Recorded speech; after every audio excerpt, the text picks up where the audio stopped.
Morning, everyone. Good morning, everyone. My name is Bill Bergman, and I will be chairing this meeting of the Philadelphia Zoning Board. With me is our board member, Cheryl L. Gaston, Present, Mr. Chairman. our board member, Michael Johns, Present, Mr. Chairman. board member, Taya Wynn. Present, Mr. Chairman. Also here is our attorney, Matthew Webster, and our ZBA director, Ian Haggerty. Recording of this hearing will be posted on the ZBA website. By participating, you agree to be recorded. This is an in-person meeting with remote capabilities. Whether remote or in person, if you're called to speak, you must state and spell your name, then wait to be sworn in. Once you've been sworn in, please state your name each time before beginning your testimony. Any person may enter their appearance to become an interested party. There are three ways. You can identify the case property address on your Zoom webinar registration. You can see a staff member, or you can call the ZBA appearance line at the close of business tomorrow. Call 267-270-5548. Leave a message that includes your email address and the address of the appeal case. The following guidance is for our remote attendees. First, when directed by the chair, you must raise your virtual hand in order to be recognized. Second, if you're called to testify, you'll be prompted to join as a panelist. Please accept the request and turn on your camera. Third, the webinar Q&A is for questions about the hearing. Do not comment on the Q&A. Fourth, if you're participating by phone, press *9 to raise your hand and *6 to unmute. For our in-person attendees, please refrain from talking, eating, or drinking during the hearings. Verbal and physical aggression will not be tolerated. Restrooms are across from the elevators. A water fountain is just outside the room to the right. When speaking on the record, you must speak directly into the microphone in order to be heard by all attendees and the court reporter. In the event of an emergency, please follow the directions given over the public address system or by staff. The main exit is through the double doors at the rear of the room. The nearest stairwell is to the left outside the doors. In case of evacuation, the rally point is Love Park, directly across Arch Street. Please remain there so we can account for you. Let's take a look at our schedule for today.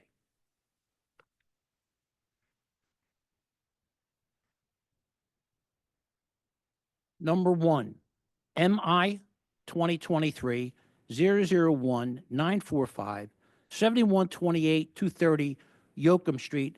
That case is continued, attorney moving party. Number five,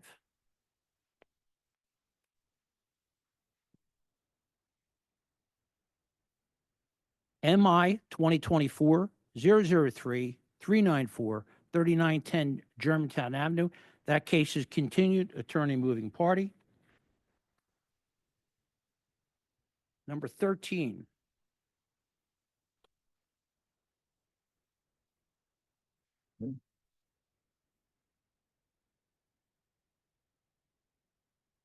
MI 2024-006-823, 5329 North 13th Street. That case is continued.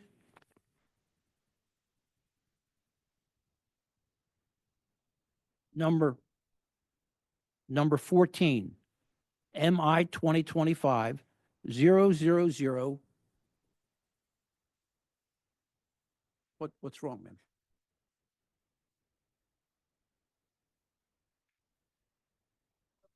Come on up.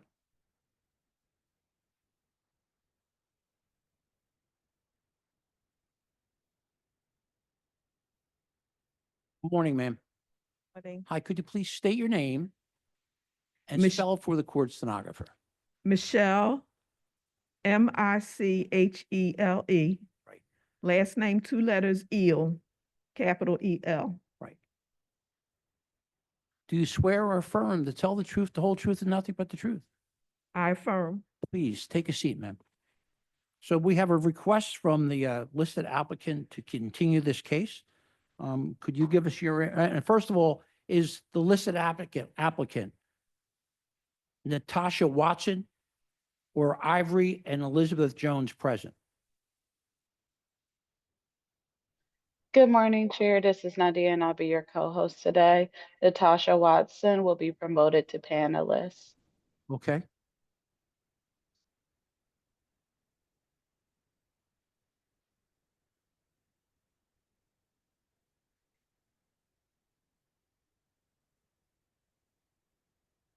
Ms. Watson? Yes.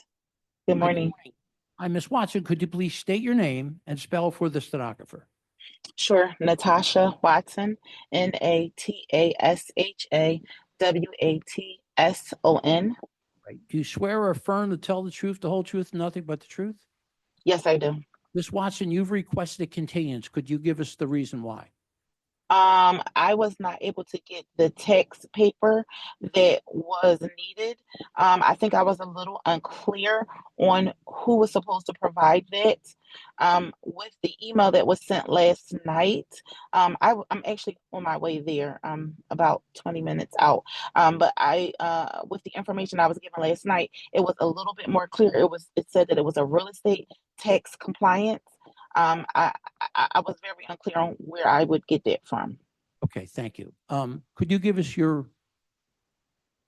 please state your reasons. You don't want a continuance? We've been here 3 times with continuances. We started out with part of our neighbors who opposed the appellate. We had some of them in the local library because of their work, illness, and their conditions of age. They couldn't get here, so we had them in the library. We have neighbors that are here today this is our 3rd time coming. Right. And each time, from your point of view, she wasn't prepared. Right. She wasn't prepared. Okay. So this is what we're going to do. We're going to continue this one more time. The case will go on the next time, whether it's prepared or not. And I'm sorry you came down. Right? We're going to continue this to the 6th of August at 2 p.m. And I know it's hard, but we're going to do it one more time. And the case will go on. And I thank you for coming and all your interest. Thank you. And Okay. for the record, thank you. Oh, no, thank you very much, Ben, but it will go on the next time. Natasha, did you hear me?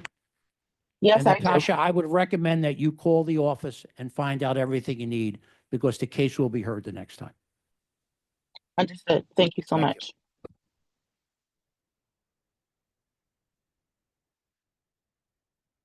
Number 14, MI 2025 000400 1113 Mount Vernon Street. This case is continued until January 7th, 2026 at 9:30 a.m. And number 15, MI 2025 000491 555 Van Kirk Street. Octavia Brown is the owner. Could Octavia please come on?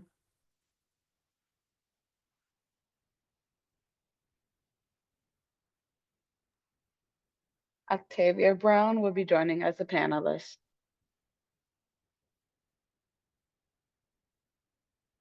Hi, good morning, Right, everyone. good morning. Could you please state your name and spell it for the court stenographer? Yes, my name is Octavia, Octavia. My last name is Brown, Brown. Do you swear or affirm to tell the truth, the whole truth, and nothing but the truth? Yes, I do.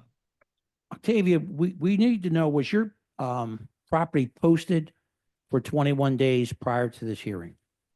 Yes, And you have pictures of that? yes, I submitted it on the ZBA website, the portal where you attach the pictures. Okay, so we just had a check on that. I'm going to call your case later, so please remain on the line, okay? Okay, thank All you. right, thank you. And we have a few cases here without exhibits.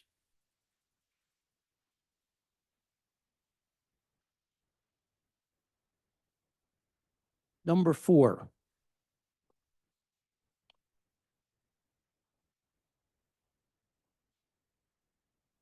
MI 2024 002 966 20 Jackson Street.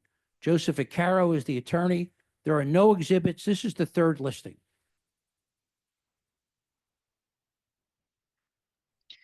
Justice Vaquera, if you're in a virtual audience, please raise your virtual hand. I see no hands. Okay, thank you. This case has been called. We've had this case 3 times. We still have no exhibits. So MI 2024-002-966, 20 Jackson Street, I vote to dismiss.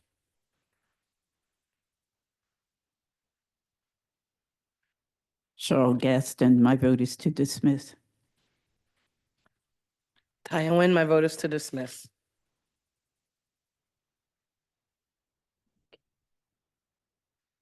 Michael? Michael, you're Okay, muted. there you are. Hey, yeah, there you go. There you are. I vote to dismiss. Thank you Sorry very about much. that. Yeah, my microphone went out for some reason. So number 9, MI 2024-005-624, 2068 East Ann Street. Elliot Perez Barrios is the listed owner. The applicant is E.B. Reyes. This is the second listing. We have no exhibits.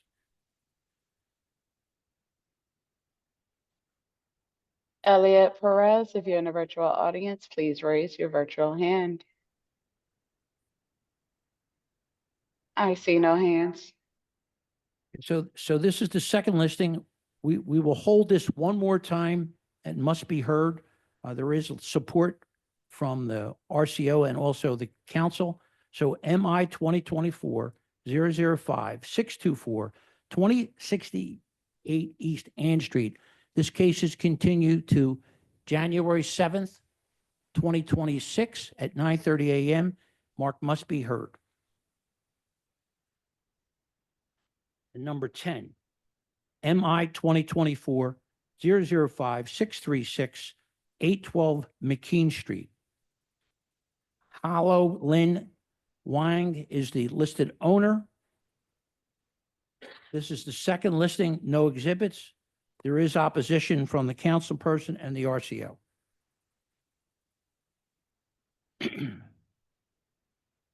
Howlin, if you're in a virtual audience, please raise your virtual hand.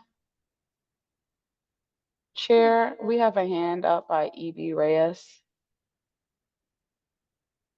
So, okay, I think he may be, okay, please let him in. E.B. Reyes, please accept the promotion to panelist.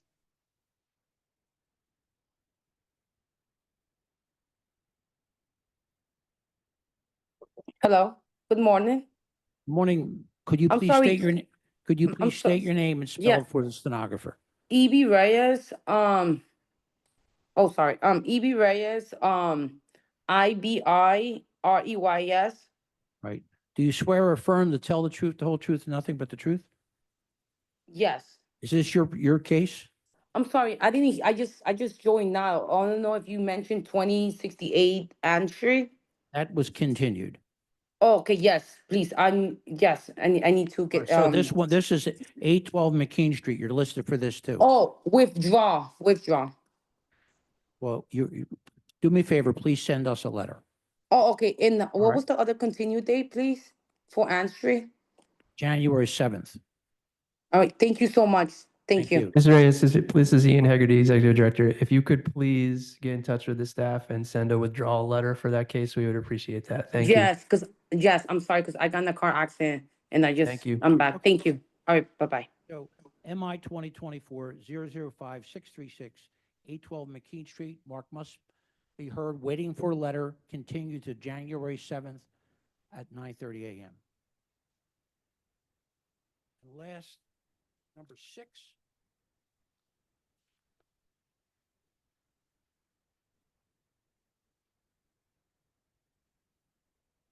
Number 6, MI 2024-005-203, 1716 Frankfurt Avenue.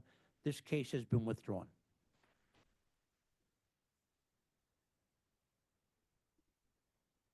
We're going to go to our add-on list. Number 1, MI 2025-000-465, 2035 to 37 Abigail Street. I vote yes. Michael Johns, my vote is yes. Cheryl Gaston, my vote is yes. Taya Nguyen, my vote is yes.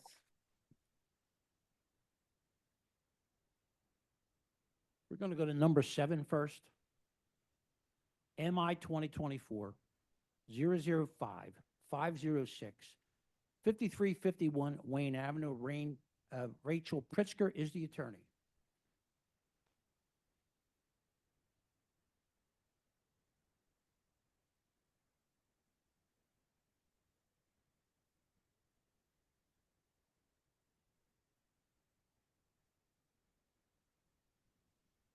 Good morning.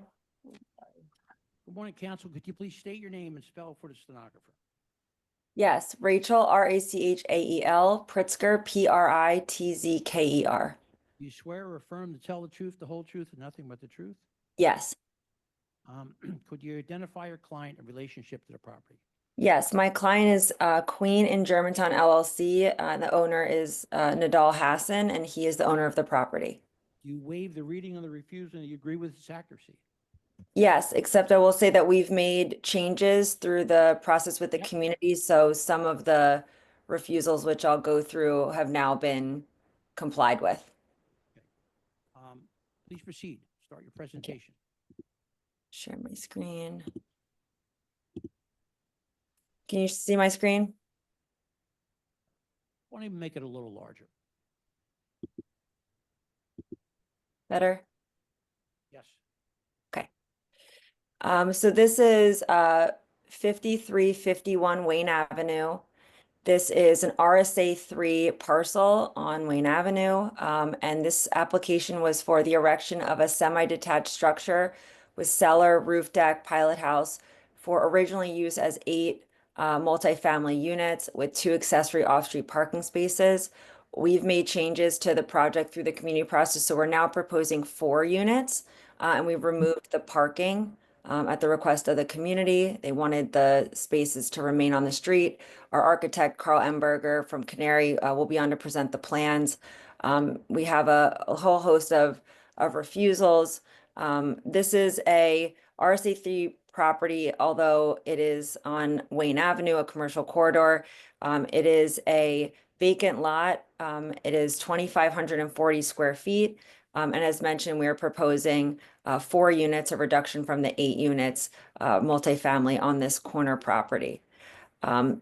If we look at the surrounding block, most of the surrounding block and the current block has 3 or 5 unit buildings. 5349 Wayne Avenue is 3 units. 5347 is 3. Start, Rachel, could you maybe put that up where we're testifying to? Yep. Better? Yep. Okay, a little bigger. These are all the properties on that block that are 3, 4, and 5 unit buildings. Obviously, as mentioned, it's on Wayne Avenue, which is a commercial corridor despite the base zoning of RSA 3. So what we're proposing, obviously the 8 units was more than what's currently existing. And so that was what the pushback from the community was. And so again, as mentioned, we've reduced it from 8 units to 4 units, which I'll share that in a second. We do have support from the community given the reductions. The property's been vacant since at least 1996. So obviously compliance with the code for RSA 3 was not feasible for all of these years. And given the surrounding context and the neighborhood and it being on a commercial corridor with existing multifamily, a 4-unit proposal as revised was more in line and feasible for this project. It's worth mentioning that according to the city's 2035 comprehensive plan for the Upper Northwest District, that multifamily development of this property is strongly encouraged. This is since I guess it was published in 2018, but on pages 72 and 73, the plan states that the goal is to redevelop vacant land and buildings, promote new residential infill along Wayne Avenue in the vicinity of Wayne Junction, and obviously to provide multifamily housing to encourage commercial around transit. So again, what we're proposing is in line with the comprehensive plan as well. And I think the reduction that we made through this process makes this in character and appropriate. There are some dimensional considerations, some of which have been relieved given we removed the rear parking, which triggered a refusal. and some of the lot coverage. We were just asking for some de minimis dimensional variances as well. 50% open area is required, although on RSA3, it just made it difficult to fit a building that made sense on this lot. Like I said, our architect will go through those plans in detail and the revised plans. Here's the portion of the comprehensive plan that we're relying on for those statements. And then just going to go down to tax balance, the deed. Again, just an aerial view of the property. It's a corner property. As you can see, like the surrounding blocks on this side of Wayne Avenue are all RM2 or RM4, which allow for a higher density multifamily, even across the street, RTA1. And then it's a corner property. So the directly adjacent corner property is CMX 2.5. We're not providing commercial, but we are providing similar density, but keeping within the 38 feet of height permitted by the RSA3. Some aerial photos that you can see this vacant lot on this corner. Posters. Our architect will also go through, if you can see, there's some pretty unique architecture in this neighborhood. So a lot of the revisions we also made were related to aesthetic, just providing something that the community felt fit more with the character of the surrounding properties. That was some of the adjustments we made as well. And then past the zoning posters. This code section, as you can see, for RSA3, you can't have multifamily. Dimensional considerations. Parking considerations, although we did provide parking to try to meet the location of the parking triggered a refusal, and ultimately the community asked us to remove the parking, so there was more parking in the street.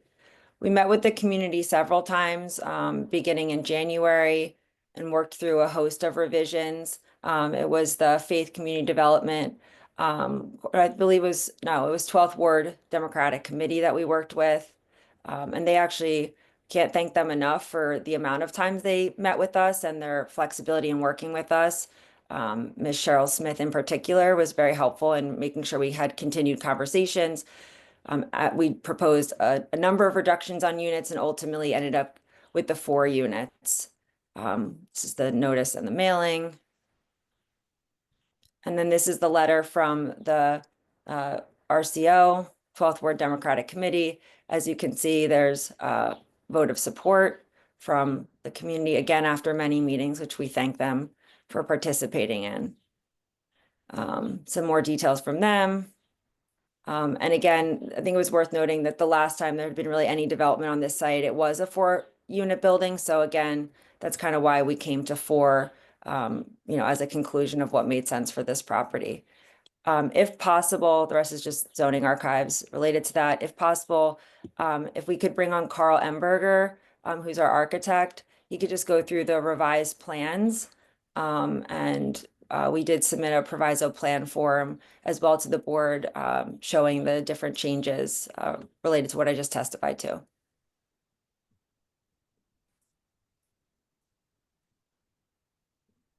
We see the architect's hand.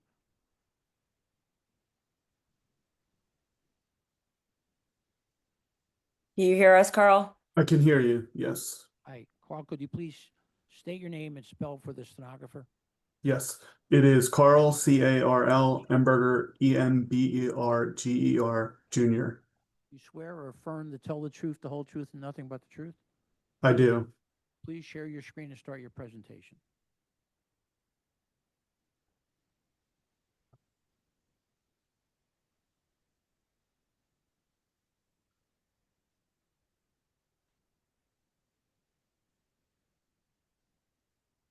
Okay, can you see my screen?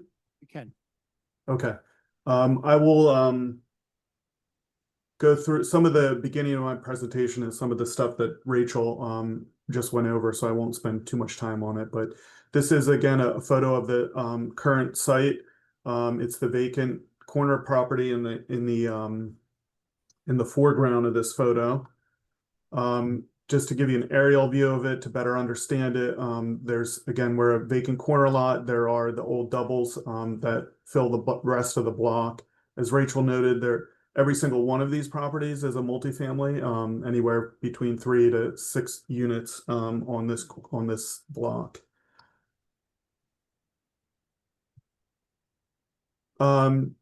In the background of this is the previous submission that we originally submitted last year. Just to go through some of the updates that we worked through with the neighborhood communities. We reduced the number of units from 8 units to 4 units. This allowed us to increase the unit sizes and provide a diversity of unit types, which is something that the neighborhood wanted. We got rid of our basement units and we got rid of parking and the curb cut. As Rachel noted, they preferred to retain the on-street parking rather than require us to meet the off-street loading or parking requirements. That in turn allowed us to have a rear yard, which they appreciated. And then, as Rachel also noted, we worked through the aesthetics of the building a lot with the neighborhood. To kind of pick up on the context and make sure it was properly integrated with the neighborhood. So we have four reasons for refusal remaining: the 4 units, full multifamily units, the minimum open area we are not meeting, minimum side yard we are also not meeting, and we are not providing any parking, so that still requires the variance.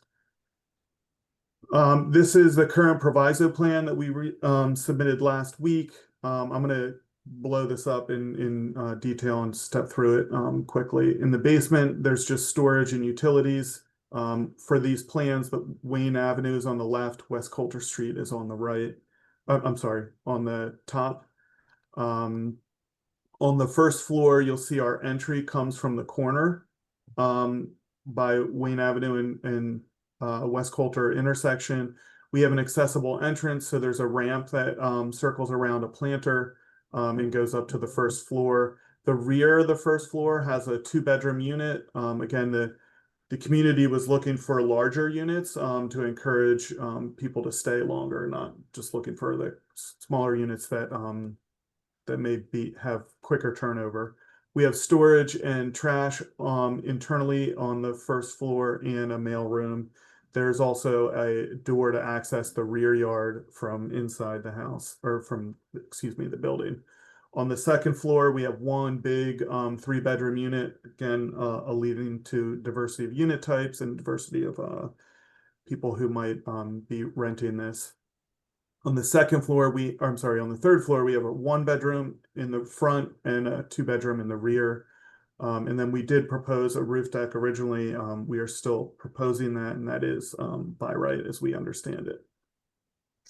I'll step through the elevations really quick. Again, the most important thing I think to point out with the elevations is that we are trying to pick up on the context of the neighborhood. So mansard roofs and dormers are prevalent, and that's something that is highlighted in this design. So that first image was the Wayne Avenue elevation. The second image is the West Coulter Street elevation. And then the rear elevation looks very much like the Wayne elevation. The adjacent elevation, the elevation facing the adjacent property has obviously less windows and it's less articulated, but it still has a lot of brick that wraps the corners with an added dormer up on the third floor.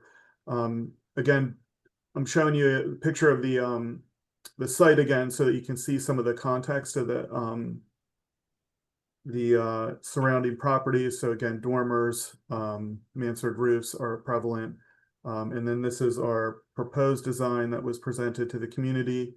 Again, we have the entry ramp to the front and entry stairs that go to a front door from the corner.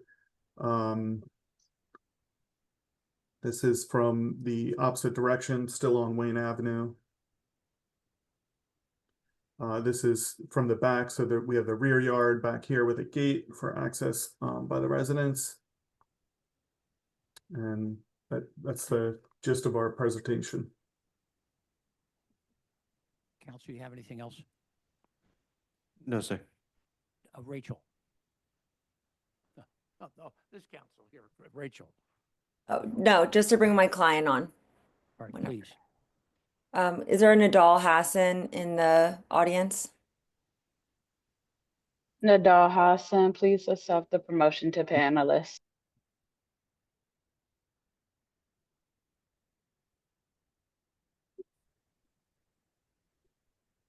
Hello. Could you please Sir? state your name and spell for the stenographer? Here. Nidal Hassan, Nidal. Last name Hassan, Hassen. Do you swear or affirm to tell the truth, the whole truth, and nothing but the truth? Yes. Please proceed, counsel. Nadal, have you heard my testimony today? Do you believe it to be true and accurate, and do you adopt it as your own? Yes. Thank you. Nothing further, Chairman. Questions from the board? Yeah, I have a question. Why do you have a ramp? Because it doesn't appear as though the first floor is accessible, the bathrooms and whatnot, and you don't have an elevator. So I'm just wondering why you have the ramp. It is not a fully accessible unit, but we are required by the building code to have a type B unit, which does permit for smaller bathrooms than a fully accessible bathroom. Okay. So this, I can jump back up real quick. This rear 2-bedroom unit could be accessed, from the ramp through here. This is all an accessible path, and then this one bathroom in the bigger bedroom would have would be accessible at type B standard. Other questions? Yes, I have a question because I know you're proposing a roof deck, and when looking at the rendering, it doesn't look that like that's really been fully realized in the rendering. And so is the plan that it's going to be accessible to the entire building, or is the thought that this is going to mostly be for the upper apartments? We might just leave it actually open for the upper, for the upper apartments. So probably for the top floor apartment.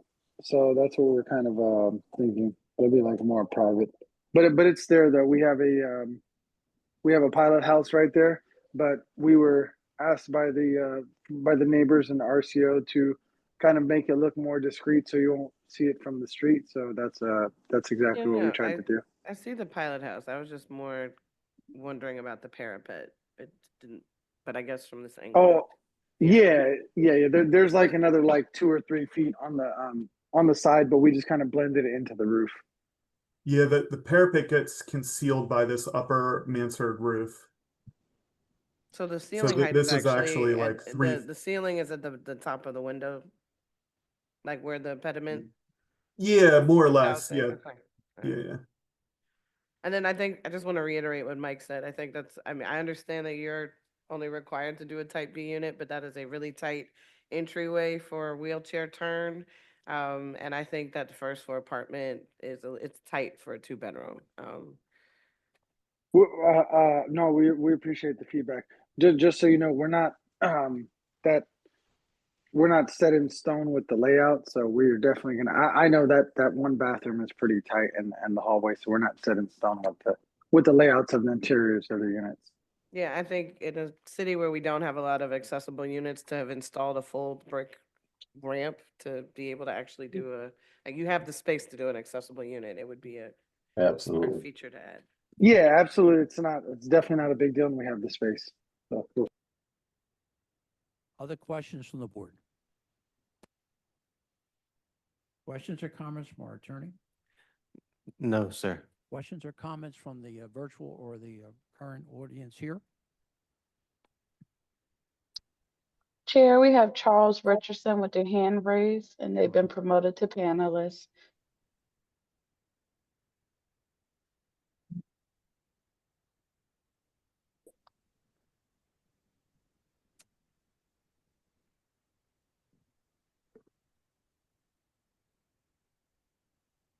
Good morning, Mr. Chair. Mr. Richardson, please state your name and spell for the stenographer. Charles Richardson, RICHARDSON, Office of Councilwoman Cindy Bass, Room 508, City Hall. Do you swear or affirm to tell the truth, the whole truth, and nothing but the truth? I do. Please proceed, sir. The Councilwoman is unopposed to granting the variance. Thank you very much for taking the time to call us. We appreciate it. Anyone else in the audience? Yes, Chair, we have one more hand, Georgette Bartel. Georgette, please accept the promotion to panelist. Good morning.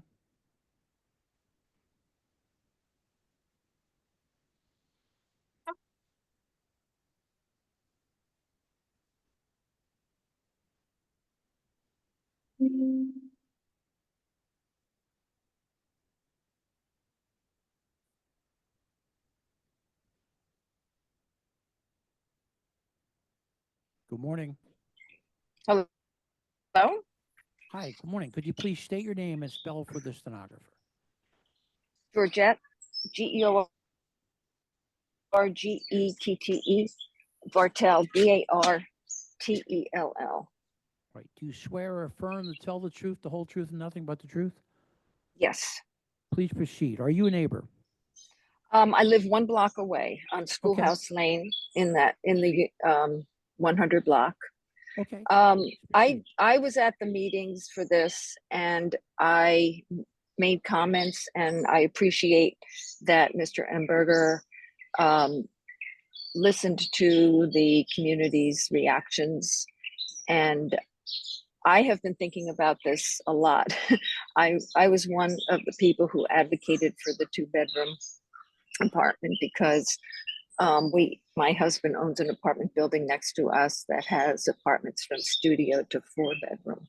And I think that those kind of apartments are wonderful. But I know this is a small lot, and I wanted to bring up, in spite of the fact that they are saying that this lot is one of many lots that have many units, that this is the smallest lot on the whole block.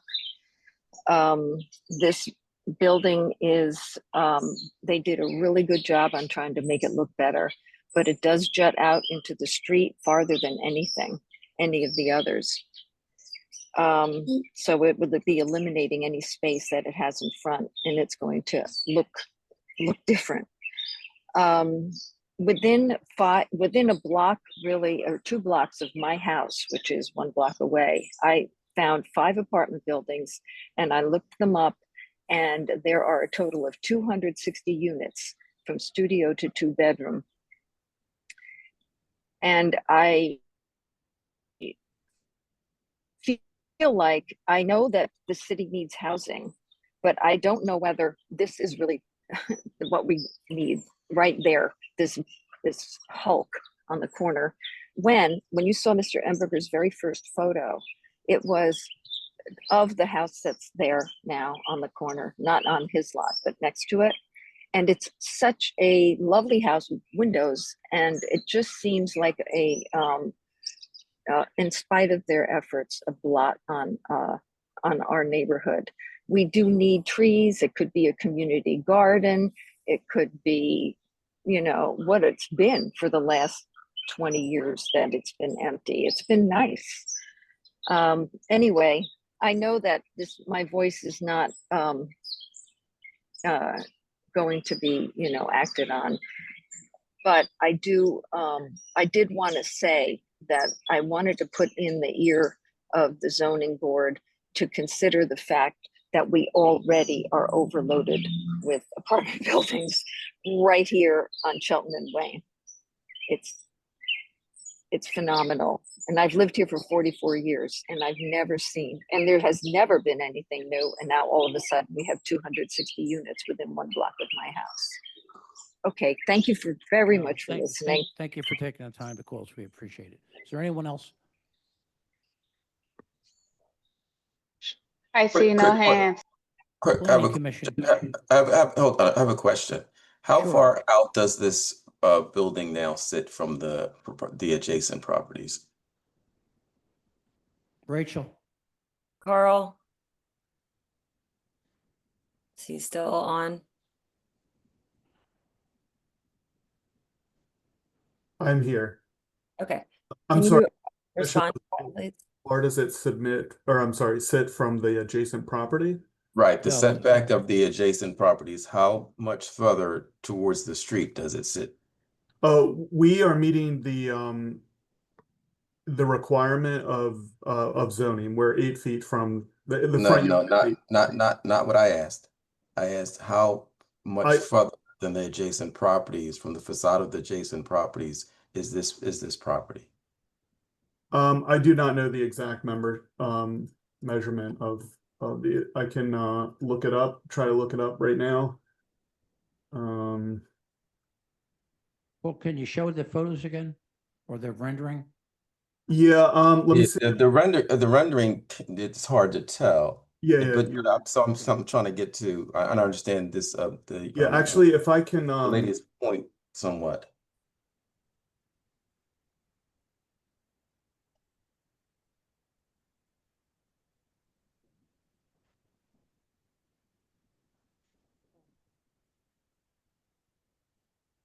well, I am back. Can you hear me?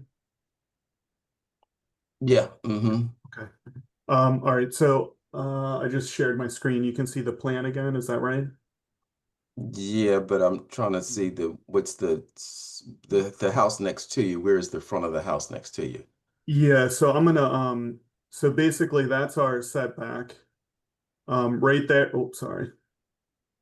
I'm gonna follow the line of the property line here. There is the porch line of the adjacent property. So if I go back to, I don't have an exact measurement for that at the moment, but Yeah, I think we'd like to know what that is.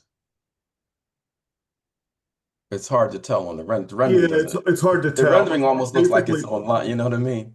It's just difficult. If that's something that we could get, that would be helpful because it's hard to tell if this thing really does sit way out, 12 feet in front of every other house. I don't know.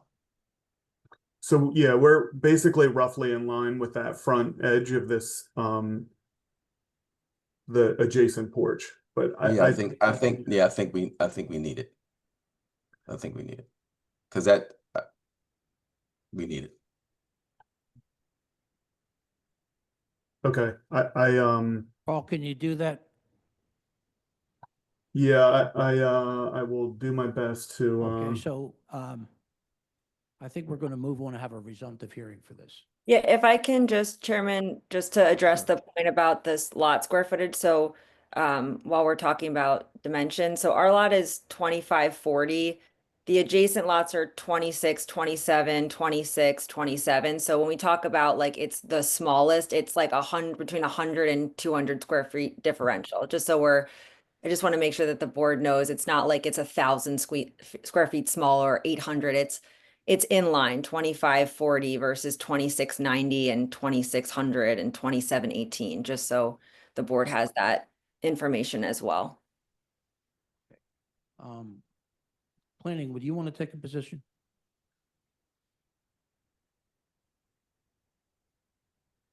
Amy Wood with the Planning Commission, AMYBOID.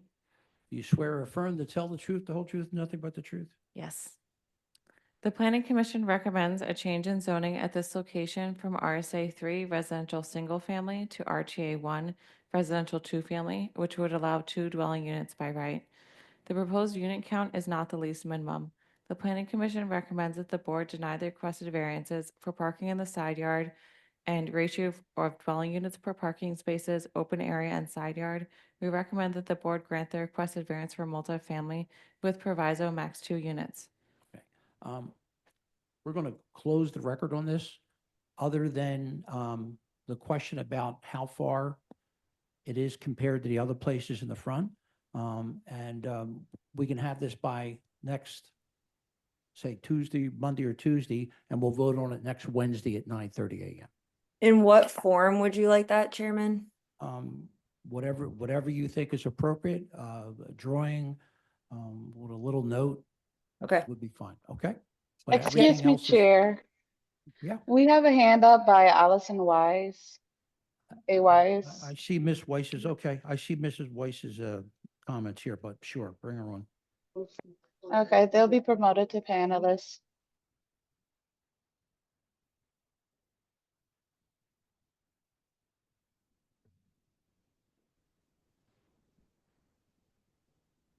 morning, Ms. Weiss.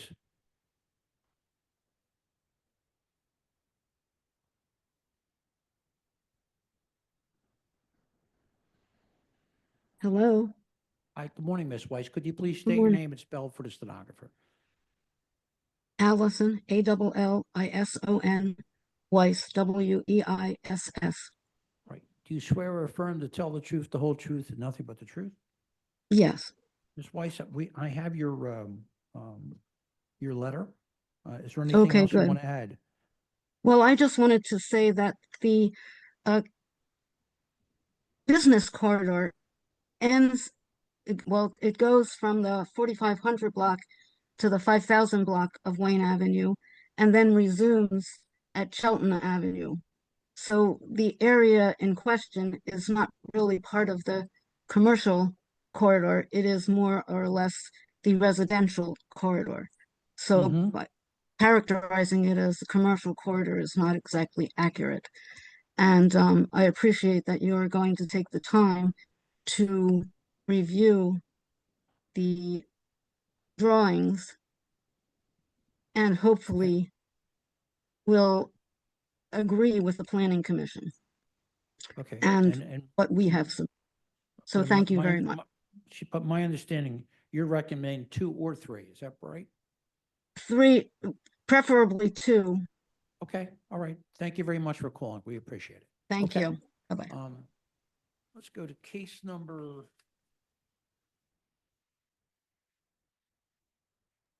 May we be number- excused? Yes, you can. Sure. So everything will be scheduled. We'll do it next week, okay? Thank you. Case number 2, MI 2024-002-371, 1639 East Cheltenham Avenue. We do have an interpreter for this case.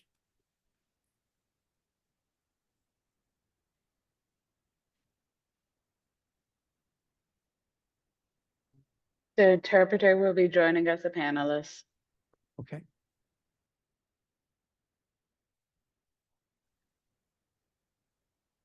And good morning. My name is Stephen, and I'll be the Spanish interpreter. Stephen, could you state your whole name, please, and spell for the stenographer? Yes, my name is Stephen, Steven. Last name Aubain, Aubain. You solemnly swear or affirm that you will interpret accurately, completely, and impartially from English to Spanish and from Spanish to English to the best of your ability. Yes, I do. All right. So, Stephen, first on this case is Franklin De Los Santos, DELOSSANTOS, is the listed owner. All right. Do you want me to call him into Yeah, the... could you please call him for us? Así que Franklin de los Santos, si puede entrar en la línea, levantar la mano para entrar en la línea.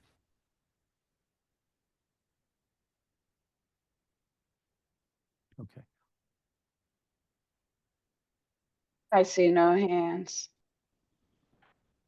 So, Stephen, there may be, check to see if there's an expediter there who may show the screen.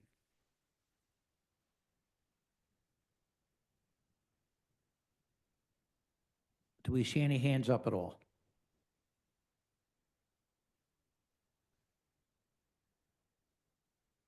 I see no hands. Expediter, call the Spanish name one more time, please.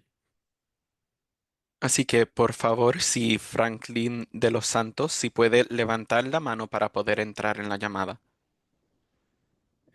Interpreter, if you could also give the instruction to press *6, is that right, Chair? Yep. *6 to raise the hand. I believe the appellant may be on a phone.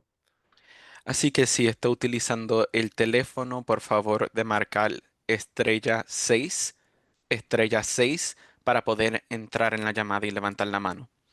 Correction, it's *9. I apologize. Que diga es *9. Por favor, seleccione *9 para poder entrar. Yes, so we have 2 hands up. For the first hand, Angelina Vidal Rios.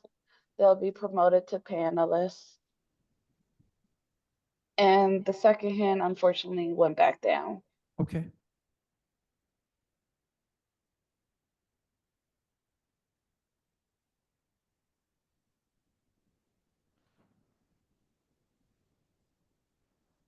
Angelina, please accept the panelist promotion.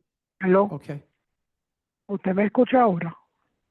Could you ask him to please state his name and spell for the stenographer? Así que por favor díganos su nombre y deletréelo para el reportero de la corte. Mi nombre es Franklin Martínez de los Santos. Es que estoy teniendo problemas con el teléfono porque me dijeron 9 y después me dijeron 6. So my name is Franklin Martinez de los Santos, and sorry, I was having trouble with the phone because I first marked 6 and it was actually 9. Okay, all right.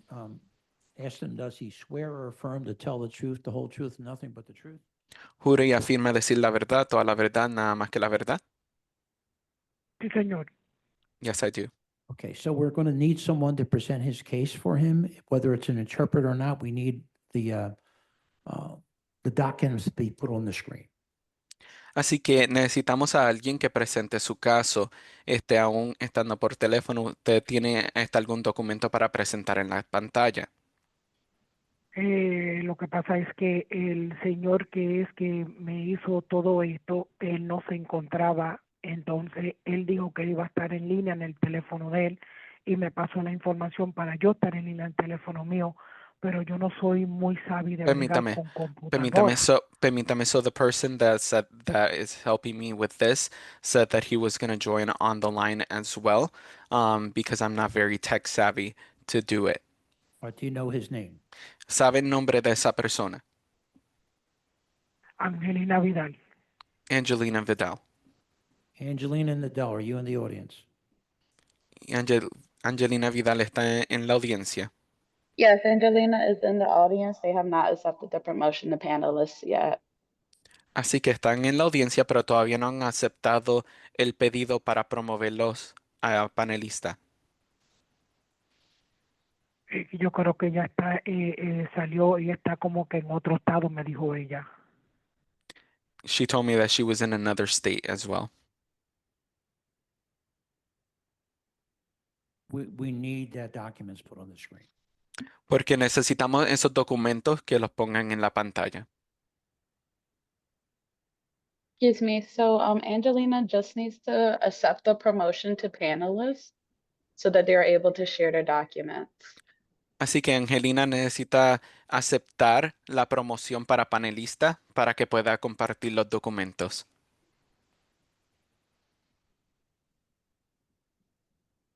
¿Y cómo le hacemos? And what do I do? Has Angela put up her hand? Yes, Angelina has put up their hand. I sent a promotion 4 times already and they declined every time. Así que, Nadia, could you please, pardon me, interpreter. Nadia, could you please allow Angelina to speak without being promoted to panelist so we can communicate the need to share the screen? They have been unmuted.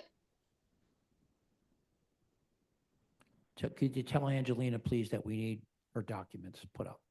así que Angelina le están enviando un pedido para que entre como panelista y lo sigue negando. Hi, I'm sorry. Tiene que I was having a aceptarlo. little issue with the cell phone. I'm actually using the cell phone. I do apologize. Can you put the documents up? Sure. Give me 1 second. And again, I do apologize. No problem. This is Ian Hegarty, Executive Director. Angelina, there should be a pop-up coming up on your screen asking you to join as a panelist. You have to accept that in order to be able to share your screen. Did you see that pop up? Yeah, I just accepted it. Fantastic. Thank you. I'm just trying to figure out, and I do apologize. How do I upload these on the screen? Okay, so here's what we're going to do. We're going to, an interpreter, I'm sorry to tell you this, but we're going to bring this back. You know, I'm going to wait a half hour. Please get your documents together. We'll call this case in 1.5 hours and we'll be back. Okay. Okay? Thank you. Perfect. Then I'll move it to a computer, and I do apologize. Could we make sure to interpret that?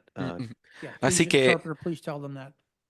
nosotros vamos a mover el caso para entre 30 minutos, así que en 30 minutos regresamos para que tengan todos los documentos listos. Thank you very much, interpreter. We'll call this shortly. Okay. Great. Number 8, MI 2024-005-585, 4022 North Ree Street. Lydia Paulino is the owner applicant. There's a letter of non-opposition from Esperanza Housing.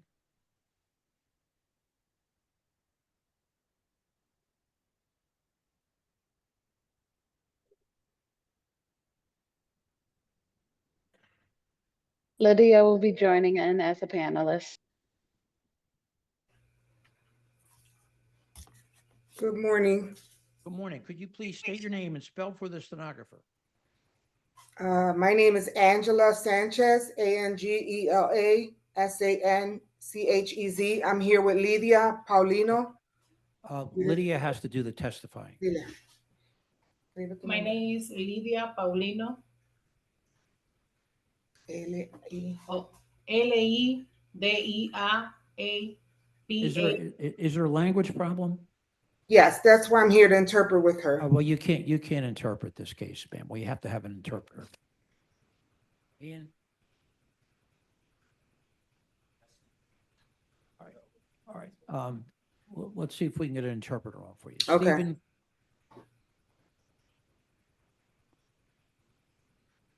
Stephen? Stephen?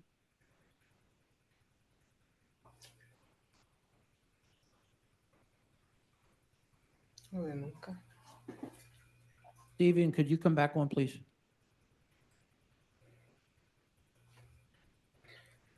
Okay. He's probably walked away for a half hour. Here's what we're going to do. We're going to come back in a half hour. We'll call your case, okay? Thank you. Thank you.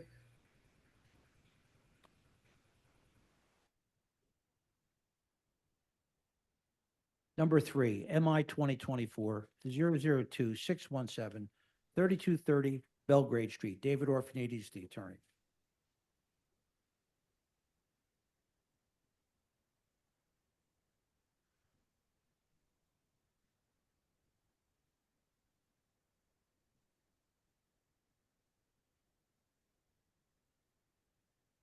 Good morning, Mr. Orphanides. Could you please state your name and spell for the stenographer?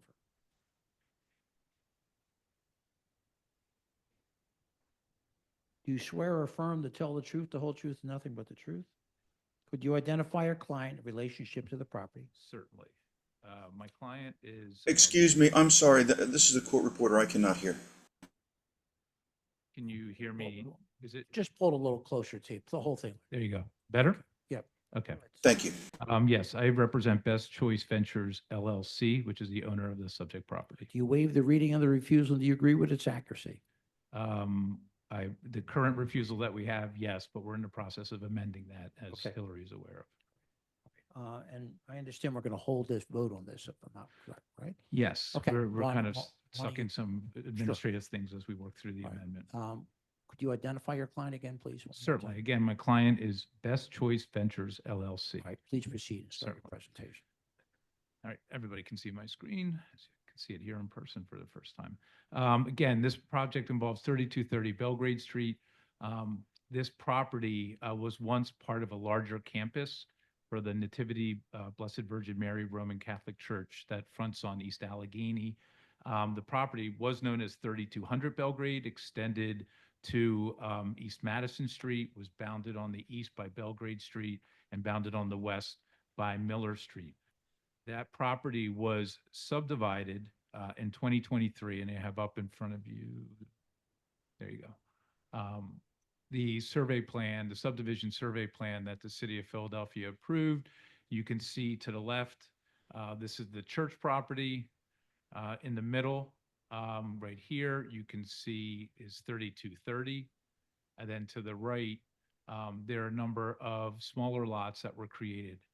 My client purchased, this was overall over an acre in size. My client purchased the middle portion that runs from Belgrade to Miller Street. I'm not sure why my mouse is lagging on your screen because it's not lagging on mine. But so this where my mouse is right now is 3230. That is the property that we're talking about today. That property has on it the convent for the church and a two-story or one-story garage. And this project is to adaptively reuse the convent for a 12-unit multifamily dwelling. and above the garage or in place of the garage to erect a 4-story duplex, maintaining 2-car parking below. The refusals that we had originally were for, the property is zoned RSA 5. So it's obviously, to start with, was an extremely large RSA 5 at over an acre. 3230, the property in the middle that runs from Belgrade to Miller Street, is still a very large lot at over 10,000 square feet. It's 10,884.90 square feet. The smaller lots that we created prior to the closing to the right of the screen, that front on East Madison Street, are developed by my client as or process of being developed right now as by right single-family dwellings with an access easement that runs across the rear of the properties from Miller to Belgrade Street. That easement, the access easement, it butts the property line of 3230, and that's going to be important because you're going to hear about that in a couple of minutes. So the application is to reutilize the convent, which you'll see a picture of pop up in a second. Maybe, there you go. That exists, that fronts on Belgrade Street. There is going to be minor modification to this building. You'll see in the photographs, there's a portion to the rear towards Miller Street. That's only at the 2nd and 3rd floor. We're going to be enclosing the lower portion, the ground floor portion. And then there's a stair tower that we're going to be enclosing, extending from the 2nd floor to the stair tower and the 3rd floor to a stair tower at the rear. Those are the only modifications to the convent. Then you have the garage, which you'll see in the picture right here.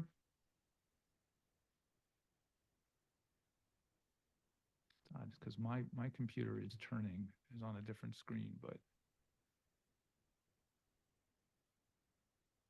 seems to be lagging. But in any event, so there again, there's an existing 1-story there. You can see it. Existing 1-story garage on Miller Street, and then there's always going to be a demolition of that, and then we're going to build a 4-story building in its place, which we have a rendering of. And you can see in this picture, you can see the stair tower to the left that we're going to be bridging over to the right to the 2nd and 3rd floor.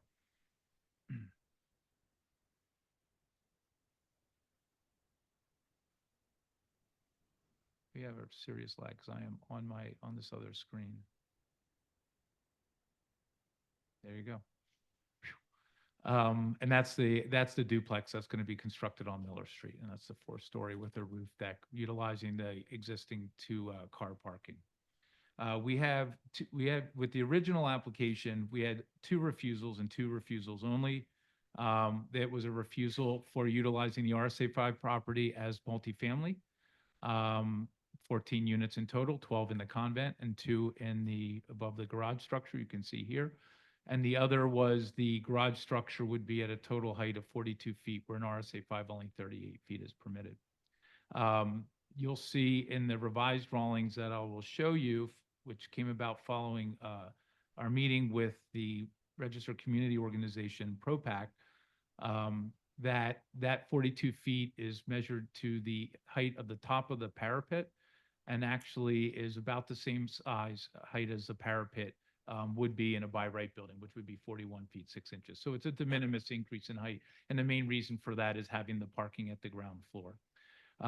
There's not much that can be done about the multifamily, but again, this is a very large lot, and we're trying to adaptively reuse this existing structure rather than tearing it down and building a couple, probably 4 single-family dwellings, maintaining this beautiful building that we have here. When we met with the community group back on July 1st of 2024, the concern by the neighbors was, where's everybody going to park? So as a result of that community group meeting, what they asked us to do, and you can see this in the revised plan, we added 12 surface parking spaces, and you can see it to the right of the screen here, between the existing building and, not sure why, there we go, between the existing building and the East Madison Street properties. Give me 1 minute.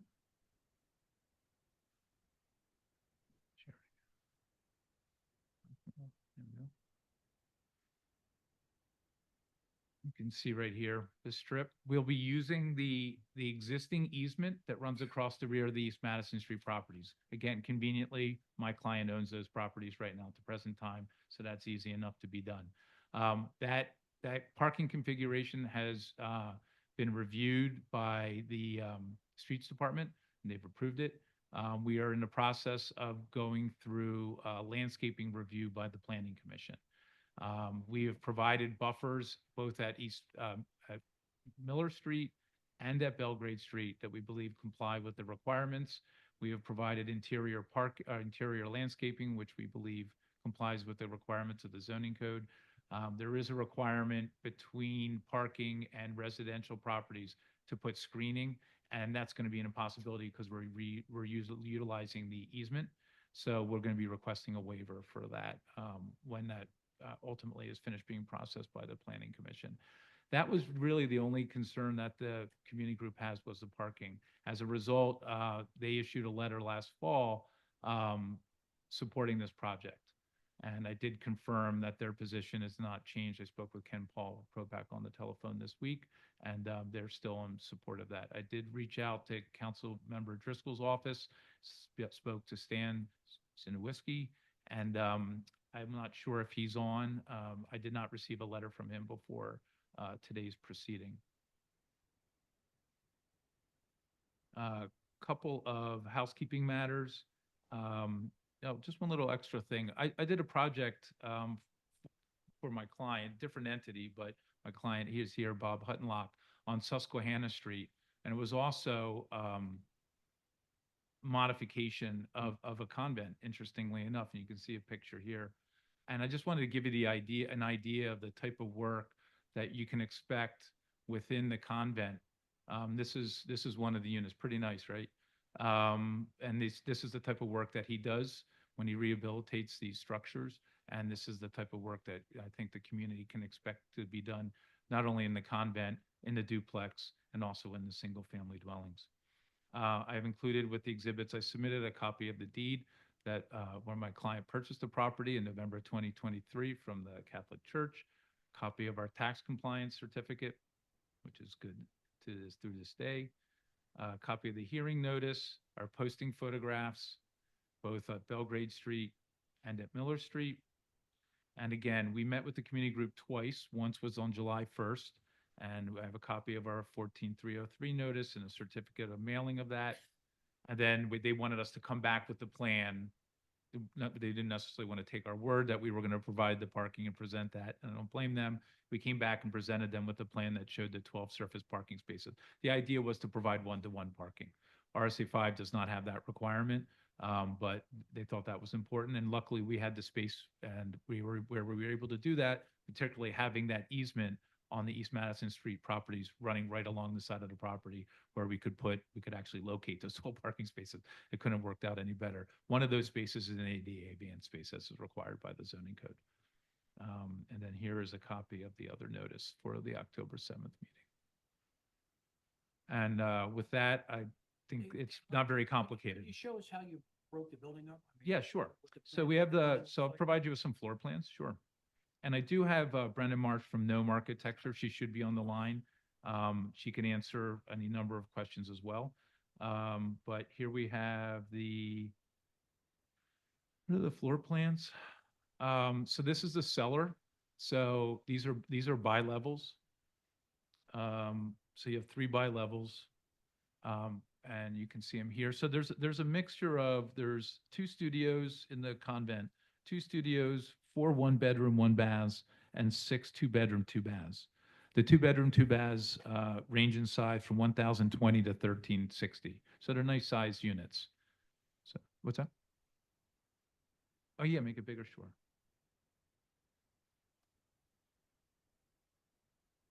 So there you go. There's some unique configurations, but I think that, you have some arched areas, arched surfaces. Obviously, in an older building like this, there's a lot of little nooks and crannies. It's not a straight box. And again, Bob Huttenlock, my client, has experience in doing this type of work, and you've seen the pictures that show evidence that he can handle it. But here you see, here at the lower level, here is the ground floor. There's required bicycle parking, which is being required. This is the entrance off of Belgrade Street that you saw in the photos, and then this is the rear. So I can show you, let me see if I can show you the photo where we are enclosing. So this is the area at the back of the convent at the ground floor that we're enclosing at the ground floor level. You can see it right here. And again, here's the stair tower that we're bridging across. Going back to the floor plans. Zoom back in again for you. Okay, so ground floor, and this is again, this is the area that we're enclosing, not adding any occupied area. I mean, we're only at 54% occupied area, 46% open area. So we're way below the permissible occupied area. So with what we're doing, we're in the same footprint of the both existing structures.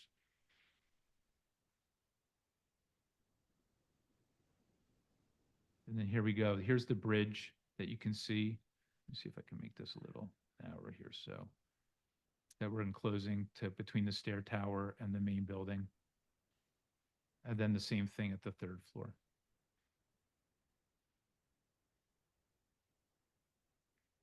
Then in terms of the duplex, and there's just a roof. Oop. So here's the duplex. You have the 2-car garage, and then there are 2 bi-level units. The lower unit is a 2-bedroom, 2-bath, and then the upper unit is a 3-bedroom, 3-bath. With access to the roof deck for the upper unit. Does that help, Ms. Gaston? Okay, Mr. Bergman. Okay. Again, the letter from ProPac that you should have in your file, but I included it right here, and you can see that they're in support. They voted 37-3 in support of the project. Again, with the addition of the 12 surface parking spaces. And with that, I don't have any Why don't Mm-hmm. more you to bring your present. client on? Sure. Bob, could you please introduce yourself? Robert Huttenlock. Pull that real close to you, if you could, please. Robert Huttenlock. You pull the whole thing. That's all right. Could you state your name and spell? Robert Huttenlock, RobertHuttenlock. Do you swear or affirm to tell the truth, the whole truth, and nothing but the truth? Yes. Please proceed, counsel. Bob, what's your relationship to the owner of the property, Best Choice Ventures LLC? I'm the owner of the LLC. Okay. And did you hear the statements that I made to the zoning board today? Yes. And are they true and correct to the best of your knowledge? Yes. And would you adopt them as your own? Yes. Brenda Marsh, I believe, is on from Gnome Architecture. Would you like them to adopt my statements regarding the architecture for the project? You're also the court. We, Yeah. it will, if we need, if anybody needs him. we'll Sure. deal with that. Questions from do the that. board? Yes, I have a question about trash storage. So in the plans, I saw there was a lot of common areas in the building for different things, and I did not see one for trash. That's a good question. So we are planning, we haven't set on an exact location yet. More than likely, it would be in that area that exits towards the rear, like between the duplex and the existing convent. We Next just to haven't. the old tower. Yeah, right in the vicinity. It may be toward in the base of that, or it may be up against that. Well, we're still working on the landscaping with the planning commission. We weren't exactly sure, but it's going to be blocked from view from the street by either the duplex and the convent, and by the church on the one side, and our single families on East Madison Street on the other. And then I know you're still working through landscaping, but just walk me through what the intent, because right now it's a pretty hardscaped space. It looks like it's almost all asphalt currently around the convent, and there's an existing parking lot. So are there going to be any outdoor spaces for the tenants in the building? Well, we'll have outdoor space, some outdoor space between the rear of the convent and where you see that smokestack. The smokestack is part of the church still, but it's on this property. Is it still in commission or is it a decommissioned? No, it's still smoke- used. They're it's still in used. yeah. Okay. They have an easement to use for that smokestack. Okay. But there's an area between, there's a kind of a courtyard area there, and then there's also an area between as you can see there, between the stair tower and the duplex. Okay. And is the plan that it's going to be vegetated or paved? It's current vegetated between the stair tower and the duplex. Where it's showing now? Yeah. The Where it's buffer, showing now, right, yeah. the buffer for the parking. Yes. Okay. We're planning on putting potted plants back in the other area. We can't excavate that area because the church's boiler room protrudes underneath of that area. Okay, and then the side yard on the other side of the convent building and the duplex building? That's currently paved and the church has a easement there. Okay. Yeah, there's a drive that actually extends, that kind of comes through here and kind of comes underneath. So that's still maintained, and that's the easement that the church has. That was part of the deal. So we actually don't really even control that. It's, even though it's on our property, they used it. And it's just the way the properties had to be divvied up in order to try to maintain dimensional compliance for the church. as And then well as for the building. Understood. And then for clarity, there's 14 parking spaces? Total, yeah, and Got it. 14 units. So 1-to-1 is, you know, originally it was 14 and 2. And luckily we were able to do that. And again, there's a little bit of green space in the front here. It's overgrown right now. And this area back here will probably be some type of patio or area where people can utilize. And the easement for the drive aisle for the new parking, that's in the footprint of the current parking lot that's on the site? Yes. Right. Yeah, yeah.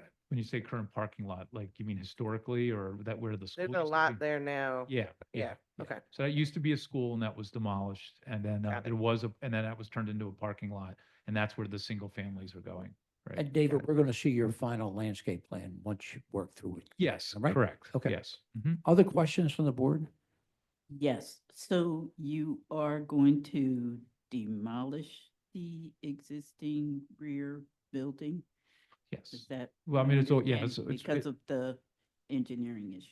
Yes. Or the structural Yeah. engineering issues? Yeah, I mean, it was always going to be deemed a complete demolition because it's more than 2/3 of the joists were going to be removed. The only joists are in the roof, and it's all otherwise on slab. So it was going to kind of look like an addition or maybe be an addition, but technically by code, it was going to be a complete demolition. And now we're just going to take it all the way down to the foundation. It's going to be very expensive, and it's going to be a lot of work. So ultimately, it's better all around to just build a clean building right from the ground up. Okay. And what about accessibility with respect to the property? For ADA accessibility, Yes. I would have to have Brenna come on and address that and have her be sworn. I don't know what the existing building code has to say regarding that. So All right, why don't we bring her on, Yeah. please? and I can bring up the floor plans. I think one of the units might be type B units, which were discussed earlier today with one of the other presentations. Her name is Brenna. Yeah, Brenna Marsh, Brenda? March. Brenna March, please accept the promotion to panelist. Okay.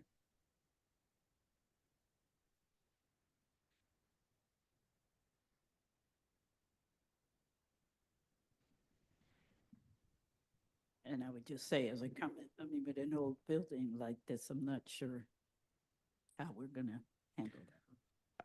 I mean, I'd imagine, I mean, even if I look at unit 4, I mean, obviously this is going to have to be addressed at building, if not here, I mean, in some way, but you do have access to this rear unit back here. There are steps here, but there is an opportunity for a ramp, obviously, to come up or some type of lift. A lift, obviously, I think you'd have to go to the ADA board in Harrisburg for that as opposed to a ramp, but I mean, there's space. It's Ms. not like you're Marsh? limited. Ms. Marsh?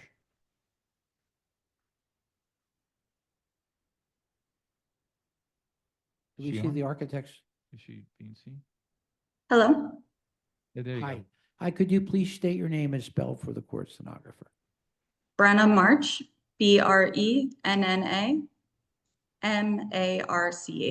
Do you swear or affirm to tell the truth, the whole truth, and nothing but the truth? I do. Please proceed, counsel. Oh, Brenda, could you please address the question by Chairwoman Gaston, or Board Member Gaston, regarding ADA access to the building? Since we do have Yes. 4 units. For the front building, this building is technically being split into 2 buildings, Building A and Building B. The front will be 4 units on the first floor, which are all bi-level units. So once you have a bi-level unit, you're exempt from the ADA type B units. And we're not providing an elevator in this portion of the building, so none of the units upstairs will need to be accessible. At the rear, there are only 3 units in that portion of the building, technically Building B at the rear with this 2-hour separation, they have their own entry at the rear here. So since there are only 3 units there, we are under the number of units that require a type B unit. Oh, All right. right, so you don't need it. I mean, I think if you did, there is the opportunity to provide it. There is the opportunity for unit 4 at the rear here. Yeah. Okay. Any other? How's the building legally being subdivided? Are you subdividing the lot? I know there's there's 2 lots. Or is you just, No, there's only one lot here. there's only one lot, There's so it was 3230. consolidated. Well, so no, so originally it was all one lot and they subdivided this lot and then the single families that are in East Madison. So you have 2 buildings on this one lot. And as one of the things that I did point out to the examiner throughout this process is I think that the original refusal should have had a multiple principal structures when it was converted from a garage, and they are going to make that correction on the new amended refusal. I think it's city records, so the city records are still showing it in PWD as 2 separate lots, so that might be why. As 32, for which one, 3230? Because I can click on both. Yeah, it's never, 3230 has always been one lot, so I'm not sure. I'll have to take a Yeah, look at that. because it's showing the archdiocese for one, and it's showing them for the parking lot for the other 2. But it Right, says well, the here that- archdiocese still does own the church. They still do. Yeah, so that's 3200 still. We're 3230. Yeah, I didn't click on 3200. I think. Yeah, so that's the archdiocese. So they kept the church and the rectory. And then you have all the East Madison Street lots, the single families that you have there. Any other questions? Questions or comments from the our attorney? No, sir. Questions or comments from the audience, the current or the virtual audience? Chair, we have one hand up, Stan Sawinski, Okay, and they are going to be promoted to panelists. sure.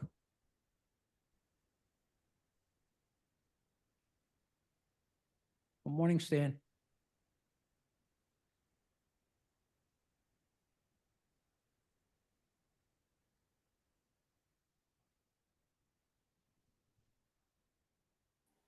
Good morning. Good morning, Stan. Could you spell your name, please, for the court stenographer? My name is Stan Sawinski, STANCYWINSKI.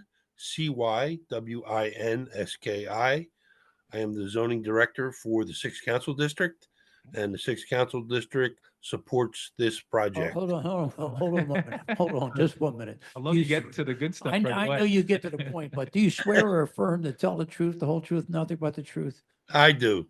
Oh, and what's your comments, Stan? My comment is that the 6th Council District, along with ProPac, we support this project. Thank you very much for taking the time. Is there anyone else in the audience? Ian, are we giving this a date?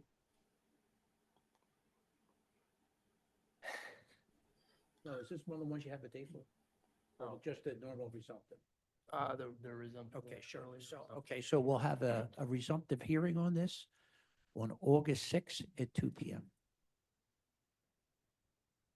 And that's when planning will make their comments. Okay, we'll have them in advance of that. All right. Okay, thank All you. right. Thank you very much. Thank you. Thank you. Appreciate it. Let's hear one more case before we go back.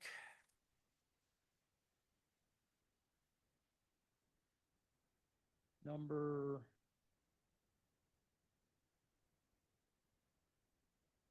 Number 16, MI 2025-001-555, 1224 Frankfurt Avenue. Adam Laver is the attorney. Mr. Laver, could you please state your name and spell it for the stenographer? Good morning, Mr. Chairman and members of the board. Adam Laver, Laver, Blank Rome LLP, on behalf of Leopard Real Estate Partners LP, owner of the subject property. Do you swear or affirm to tell the truth, the whole truth, nothing but the truth? Yes, Mr. Chairman, I Do you do. waive the reading and the refusal, and do you agree with its accuracy? Yes, Mr. Chairman, I do. Why don't you please proceed, sir? Thank you very much. And we have a letter of support from Fishtown Kensington Business, a letter of support from Fishtown Neighbors, and also a letter of non-opposition from Councilmember Young. Thank you.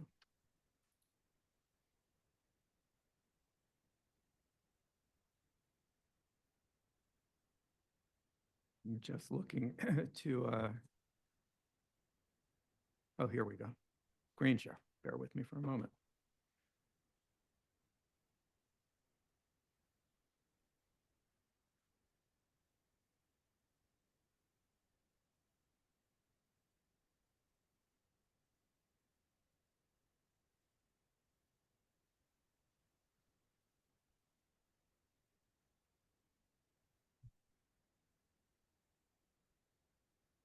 Technology is coming right up.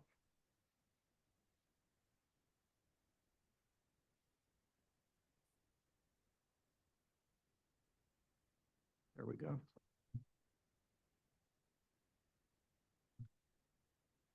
Mr. Chairman and members of the board, as I had stated, I'm here on behalf of Leopard Real Estate Partners LP, which does business as the Fishtown Collective. This entity owns the property at 1224 Frankfurt Avenue, which goes through to Leopard Street. It's an important property in the Fishtown neighborhood. What's up on the screen right now, I call a teaser. That's what we believe we can transform this important site to. And here you have some aerials for context showing what I just mentioned in that salmon color that says site, that we're between Frankfurt and Leopard, and some additional photographs showing that it is currently an unimproved property, a vacant property. Principals in the development team include Roland Cassis, Jason Nussbaum, and Tom Hallinan, who's right behind me here in the actual hearing room, along with our hospitality partner, Archway, and Archway operating partner, Catherine Lundberg. Catherine, thank you for being with us this morning. Also participating virtually from Gnome Architects is Brenna March.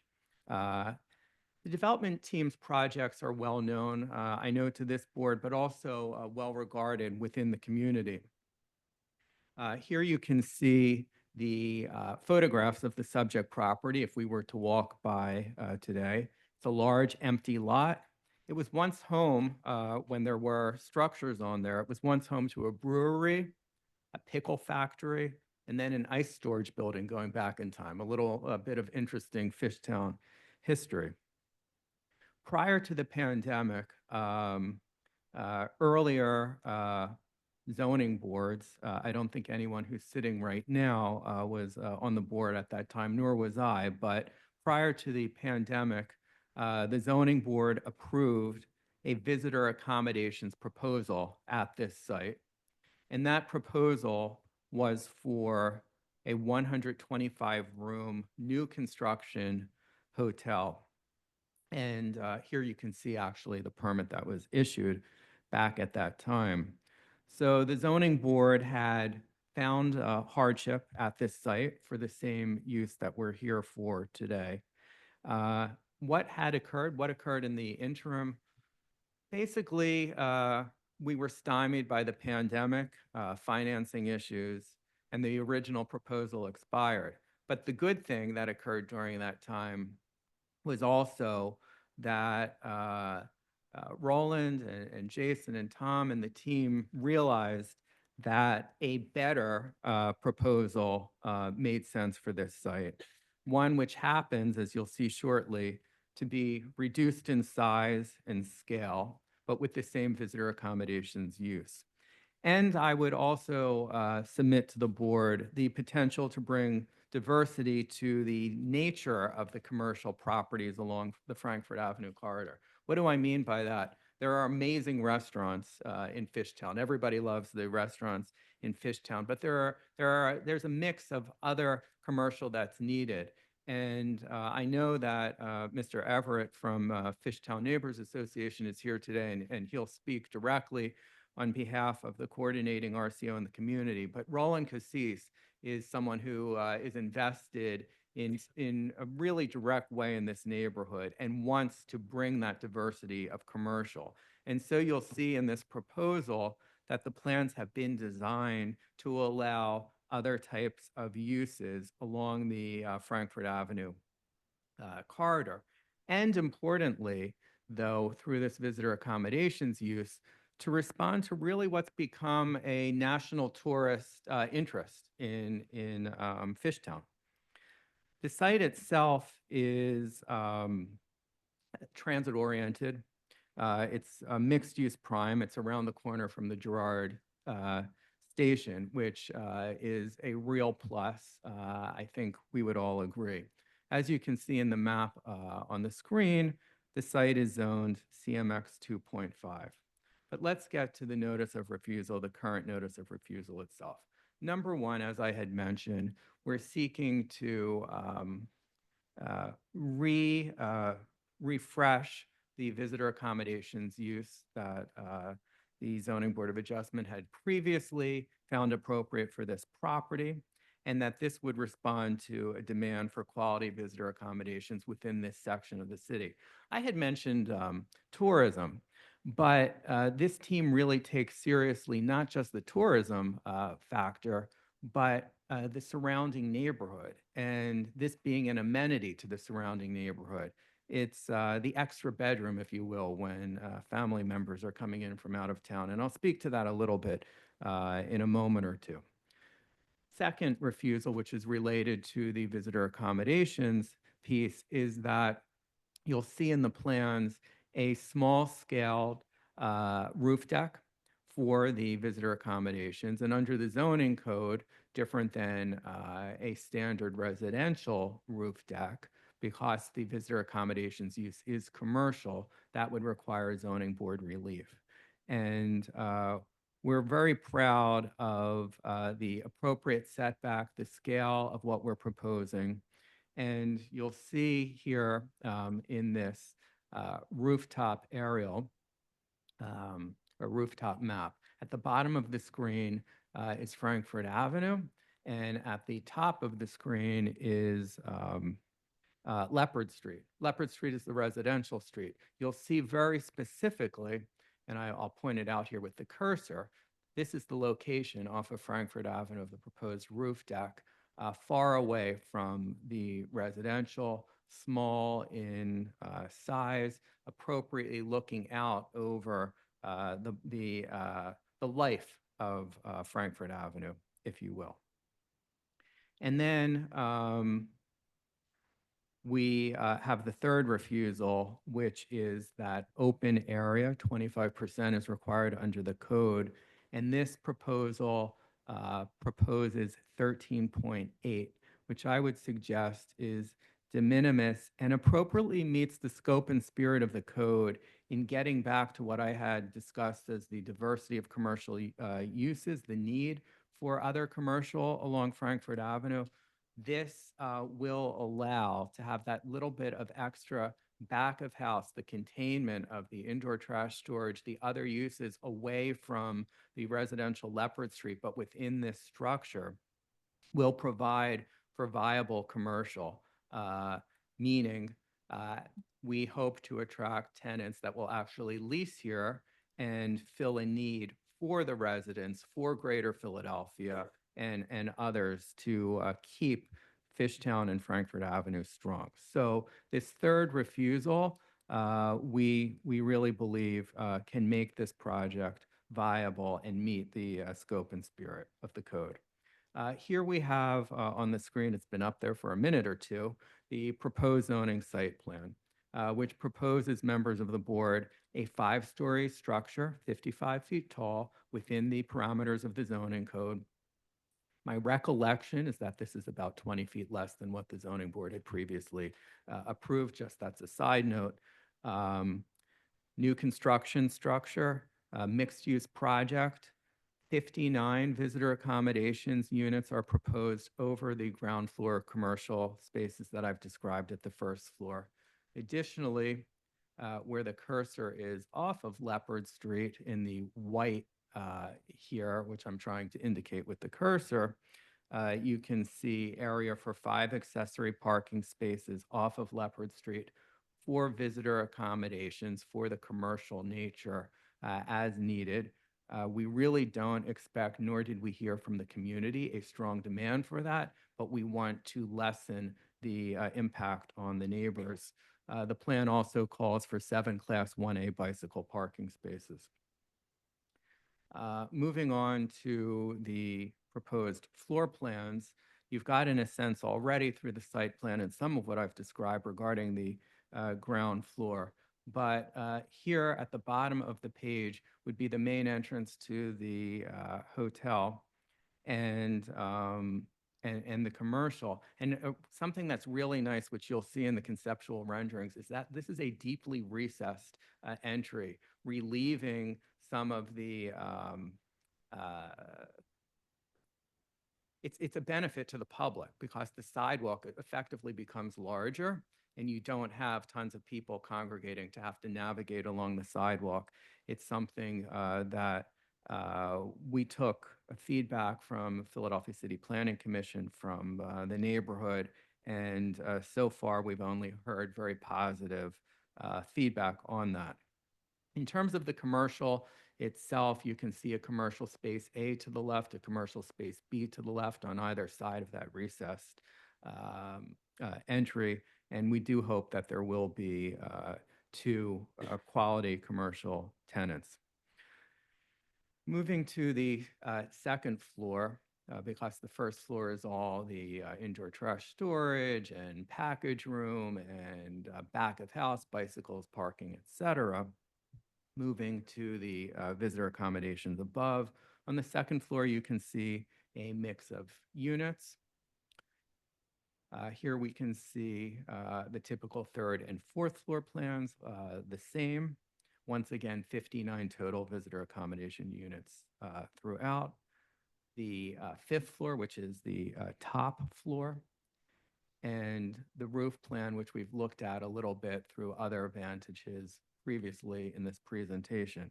I'd also like to zoom in on typical unit layouts for these visitor accommodation units.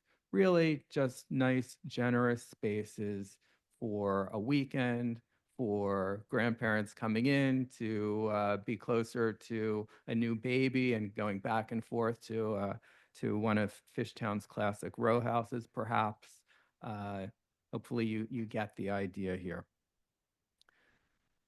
Archway, and I mentioned Catherine is here behind me, and Roland Cassis and Catherine and the Fishtown Collective team have been working on Archway within the neighborhood. They currently have 12 visitor accommodation units, but this is the culmination of the vision for Frankfurt to have a real presence of an authentic Fishtown particular hotel on Frankfurt Avenue through Archway, which has become a respected Fishtown brand. This will be an amenity for those live in the community and those in the surrounding area as well. In this sheet that we shared with the community, I'd just like to highlight a few things. One, a commitment to affordability and local discounts in the neighborhood in terms of pricing for those who are local. Flexible accommodations, partnering with local businesses, and dedicated parking for guests, reducing impact on the neighborhood. Also, and I won't get into this, but I'm happy to put it into the record and we can discuss it if the board wants further information. Really importantly, and we think that this in part is what led to the support of all of the RCOs impacted, there are responsible operation policies in place going towards noise, minimum stays, appropriate security. And in addition, there should always be commercial trash pickup. We know that. But more than just commercial trash pickup is respectful, neighborhood-aware commercial trash pickup during having it done during hours when people are hopefully not going to be asleep and it's going to be the least disruption. And there's a synergy of interest, and that's outlined in the materials that are now part of the record.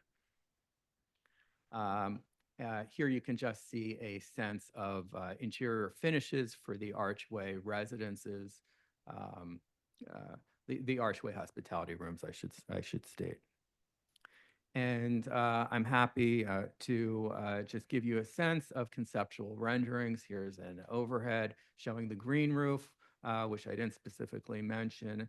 And you can see the roof deck, you can see the recessed entry, and well, let's go to the next here.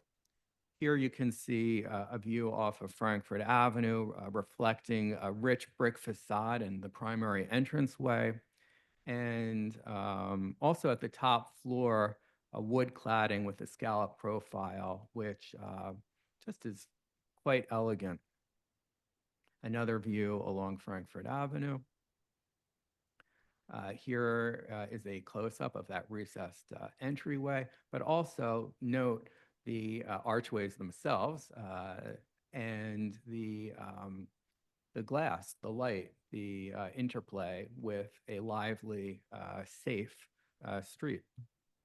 And here in the rear, along the more residential Leopard Street, is a reduced presence.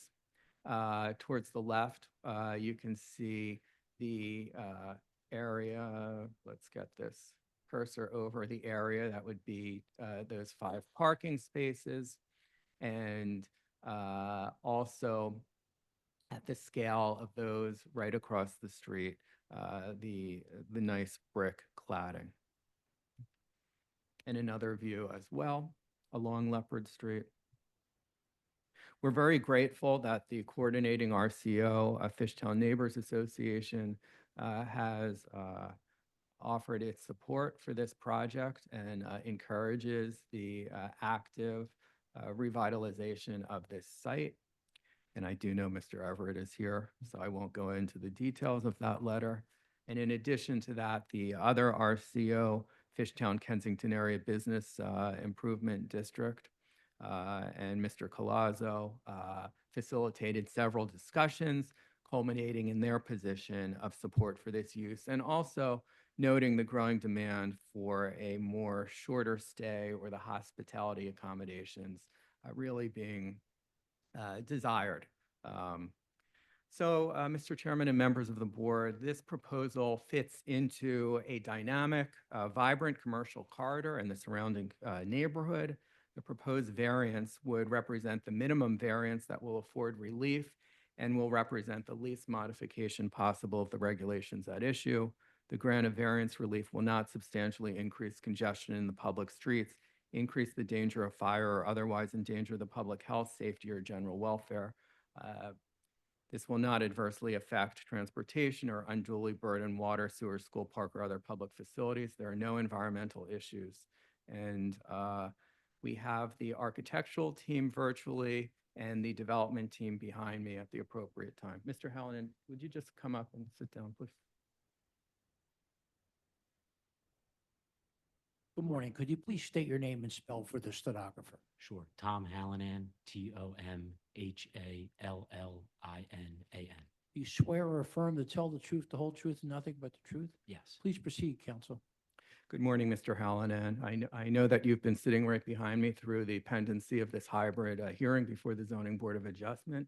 Would you adopt and affirm the testimony that I've offered as your own? Yes. Thank you. Is there anyone else you want to bring on the? Not unless there are Okay. specific Okay, well, questions. we'll save the architects in case we need that. Yes, Okay. yes. Questions from the board? Yeah, I have a question. What were the CDR comments? Thank you, Mr. Johns. I was actually just about to say that I realized I hadn't raised that. CDR was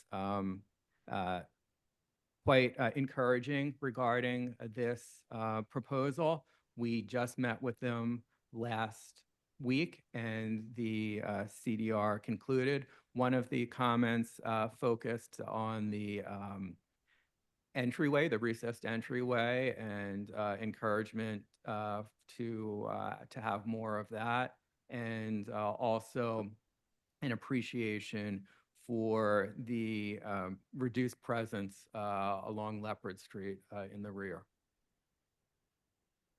Other questions? Yeah, I have some logistic questions. Just one for your business. This is gonna like add a number of units to your portfolio, and could you talk a little bit through your plans for the property management for the site? Sure. Well, we currently have probably about 500 units across the city that we have an in-house property management team that handles the specific long-term rentals. And then Catherine, our operating partner, handles the management of the archway product, which is what this would be. And then what's the typical stay that you're anticipating for visitors or residents here? Somewhere between 3 to 6 days. 3 to 6 days, okay. And then with relation to the 2 commercial spaces, is there a loading dock for them that's separate from the loading dock for the I don't want to call it a hotel, but from the They would residential they would building. Utilize the same parking lot. Same parking. So everything's going to come in through that rear parking lot for loading as well. Off of Leopard Street, Ms. Okay. Nguyen. Also deliveries would be back there as well. And then just because Frankfurt is a really, really busy street, is there a plan for like drop off, pick up luggage? I think, when I think of a typical hotel system, there's usually some sort of place for cars to pull up in front or valet. And is there a plan for that in the front of the building? Something that we've discussed with FNA, and again, Mr. Everett, I believe is here, and Mr. Clausa might be as well, and Roland, who has, along with Tom and Jason, a real presence in the neighborhood, said it's an issue that needs to be addressed in the neighborhood, and we're all going to work together and pursue the appropriate approvals as necessary also. So I don't have, I mean, I have to be fully upfront with you. There's not an easy solution, but we do believe that a coordinated effort makes better sense. Okay, but there is like a long-term, there's at least discussions and a plan to figure out some way to safely get people in and out of. We anticipating probably needing some type of smaller drop-off loading zone Okay. on Frankfurt In the Avenue front, to yeah. accommodate Yeah. that, yes. Other questions, the board? I'm sorry, how many units did you 59. say? 59. Not this, but how many other units? Oh, did about you say? 500 across the city. Oh, okay. Yeah. I did hear you. That Ms. Gaston, is mainly multifamily residential. Right. Oh, okay. Yes. All right. In Fishtown itself, the Archway brand, which collaborates with Fishtown Collective, only has 12 units at the moment on the hospitality visitor accommodations. And so we're excited about concentrating here on Frankfurt Avenue. I guess the last question I have is, right now for this business model, where are these being sort of rented, leased? Are you using like an independent website, or is this going to be on another short-term rental site? It does have its own independent website, but it also does push out to various channels. So you're through using Booking both? Agent. Yeah. Okay. Yes. Questions or comments from our attorney? No, sir. Questions or comments from the virtual audience? Mr. Yes. Everett?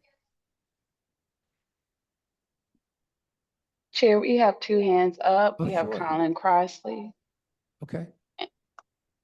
and they've been promoted to panelists. Good morning.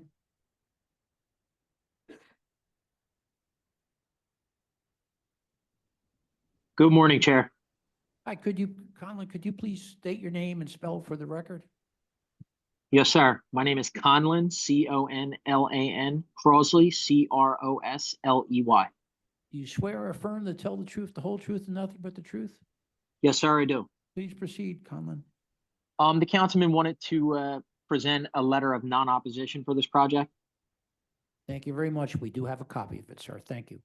All right, thank you. Have a good day. Other questions from or comments from the audience? Bob Zoen. Here, where are we? Good morning, sir. Could you please state your name and spell for the stenographer? Good morning. First name is Robert. Last name Everett, Everett. Do you swear or affirm to tell the truth, the whole truth, and nothing but the truth? I do. Please proceed, Mr. Everett. Okay, as Mr. Labor said, I'm the zoning chair of Fishtown Neighbors Association. We support this project. We're happy to see something finally going into that vacant lot that's been there forever. And yes, if they need a loading zone in the front, I don't think that will be an issue. There's already one right next door that they could probably coordinate with them and shift it a little bit. We like the idea that they did provide some parking for the residents to load and unload in the rear off of Leopard Street, along with a dock for deliveries. We love the front entryway, and that did come up at the CDR that they encouraged them to maybe the unique paving in that area to come out and spread it into the regular sidewalk to kind of join it into the community. The trees or potted plants, whatever they ultimately decide in the front, will, obviously help the air in the community and make it look more welcoming. And lastly, as I'm sure you know, other communities as well, we would prefer visitor accommodation on main drags in centralized areas like this, as opposed to scattered sites throughout a community where there's residential homes. Mr. Everett, thank you as usual very much for calling in. We appreciate it. Is there anyone else in the audience? I see no hands. Planning Commission. Amy Wood with the Planning Commission. This proposal completed its civic design review in June 2025. The Civic Design Reviews Committee's advisory recommendations are not an expression of City Planning Commission's recommendations or opinions regarding zoning variances, special exceptions, or discretionary approvals associated with this proposal. The comprehensive plan recommends no change in zoning at this location from the CMX2 commercial mixed use. The appellant has not shown that there are unique physical conditions or circumstances of the property that would prevent it from being used in conformance with the zoning code. The Planning Commission recommends that the board deny the requested variances for visitor accommodation, occupied area, and non-residential roof deck. I'd just like to note for the record that the underlying zoning is CMX 2.5, and I won't go further regarding the board's prior finding in this matter. Thank you. So MI 2025-001-555-1224 Frankfurt Avenue. I vote yes. Cheryl Gaston, my vote is yes. Taya Nguyen, my vote is yes. Michael Johns, my vote is yes. Thank you, council. Thank you, Mr. Chairman and members of the We're board. going to go back to number 2, MI 2024-002-371, 1639 East Chelton. We have our interpreter, Stephen. Yes, I'm here on the line. Good morning. Stephen, did you notice we were calling you a little while ago? There's another case that we may need an interpreter. Would you be able to do that? At what time is it? We'll let it go right after this. Okay, yes, I can. Sure. Okay. All right. So could you please call Mr. De Los Santos again, and also see if we can't find who was Angela Vida. Así que, okay, he's here. Okay, he's there, right? Así que este es Franklin de los Santos. Sí, Franklin Martínez de los Santos. Yes, Franklin Martinez de los Santos is on the line. Okay, and could we see if we can have Miss Vida? Y si la señora Vidal, ella está en la línea? Sí, ella está aquí, sí. Yes, she's here as well. Okay, so she will not testify. She will just use the computer. Could you please tell him to start his presentation? Así que ella no va a testificar, solamente le está dejando que use la computadora. Ya puede empezar la presentación. Okay. Please turn on your video. Y por favor, comparta la pantalla.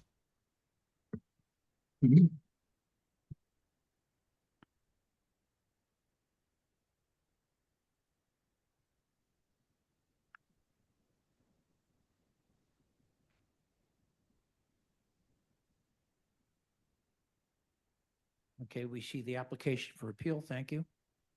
Sí que vemos la solicitud de apelación. Gracias. Could you ask him to please explain this next part?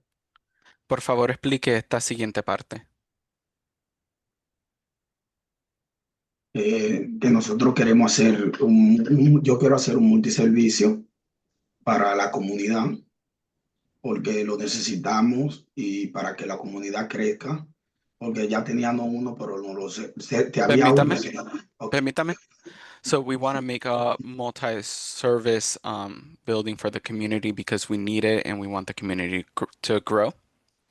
What is it he's trying to build? ¿Y qué es lo que están tratando de construir?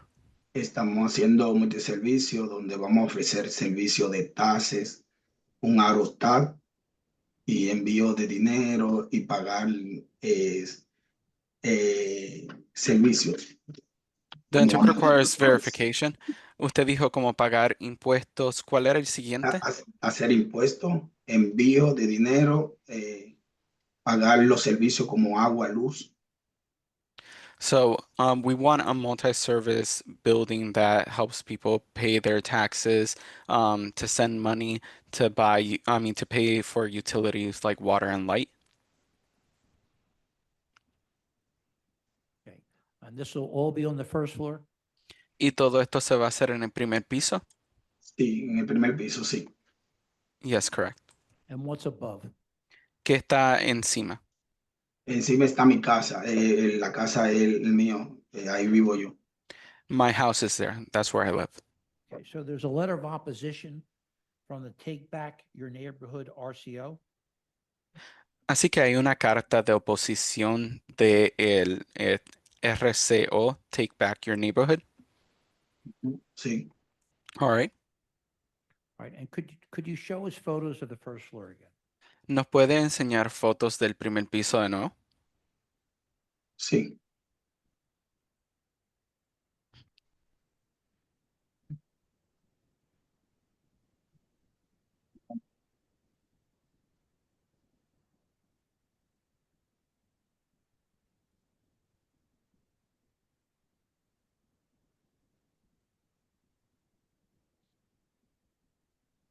The inside of the first floor. Y adentro del primer piso. And that's the Aquí office floor. está la sala de espera. That would be the waiting room. Aquí está donde vamos a tener 2 empleados. There we will have 2 employees.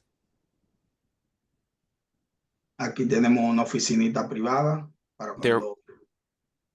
there we have a private office. Ujú. Aquí está la señal, la emergencia, That's the emergency exit. la puerta principal con su seguridad aquí para entrar. And front door with security system to come in. Okay, the RCO believes there's an apartment being placed in the rear of the first floor. Así que RCO creen que hay un apartamento que están poniendo en la parte de atrás del primer piso. No, eso es era un depósito de que nosotros guardamos, un store. No, that is the storage where we will be putting stuff in. Questions from the board? Yes, can you go back to the first floor plan, the entire building? And Así que zoom, puede can you ir, zoom in, sorry, puede- to the site plan? y puede ir para el planeo del primer piso y ponerlo más de cerca. ¿La foto o el plan? El plan del primer piso y ponerlo más de cerca. El plan. Not this page, the previous page. ¿No esa página, la página previa?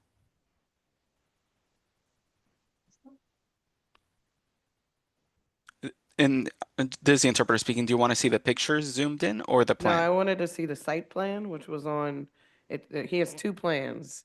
And I want to see the site plan, which also includes the backyard. It's the entire building. It's the entire lot footprint.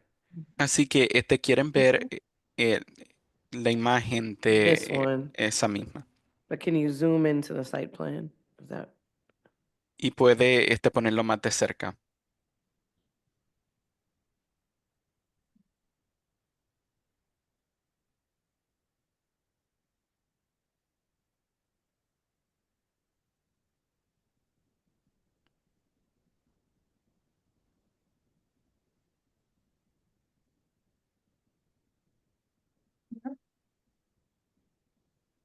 ¿Sí? Does that work? yes, what's happening in the existing 1-story building? ¿Y qué es lo que está ocurriendo en el edificio, en la parte de abajo del edificio que ya está existiendo? Tenemos la oficina. We have the office. Eso. Did we No, yo tengo un desk que está cerrado.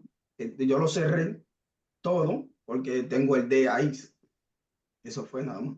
So I closed everything out because I have a desk there. Sí, puse madera alrededor para cerrar el desk. And I put wood around it to close the desk. So based on this image on the left, it looks like it's a deck that you have fencing around. Yeah. It doesn't look like a building, it looks like a deck with fencing around it. Así que se ve como que sí es una terraza que usted le puso como verja alrededor. Sí, eso porque es el desk y yo le puse todo alrededor para tener seguridad en el desk porque ahí compartimos. Yeah, so it's a deck, and I put fencing around it just as a security measure since we share it. Okay, so it's not a one-story building. It's just that underneath the deck that you've put fencing around. Así que no es un edificio de una planta, es solamente una terraza que usted le puso Sí, verja una- alrededor. sí. Yes. Do we have pictures of this? ¿Y tiene retratos de eso? Retrato, ese que se ve. Porque no es parte del negocio, porque esa es la parte de mi área recreativa. So we didn't include it since it's not part of the business. That is part of my Parte de mi casa. recreational area next to my house. Yes, but it's part of the property, and so we're trying to understand what's going on with the entire property. Sí, pero es parte de la propiedad y estamos tratando de averiguar lo que está sucediendo con toda la propiedad. Ah, ok. Pero yo, la foto que más tengo es esa. A ver, So those are the images that I have. Daniel. I understand that, but can you Sí, se just ve. verbally explain Mírala ahí. to us Mira- what's going on? So like míralo ahí. right now, how do you get to the apartments? Así que si nos puede explicar verbalmente ahora mismo cómo es que usted entra al apartamento. ¿Cómo yo entro a mi casa? De este lado está la puerta principal, del lado izquierdo de la calle. So on the left hand side of the street, that is the entrance to the Sí. apartment. Aquí. So the image Aquí that we're subo. looking at right now, that is the entrance to the apartment. Así que la imagen que estamos viendo ahora mismo es la entrada del apartamento. Eso es de la tienda nada más, de multiservicio. So that's the multi-service entrance for the store. So how do you get into the apartment? Can you point to where you live? Pero ¿cómo es que usted entra a su apartamento? ¿Cómo es Mire que- la escalera está ahí, a donde está el mire del gas. Mire la escalera ahí, ahí está, mírelo ahí. Eso tiene el cosa. Ahí mismo So, está la puerta principal. so wherever the gas meter is, if you look there, there's the entrance to my house. He might be zoomed in too much. We can't. Yeah, we can't can't see. see You gotta it. move it up a little bit. Así que muévalo un poco más para arriba porque no lo podemos ver. Ok, ahí. Ahora acércalo, manito. Angelina, sí, pero. Dejé ahí. Ahí. So this is the interpreter speaking. It sounds like they're moving it, but it's not showing up on our side. Okay, and then just for clarification, the apartment is 2 stories or 2 floors. Y para clarificación, el apartamento es de 2 pisos. No, la casa es arriba y el negocio abajo. No, just the houses on top and the businesses below. Yeah, but you keep saying houses with a S. So I think I'm trying to confirm how many dwelling units are in this building. Así que, pero sigue diciendo como casas, así que ¿hay solamente una casa arriba o hay más de una casa arriba? No, una casa, una sola. So it's just one house. The one house is 2 floors. Pero esa casa tiene 2 pisos.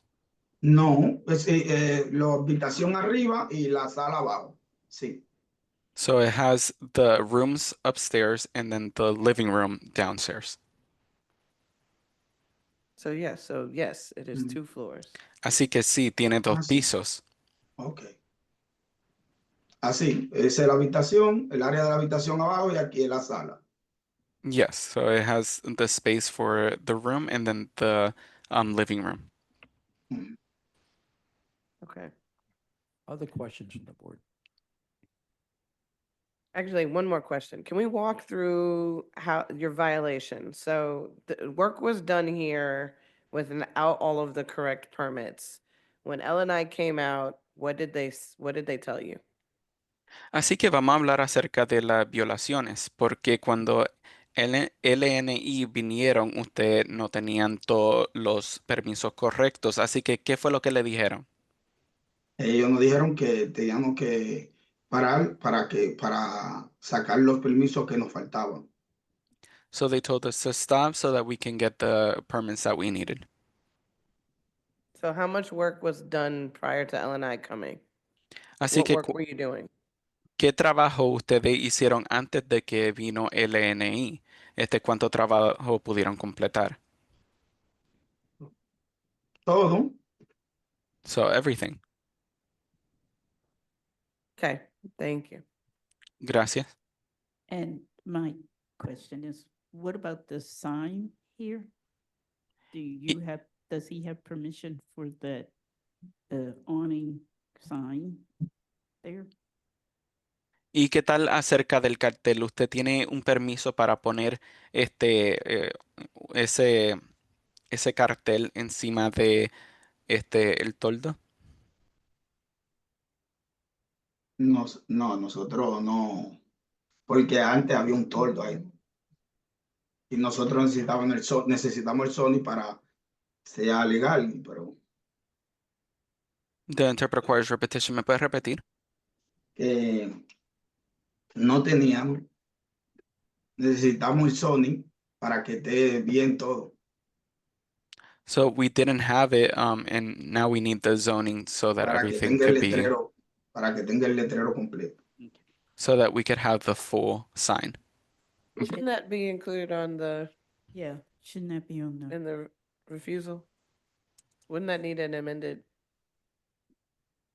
Y permit? I don't know the answer to that. I will ask our I'm referral holding attorney. on this side.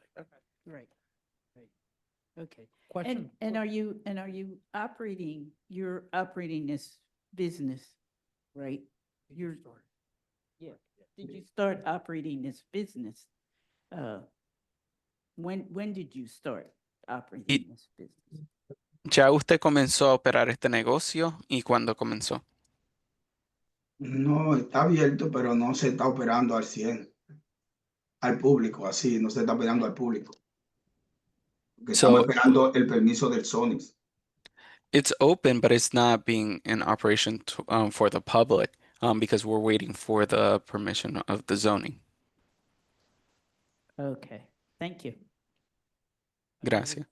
Yeah, one last question. So your first violation was in July of last year, yet I can see that there were subsequent construction happening as recently as May of this year. Why did you continue construction after the first violation? Así que algo que le quería preguntar es que la primera violación fue en julio. Y, ¿por qué también veo que hubo construcción en tan pronto como mayo de este año? ¿Por qué no había parado desde la primera violación? Porque era lo que estaba en violación fue el área del heater, del aire. So, because the area that was in violation was like the heater and the air conditioning. Okay. Questions from our attorney? No, sir. Questions or comments from the virtual audience? I see no hands. Planning Commission.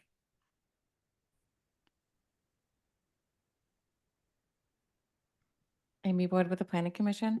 The comprehensive plan recommends no change to the RSA 5 residential single-family zoning at this location.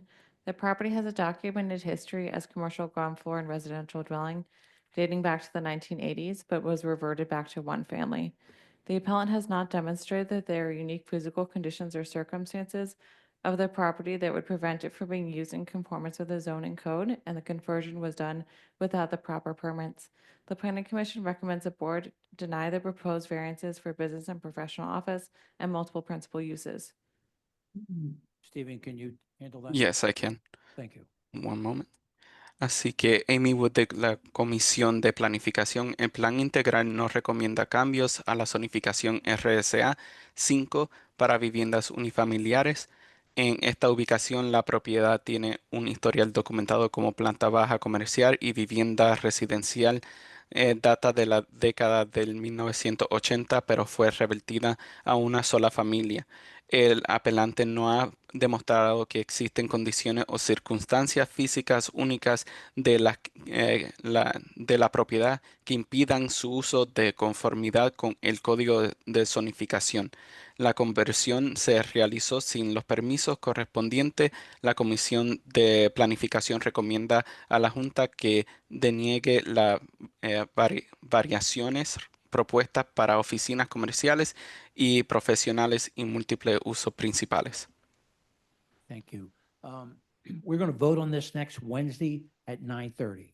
We're going to have a meeting in the executive session, but we will vote next Wednesday morning at 9:30 a.m. Okay?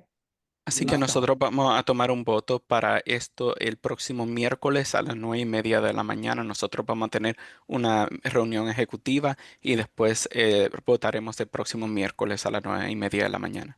Una pregunta, y porque yo no sabía de nada, porque antes esta propiedad tenía un Sony. Y entonces, al yo no saber, fue que se pasó eso. What did he say? So I have a question because regarding this property, it had a zoning and I didn't know regarding it. So that's why those mistakes were made. Okay, we understand that, but we have enough information that we will vote next Wednesday at 9:30 a.m. Thank you. And Stephen, could you please stay on? Yes. Así Thank you, que sir. ya nosotros entendemos esa información y nosotros tenemos suficiente información para reunirnos, tomar un voto y el miércoles a las 9:30 nosotros tomaremos un voto. Ok. Thank you. Stephen, so Tengo que estar presente. So he's asking if he needs to be present. You don't have to be present, you can listen on the phone. Así que no tiene que estar presente, puede escuchar por teléfono. So number 8, MI 2024-005-585, 4022 Reese Street, Lydia Paulino. Could you please call that for me? Así que este es el número 8 MI 2024-005-585-4022 Reese Street. Lidia Paulino, si puede entrar a la línea, puede levantar la mano. Thank you, Stephen, for staying on too. We appreciate it. No problem.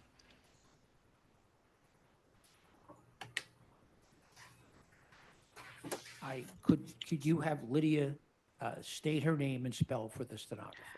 Y Lidia, si puede dar su nombre y deletrearlo para el reportero de la corte. Mi nombre es Lidia Paulino, Lidia Paulino. So my name is Lydia Paulino, Lydia Paulino. Do you swear or affirm to tell the truth, the whole truth, and nothing but the truth? Jura y afirma decir toda la verdad y nada más que la verdad. Sí. Yes. Could you have her bring up her documents on the computer and start her presentation? Si puede compartir sus documentos en la computadora y puede empezar su presentación.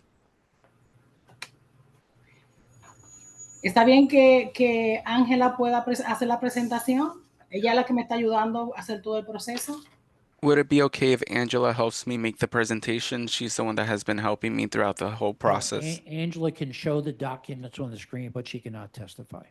Así que Ángela puede enseñar los documentos en la pantalla, pero ella no puede testificar. Okay.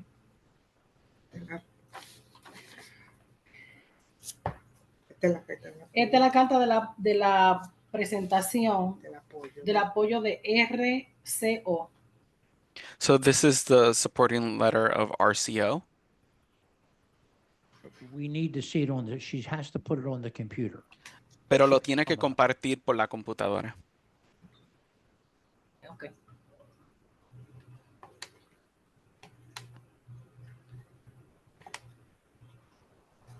Okay, so that's the letter from Esperanza. ¿Puede ver ahí? Así que esa es la carta de esperanza. Sí. We need to see what she wants to do. Necesitamos ver lo que quieren hacer. There you go. Esta es la aplicación para el Sony para 2 unidades. So that's the zoning application for a 2-unit. We have all those documents. Why don't she go to her plans? Así que ya tenemos todos esos documentos. Puede proceder a enseñarnos los planes. Esos son los planos. And those are the plans. This is on Queremos- three, this is on 3 floors?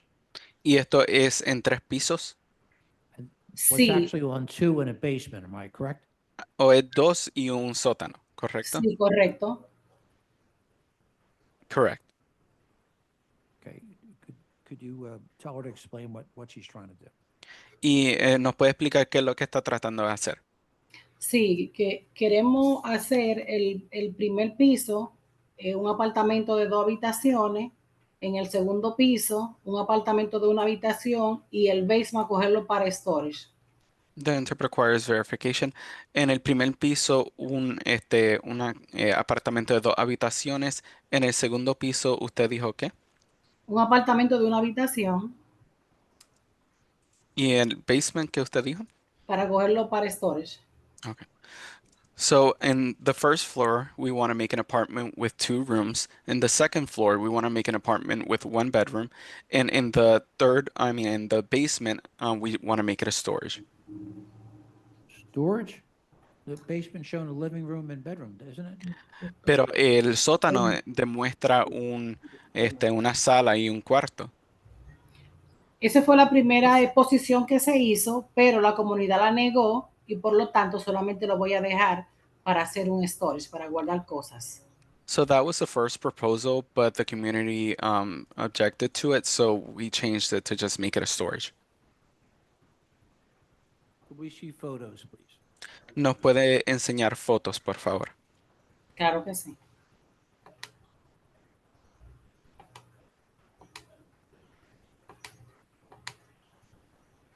Ese es a la entrada del primer piso, el pasillo. So la that's the entrance of the first floor. That's the hallway. A la derecha sería para entrar al primer piso, que sería para el apartamento de 2 habitación. Esa sería la sala. And on the right, it would be the entrance to go into the first apartment with 2 bedrooms, and that is the living room. Esa sería una habitación. That is 1 bedroom. Esa sería la cocina del primer piso. That is the kitchen of the first floor. Ese sería un closet que hay en la cocina, en el primer piso. That's a closet that's in the kitchen on the first floor. Esa sería la puerta que está para subir al segundo piso. And that is the door to go up to the second floor. Ese es el pasillo del segundo piso. That is the hallway to the second floor. Esa sería la primera habitación. That would be the first bedroom. Y sería la otra habitación sería la salita con la salita y la cocina. And then that the interpret requires repetition. ¿Me puedes repetir lo último que dijo? Lo otro, de esa no tengo foto, lo otro sería la cocina arriba y la salita. So I don't have pictures of the living room upstairs and the small kitchen. Does she have a bathroom in the basement? ¿Tiene un baño en el sótano? No, lo que tengo es un toilet en el sótano. Siempre hubo el de eso del toilet. So it's just a toilet in the La compré basement, así. but Yo la just a compré- toilet. Cuando la compré así, tenía abajo el baño con el toilet. So, but whenever I purchase it like that with a bathroom and a toilet downstairs. Could you ask her what's the rest of the block? Do they have duplexes on the rest of the block here? Y en el resto del bloque tienen duplex, igual. Sí, hay casos que tienen apartamentos. So there are houses that have apartments. Questions from the board? Yes, what's the plan for laundry and trash storage?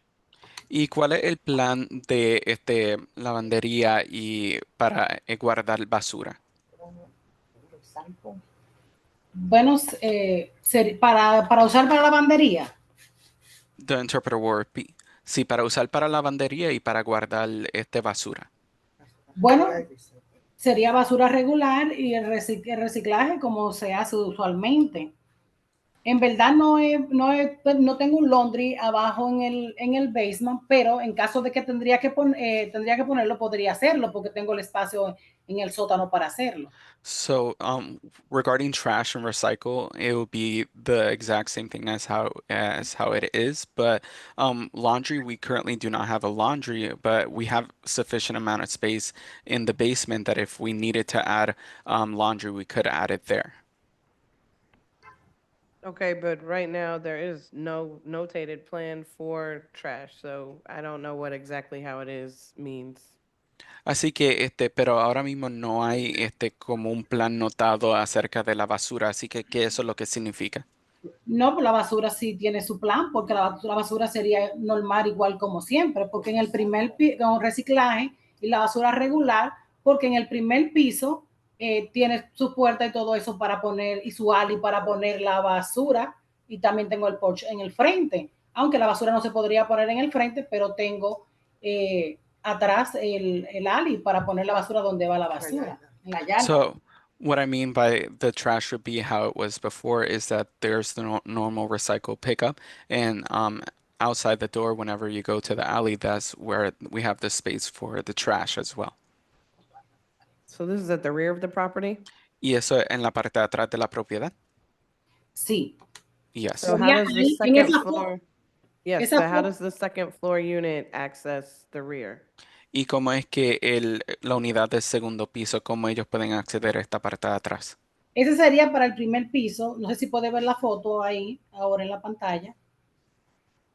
So that is in the first floor. I don't know if you can see the picture on the screen.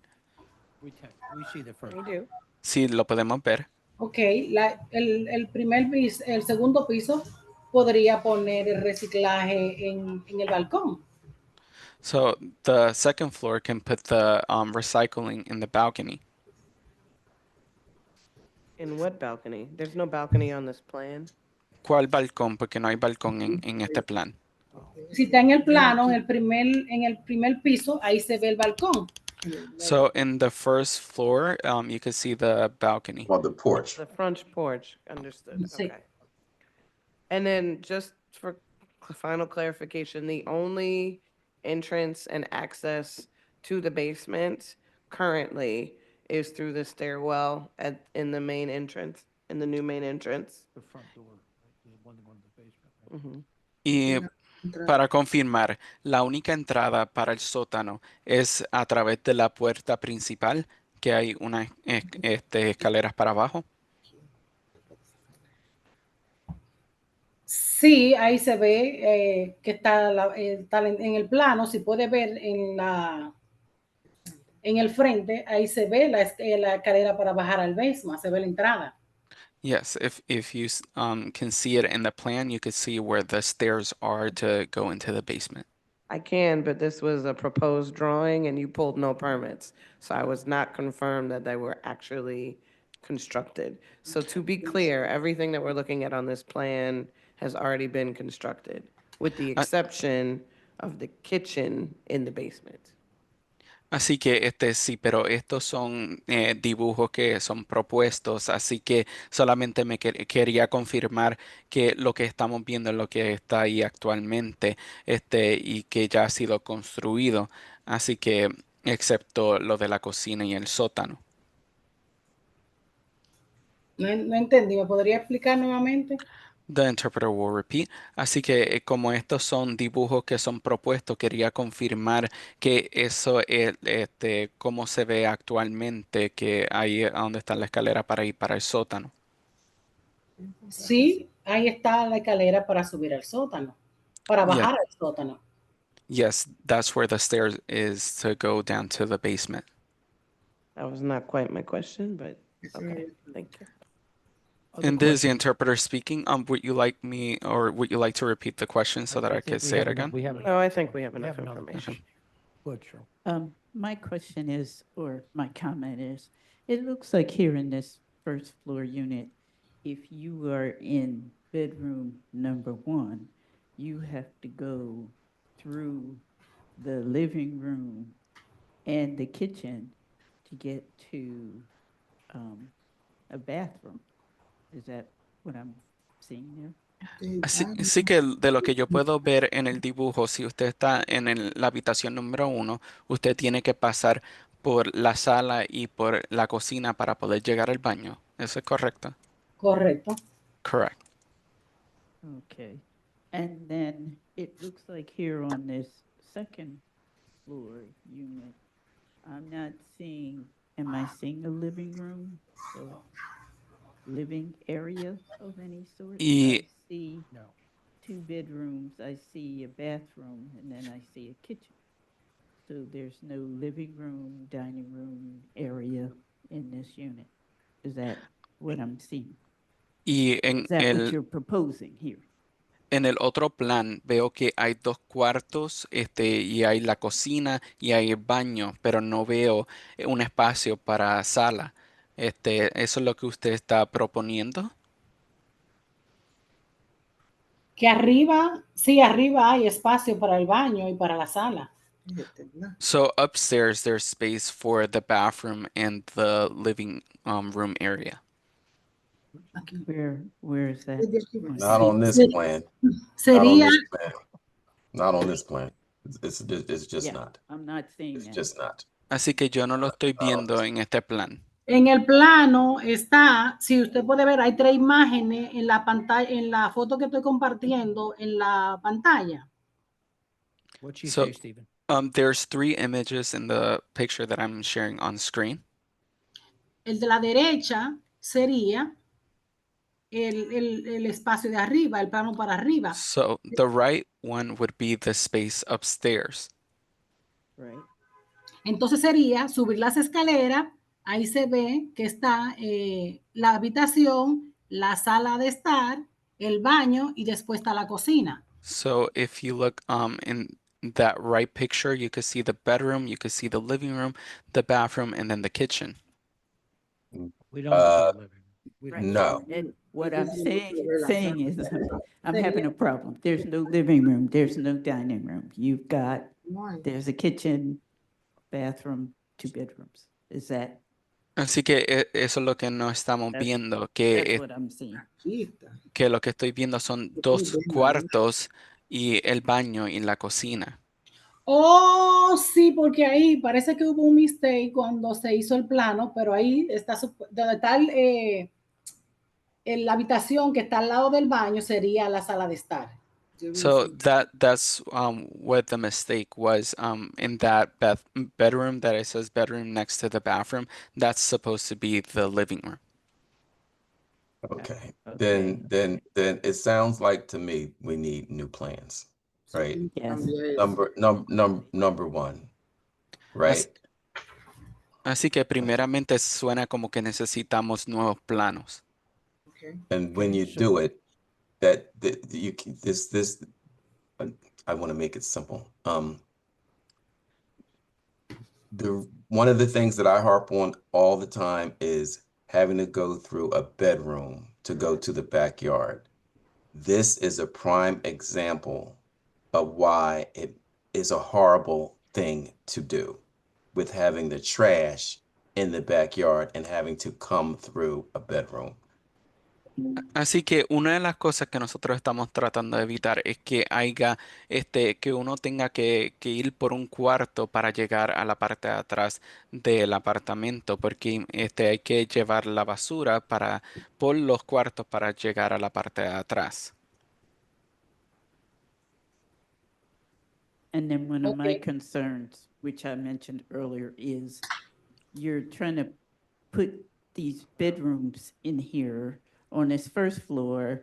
And so if you're in the bedroom, you got to walk all the way through the living room and the kitchen to get to the bathroom. I mean, that's bad. Y también viendo que para llegar al baño usted tiene que pasar por la sala y por la cocina para poder llegar al baño. Y eso no es un buen plan. Pero tiene su propia puerta para entrar. Stephen, tell her we have to move on with this case, and I'm going to have a resumptive hearing, okay? So questions or comments from our attorney? No, sir. questions or comments from the virtual audience? I see no hands. Planning, do you want to hold till you see new plans? No, I can make my statements. Sure. Amy Ward with the Planning Commission. The comprehensive plan recommends no change to the existing RSI 5 residential single-family zoning. The appellant has not shown that the property cannot possibly be used in strict conformity with the zoning code, and that the variance is therefore necessary to enable economic value from the property. The Planning Commission recommends that the board deny the variance for multifamily. Thank you. In one moment, Stephen, please. go ahead, tell her that, please. Okay. Así que dice, Amy Wood de la Comisión de Planificación, el Plan Integral no recomienda cambios a la zonificación RSA 5 para viviendas unifamiliares. En esta ubicación, la propiedad tiene un historial documentado en la planta baja comercial y vivienda residencial. Y el apelante no ha demostrado que la propiedad no puede ser utilizada en conformidad con el código de zonificación. So, on August the 6th, listen to me, listen to me. Una pregunta. No, listen to me. Un momento, por favor. So, we're going to continue this case for August the 6th at 2 o'clock. And what we would expect at that August 6th meeting is new plans that would take into consideration everything that you heard today. Así You que will have a nosotros, chance to present them. The board will then ask questions, go back to the audience, and then we'll vote. So we will not vote on this till August the 6th. Be sure that she comes with new plans. We need them 5 days before the hearing, and she should take into consideration everything that she heard. Please interpret that for me, Stephen. así que nosotros vamos a continuar este caso para agosto 6 a las 2 de la tarde. Nosotros lo que estamos esperando son nuevos planes y que tomen en consideración todo lo que le dijeron el día de hoy. Usted va a tener una oportunidad de presentar esos planos y la Junta va a tener una oportunidad de hacerle preguntas y se lo pasamos también a la audiencia. Así que para agosto, si nos puede presentar nuevos planos y someta los 5 días antes de su audiencia. Thank you very much for your time, and please remember, August the 6th, you have to have your documents in 5 days prior to that. Thank you very much. Y gracias por su tiempo. Steven. Recuérdese agosto 6 y que tiene que tener los documentos, los planes enviados 5 días antes de la audiencia. And Stephen, we very much appreciate you hearing 2 cases for us today. Thank you very much. No problem. Thank you so All right, much. thank May I you. be So, excused? Yes, you can. All right. Thank you. So MI 2024-006-177, 2068 East Somerset Street. Vern Anastasio is the attorney.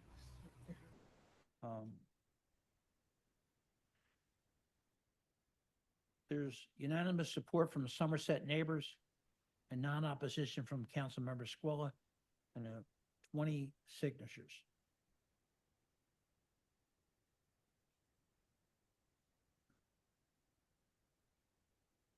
Vern, Good morning, Mr. Chair. good morning. Vern, could you please just state your name and spell for the stenographer? Yep, it's Vern Anastasio, Anastasio, on behalf of Mr. Jeff Sommer. Do you swear or affirm to tell the truth, the whole truth, nothing but the truth? I do. Vern, do you have proof of posting?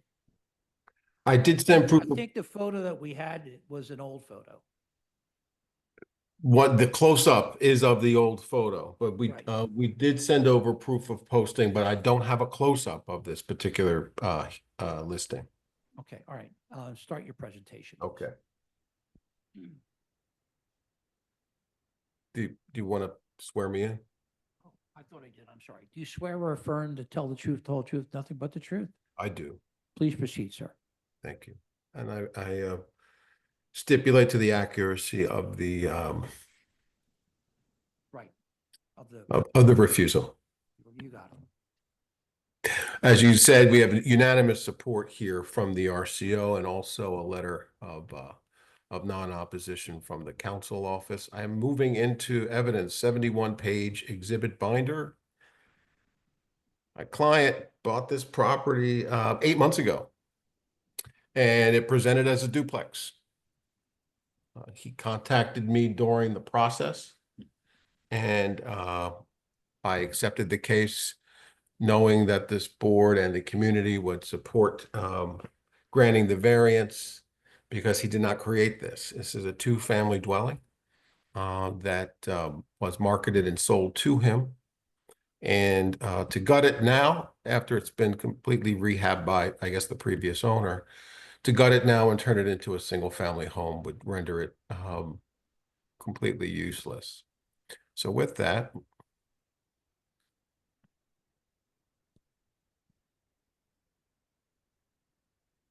let's get to the plans. I'll be able to zoom in if you'd like at any time. Here's a basement. It's just mechanicals, nothing more than that. And then we've got the first floor and the second floor. Let's zoom in. First floor, right up the stairs, into a hallway. Turn right. Here's your living room, your bedroom, eating kitchen, full bath. There's a little mudroom area, access to the yard. Please note, there is no bedroom here that you're getting yard. And Thank you. Welcome. This was an easy one. They're not all that easy, but anyway. Vern, you made him happy for the day. I'll tell you that one time. Well, you know what? If you're ever worried that it's not getting into our heads, it's getting into mine, believe me. So my clients hear it from me now. But anyway, the rear yard is it's got the containers, and this is universal access to the rear, actually, because of this breezeway. Right here, both units have access to the trash area, and that's that. And then upstairs, we've got another center situated bedroom with a living room at the front, kitchen, a little eat-in kitchen in the rear, and then the space is separated with the full bath. This is a 3/4 bath, sorry. So that's it. Property management team will continue to maintain the property. I'll show you some photos. My property is only one unit's occupied. The other one we're waiting until this is done. Let's take a peek. Vern, what's the rest of the block look like? There are some duplexes. There are actually even more than that. There are triplexes, and there a good majority, though, are single family.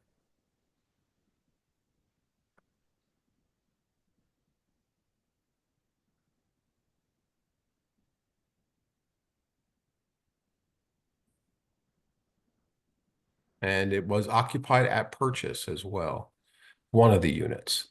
Again, the second unit is waiting for the approval. Obviously, my client understands he's going to need to go through the building code process with an engineer and an architect. As you can see, there's proof of 2 meters. Here's the letter that went out to everyone. And there's proof of 132 individual households that were mailed. We've also went door to door. In addition to the unanimous vote of the RCO and the council office, we've got Somerset, Rush, and we used the list given to us by the Planning Commission, these addresses here, in order to go door to door. As I've said, we've got the support of the RCO is unanimous. And I move that in. That's about it. I would like to call my client, Mr. Jeff Sommer, to raise his virtual hand.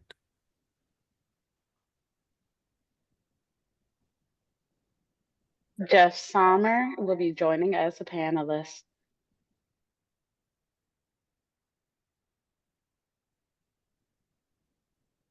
Hello, everyone. Good morning, sir. Could you please state your name and spell for the stenographer? It's Jeffrey, Jeffrey, Sommer, Sommer. Do you swear or affirm to tell the truth, the whole truth, and nothing but the truth? Yes. Please proceed, counsel. Thank you. Mr. Sommer, did you hear my presentation to the board this afternoon? I did, yes. Is it true and accurate to the best of your knowledge? Yes, it is. Do you adopt it as your own testimony?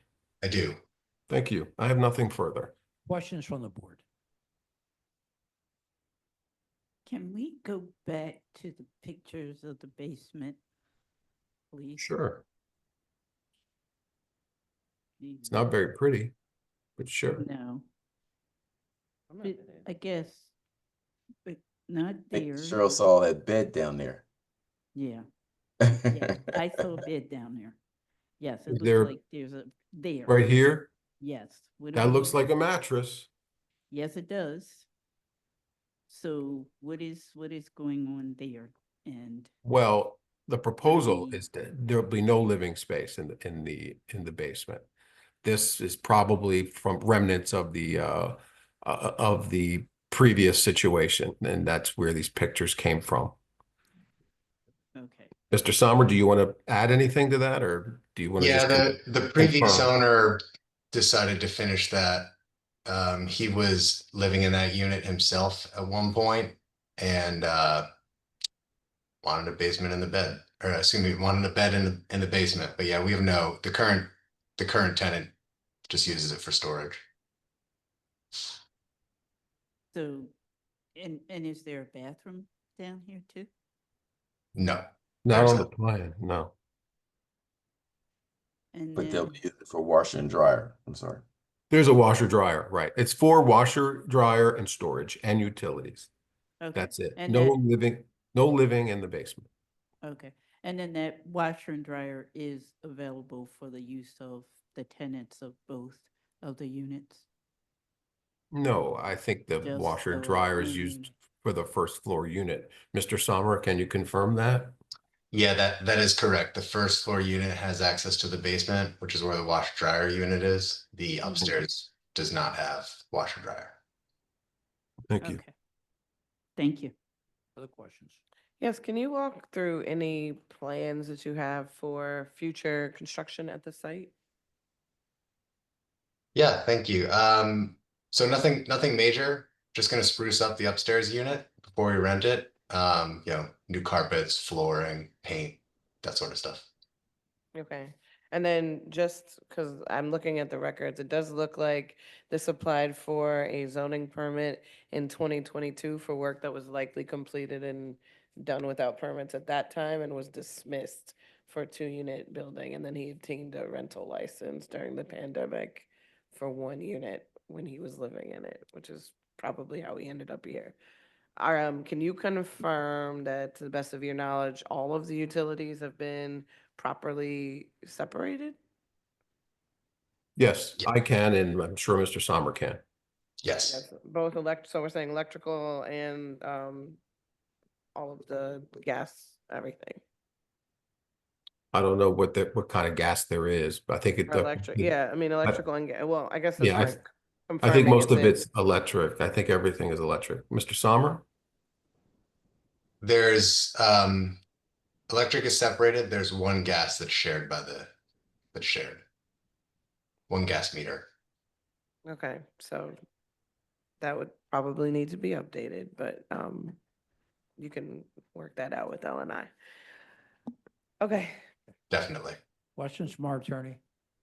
No, Chair. Questions or comments from the virtual audience? I see no hands. Planning. Amy Boyd with the Planning Commission. The comprehensive plan recommends no change in zoning to the RSA 5 residential single-family zoning at this location. The appellant sinks 2 dwelling units in an existing 2-story row home. There's an expired rental permit on file for 1 unit in 2020. There's no history of anything on this property other than single-family.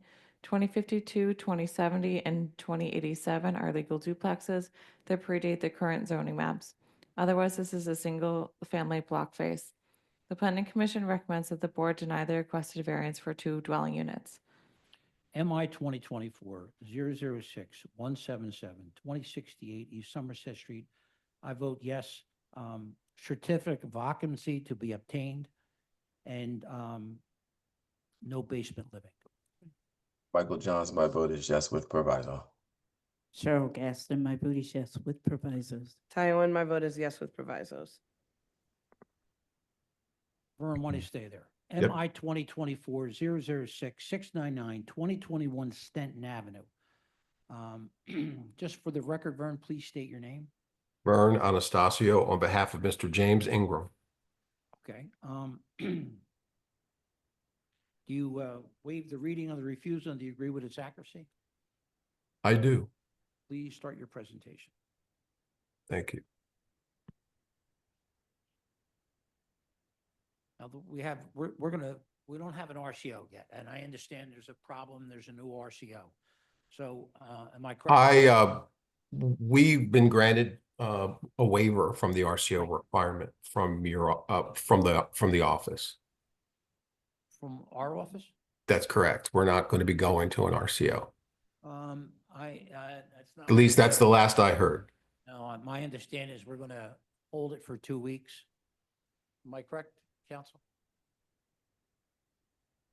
You are correct, sir. Yeah, we're going to hold the vote for 2 weeks. Okay. Okay? In case Yeah. they that's decide right. to. And if you can't make, we're going to vote in 2 weeks. Understood. That's fair enough. Thank you. This is a 3-family dwelling. Long history of multi-use, commercial mixed residential use. The first floor was traditionally a very well-regarded in the neighborhood 100+ years carpet company that subsequently moved. There really isn't a whole lot of commercial activity otherwise. So this property on the first floor became another living unit. And here we go here. This is unit 1. I know this says this is your entry door. I know this says dining room, but it's more of a living room sort of situation, maybe with a dinette set, kitchen, full bath, and a bedroom. Unit 2. Sort of the same sort of setup. We've got a living room with a kitchenette, a bedroom, and a bath. And then the first floor, we got a bedroom, living space, and a full bath. It's 3 bedrooms in the entire building. It's attached to a multifamily dwelling already, also with no commercial on the first floor.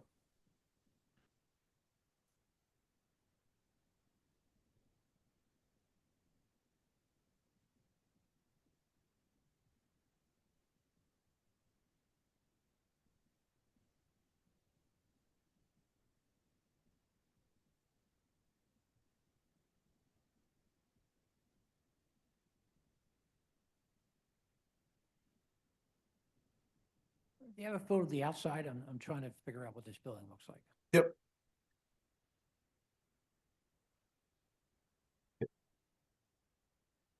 It's in a weird corner. So this gray building is the building, and I've got plenty of outdoor shots. There's an entrance. There's a side yard. Each unit has its own containers.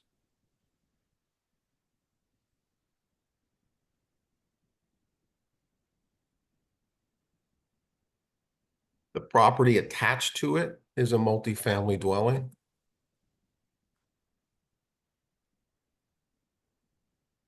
I have additional shots as well. I believe we sent over posting photos of the exterior. As you can see, lots of water heaters, lots of electric meters. All of that was done years ago. 103 individual households were mailed.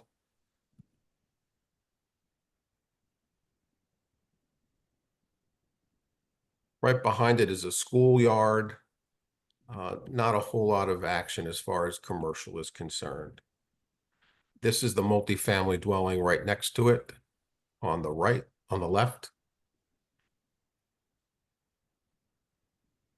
And there's proof of posting. We got moving into evidence, 111 pages. We've got history that long documents the commercial mixed use, residential included. Here is the listing as an apartment building. Also potential uses that did not come to pass for obvious reasons. As we all know, the commercial market in Philadelphia is not a good one.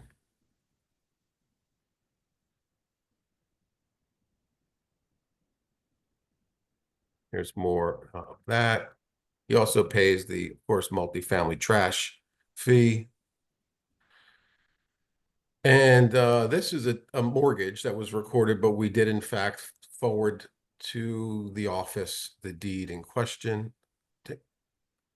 And you could take a look at the really unfortunate sort of shape of the building.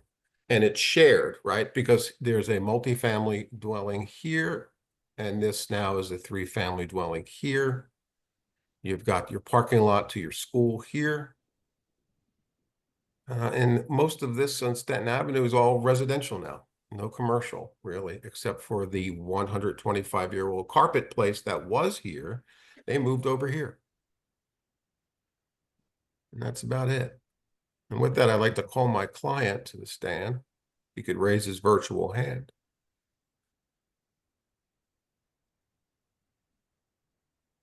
James M. Graham will be joining as a panelist.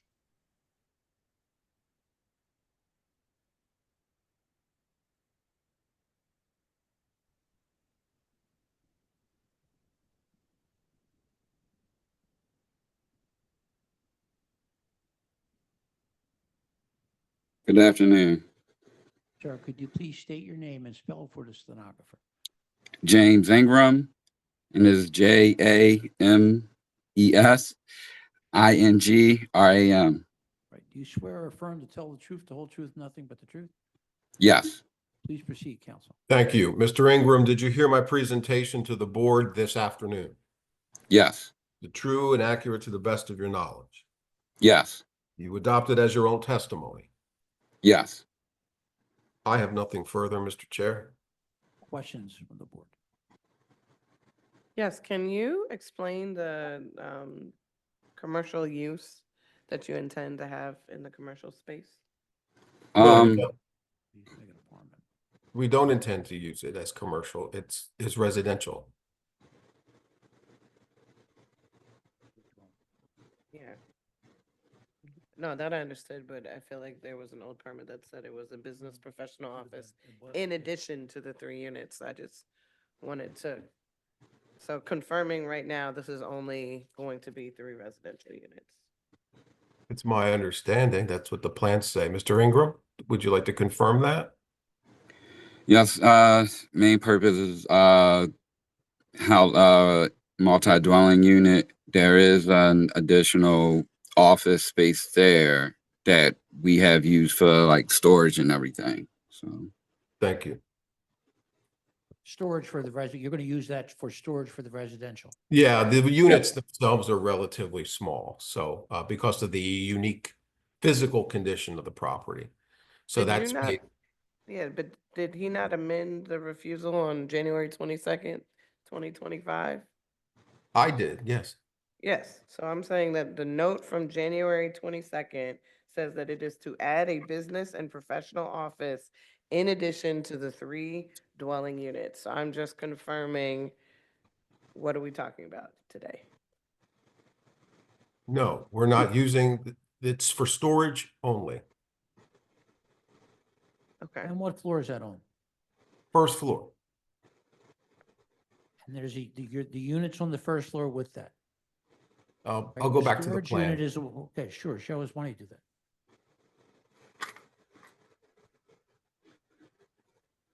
I don't believe the storage, oh, yep, well, that's it right there. Is this it right here, Mr. Ingram, right here?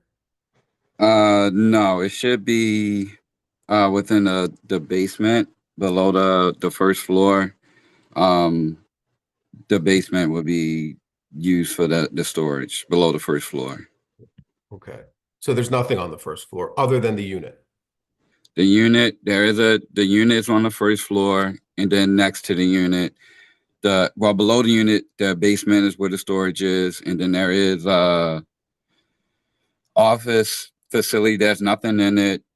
There's no business in it or anything like that. We've just been using it for storage. Is that in the Presently. basement? You walk into where that office space was, and then you can get into the basement where the storage is. There's no business or anything there though. We just been using it for storage. And there's no intent in the future to operate it as a business. Not at the present time. The only thing that we might do, it is an office space. I might set up there to do like property management and stuff like that. But Okay, so Mr. Ingram, the issue is that this property is in a district where you need approval for anything other than these 3 dwelling units. And so I think we're just trying to confirm to make Okay. sure right now that your refusal is correct so that you can use it as you intend in the future. Even if you want to use it for your property management, even if you want to use it for yourself, all you're getting approved for right now is 3 dwelling units. And you have a application that said that you wanted an office and a business purpose. So I think we're just trying to confirm so we can make sure that we have everything right on our end. I appreciate that. Yeah, mainly it's for the 3 residential units. And Now go back. Can you hear me? can't- Vern, Yep. you can't say mainly. No, right? Mr. It's Chair. either going to be 3 units or not 3 units. Mr. Chair, I'm here to present for 3-family dwelling in an existing structure, period. Make sure he understands that. Yep. Now, it's his building. If he wants to set up a little desk for himself, that's his prerogative, but it can't be used open for the public or have a That's business. not true. run. He would have to have approval to do that in the basement. We've done it on other units. It's an accessory use to the Okay. dwelling. We have to put it on the. Okay. Okay. So for future, We're so here I'm for a not- 3-family dwelling, period. Right. Full stop. If he wants to use any other space for his own personal use, he'll deal with L&I at that time.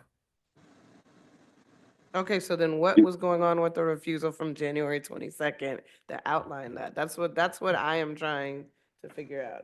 We have a note that says there was a refusal, there was an Yeah. amended permit from January of this year We're- that tried to add this business use. And then I thought you just said, Vern, that you were the one that filed it. Now you guys are saying that you don't. We're not doing it. No, we're not doing it. Okay, Nope. so we're taking it out of Yep. consideration. That's correct. Got it, okay. And sorry for That's the if it's confusion. approved. If it's Okay, approved, that's if right, it's but we're taking approved. it out of. And we're holding the vote on this, right, Vern? Yes, we have to hold a vote. Apparently, that's what the attorney advised me. Okay, I So that have does- a couple go of, ahead. I have a couple of questions. Okay. Well, I have one comment and one question. Your plans here, and again, this is my issue, I think. I have a problem with these layouts where you have to walk through from the bedroom.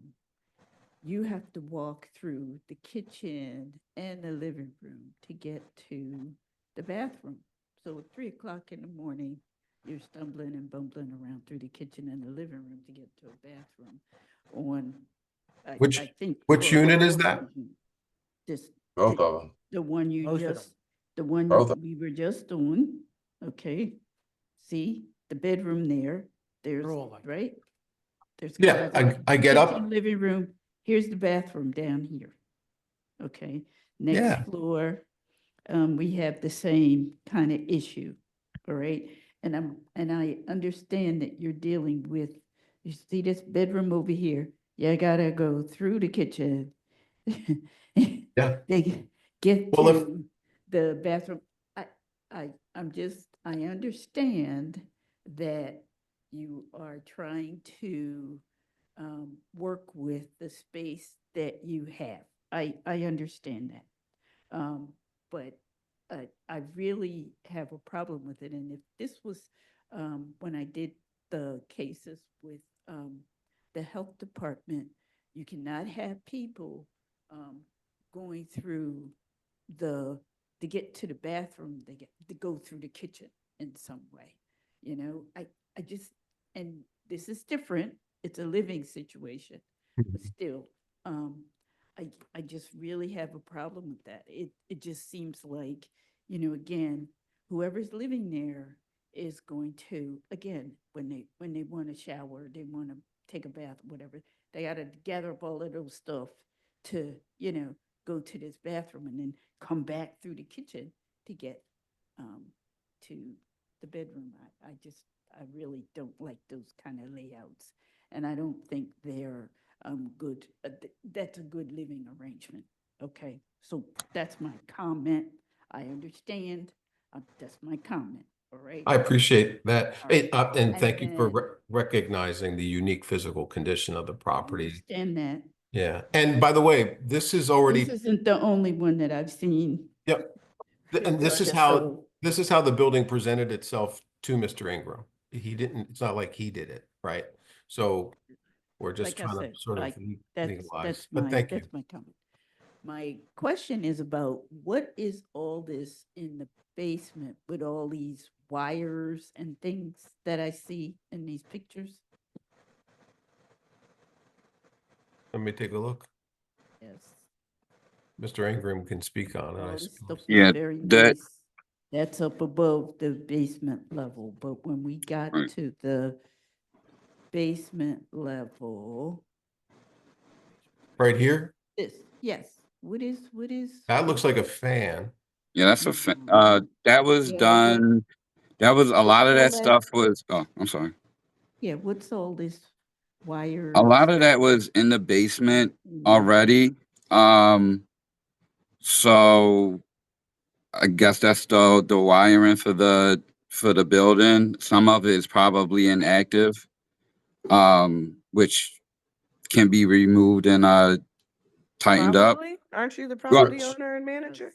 Yes. It can be. It can Well, be. please understand that he's gonna have to go through the CO process. Understandable, but I just Yeah. like, I think my question is like this, there's a lot happening here. A lot of this was done not without permits. I think it's obvious that it was done without permits. And I just want to know for you, when your LLC purchased this, what was your plan?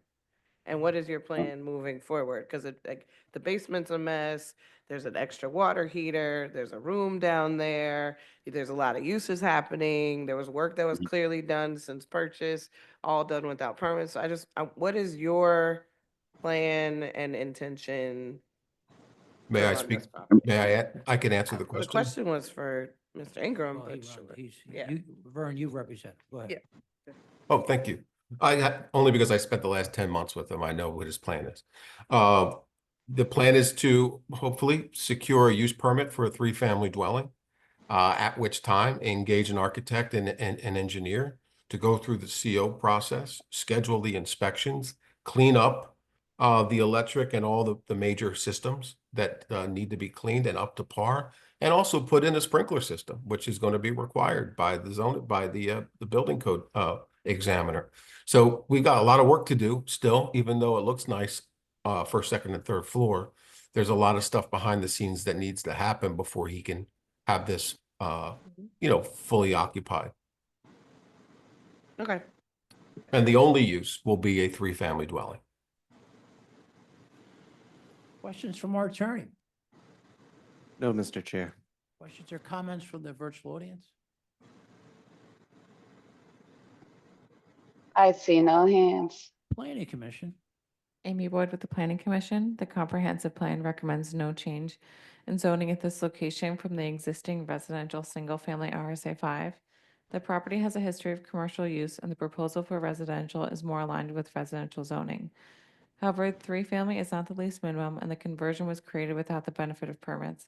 The Planning Commission recommends that the board grant the request variance for a multifamily with proviso max 2 units. So, Vern, we're going to hold this now, right? And Sure. is 2 weeks enough? It's enough for me. I've been trying to get a meeting for 8 months, so. All right. So what's the date? 2 weeks?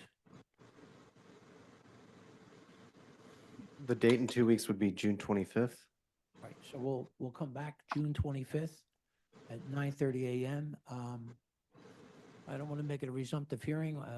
We'll Just. You just vote on everything's- it? Everything's closed, but we would need an update from you on where we stand, but everything else is closed. Thank you. Okay? All right, Thank you. thank you.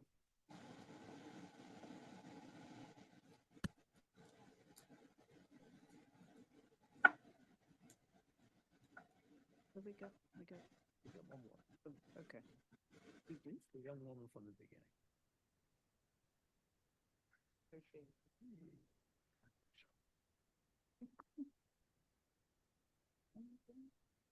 No, here it is, Natasha Watson. Number 13, MI 2024 006 823 5329 North 13th Street, Natasha Watson. Sir, I believe this one, wasn't this one continued must be heard? We may be on number One 15. that one we call, oh, here it is, here. Octavia Brown? Yeah, Octavia Brown, number 15.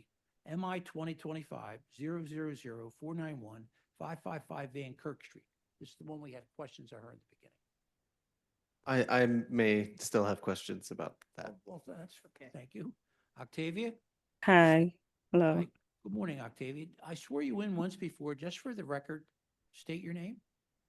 Octavia, Octavia, and my last name is Brown, Brown.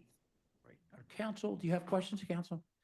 Yes, I just wanted to make sure that I had this correct. The photograph initially to prove posting only showed a refusal, and then there was a photograph submitted more recently that showed the poster in compliance with the code.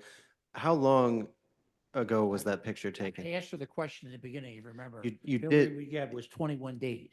I asked for 21 days. So was that poster up there 21 days? Yes, Okay. All right. Once you, I swore you in once, why don't you start your presentation? okay, give me 1 second, I just gotta make sure I'm doing this right. I'm gonna share my screen. Sure, thank you. Oh, okay, this is the file. This application is for use as a group childcare on the first floor of an existing attached structure with existing group childcare on the ground floor, creating totally two group childcare uses in the same structure and single-family household living on the second floor. Are you guys able to see my screen? Well, you have to then go to each one individual, right? Yes, I will. I just wanna make sure you guys can Sure, see. we're Okay, seeing I'm it. sorry. So this, let me make this bigger. So just to give you guys some pictures, that's the front of the building. And this is the location that we're hoping to expand. And I'm just gonna explain myself while I'm talking, and let me know if I'm, Why don't you talk about what you're doing? So you already have a child care center.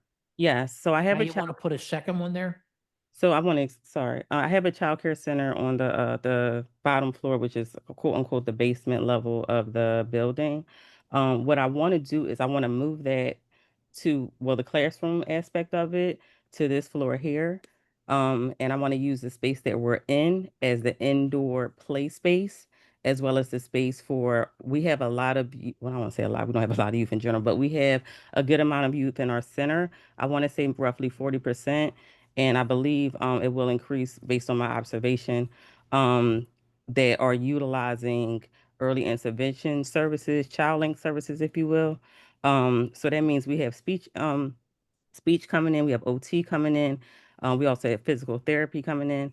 And the space that we are in now, I would like to utilize that space for when they do come in to service our youth, as well as an indoor play space for those youth as well. In the space that I'm showing you guys, this is the back. The space that I'm showing you guys, I would like for to be where we have our center, our classrooms. So that's, I mean, I'm calling it an expansion, but it's definitely a change of use for the location. I also have, How many children do you already have? so we are licensed for 7. I think with this expansion, because of, I just read through like regs and things like that, I think the most that group can have in that particular area based on RSA 5 and different things is 12. 12 in both? No, just so I would maintain the 12 kids upstairs that I'm talking about on the first floor, and those are the same 12 kids that we would bring down to the play space, which will be the indoor So play. it's the same kids, you're going back and forth between places? Yes, Creating because play space. Yes, because right now in our center now, we utilize we have an indoor play space, but it's very small. So we have our classroom area and we also have an indoor play space. That's what we're licensed for.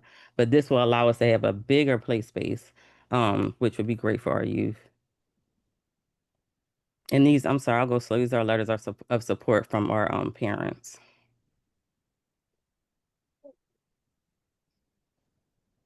So show us what you have now and then go back and show us where you're moving to, okay? Okay. Let me make sure I have a picture of that.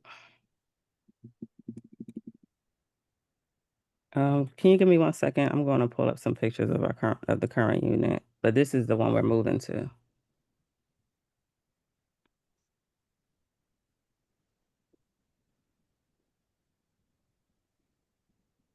When you say you're moving to, this is all in the same building though, right? This is not, Yeah. you're like moving to, this is just space within the building. Yes, it's just a change in space. Everything is in the same building. And on the third floor is where you live? No, so the third floor is empty. I want to utilize the third floor as an office space for myself. I don't want any tenants or anything in there. I don't want to do that anymore at all.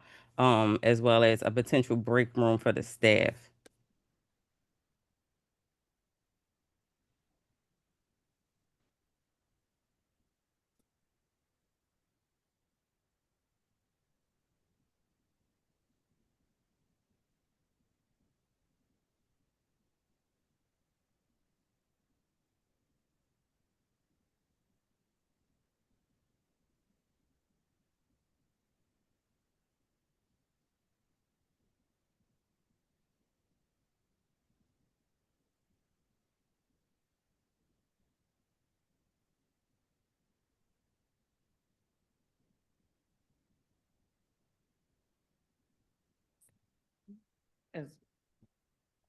So you're going from 7 to 12.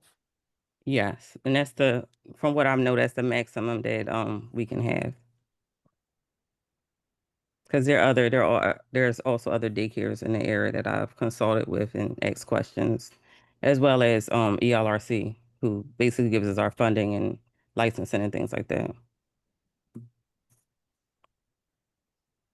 So do you think you have photos of the first floor, of the basement level? I'm looking for it now. I downloaded the photos for this exactly. I don't know why it's not coming up. Okay, take your time. Sorry. Okay, I'm going to share it right now. I'm just sending it to myself.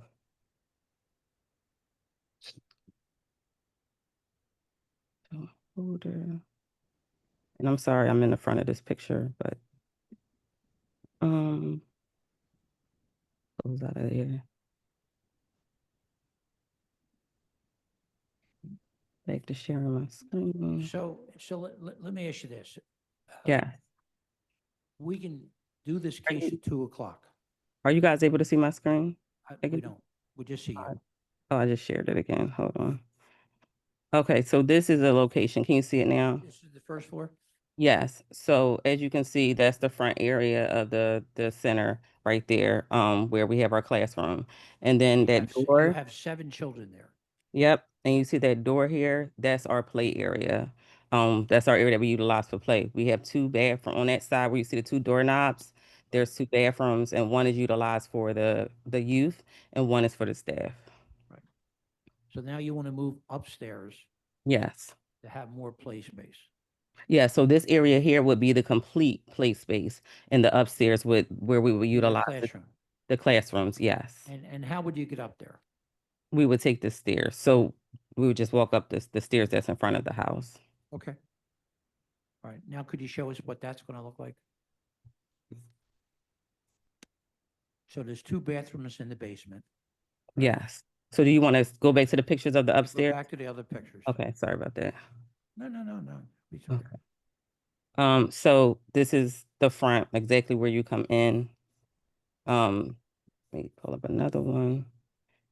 And this is the front area. We would have, when you first come in, we can put. That's your basement. Yeah. No, this is upstairs. No, We're not seeing we're that. seeing you smiling at us on the first floor. I'm Right. sorry. Hold That's all on. I see. I'm sorry. Let me take That's this. okay. Oh my Yeah. gosh. All right, let me share again. Sorry about that. All right, I'm going back to it. Okay. Are we here? You guys can see all the photos that I need to increase in size? Okay, so that's right now a kitchen, am I right? Yes, but I'm sorry, you cannot see. When you first walk in, there is a space that was normally utilized for a living room. Right. And that's enough space that we can utilize for tables and chairs as well. And we were gonna utilize this area here for the eating area for the youth. Um, and then Which we area? have, The existing kitchen?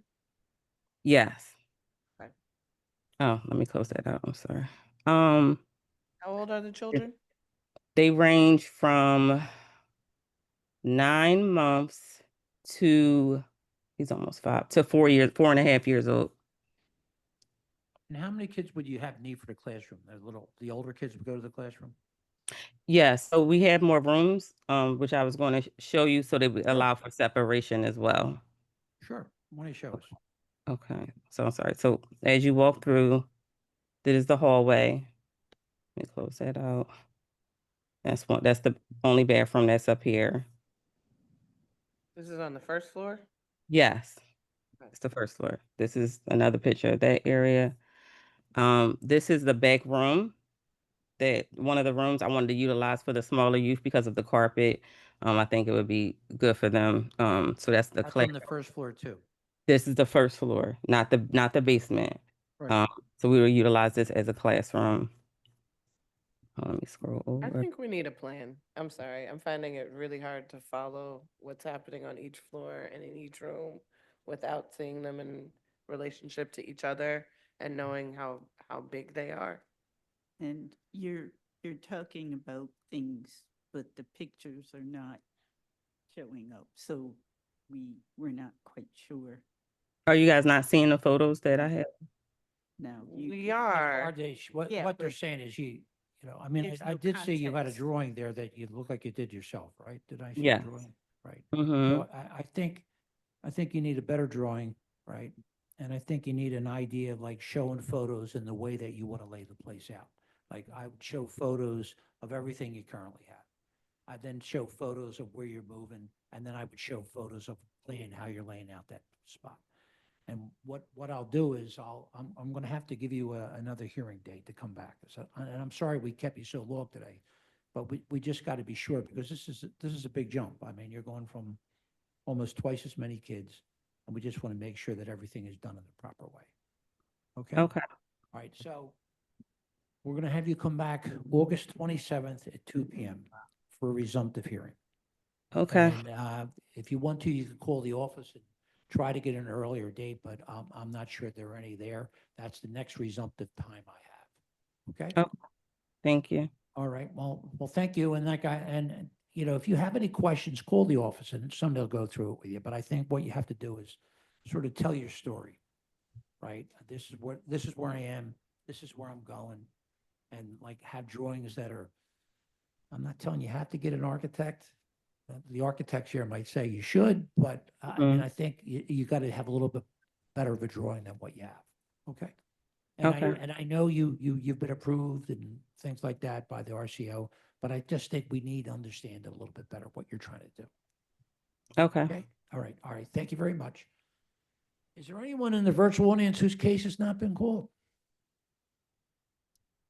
I Okay. see no hands. See everybody in 53 minutes, 57.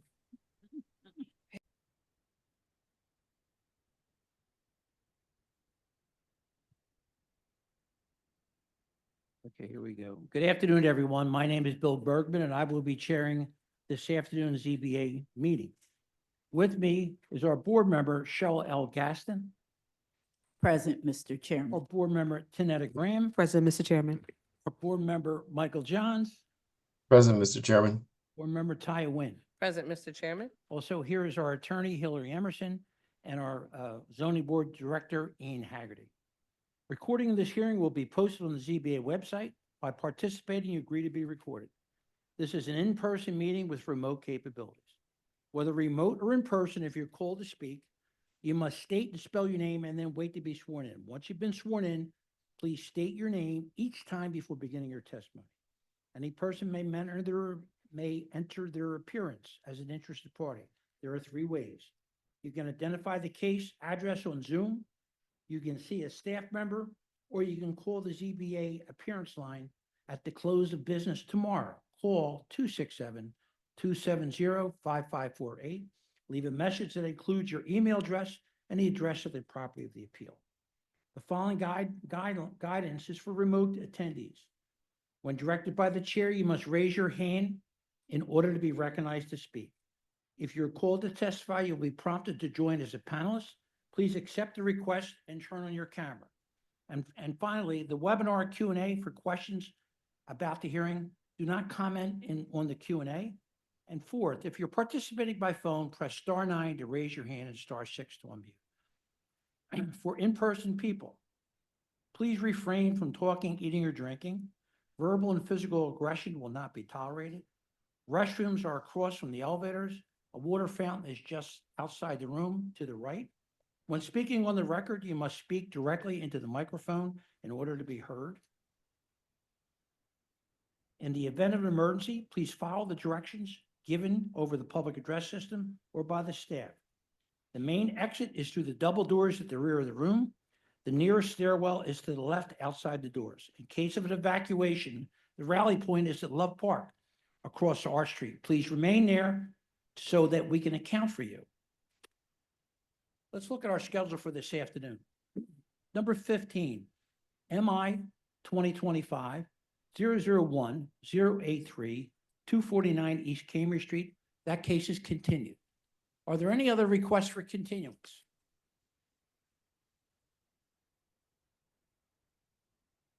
Here's our add-on list. Number 1. Excuse me, MI Mr. Chair, I believe we had another request for continuance. Give me 1 second. Yes, the hand is ending in 3552. It's Ms. Yes. Fernandez. I will I allow her to believe speak. Yes, I believe Mr. Fernandez made a request for continuance related to Okay, sure. another case, yes. Ms. Fernandez. Yes, Hi, could you please state your name and spell for the stenographer? Adrian Fernandez, Right. Fernandez. Do you swear or affirm to tell the truth, the whole truth, and nothing but the truth?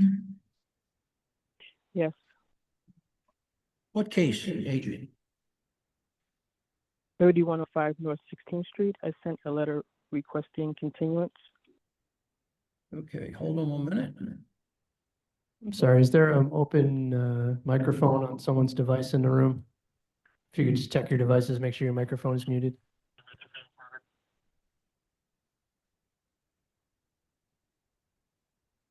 What number is that case? Yeah, somebody's got something. That's number 12, Mr. Chair. Okay.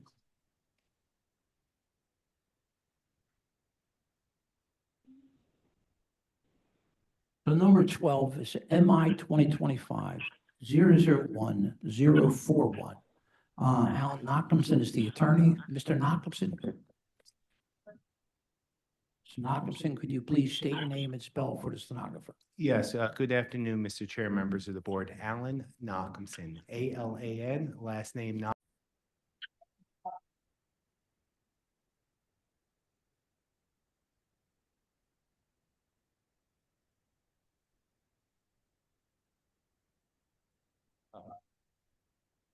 Alan Nachmanson. Testing 1, 2. No.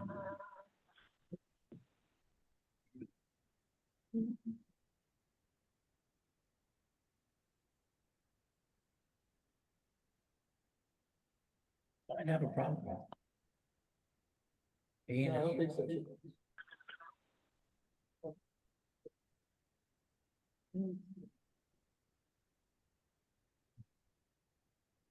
Is it the TV? It's yours. It's everybody's. It's everybody. Yeah, you checked. Not mine. Mine is okay.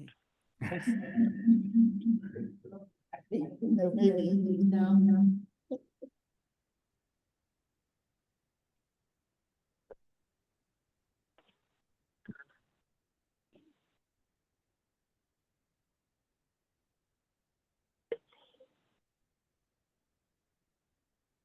Testing. That's good. Testing, yeah. All right, Mr. Nicholson, please state your name again. Alan Nachumson, A-L-A-N, last name Nachumson, N-O-C-H-U-M-S-O-N. Do you swear or affirm to tell the truth, the whole truth, nothing but the truth? I do. Adrian, could you give us the reason why you want a continuance? Yes, the reasons. This address, we thought that this address was finished because there was a reconsideration rehearing. However, a new refusal appeared with a new date and a new ZP number. That refusal is extremely unclear about what the applicant is trying to do, what they're trying to attach something to. Also, it seems like structural members were changed without a permit. There was an easy permit.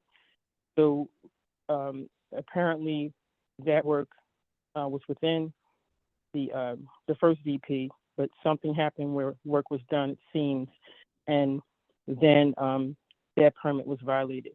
We have no idea why this address came back. Also, the drawings that were presented at the public meeting, they did not represent or explain exactly what the applicant is trying to do. So when I asked the applicant, I told the applicant that we don't understand the drawings. The refusal does not match what they were trying to do, so we can even visualize it. There were no like floor plans where we could see dimensions and things like that.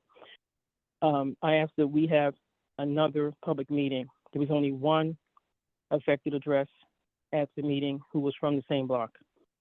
So the applicant agreed that the drawings did not match, and neither did the refusal.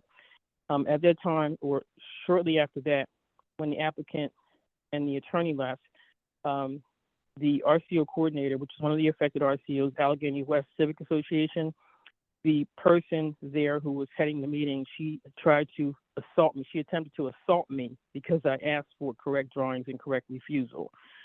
After that, some of the men there stopped her, so I did not have to call the police. So the other problems were low turnout, of course, and we need correct documents. Okay. And the voting on the meeting summary form is falsified. Each RCO only has one vote. Each RCO that's attending, she has 6 votes for Allegheny West Civic Association, or 5, something like that. There were only 2 affected RCOs present. So that's also a problem. Also, all the RCOs have to receive that meeting summary form before the meeting, and so we can examine it, even if they were not at the meeting, and that did not happen also. Okay, thank you. Some votes Mr. were not Knox? counted. So Okay, thank, this process was just unfair. okay, thank you. Mr. Nachumson. Yeah, Mr. Chair. So previously, my client obtained a zoning variance to allow for 2 residential dwelling units. That was approved by the ZBA.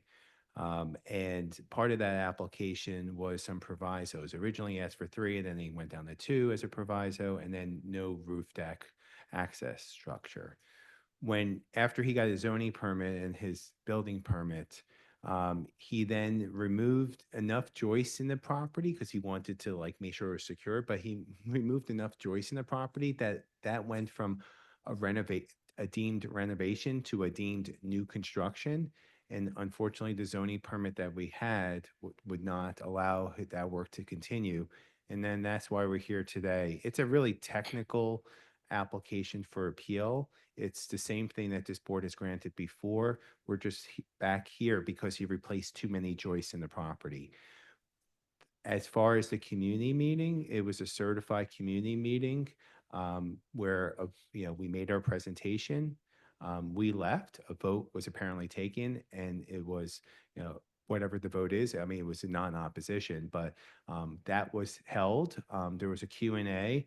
I know that Mr. Richardson, and the council member's office have a position on the request for a continuance as well, and I would defer to them. But I don't think it's appropriate to continue this. I believe it's appropriate to have this matter heard. Mr. Jacobson, are you prepared to go on? Yes. All right. Adrian, we're going to hear this case, not right now, but it'll maybe be about a half hour, 45 minutes. But we're prepared to go on, and the issue you had with the person was after the lawyer had left and the appellant. So we're going to go on with the case, and you will have an opportunity to testify at the case. Thank you very much. Thank you. Any other requests for continuance? Good afternoon, Mr. Chair. This is Jason Hand. Hi, I will Jason. be your co-host. Hello, sir. I will be your co-host for the session. I do not see any further hands. Okay, thank you. So number one on our add-on list, MI 2025-000384, 50, 52 to 56 City Line Avenue. The vote in this matter has been rescheduled to Wednesday, June 18th at 9:30 a.m. Number two, MI 2024-005-373, 38 Jackson Street.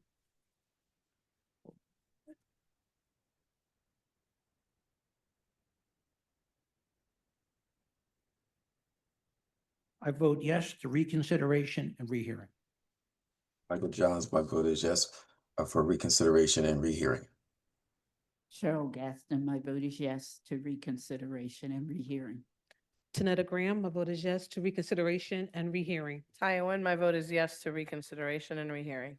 Number three, MI 2024-003-240-422 Morris Street.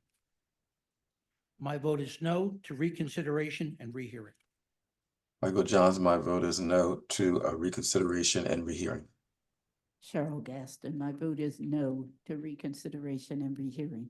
Tanetta Graham, my vote is no to reconsideration and rehearing. Taya Nguyen, my vote is no to reconsideration and rehearing. Number four, MI 2024-004-239 900 North 41st Street. My vote is no to reconsideration and rehearing.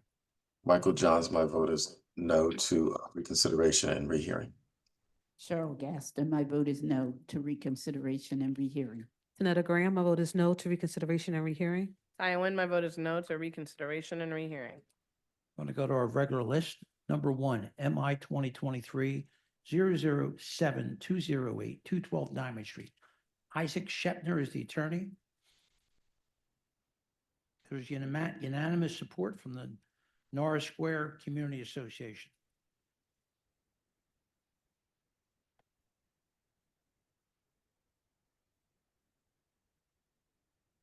Mr. Shepner.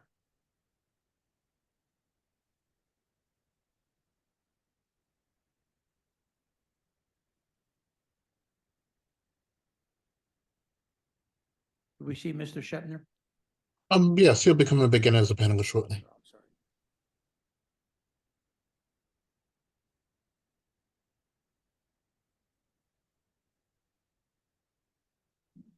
Good afternoon, Mr. Chair and members of the board. Good afternoon, I- counsel. Could you I- please state your name and spell it for the court stenographer? Sure thing. Isaac Slepner, first name Isaac, last name Slepner, Slepner, for the property owner, 212 Diamond Development LLC. Right, do you swear or affirm to tell the truth, the whole truth, and nothing but the truth? Yes, I did. Do you waive the reading of the refusal and agree with its accuracy? Yes, I did. Could you please start your presentation? Absolutely. So members of the board, this is a proposal to build a 13-unit commercial space at the intersections of Diamond, American, and Phillip Streets on an L-shaped lot. I want to give, if I may share my screen, I want to show first the area map, just so everyone can get a bit of a lay of the land. So if I may. Yeah. So as you can see, this is our property here, 212 Diamond. It's at the southeast corner of American, Diamond, and also the southwest corner of Diamond and Phillip. As I said, it's an L-shaped lot. So I'm going to unshare. This application was originally put in I'm going to share my screen with my material. This application was originally submitted to the board in December of 2023 and has a refusal. Well, we've waived that. But the application was originally submitted in December of 2023. And we submitted the project information form. I'll note that Just Lefner, are you, does it seem like you're sharing your screen? Because we can't see your screen right oh, now. I'm sorry. Yeah, it's okay. It was up initially and then There it we came go. down. Have you seen that? Yes, we can see it now. Thank you. As I mentioned, my client is 212 Diamond Development LLC. They are the record owner of the property. The deed was recorded in December of 22. I will move down to the photographs of the orange poster. So this is a photograph on Diamond Street, more or less at where 212. Well, as you can see right now, the situation at the property is that it's a large empty grassy lot. Obviously, that would change if the board votes to grant our variance. This is looking down Diamond Street. This is looking down Diamond Street toward American. As you can see, that's the intersection of Diamond and American, and that's the orange sign on our property. This is again on the Diamond Street face. This is on the one of the American Street faces because it's a long face. We put up more than one poster over there. This is at the corner of Diamond and American. This is on one of the American Street faces. A close-up of the posting on American Street. This is on the Phillips Street facing, which is basically the rear of the building, although it's not really the rear. Again on the Phillips Street facing, and again on the Phillips Street facing, and another close-up. Anyway, we got lots of photos of it. Now, our proposal had called for, originally had called for a pilot house and 13 units, and I also have renderings. I had a conversation with Ms. Emerson earlier in the day about possibly providing what had happened when we met with the RCO. We had met with the RCO. I got called into this case later on in the case. Originally, we proposed 0 parking spaces and we were refused because it's in an industrial zone and requires 1 per 1,000 square feet, and the requirement was 29. The community had asked us to consider adding parking. We went back to the community with a proposed 28 parking spaces, which we had proposed to do via lifts. These were the original plans. As you can see, there's no parking proposed here. And the building would take up 100% of the space, but none of those were our refusals. The only refusal was for a pilot house in ICMX3. And as you can see, the pilot house would rise to a total of 44 feet in height, although the roof height would still remain at 34 feet. Council, we're having a hard time hearing. I'm not, whether it's an echo back there or what, we're having a hard time hearing you. I'm in a bit of an echoey office. I'm not sure how to, is that better? Is that better? Yeah, that's a little better. Yep. Okay, good. All right. So as I was saying, we had originally our original application provided for 0 parking spaces. And that was part of the refusal because parking in an industrial zone requires 1 per 1,000 square feet. So the community had asked us to consider adding in parking. We went back to the community and proposed, what if we do 28 parking spaces, although we would have, to get by right, we would have had to go to 29. We proposed 28 to the community. The community had us back on repeated occasions due to scheduling conflicts, due to the original project attorney's personal health issues, and due to the community not having a permanent space of its own. So we finally We did notice the community for an original meeting back in January, and the community, the RCO noticed the community, and I'll show you the mailing, original mailing to the neighbors right here, which was done on January 8th of this year. And this was the zoning meeting notice, notice of refusal. This was a flyer from the RCO, and these were the addresses mailed. So our original plan, as I said, called for no parking. The community had wanted us to come back and propose parking. We did go back to them and proposed 28 parking spaces. And they finally gave us a letter of support regarding that on last week, June 8th, or June 5th of this year. We were trying to work with them and with the board, but we want to do what's most expeditious here in order to ultimately get the variance. This is what we plan, and this is what we showed to the community in terms of the commercial spaces. And as you can see, there's a total of 13 commercial spaces between floors 1 and 2, a passenger elevator, and then this is what we would have proposed as parking. These are some renderings, which I think it would be good for everyone to see, just to get an idea of what it would look like. This is the intersection of Diamond and American. This is the Diamond side. I'm sorry, this is the Diamond side and the American side. Again, Diamond and American. This is the Diamond side with the main entrance and a rendering of what we would have proposed. We do have a letter of support from NSCAN RCO, who are in support of the project. I wanted to share another few bits of our. Why don't you come forward again? You're drifting off again. Oh, is that better? Yeah, it is. Yeah, okay.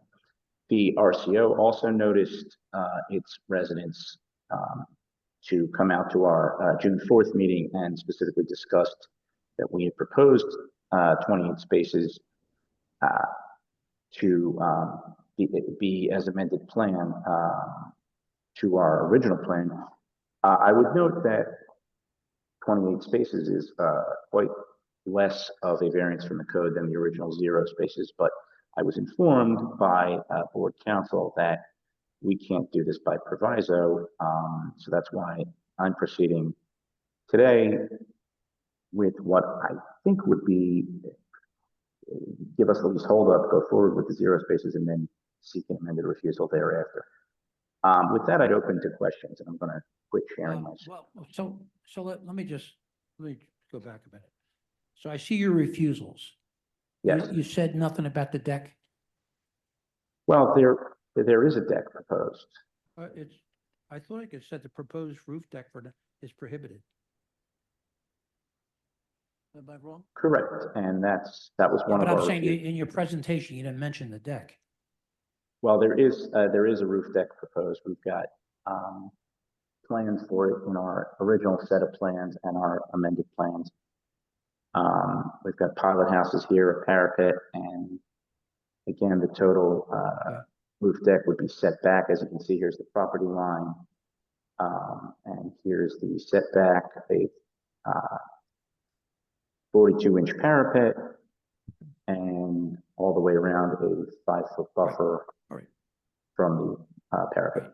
So is your client here, if you would have your testimony adopted?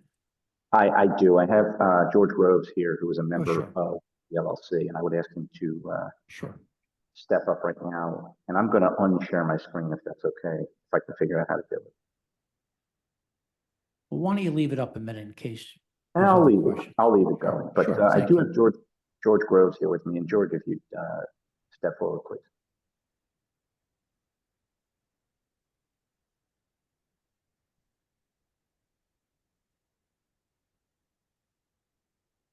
George? They should be coming back in as a panel shortly, Sure, Mr. Chair. thank you. Yes, sir. Hi, could you please state your name and spell for the stenographer? George Groves, Groves. Do you swear or affirm to tell the truth, the whole truth, nothing but the truth? Yes, sir. Please proceed, counsel. George, are you a member of 212 Diamond Development LLC? Yes, And did you hear all the testimony that I offered to the board today? yes, And was all of that testimony true and correct? yes, And would you adopt that testimony as though you had given it yourself? yes. Do you have anything brief to add to the contribute to the board today? No, no, I do not. Okay, thank you. I have nothing further. Questions from the board? Yes, what are the office activities that are gonna be happening in the building? Is it multiple tenants? Is it one primary tenant? Can I answer that, please? Please go ahead. I would say it's a mixed use tenants because it's not as big as like a large tenant could take it. So we broke it down to the multiple spaces. And we're looking to go for some of the young entrepreneurs that are in that area. Okay. Because But they're gonna be rented, not commercial condos. No, it's gonna be rented. And the community group asked us to set aside 2 units for their local people. And I agreed to that. And then is there shared general amenities in the building for all of the commercial tenants? I would have Bathrooms, kitchenettes, I would have to refer lobby space? I would have to refer to the architect on that. He would know. He's in the panel too, Ian Smith. Okay. Ian?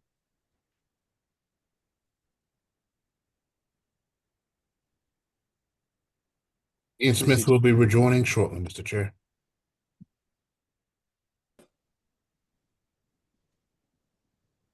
Good afternoon, everybody. Hi, Ian, could you please state your name and spell for the stenographer? Yes, my name is Ian, I-A-N, Smith, S-M-I-T-H. Do you swear or affirm to tell the truth, the whole truth, nothing but the truth? I do. Please proceed. So may I ask Isaac to turn to the illustrations that are the plan views so we can see them as we're talking about them? Sure. Are you talking, Ian, can you see my screen? Yeah, the colored plans that have the blue and green stuff on them. Oh, I'm sorry, the renders, yes. Not the renderings, but well, they're rendered plans, but yeah, they're after this. So page down. Yeah, Should right be. there. Correct? Yeah, all right, move down. So, and then if you can sort of bring that into the screen. All right, so as you can see here, to answer your question, Taya, there are shared amenities. They are identified in green.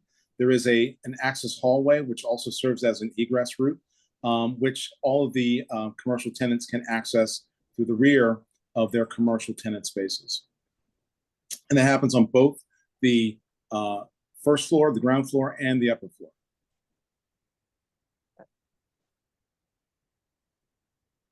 Other questions? Questions or comments from our attorney? I just wanted to clarify, Mr. Slepner.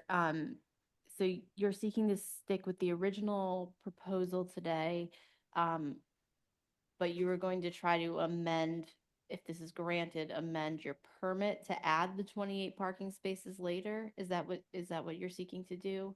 That is what we're seeking to do. I mean, we're seeking to do what's most expeditious, but B, to honor our agreement with with the community and get those 28 parking spaces. Right. Okay. No, I understand. I just wanted to make, because you said amend the refusal, but it sounded like you wanted a decision today. So I just wanted to clarify that, right, you were seeking to amend the permit later. I don't know, because there was not parking on the original permit. Just want to caution you that L&I might require you to submit a new permit application. And if there are any variances needed there, they could send you back to the board. Just cautioning you there. So. Understood. I guess one more question, and since we're looking at revised plans, will the Are the 3 bike spaces still being retained? Yes, those would stay. All right, Hillary, you're done. Questions or comments from the virtual audience or the present audience? Do not see any hands raised in the virtual audience, Mr. Chair. Planning Commission. Thank you, Chairman, and good afternoon. David Fecteau, FECTEAU with the City Planning Commission. Do you swear or affirm to tell the truth, the whole truth, nothing but the truth? Yes, sir, I do. Please proceed. Thank you, sir. Chairman and board members, the comprehensive plan recommended I2 medium industrial zoning at this location and a 2016 zoning map change. The community requested a change to ICMX industrial commercial mixed use. The appellant's revised plan is substantially in keeping with the proposed parking required in the ICMX district.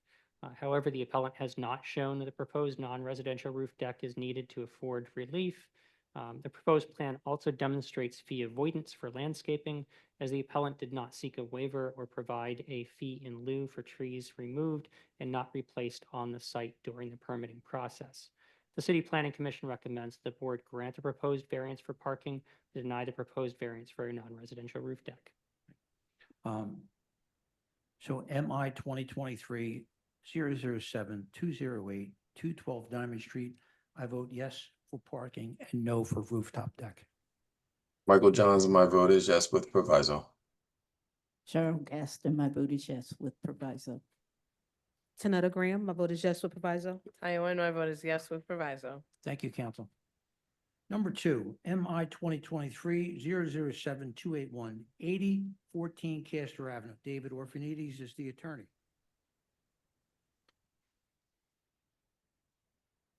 We, at this point, do not have an RCO letter, but there was a meeting in front of Ronhurst Civic Association. And Mr. Chair, we'll be hearing this case and then having a resumption hearing because there's an amended refusal being prepared. Yep, thank you. Mr. Orphanides. They'll be coming back in as a panelist shortly.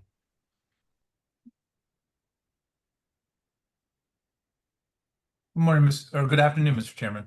Mr. Orphanides, you've already been sworn today. Could you just state your name for the record? Certainly, my name is David Orphanides. Could you identify your client in relationship to the property? Certainly, my client is WC Group LLC. They're the owner of the property. Right, do you waive the reading of the refusal and agree with its accuracy? I don't. I waived the reading. There were some things missed in the original, but as Hillary mentioned, we're going through an amended, getting amended refusal to address the elimination of a couple of the proposed uses and then correct some of the things that were missed the first time around. Sure, if you, even if you don't agree, then why don't you proceed? Okay, thanks. So the subject property, let me share my screen.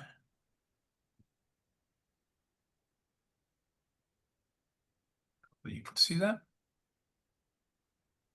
This is the subject property up on the screen. It's a full two-story, partial three-story structure that's located on the southwest corner, approximately southwest corner, in terms of the compass orientation of Castor Avenue and Fuller Street. You can see to the right, Fuller Street. It's a one-way street that comes into Castor Avenue. Castor Avenue is a very wide commercial corridor. You can see right here, here's the subject property. You can see here the third floor that wraps around. It's a partial, wraps around the south side and the west side. And this gray portion is the roof of the second floor. But you can see that it is largely in this area and up and down Castor Avenue from the boulevard all the way up to the upper end. It is largely commercial on our side of Castor Avenue. I think when I drove from end to end, if I counted 10 residential single-family homes in that whole stretch, that was a lot. But you can see there's commercial located across the street. There's a number of commercial businesses the next block up. There's commercial on the corner. There's an apartment building to the north of that. And then there's commercial next to us, you'll see in a minute, stretching down to the south of us, down to Ron Street. there was a drug, I think it was a Walgreens, that was located here at the corner that has since closed. Zooming in, this aerial image was taken after the structure was built by my client. There's a open rear yard area here. Again, the commercial properties, including a tattoo shop next to us, and then residential. There's a driveway, residential use to the west of us. My client owns this property, not the corner property, but the next one in across the street. And he's actually involved in the business that operates at this rent space and operates here at this corner. He's also owns one or two of the one unit by himself and another unit with somebody else in a strip of one-story commercial properties located catty corner across Fuller and Castor that has off-street parking. Here's 3D image. You can see our building here again, commercial to the south of us. Business across the street that he runs, the building that he owns right here, to the west of that across Fuller Street, the apartment building to the north of us, north of the business right on the opposite corner, Fuller and Castor on the northwest corner. Down here, heading down towards the bottom of the image, you can see the one-story commercials with the parking, commercial here, the commercial down at Ron and Castor Avenue. A little zoomed in, you can see. There's a bar down here at the corner of Castor and Ron. The current use of our property, you'll see in a minute, the first 2 floors were permitted for a sit-down restaurant. My client had a partial 3-story portion to the rear that was also zoned for a sit-down restaurant. And what happened is during the development of this site, when they went in, and I'll show you the permit, when they went in to build the rest of the 3rd floor that you see right now, what had happened between when they had built this 2-story with the 3-story portion to the rear, the zoning classification had changed for the property from CMX2 to CMX1 with a bill that I think you're familiar with, that remapped most, not all, the CMX2 zoning classified property in the 10th district to CMX1, downgraded them. That's bill number 220776. So what you see here is, here's a zoning permit from 2021. My clients purchased the property in April of 21. And you can see here, let me go back a second. This is what the property looked like when my clients purchased it. It was a 2-story and 1-story. You had commercial on the ground floor, including a bar restaurant at the corner and 2 units above. So my client buys it, and then what he does is he puts in to build the 2-story structure that you see here, filled in the above the 1-story that was to the south with another second with a 2nd floor, and then had a 3-story portion to the rear that you can see here in the hatched. Then then what happens is he goes in to add the rest of the 3rd floor in 23. And what had happened is ordinance 220776 had passed in December of 22, and then unbeknownst to my client, they wanted to continue on with the development of the property, and found out when they applied to put in the rest of the 3rd floor that you presently see that the property had been remapped to CMX1. They were building above the existing footprint because we're bounded by RSA 3 to the west. CMX1 takes on both the residential and dimensional characteristics of the residential zoning district next to us. The building itself became non-conforming, even though the open area was well below what was allowed, or was well above what was allowed in CMX2, which was 70% occupied and 30%, and I'm sorry, 75% occupied and 25% open area because it's a corner lot. It went to 50%. So the building immediately became a non-conforming structure, and the use became, the sit-down restaurant became a non-conforming use. And so they were unable to expand the previously permitted sit-down restaurant that was in this 3-story addition here, 3-story portion here, and at the 1st and 2nd floor into the 3rd floor. So they wanted to complete the construction. They secured the permits to build the rest of the third floor, but it was left vacant pending coming back to the community and the zoning board for variance to expand the use into the third floor. So, which brings us to where we are now. The application originally was, and I have these red lines here, because originally the application was not just to expand the restaurant at the first and second floor, the application that's before you today.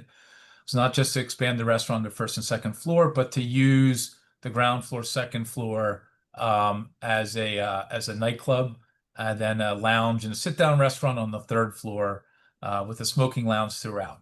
My client came to me, and after some conversations with the client, with Ron Hurst and with Councilman O'Neill's office, my client wisely, not fully understanding, I think, how that might be received, particularly as a new business in the area. We've abandoned the nightclub, the smoking lounge, and have just gone back to expanding the restaurant into the third floor. And that's part of what we're doing as far as the amendment that Hillary referenced. The community group really wanted to be sure that those two uses were not included. They were no longer included, really didn't feel comfortable with the proviso. And so they really wanted us to go back to have those stricken from the application.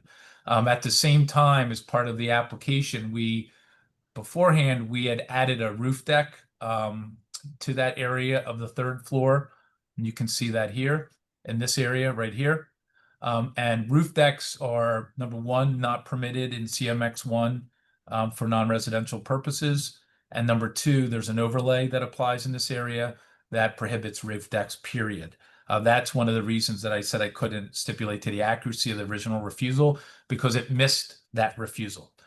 When we went to the community group last month, I did advise them that this refusal was missed, and we went through that in our presentation. We do have an acoustic report that you'll see Exhibit D1E, which mentions or indicates that the sound that would be produced at the third floor with the roof deck is well below the standards established by the City of Philadelphia, the sound ordinances, noise ordinances. And with that being said, we did, through the course of, again, the conversation and meeting with the community, agree to certain reductions in days and hours of operation regarding the roof deck, as well as eliminating the nightclub and the smoking lounge. There were other things that the community group wanted, like no sidewalk cafe, no outdoor seating to the rear, because if you notice the original plan, and we will be removing these, did show some outdoor seating to the rear, along with this proposed parking that we had. That refusal that's mentioned in the original notice of refusal is correct, because we are parking in the new rear yard depth requirement, because the RSA 3 requirement for rear yard depth is much greater than in CMX2. But there are some certain things that we were giving up, eliminating from the application, which, in addition to changing the nature of the application to be reflected in the notice of refusal, we are going to be entering into a deed restriction with the community group, with Ron Hurst Civic Association, so that they feel comfortable with the operations that are here. Now, with the changes that have been made to to the application, removing the nightclub, removing the smoking lounge, making the third floor just the sit-down restaurant. Of course, we still have the refusal for using the roof deck for that, or having a roof deck at all. In terms of expanding into the third floor, the existing third floor, under 14305 of the zoning code, we are allowed to expand the use, the non-conforming use, the use that was conforming before the change in the zoning classification, into another portion of the structure, provided that that does not exceed the area by more than 10% of the area of the first and second floor. By our calculations, the amount of area that we'd be able to expand, and I think it's easier if we go back to this plan, the one that was approved, because it more clearly breaks down than in our application the area that we're talking about expanding the restaurant into. This was already permitted for use as a restaurant when it was still CMX2. So these two areas, 1,024 square feet and 334 square feet, what the first two floors total is 7,819 square feet, which means we'd be permitted by right 781.9 square feet of an expansion of the restaurant, sit-down restaurant use into the third floor. We are a little bit over that. We're over by 574 square feet. So in terms of the expansion into the existing third floor, we feel it's a pretty de minimis variance, that it's only 574 square feet. We do understand that the roof deck is clearly not permitted, and we are all on board with expanding the use or entering into the deed restriction with the community group regarding the use of the roof deck, and then other things that really don't necessarily have to don't relate to the application directly, but relate to the overall operations of the building. And those things will not only be reflected again in the deed restriction, but a lot of those things will also be reflected in the amended application and the amended notice of refusal that are being processed by the city right now. Some administrative matters. Here's a copy of my client's deed showing he purchased the property April 19, 2021, when the property was still zoned CMX2, was zoned CMX2. And again, he started the development. He's put millions of dollars into this property. And then boom, it got, kind of underneath him, it got changed from CMX2 to CMX1, which, given the abutting or residential zoning classification, severely limits the ability to develop the property based upon what he originally intended to do. Zoning tax clearance certification, you can see here, posting of photographs, zoom out, posting of the hearing notices. You can see her here on Castor Avenue. Also on Fuller Street, there's a fence around the rear yard. And then notice that we sent out for the meeting on May 22nd with Ron Hurst Civic Association is attached here, along with the certificate of mailing that we have here.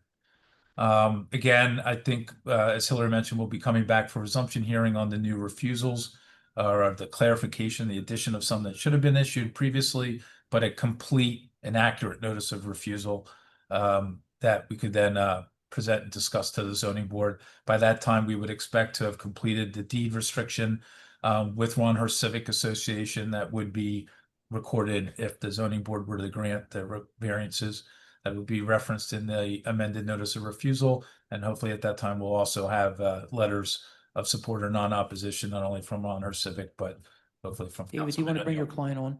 Sure. Wendell, could you please raise your hand? And I also have the architect on as well, if you'd like him to adopt my statements. Is he raising his head, Wendell?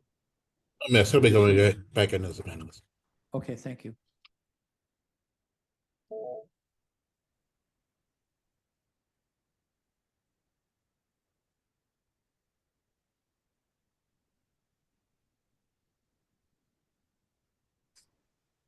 Jason, did we see him? There should be a panelist. Yeah, yes. Mr. Da Silva, please unmute and wait to be sworn in. Hi, sir. Could you please state your name and spell for the stenographer?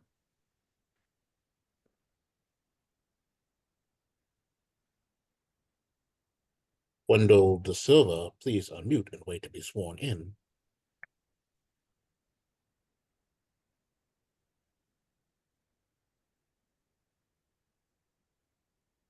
David, you're an officer of the court. We can take your testimony. Is the architect here? Giovanni Ramos. And while we're waiting, I'm flashing up some renderings of what they envision the roof deck to look like. We see it. Giovanni Ramos will be rejoining as a panelist shortly. Okay. Hello. Hi, could you please state your name and spell it for the stenographer?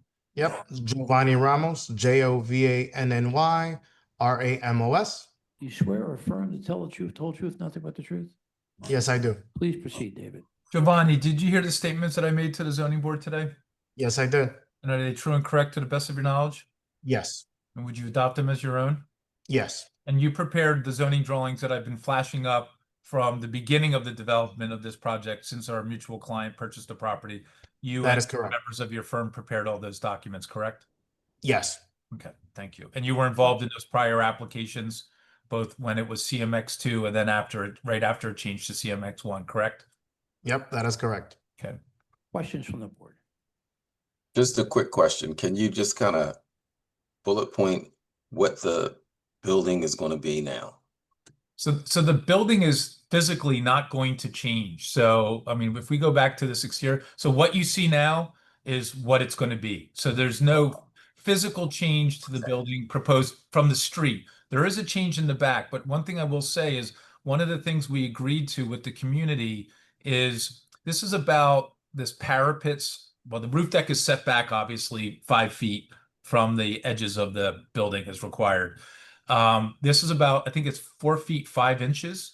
And what out of the community group, what we're going to do is we're going to run a clear plexiglass or glass, whatever, tempered, whatever it needs to be, to up to 6 feet. So you will see something just to make sure that from a safety measure, again, the deck is set back, also to control the sound. There will be a physical change to the rear. And here are the, let me give you the revised zoning drawings. Here you go. No, So- I kind of got what the physical changes are. I just wanted to understand. At the end of the day, what are the uses in the building? Oh, so the uses of the first floor, second floor stays as sit down, which is already permitted by right when it was CMX2. And then the third floor is going to be sit down. Okay. That's it. Yeah. And then the roof All deck, part of that restaurant. sit down is going to be on the roof deck. All restaurant, no club. All restaurant, no club. Yes, sir. Okay, Or that's smoke all. lounge, or no smoke lounge. No smoking lounge. That's Yeah. gone. Smoking lounge, nightclub's gone. It's a restaurant, and then physically, just so we're clear, in the Alright, back, okay. we have the ADA. We have put in an elevator tower to provide ADA access to the third floor, and then instead of having an open trash room, or a trash enclosure, we roofed it over, which then creates occupied area, reduces the rear yard depth. But we thought that was better rather than having it open in the community group. Other questions from the board? Yes, was the restaurant use, was there a restaurant there, when it was CMX2? And how did you get permission for this restaurant? Was it by permit, over the counter? Is that what you're saying? You mean the existing restaurant on the first and second floor? Yes, yes. Yeah, that was done. So you have that right here with this permit.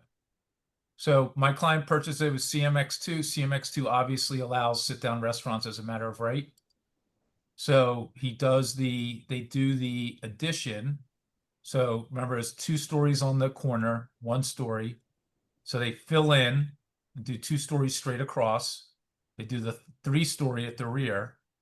And it's a restaurant from cellar all the way up to the second floor, and including this little third floor portion when it was all CMX2. And that permit, because it was CMX2, for the sit-down restaurant was granted as a matter of right. It was of right. Yes, it was. So you can see here with the permit, there's no reference to the zoning board in 12/9/2021 zoning permit, CP 2021-009-383.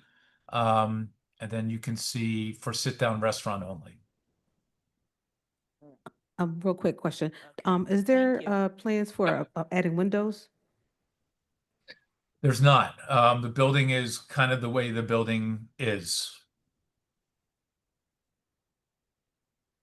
So I have a question about, I mean, I know this permit is really about the part in the background, and is the new proposed outdoor space gonna affect the deliveries and loading and trash management at all of the?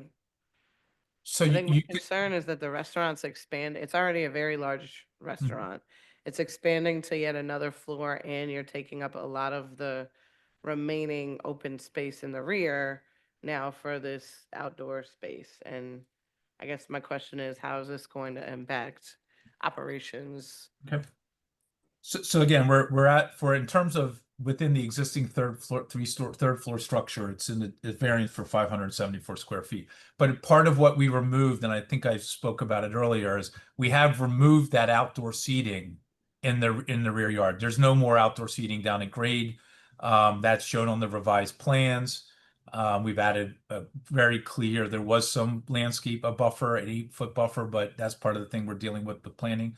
With the amended application, there's a lot of buffering here, and there's Yeah, not going to be. all that I Yeah. understood. I mean, I see that you removed the tables from the plan, but it still reads as though it's a courtyard and not a loading dock. So I think my question is, like, for this very large restaurant that's now expanding its use, where is all of the back of house happening? So I can show you the interior, but so one of the things is we're going to be doing all of our deliveries from Castor Avenue, and then they'll wheel them around. This is actually an ADA ramp that comes up to the back to get into the kitchen and also to get to the elevator. So it's when you call it a loading dock, but it is paved, but it's a ramp. So all the deliveries will come to the back of the house there. And then what we have is, oops, let me go to the floor plans. Oops, no, actually, you know what I want to do? Well, I'll show you the floor plans. I mean, this is the first floor, and then it might be easier to go to the photos. Hold on one second. So is the other door on the facade, the one that said grade, is that only emergency stair? Yeah, Giovanni, but the answer is yes, but Giovanni can speak to that. I mean, if your answer is yes. Yeah, you can see right If here. you said yes, we're good. Okay. But I've shown you here on the floor plan as well. This is the door you're talking about, right? It is, correct. So you can see it goes straight up. But yeah, the back of the house is where, and then the cellar is where all the cooking and prep and everything is done.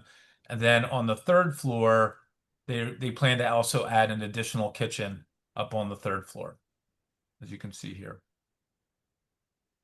Okay, so again, how's trash and like supplies getting to that third floor?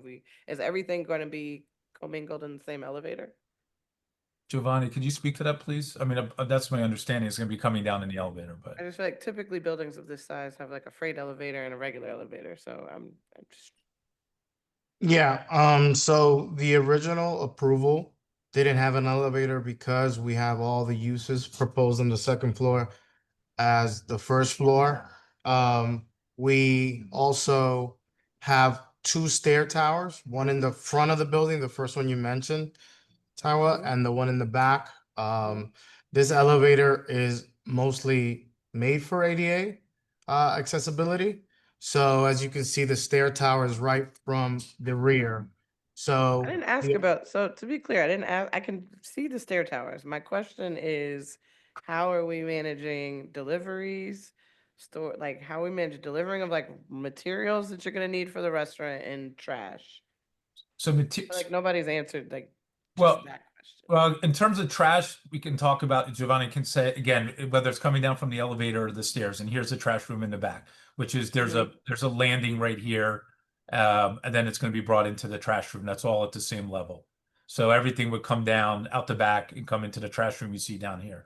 In terms of deliveries, again, pull up on Castor, wheel everything around, go up the ramp and either into the elevator to go up to the third floor in terms of the kitchen up there, or to come right in the back door. And here you can see a view from the rear. Here's the back door that leads into the back of the house. So you would come, here's Fuller, you come up the ramp, you go in this back door with the delivery. Yeah, no, they're going a block. I get it now. They're going the whole length of the facade. I understand, but okay. Well, they're going the length of the facade because the community asked us not to have trucks park on Fuller Street.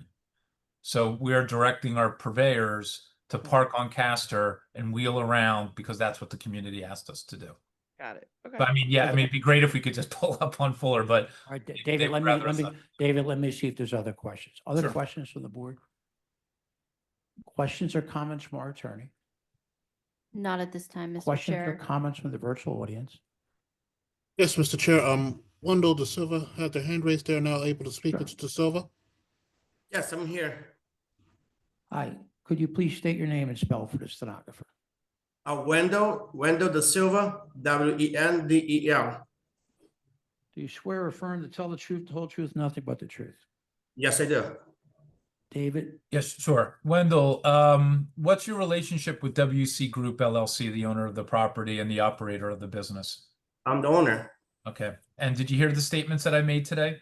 Yes. And they true and correct to the best of your knowledge? Yes. And would you adopt those statements as your own? Nope. Okay, thank you. I have no Uh, further questions. David, are you It's going to wait available for questions. by the- David? Yes, sir. Or- And is there anyone else in the virtual audience? David?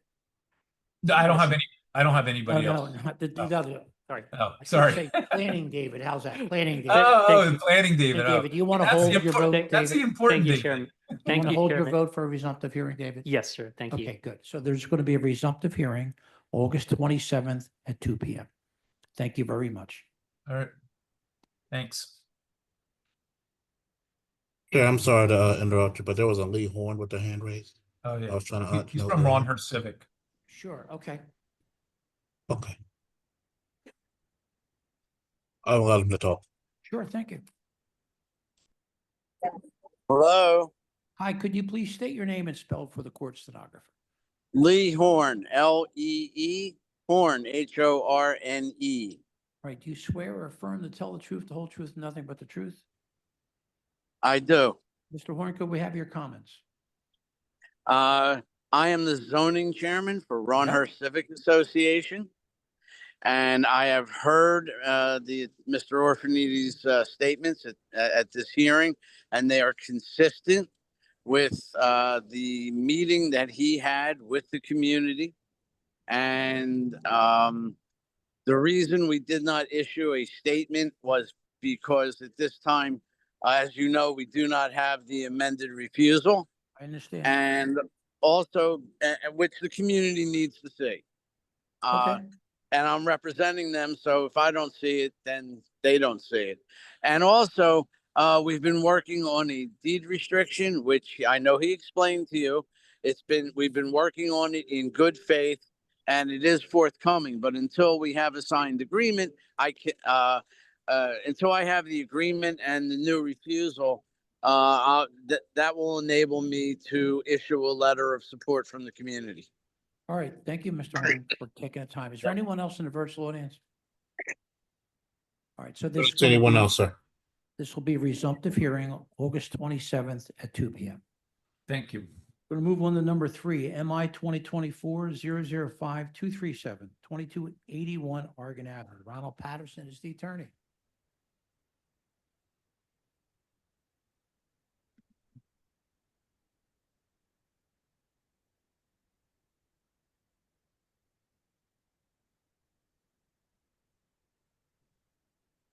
Patterson, could you please state your name and spell first?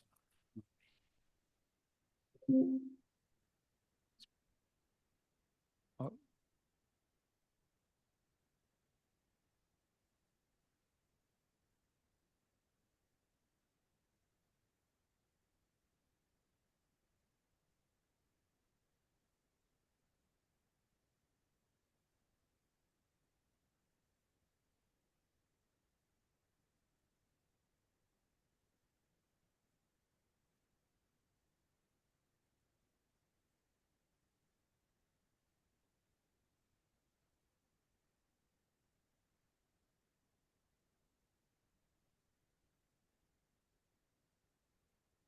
Sorry, Ron, did you say your? Yeah, it's spooling. Waiting. Oh, there we go.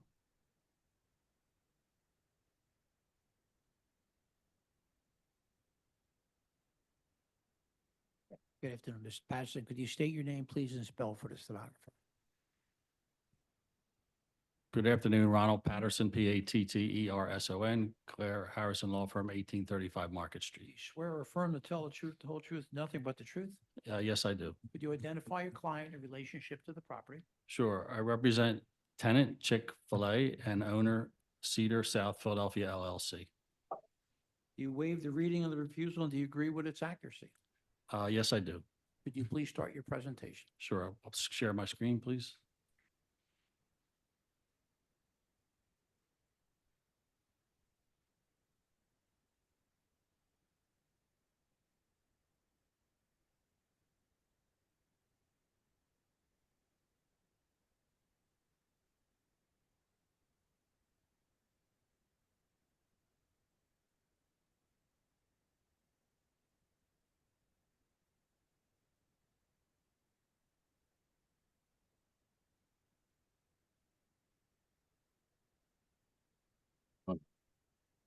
There we go.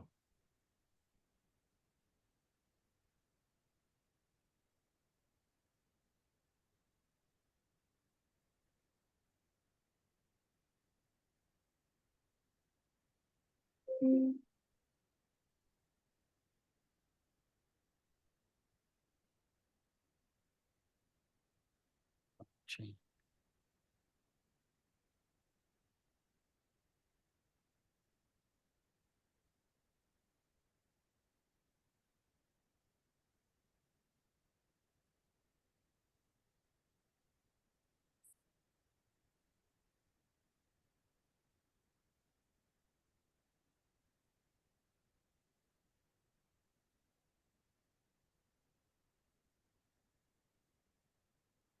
Okay, Ron? It's there, but it's not, I'm unable to change the pages for some reason. It says I've been paused. Let me see.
I'm hotspotting. Is there another one I can hotspot on? Place the bet. Place the bet and I was right.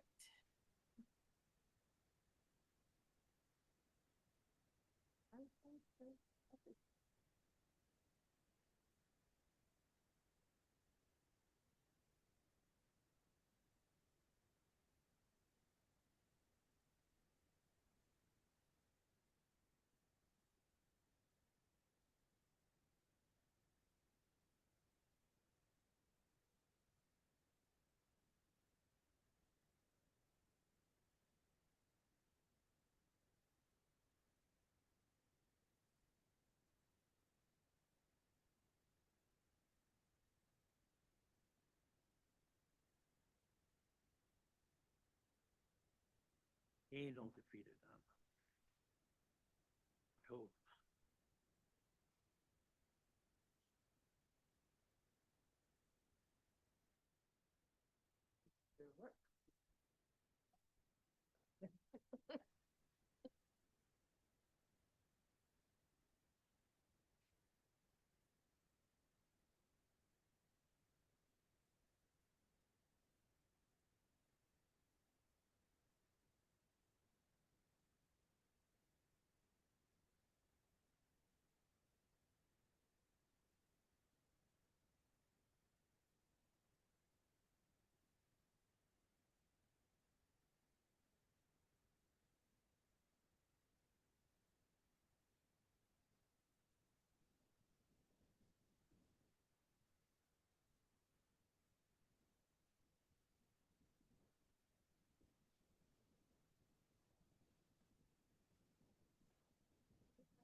Here we go. Thanks, Ian. Sorry about that. So this application is for a Chick-fil-A restaurant in the South Philadelphia Shopping Center located at 23rd and Oregon, spanning to 24th Street and spanning from Oregon Avenue to Rittner and Passyunk Avenue. The entire shopping center area consists of 17 plus acres. To the north, it contains a ShopRite, a fitness center, a Burger King, a Ross, a Sherwin-Williams, and numerous other retail spaces. In 2020, this shopping center we went through a remapping and a remap from CA2, I believe, to CMX3 to allow for a new development here that was a combination of commercial and residential. Here's a shot of the shopping center. Across the street here is the Quartermaster Shopping Center. Just to orientate you, it's the Home Depot and Planet Fitness Shopping Center. So my arrow here is the parcel we're going to talk about. So at that time, we obtained a by right zoning permit for well, at least these two buildings here. There were two buildings totaled. There were two 5-story buildings totaling 284 dwelling units with a freestanding garage in the rear having 432 parking spaces. And a Target was proposed on the first floor. This is the area we're proposed to go to. COVID happened, and unfortunately, the development had started. The buildings were demolished. COVID came in. It stopped building permits for months, and unfortunately, that arm of the company went bankrupt because of COVID. So this is an effort to revitalize the area now with new uses. And so what we're here today is to take this portion here that was the one of the 5-story buildings with the Target store and do a Chick-fil-A restaurant here. This is important because what I'm trying to show later is that this is an auto-oriented use here, and the density was extreme. And now with the Chick-fil-A being proposed here, which requires a special exception, probably due to the impact regarding traffic, that it's way less traffic than was proposed at the time. And at the time, because of the density of the traffic at this location here, a traffic signal upgrade was proposed and installed. So this is just by way of background to get to the point here. So I'm going to switch to another exhibit. There we go.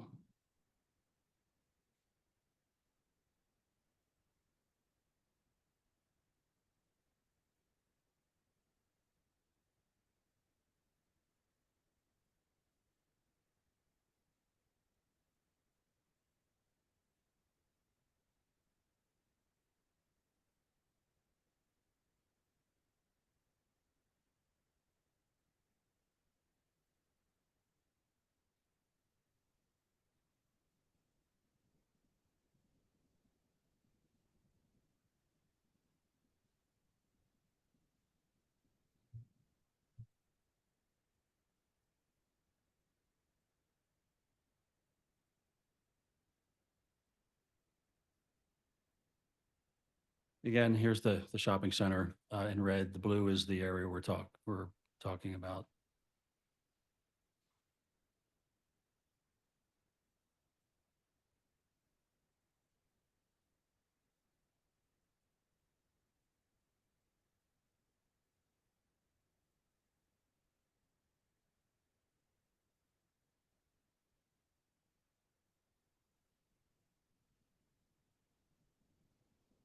It's so slow here.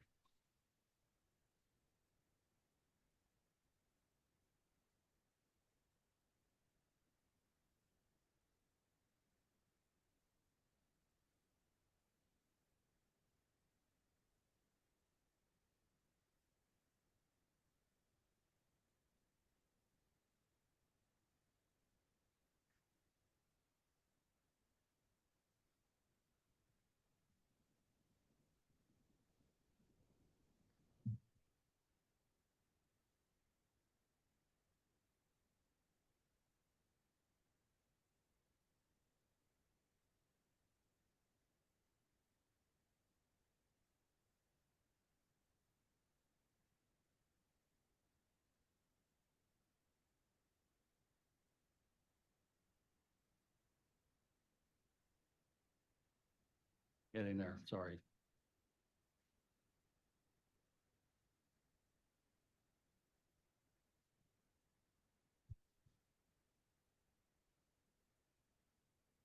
Is it the computer? I don't know. I don't think so. I think it's the connection.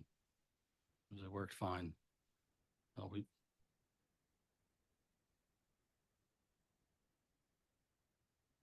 anyway, I'll try to proceed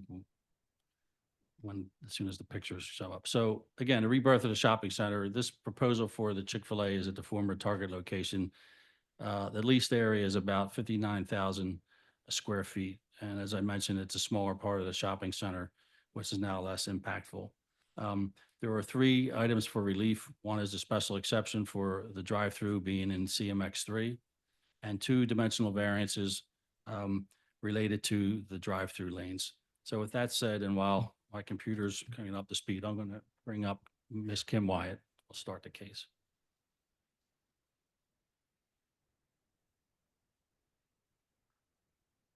Hi, Kim. Hi, good afternoon. Could you please state your name and spell for the stenographer? So when do we turn that on, right? Kim Wyatt, Right, K-I-M-W-Y-A-T-T. right. Do you swear or affirm to tell the truth, the whole truth, nothing but the truth? I do. Counsel?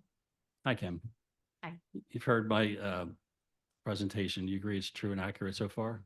It is, yes. And agree, adopt it as if it were your own? I do. What's your title with Chick-fil-A? I'm the principal development lead. And so you're leading this development here? I am. This location? Okay. This- And how many Chick-fil-A projects have you done so far? How Uh, many do you do per year out of your I work- office? Our team works on about 40 locations per year. Did I ask you your address, by the way? You can give your address. Sorry. That's okay. Sure. Yeah, tell your address. Oh, my address Yes. is 5200 Buffington Road, Atlanta, Georgia. Okay.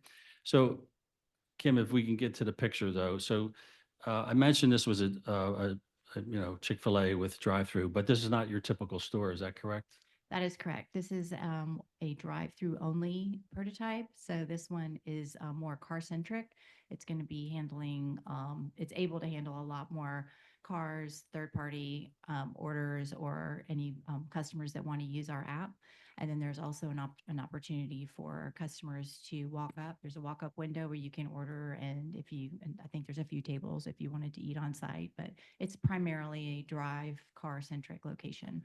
And why that type at this location? So we have 2 fairly successful locations nearby, and part of like what Chick-fil-A is trying to deliver for our customers is a very elevated dine-in experience. And if you've been to some of our restaurants, some of these delivery activities and just these ways that customers can be receiving their food, and if they're choosing depending on time of day and how busy they are, it can get pretty hectic in the dining room. So having a drive-through only location can kind of move some of those car-centric customers away from an otherwise dine-in location where somebody can have a meal, have a meeting, have a talk, have whatever, and have more of that personal connection. So this is more of a holistic view of the area and what we think might be a better way to serve this community directly and be able to kind of provide more elevated experiences depending on how you want to engage with Chick-fil-A. And the closest store is at 26th and Penrose, it's fair to say? I believe that is the closest store, right? Okay, and so this is fairly close, so this would hopefully,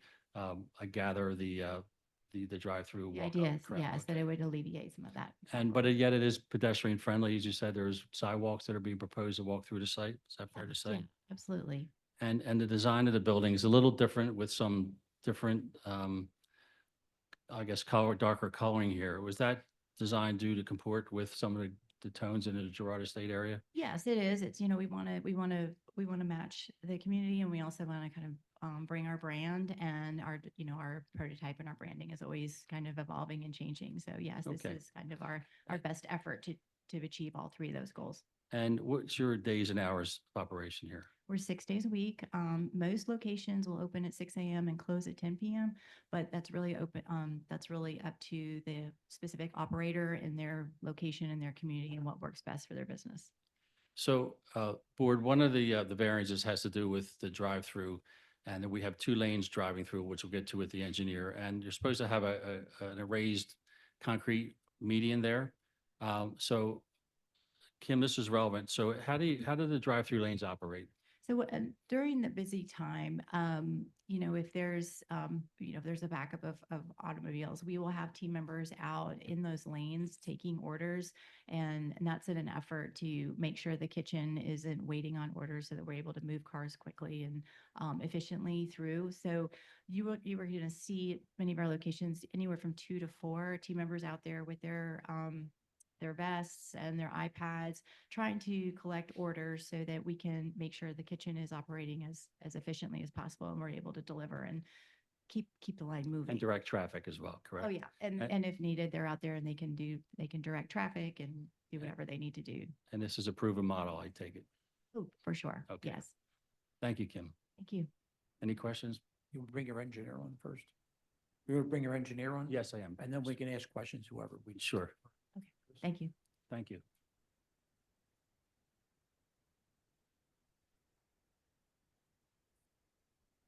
You get to the site plan. All right, could you please state your name and spell for the stenographer? Chris Riggle, Riggle, with, Do you swear or affirm to tell the truth, the whole truth, nothing but the truth? I do. Counsel? Thank you.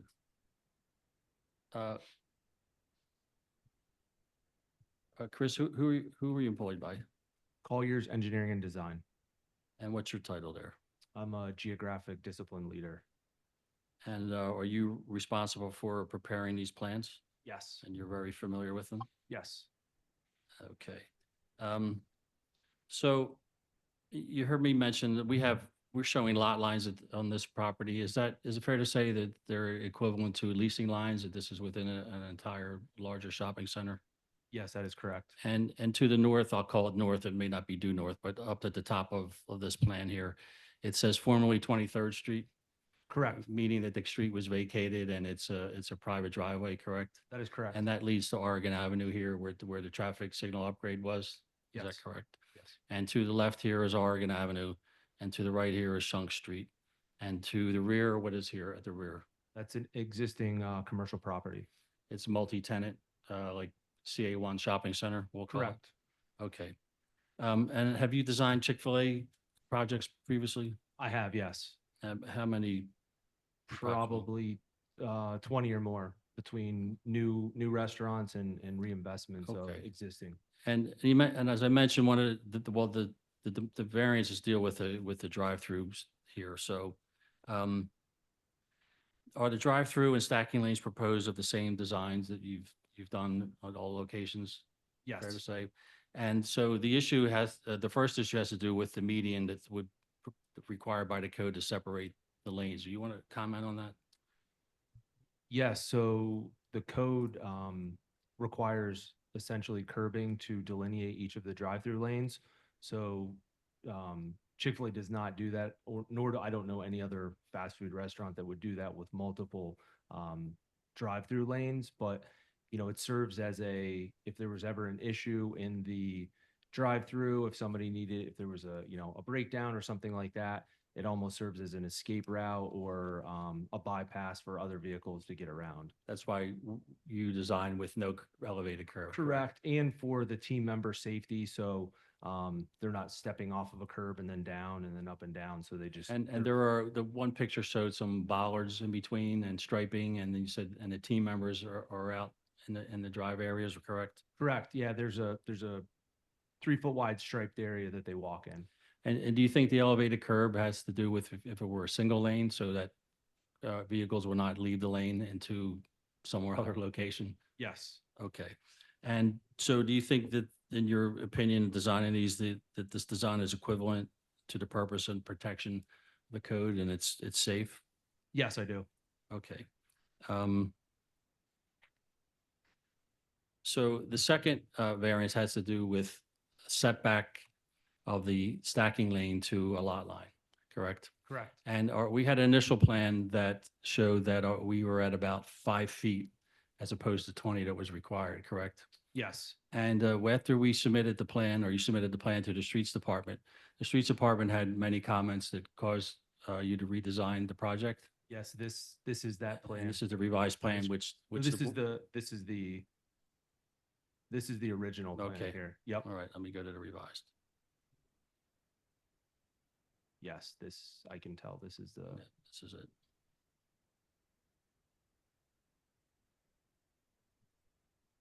Oops, there we go.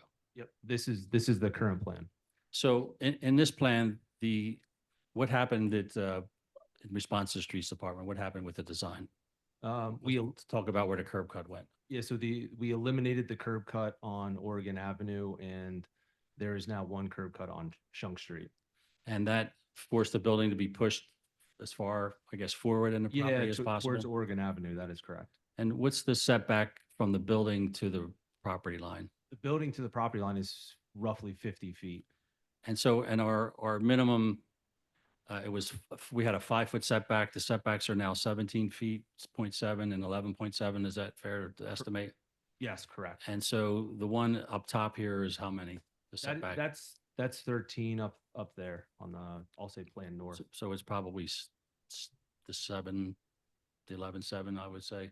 Yes. And so, and as we mentioned, as I mentioned earlier, this lot line is not really a street, it's a driveway. That is correct. And so what do you believe that the required setback from a stacking lane to the lot line purposes? I think just for maybe pedestrians, so you can get some sidewalks in, so you can get some landscaping. Okay. Just to separate. And speaking of sidewalks, what I'm filing here is a sidewalk through the property Correct. and also at the bottom here? Correct. And the other setback regarded along the bottom here, correct? Yes. And as you mentioned, this is a building here, so there's really no, No, I'll say safety concerns at that location. okay. And in these setbacks, what is being provided in terms of landscaping and trees, especially along Oregon Avenue? Yeah, To add that protection. Yeah, so along Oregon Avenue, there's landscaping, there's a fence with the required type of fence, and then the required I'll say brick columns, and then Plan North and South, there's the sidewalk, and then shrubs on the south, and then trees and shrubs along 23rd Street. Okay. I have no further questions. I have one more witness. Quick. Sure. Able, so John.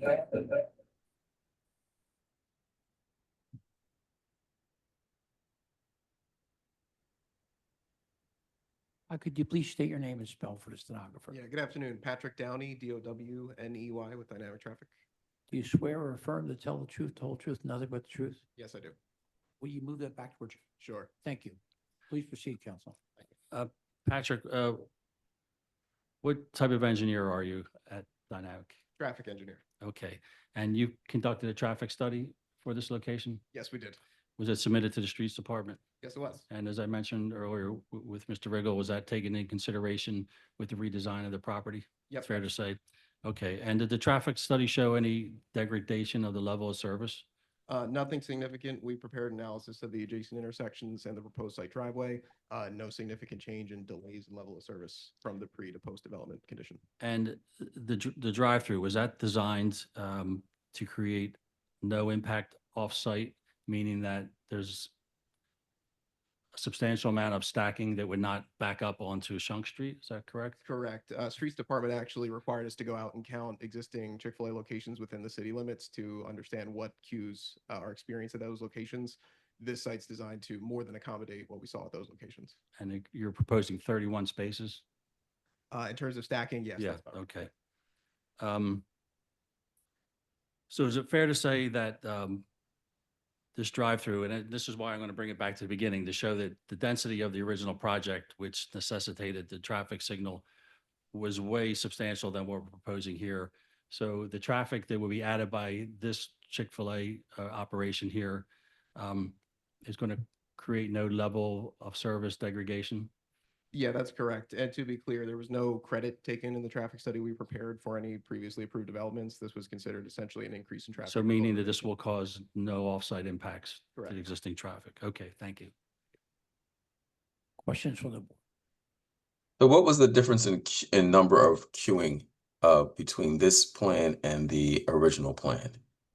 And where does your queuing where do you consider your queuing point end at? So we would measure the queue back from the meal fulfillment canopy, which you see at the bottom of the plan there. So when we count at the existing locations, we count the total queue, from the pickup, basically every car in the drive-through lane from start to finish. So based on the other locations we saw in the city, it was in the 20s in terms of average stacks at peak times. So we have 30 plus at this location to more than accommodate that. Okay, and what was it in your previous plan? don't know if I have the number from the previous plan. I believe it was on a similar order. If you want Let's to look, I'll pull it up. flip if you- back.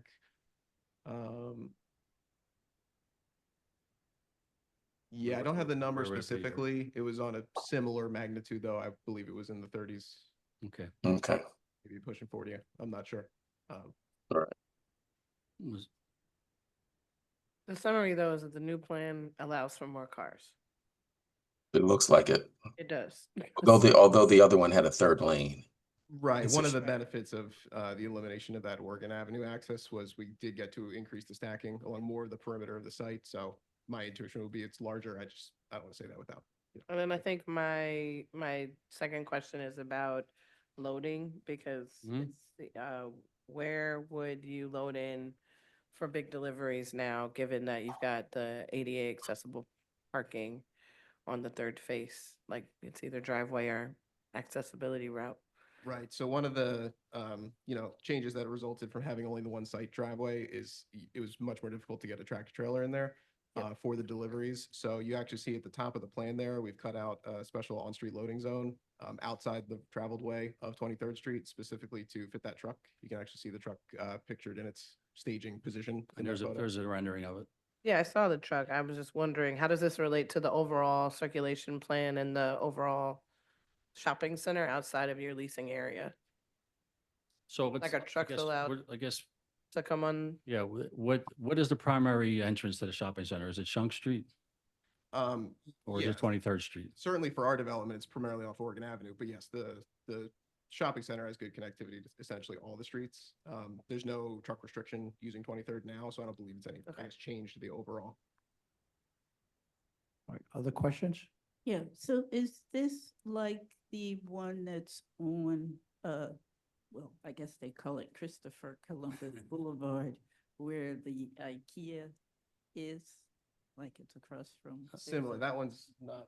That- Yeah, so that that's has not- sit down permitted within the Right. building, so with the exception of that, so it's a smaller building with no sit-in Okay, dining. so, but I thought you said that people can sit in, Mm. or is it gonna be in this? There's an outdoor outside- area. There's an outdoor area. Yeah, that's so there's a dictated. walk-up area, so if you come to the site on foot, which we expect people will, you can place an order and get your food, and there's some outdoor seating provided, just not inside the building. Okay, and help me, I'm looking at these pictures and I'm trying to think of where this might be. But is this where I thought you said this is where the Ross? Oh, it's on the other side where ShopRite is. Okay, And if you turn right and ShopRite is on your left, that's the property to the right. It used to be okay. a, 'cause what was? Meineke or something like that, yeah. And the Schuylkill Expressway is only a couple blocks up the street, Yeah, right? Schuylkill, On Oregon correct. Avenue. Yeah, Oregon Avenue, correct. Okay. Okay. And then about how many, I mean, this is right around the corner from the other one, so it's sort of, how many more customers do you think you're gonna have at this location as opposed to? You want to come up? I guess In terms of traffic analysis, I can say, we didn't take any, credit for reduction at the other store or moving over. We assumed all new trips to this location for this proposed use. However, Chick-fil-A strategically in this location and in some others has been intentionally placing some newer locations closer to existing ones to intentionally share the load and, relieve some of those existing sites as well. Yeah, maybe like 30% kind of crossover is what I'm hearing from the Chick-fil-A. Right. Okay, all right. All right, any Yeah, other okay. questions? It is it's a little distance away, okay. Questions from our attorney? Just a brief clarification. So I saw you'd submitted like separate plans and a copy of the proviso form. Was that the ones that were reviewed as part of the amended refusal already? Yes. Okay, all right. Yep, So there's yeah, not we're new good. revised plans. Okay, Correct. just wanted to make sure. I thought they No looked further familiar. revised plans, correct. Okay, all right. Thank you. Right. Questions or comments from the virtual audience? Mr. Chair, I do not see any hands. Planning Commission. If I could just summarize before that, if that's okay. Sure. Okay. Special exception, we feel the drive-through here at this auto-oriented shopping center will cause no greater impacts than a permitted use would provide, and no adverse impacts on the public health, safety, and welfare and traffic. And the two variants were requested are dimensional. We believe de minimis and are designed satisfies the spirit of the codes by providing alternate means of compliance. Planning Commission. Thank you, Chair Bergman, and good afternoon. David Fecta with the City Planning Commission. The comprehensive plan recommends no change to the CMX3 commercial mixed-use zoning at this location. The appellant has shown that the proposed special exception for vehicle stacking lanes will not cause detrimental impacts beyond what would reasonably be expected. Revised plans show that the proposed stacking lane setback will be minor and in keeping with the purpose and spirit of the zoning code. City Planning Commission recommends that the board grant the requested special exception for drive-throughs and their variances for stacking lane setback and stacking lane separation. Thank you. Hillary, so it's per refusal dated 6/6/25? That is and correct. also There- revised There's plans? no revised Okay, plans. thank you. Yes, All right. those were incorporated into the refusal. Thank you. So MI 2024-005-237, 2281 Oregon Avenue. I vote yes. Per refusal dated 6/6/25. Michael Johns, my vote is yes with proviso. Cheryl Gaston, my vote is yes with proviso. Tanetta Graham, my vote is yes with proviso. Iowan, my vote is yes with proviso. Thank you. Thank Great, you. Thank you. So number 11, MI 2025-00997, 2419 South 62nd Street. Rachel Pritzker is the attorney. There's a letter of support for the Southwest Philadelphia Consortium of RCOs with provisos. Yeah, they will be coming back in shortly as a panelist. Good afternoon. Counsel, if I remember correctly, you were already sworn in once today. Just for the record, state your name. Yes, Rachel Pritzker, Pritzker. Could you identify your client in relationship to the property? Yes, my client is Ingenious Innovations LLC, Lauren Mackenzie Lindo, which is the owner of the property. Do you waive the reading of the refusal and do you agree with its accuracy? Yes, Could you please start your presentation? sure. Okay, can you see my screen? Yes. Okay. So this is 2419 South 62nd Street. This is a CMX2 property.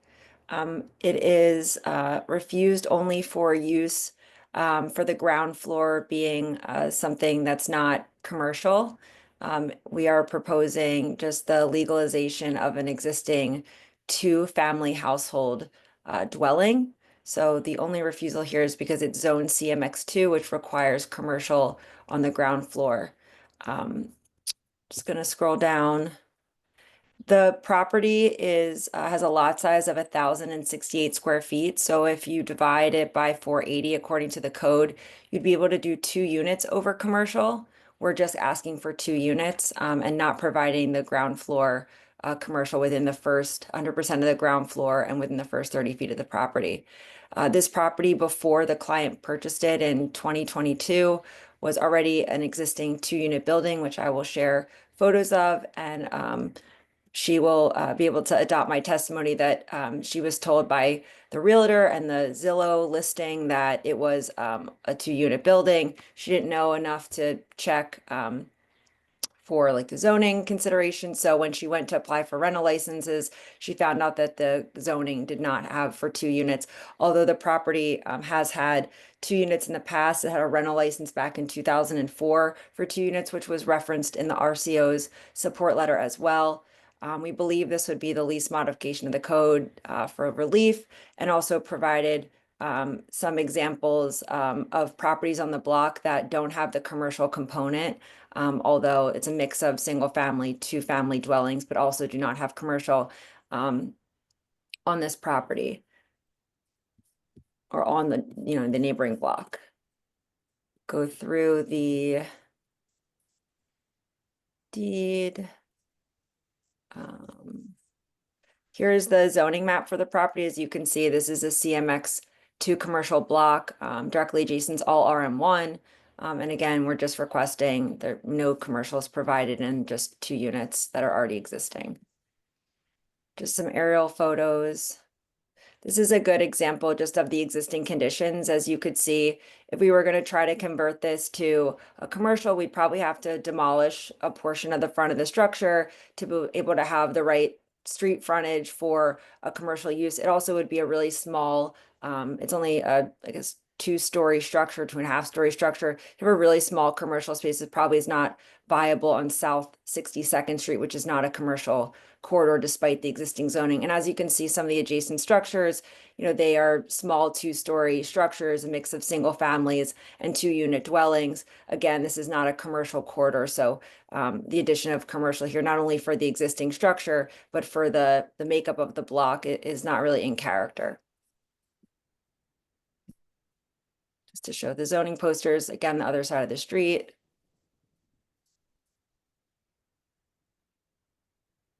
Here are the interior of the site, just so that you can see it was already completely built out. I don't believe that Lauren did any work to this. This is the first unit.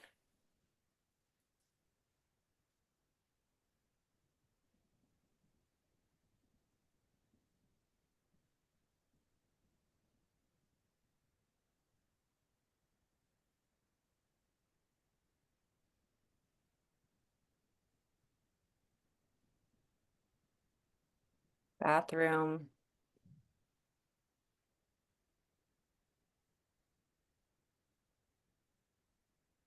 Bedroom. The second unit, again, already built out.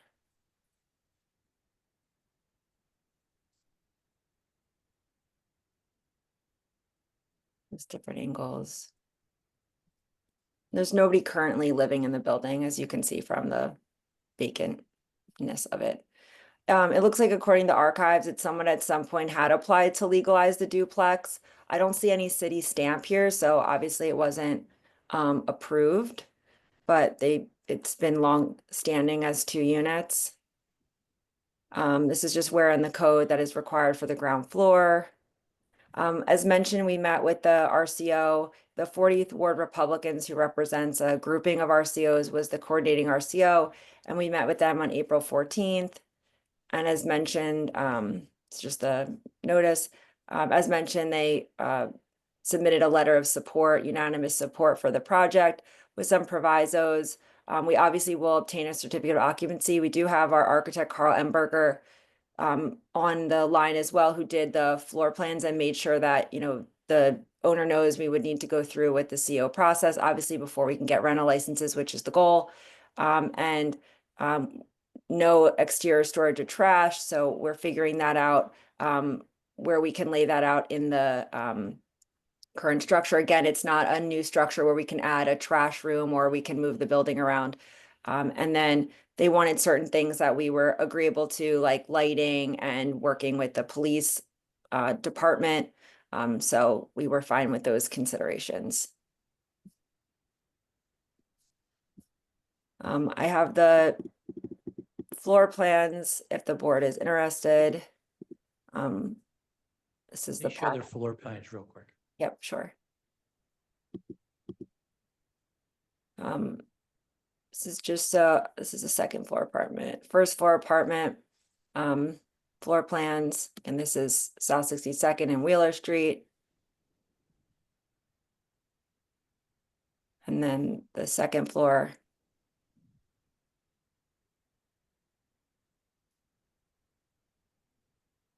And just another exterior photo, and that is my presentation.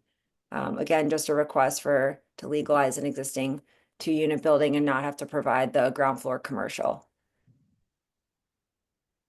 Did you bring your client on? Yeah, is there a Lauren Mackenzie Lindo in the audience?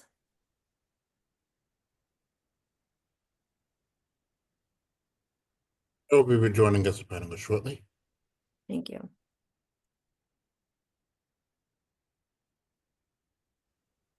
One second. Good afternoon. Hi, good afternoon. Could you please state your name and spell for the stenographer? Yes, first name Lauren, Lauren, last name Mackenzie Lindo, McKenzie-Lindo. You swear or affirm to tell the truth, the whole truth, nothing but the truth? I do. Please proceed, counsel. Thank you. Lauren, have you heard my testimony today? Do you believe it to be true and accurate, and do you adopt it as your own? I do. Can you just confirm for the board that when you purchased the property, it was already built out as 2 units? It was not something that you did to the property. And then upon trying to apply for rental licenses, we found out that it was not a legal 2-unit. I confirm. Thank you. Questions from the board? I have a quick question. Do both units use that first front door? Can I answer? Yeah, sure.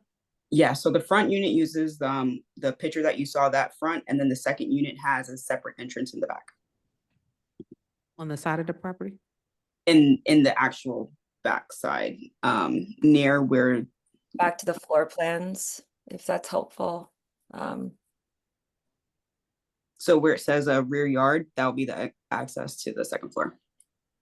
So they go to the rear of the property to go into their unit? Correct. Okay, is that shown on the side of the building? The one photo of the side? Yeah. Yeah, so can you see it on this diagram? Is that Yes. their entrance? So Right that white pipe, there's a gate there, and then they have access to that. There's like a little courtyard there, and then they actually have a door there that they can enter into. Okay, and is that where the second floor unit will store their trash? For, second and first floor, yes. It's bigger than what you see in the front, so both units can actually put their trash back there. Okay, thank you. Other questions? Questions or comments from our attorney? Hillary Emmers. Just quickly regarding the provisos that were requested by the RCO. So you already addressed the certificate of occupancy, but they did very specifically request that the first floor unit have interior trash storage and that the trash storage for the second floor unit be interior or exterior in the ground level courtyard, which I assume they meant the rear yard. Are you saying that that you intend to have the trash storage for both units in the rear yard? Correct, because it is currently an existing property, doing more construction to the property would do more damage and harm, especially because people park on the side, even with the bollocks there, people park on the sidewalks. So trying to provide a door to that side or creating a new room would just be harder for people to actually put trash in or take trash out of the room that we established there. So it'd just be easier to put both in that rear courtyard area. Okay. Questions or comments from the virtual audience? Yeah, I have a hand up from Craig Meladosian. Sure. He should be rejoining shortly. Hi, sir. Could you please state your name?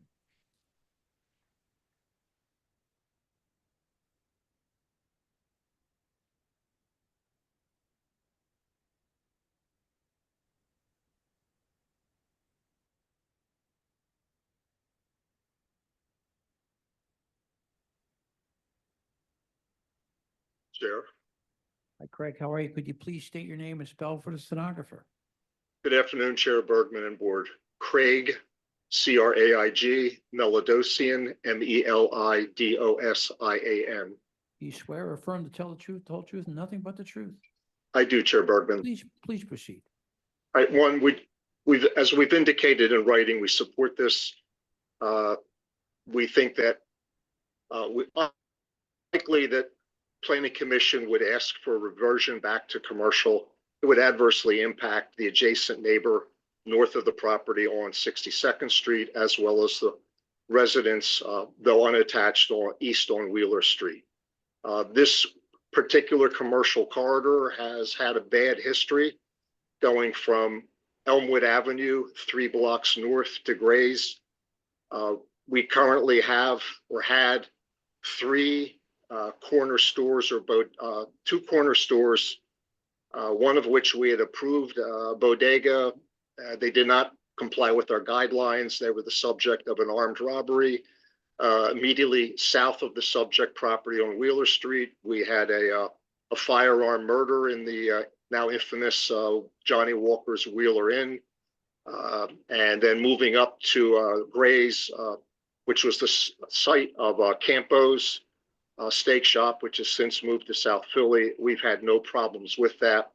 Personally, I believe that the requirement to have additional CMX2 usage on the ground floor, it's currently saturated, and it would only survive if it cannibalized someone else, despite the fact that there's a commercial institution providing social services immediately across the street on the west side. With regard to the trash, we did indicate with their design professional there that we would be looking for internal trash on the ground floor unit, ventilated, a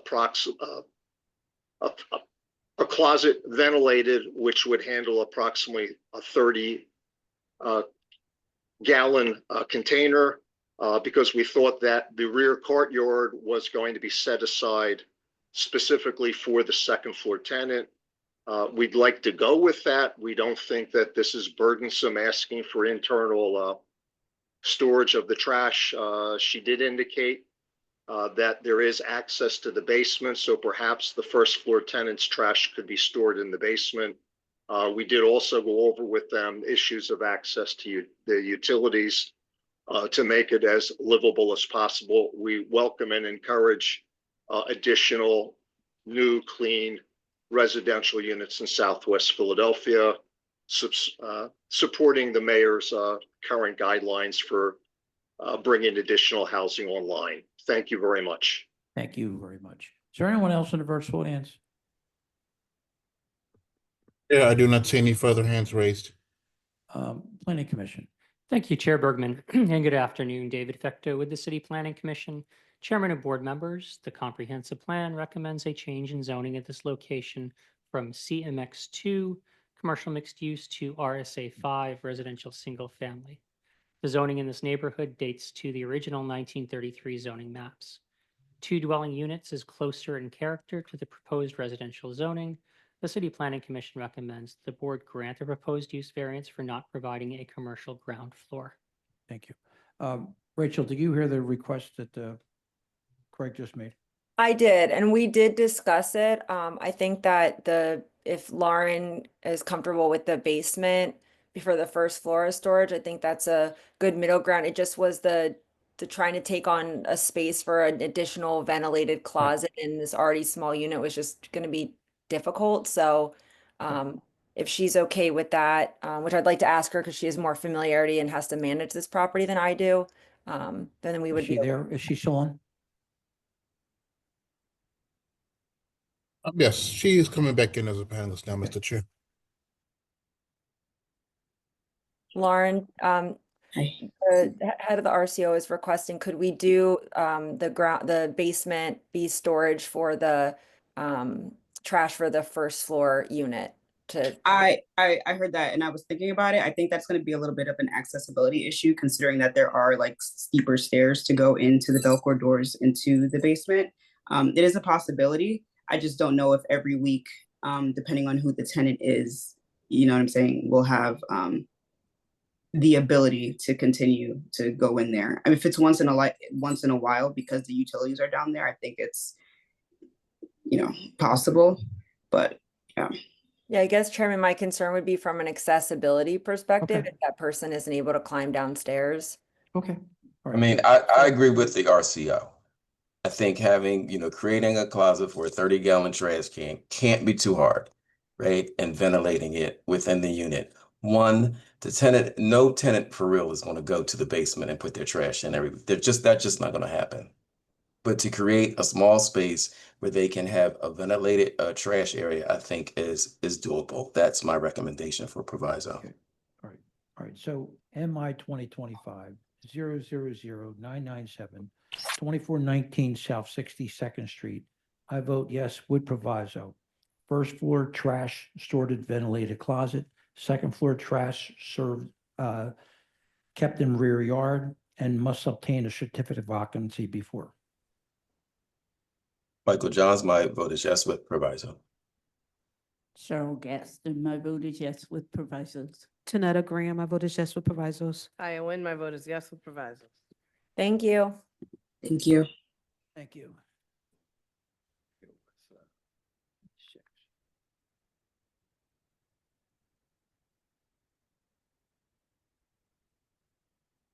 Number 6, MI 2025-000610, 2216 to 40 North 9th Street.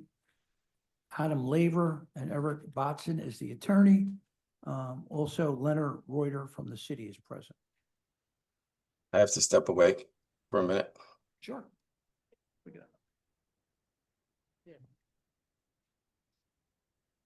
Yeah, just to clarify, Mr. Johns is recusing himself in this matter. What's that? Mr. Johns is recusing himself in this matter. Yeah. Thank you. Oh, okay, good.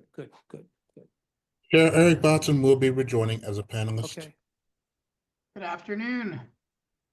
Good afternoon, council. Could you please state your name and spell for the court stenographer? Yes, Eric Bodzin, ERIC-BODZIN of Blank Rome, 1 Logan Square. Do you swear or affirm to tell the truth, the whole truth, and nothing but the truth? Yes, I do. Do you identify your client in relationship to the property?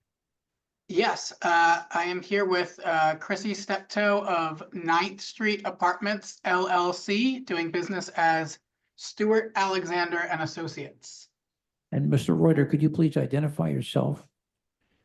Thank you. May it please the board, Leonard F. Reuter, R-E-U-T-E-R, for the city of Philadelphia. The city of Philadelphia is the owner of the property, and the city is joining in the matter as appellant, and we have a letter authorizing Oh, same. just, can I swear you in one? Oh, just for a sure. minute? Do you swear or affirm to tell the truth, the whole truth, nothing but the truth?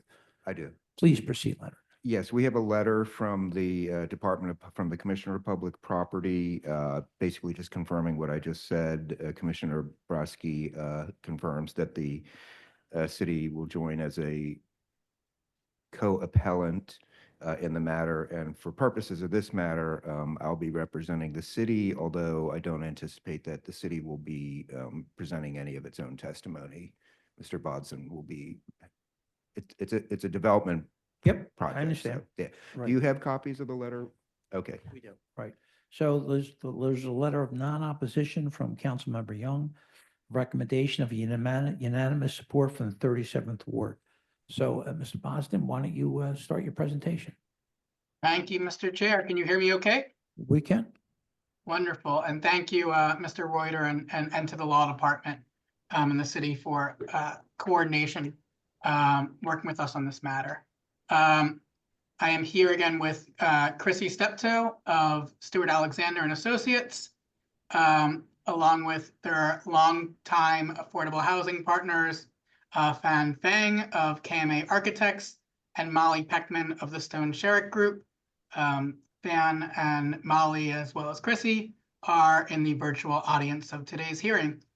As many of you know, Stewart Alexander is a local leader in creating high-quality, community-centric affordable housing for seniors across Philadelphia, including most recently the highly anticipated Allegheny West project at 22nd and Venango, and the Susquehanna residences at 27th and Dauphin, also in the vicinity here in North Philadelphia. The latest development is pictured here. It's for 49 units of senior affordable housing upon a 36,400 square foot vacant lot. It's pictured here. This is a brief summary of the project. We don't, could you put your, we don't see anything yet. Oh, I apologize. It's okay. Make sure, there's nothing showing on the screen. Is that correct? That's correct, sir.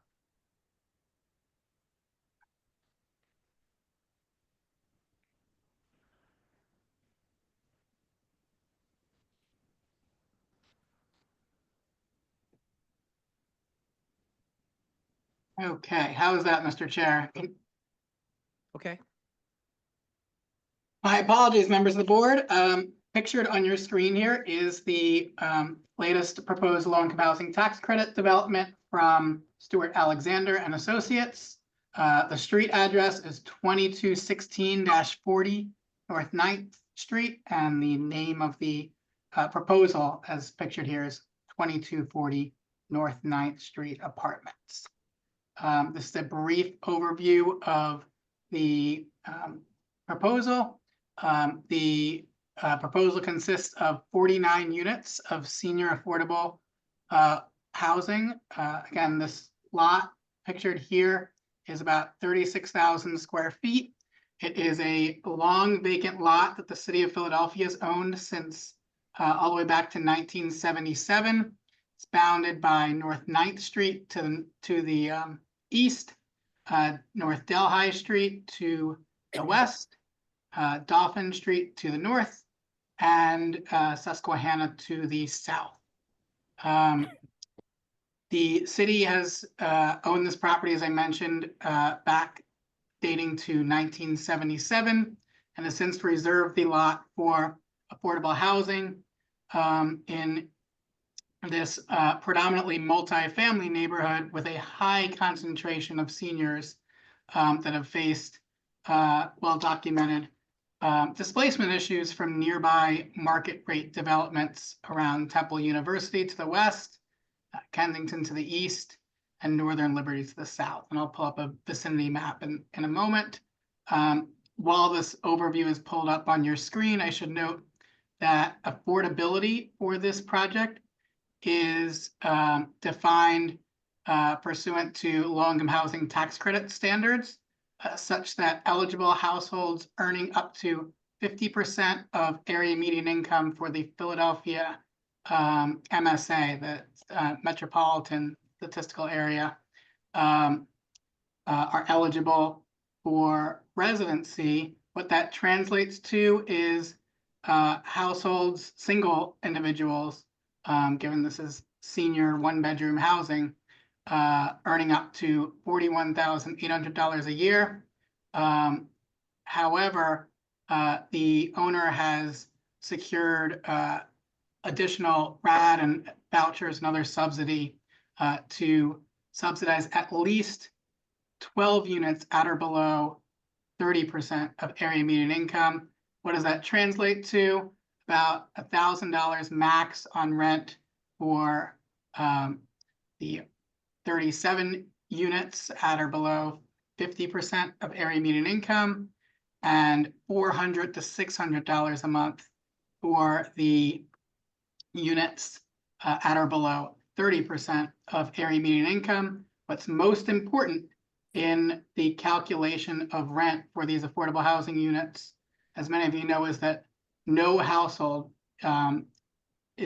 will spend more than 30% of annual income towards housing costs.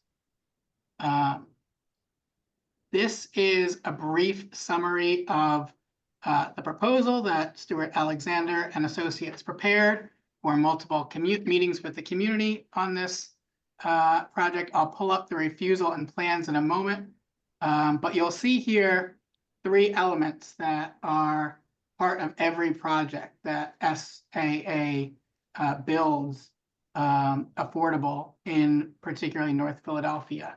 You'll see it here, and these components are certainly present at the recent developments at Allegheny West and the Susquehanna residences.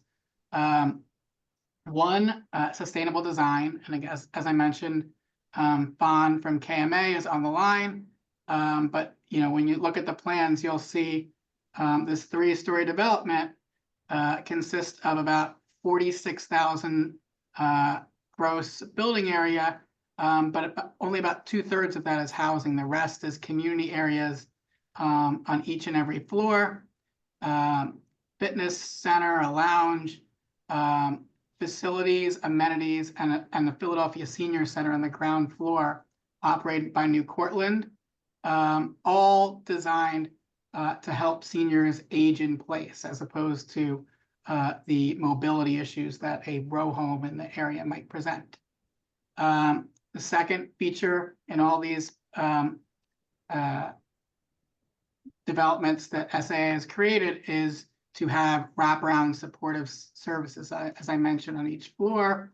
I'll show the floor plans, but you can see here a list of amenities, including those on-site services from the Philadelphia Senior Center. And third, and most important, community partnership is critical to the work that SAA does in North Philadelphia.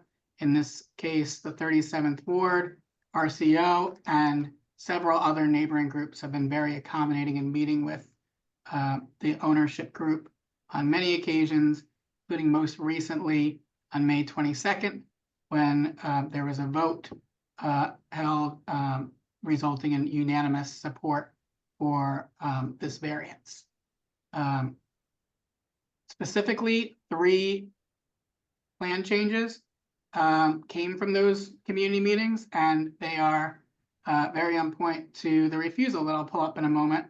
The first part of the 3 items on the refusal is for multifamily in this legacy industrial area, and I'll discuss that in a moment and show the vicinity map. But the other 2 refusals relate to parking and the what's being called the front yard setback on this property that fronts 2 streets at once. The 3 major plan redesign elements that you see here on the screen came from these at least 3 community meetings in the past year and a half with the 37th Ward RCO and other groups. One was to move trash pickup from Delhi Street to the wider North 9th Street. The second element was changing the parking lot configuration, actually resulting in less spaces, but a loop configuration that keeps cars off the street. This is particularly helpful for the population at this senior housing to age in place and have services come to them. It's also helpful to the neighbors across North 9th Street in the row homes that are mostly across the street from this mostly vacant block, so that traffic is kept off the street. In the broader vicinity, you'll see, and I'll pull up the vicinity map in a moment, that on this east side of North 9th Street that I'm circling, the entire block is occupied by a vacant warehouse, and that has certainly helped with the parking situation in the neighborhood. But what's most important about the plans that we'll pull up in a moment is that the parking was very specifically and deliberately designed in this loop manner off Delhi Street to keep the flow of cars off the street with a preference for the entrance point on North Delhi Street. And third, and very importantly, landscaping across North Delhi Street. The row homes are on the west side of the street. This proposed project is on the east side of the street, and to transform the street into a tree-lined corridor with green space and landscaping and very detailed attention to plants and open areas and a patio was a major piece of feedback that SA received and incorporated into this proposal. This is just a overview of the project timeline for a low-income housing tax credit project of this nature. Some of the early meetings with 37th Ward RCO and neighboring groups in this area were part of SA's process of securing site control, gathering funds, and appearing before this board today for zoning.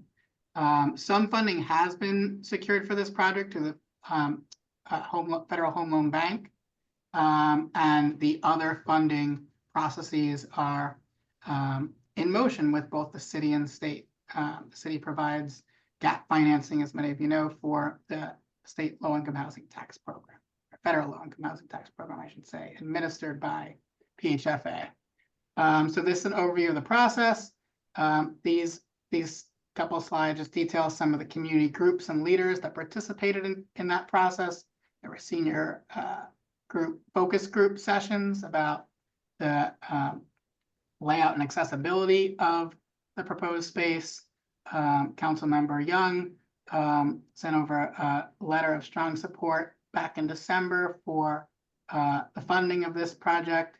And the 37th Ward RCO has sent several letters of support for the project and its funding, and most recently met, as I mentioned, on May the 21st in support of the project. A vote was taken at that time, 13 in support and 0 opposed.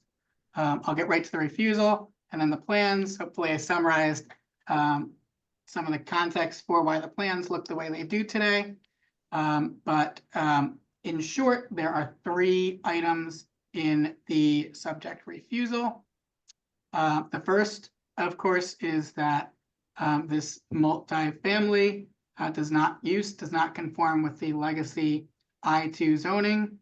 As I mentioned, the lot has stood vacant since 1977. There's also a red brick warehouse across the street that occupies the entire neighboring block and has remained vacant for quite some time, despite some persistent marketing on the site. Here's a map that I will go back to in a moment of the surrounding zoning designations and major arterials here. The other two refusals, one is for the required number of vehicle parking spaces. The legacy I2 zoning calls for 25 spaces, though the 11 here would fit the multifamily requirement for RM1 in the area. Most importantly, as I mentioned, is actually less spaces than the original design presented to the community per feedback that there should be a balance of open space and this specifically configured traffic loop off of North Delhi Street. Certainly intended to and will have the effect of increasing accessibility and accommodating off-street traffic flow so that, again, services can come to these seniors aging in place. And the final refusal item, as I mentioned earlier, is technical variance for the front yard setback. I'll pull up the site plans after the vicinity photos, and you'll see that the main entrance is on North 9th Street. In fact, this building fronts the entirety of the lot on North 9th Street. It's an L-shaped building, goes almost all the way from street to street back to North Delhi Street. But there is in between this 25 feet space that acts, as you'll see, as a landscape buffering for the few single family homes that are on the same side of the block as this proposed development. This is the vicinity map I mentioned. As you can see, the surrounding community is predominantly multifamily with commercial along Germantown Avenue to the east and some along North Broad Street further to the west. This is a particularly transit-rich area served by 3 bus lines, 23, 39, and 47, but also blocks away from a Broad Street line stop and the Temple Regional Rail stop, which at least as of now serves all regional rail lines in the city of Philadelphia. Here is another map of those major commercial arteries. You'll see the Eric, why don't you move on? I think what you're Yeah, of showing us course. is what you just showed us, so. Yeah, these are some vicinity pictures. This is Sure. these are pictures of the lot itself. You Yep. can see the lot is predominantly vacant except for a few row homes on the corners. There's a church and corner store on this corner, and the proposed lot is on this vacant parcel across from the vacant warehouse to the east. These are additional street level photos of the site, and here are the site plans. Here's where you can see that traffic loop I mentioned off North Delhi Street. You can see trash storage as requested by neighbors is located on the wider North 9th Street where there will be regular commercial pickups. There are entrances on both streets, but the main entrance is right here on North 9th Street. And here's that buffer I mentioned in that setback area. So you'll see this L shape spans all of North 9th and almost goes street to street. But again, there were 2 frontages designated by the City Planning Commission. We'd submit that this variance supports the community redesign and is de minimis in nature. I will very quickly run through the plans for the first floor, second floor, and third floor. What you'll see in each floor, as I mentioned, is community space, a community room on the second floor, a game room, and that roof terrace on the third floor, idea being that there are amenities to help seniors age in place, not only in the building, but on each floor. This is that roof tech design with the second floor bump out. the roof or trellis area, pull up right here, is designed to face that vacant warehouse on North Ninth Street, not facing any of the row home properties.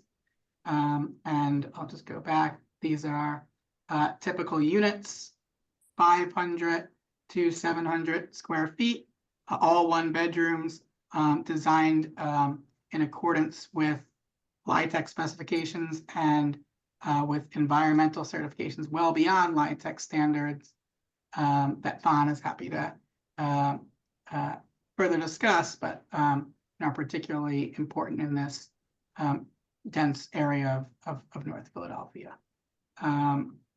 These are the elevation plans, happy to further discuss, all in conformance with the code.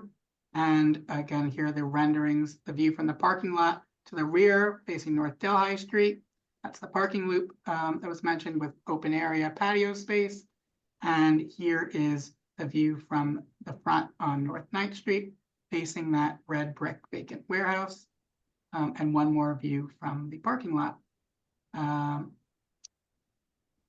Just to conclude, very briefly, for all these reasons we submit, this requested relief is in spirit and harmony with the city's code, prior approvals, and of course, ambitious goals for high quality, affordable senior housing, especially on city-owned vacant land.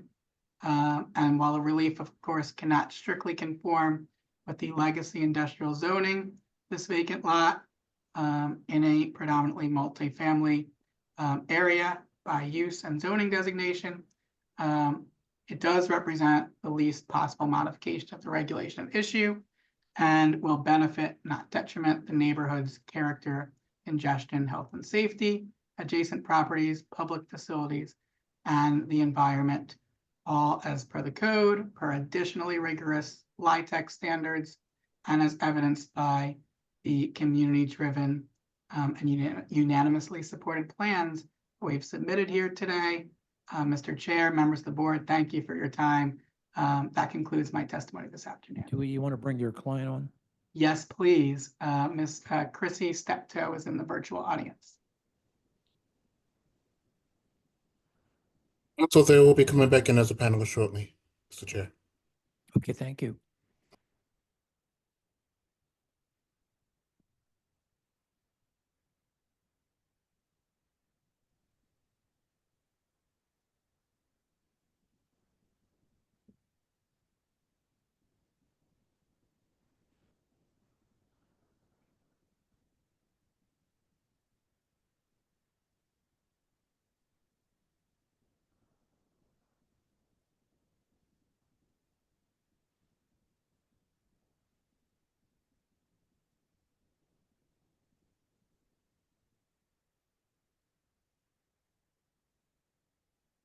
I'm sorry for the delay there. I saw that they had been promoted to panelists, but it looks like they were knocked off of I'm Zoom here. because I can't Oh, see there them. she anymore. is. Good. Okay. Hi. Hello. Hi, how are you? Could you please state your name and spell for the stenographer? I'm Chrissy Steptoe. It's CHRISSIE, and my last name is Steptoe, STEPTOE. Hello, Do you everyone. swear- Hi, hello. Do you swear or affirm to tell the truth, the whole truth, nothing but the truth? I do. Please proceed, counsel. Thank you, Mr. Chair. Good afternoon, Chrissy. Have you heard the entirety of my testimony and description of the permit application today? I did, and I do. Thank you. And the information that I provided to the board, is it true and accurate to the best of your knowledge? It is. And would you adopt and affirm now my testimony as your own? I would. Thank you so much. Leonard, do you have any input? Sorry, no, again, the city, again, supports the application. We are present again as a co-appellant, partly for technical reasons, but again, we do support it. And we think that this is a better option than the by right uses, which would be I2, this is a better option than building a, munitions plant or something else that could potentially be built there under the existing classification. Thank you very much. Questions from the board? Questions or comments from our attorney? Not at this time, Mr. Chair. Questions or comments from the virtual audience? I do not see any hands raised, Mr. Chair. Planning Commission. Thank you, Chairman, and good afternoon. David Fecto with the City Planning Commission. Chairman and board members, the comprehensive plan recommends a change in zoning at this location from I2 medium industrial to RSA 5 residential single family. The zoning in this neighborhood dates to the original 1933 zoning maps. This is a 49-unit low-income housing tax credit proposal that will provide enforceable affordable dwelling units. The proposed reduction in required parking spaces is consistent with the proposed use as senior housing. The City Planning Commission recommends the board grant the proposed use, parking, and dimensional variances. Thank you. MI 2025-000-610-2216 to 40 North 9th Street. I vote yes. Cheryl Gaston, my vote is yes. Tanetta Graham, my vote is yes. Hi, Owen, my vote is yes. Thank you, council. Thank you, Leonard. Thank you. That concludes my Thank you, business. May I members of be the board. excused? Thank you. Is Alan back there? I'm gonna do two of his cases and then we'll.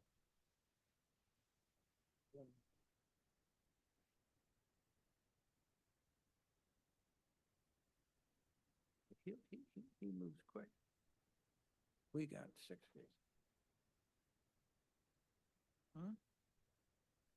I understand. Alan, I'm gonna hear a couple of your cases, grab a couple more, come back to you, and we'll do it like that, okay? All right, I don't want you to get in the stale seat. That's fine, Mr. Chair. I do have one client, Gazianta 7, who has childcare issues. That is 3316 Haverford.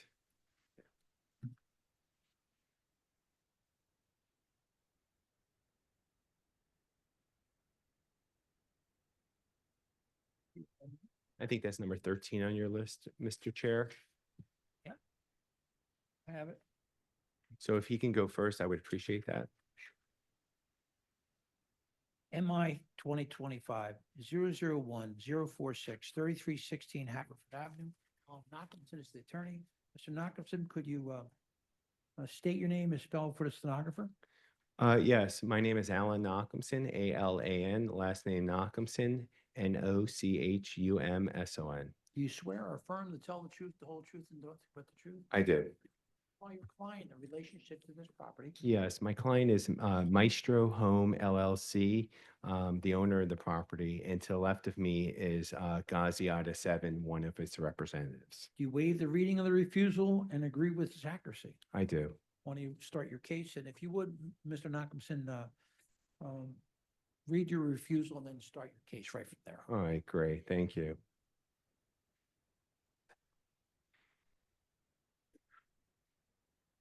All right, so, oops, I think I'm in the middle of my presentation. Let me just move out to the front. All right, so we're here to present 3316 Haverford Avenue. You'll see that we have 12 exhibits here. We met with the Mantua Civic Association on May 7th at 5 p.m. As the chairman may have stated, we have support from the community, overwhelming support. And we're here to present this project, which is an RSA, a mix between RSA 3 and RSA 5 property, where we are seeking 4 dwelling units. We have several refusals. The first is the use of the property, where we're seeking 4-family dwelling, and we'll discuss why we think that's appropriate under circumstances. The second refusal is the fact that because we're partly RSA 3, we're running afoul of the significant open area, occupied area requirements of a 50-50, where if this was an RSA 5 property, it would be an 80-20 split, which I think we would, we would comply with. The third refusal has to do with the rear yard depth, where 20 feet is required under RSA 3, where 10 feet is proposed. Again, if this was an full RSA 5 property, we would comply with that requirement as well. The third refusal has to do with the side yard, where we're seeking to have a side yard of 5 feet. The reason is to have a responsible trash storage and removal plan. Again, 5 feet is a reasonable amount for a lot width of 25 feet. We want to have a functional floor plan. And then the final refusal has to do with parking spaces. It would be because we're RSA 3, we're required to have four parking spaces. So first of all, it would be impossible to do given the dynamics of the lot, which you'll see, but also it would be out of character to the general vicinity. So again, we met with Mantua Civic Association. You can see overwhelming support. 11 people either supported or did not oppose it.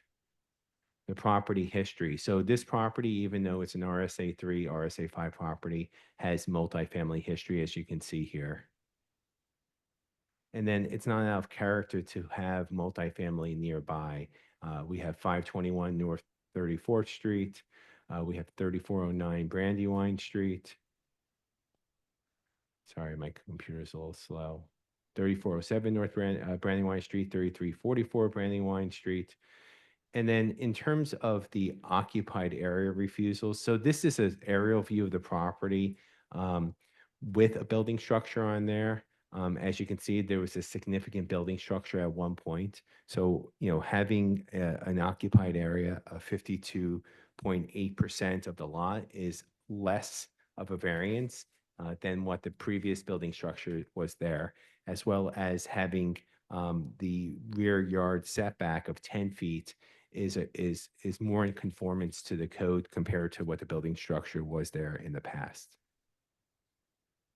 And you can see that building structure based on what's on Atlas right now in terms of the shading of that property. And then maps of the area. Yeah, we're an RSA 3 property and RSA 5, but we are surrounded by many, many houses and properties which are RM1 or RM2 in nature or CMX2 in nature. And then photographs of the property. So this used to be also a side yard at one point for another property for parking once the building structure was demolished. This is the property in 2007, so it really hasn't had any development in almost 20 years. And then these are the orange notice posters showing proof of posting for today's hearing. And this is Haverford Avenue to the right of the property, to the left of the property. And then our plans and drawings, which were designed by 24/7 Design. I also have Christopher Johnson, the architect's representative here. This is a very interesting design. I've lived in New York and in DC, and this reminds me of what you would see in those cities. You see here, this is a walkout completely. It's really, I think, cool. Where you have an apartment all below grade, not even below grade, but on the lower level. Which, by the way, the lower level is 5 feet 10 inches out of the ground, and it's 4 feet 2 inches below the ground. But this is a complete walkout, full windows, full access with steps leading up, also in the back as well. And again, you have this side yard where all the residents can go back in front to store their trash. But again, flat building facade, lintels, cornice line, kind of mimicking the architecture, the Philadelphia architecture with a little twist. And then these are our floor plans. So again, you have the walk down, which has a full floor. Every unit has its own floor, but it's full, what's it called? Walk down. I apologize. The rear is actually, it's an egress, but like it's basically a window that completely goes from the top to the bottom, like kind of like full sliding doors. So, and the steps leading up, but you walk straight up. But there's a ton of light in there down here. But if you walk down here, you see the living room, the kitchen, and then there's 2 bedrooms and a bath. And then instead of going down the flight of steps, exterior, you go up the flight of steps to the first floor, which is unit number 2. Again, a lot of windows, light and air. You have a living room, you have a kitchen, you have a bedroom, and you have 2 bedrooms. And then the same thing goes on with, floors 2, which is unit number 3, and floor 3, which is unit number 4. These are all 2 bedrooms and 2 bath units. So we met with the community again on May 7th at 5 p.m. It was a well-attended meeting. Here's proof of email of that notice a few weeks before the meeting. We emailed proof of mailing of that notice to 113 addresses, proof of mailing to those addresses, our application for appeal that we filed with the ZBA. And then finally, our deed to the property, showing that Maestro Home LLC is the owner of the property. And finally, thereafter is our tax clearance certificate. I'm going to unshare my screen. I'm going to ask that Mr. Ada7 gets sworn in, and I have a few questions for him. Sir, could you please state your name and spell for the stenographer? I'm sorry, sir, I cannot hear. Okay. Everyone can hear me? Okay. Yeah. My name You is can let Gazi. go, you let your finger, your finger Oh, go okay. off the button there. Yes. But Yeah, my name is Gazi, Gazi, Ataseven, Ataseven. My address is 2424 East York, Suite 2013, Philadelphia 19125. do you swear or affirm to tell the truth, whole truth, nothing but the truth? Yes, I do. Please proceed, counsel. Yeah, Gazi, you heard everything I had to state today about your zoning matter. Yes, I did. Is it true and correct? Yes, absolutely. And do you adopt this as your own testimony? Yes. Thank you. Questions from the board? Is Michael back, by the way? I have a quick question. So there was some opposition to the project. Was that expressed? Like, what was the opposition? Or they didn't say anything? There was no opposition. It says Oh, not non-opposition. opposition. Okay, sorry. Yeah. Yeah. I guess my question is, while this is a wide property, we've got a lot of people in these units, and there was a reduction to the rear yard. And what was sort of the hardship? Well, so again, the previous building structure almost had full lot coverage. So we're going closer in conformance of the codes to have a 10-foot rear yard setback, which would fall in line with the RSA 5 zoning. We're mixed zoning between RSA 3 and RSA 5. Sure. I mean, I get what's allowed by zoning. I get that there was a bigger building there before, but the building's been gone for 20 years, and we're still putting a lot of people back into a site that's mostly row house blocks. So I would say this is that, you know, having these 2-bedroom units, it's helpful for the community. You either have really big units or you have studios and 1-bedrooms. You don't see as many 2-bedrooms, especially with the size that we're proposing. These are well laid out and thought of units, and I think the community appreciated that. And then just because I was watching, but they all have washer and dryer in the unit. There was a closet, right? There's washer and dryers in the units. Yes. Other questions from the board? Questions or comments from our attorney, Hillary Emerson? Not at this time, Mr. Chair. Questions or comments from the virtual audience? I do not see any hands, Mr. Chair. Planning Commission. Thank you, Chairman, and good afternoon. David Fecto with the City Planning Commission, Chairman and board members. The comprehensive plan recommends no change to the RSA 3 residential single-family zoning at this location. The homes on the south side of this block face are almost entirely single-family. There is no unique physical condition or circumstance that would prevent this property from being used in strict conformity with the zoning code. The City Planning Commission recommends the board deny the proposed use and dimensional variances. Mr. Chair, can I just briefly respond? You can. All right, so this is a 2,500 square foot lot, which has a history of multifamily use. I believe that given the history and given the size of the lot, the requested variances are reasonable in their circumstances. So I just have one question. I'm not complaining about this. How did you get to 4 lots? How did you get to 4 units and not 3? How did we get to 4? Yeah, I mean, what made you go to 4? Well, I think it's just the cost of construction, and if I can ask Mr. Ada7, you know, the cost of construction and rising interest rates make it improbable for you to build this at 3 units, right? Yes, I'm also general contractor and also real estate broker for especially 3-4 years. It's not easy to build. Maybe you may not think that it's not a hardship, but the 4 units perfectly lay out, giving the fact the walkout basement. Even we were thinking to apply 5 units, but we thought it's an over asking. Right. So that's why 4 units we see that it's appropriate. I understand. So MI 2025-001-046, 3316 Haverford Avenue. I vote yes, maximum 3 units. Cheryl Gaston, my vote is yes with proviso. Janetta Graham, my vote is yes with proviso. Diane Nguyen, my vote is yes with proviso. Thank you. Alan, let me get one more from you, Alan.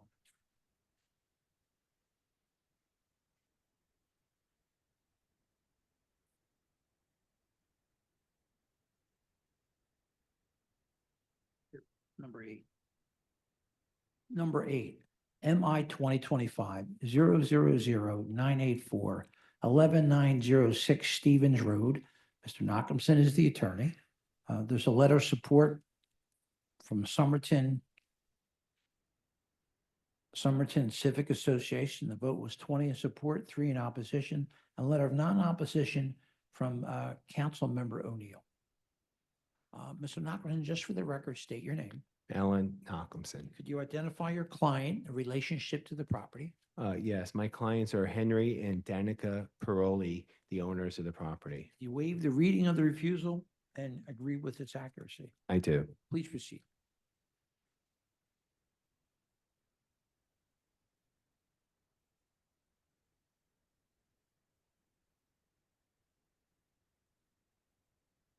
All right, so I'm here to present 11906 Stevens Road. We have 11 exhibits in our packet of materials. 68 addresses were notified of the community meeting, which took place on May 13th at 7 p.m., which was facilitated by the Somerton Civic Association. So our notice of refusal is this. This is an RSA 2 property. And what my client did was literally take their garage and brick over it to create additional storage space for themselves. This is just an elderly couple that wanted additional storage space. And they thought they were doing it legally. I actually have a text message that they sent to their contractor saying, "Are you sure we don't need any permits?" And the contractor said no. So when they found out, by way of a violation notice, that's when our office took over. So they didn't do this on purpose, and they're not a developer. So we met with the Summertown Civic Association. They do support it. They actually required us to do a deed restriction saying that we're only going to use this property for single family use. Okay. I don't know if it was necessary. I told my client that. They still signed it, and they actually even recorded it prior to the hearing. I said, wait till the hearing's over. And they said, nope, we're going to do it. And so it's just an elderly couple that this happened to. And here's a text message chain. Where did he say it? I think he was like, "Oh, Jose, I was thinking, don't we need a permit to make these changes to the house?" No, not for something like that. I'm like, you can't make this stuff up. It's like crazy. The first time we've seen evidence of that. Yeah, I was, and that's why I brought it. So, and it's not out of character. Like, sadly, most people use their garages, even in the Northeast, for storage, and that's what they did. So if you look at the other properties nearby, we got our client take a ton of pictures of nearby properties, all the same.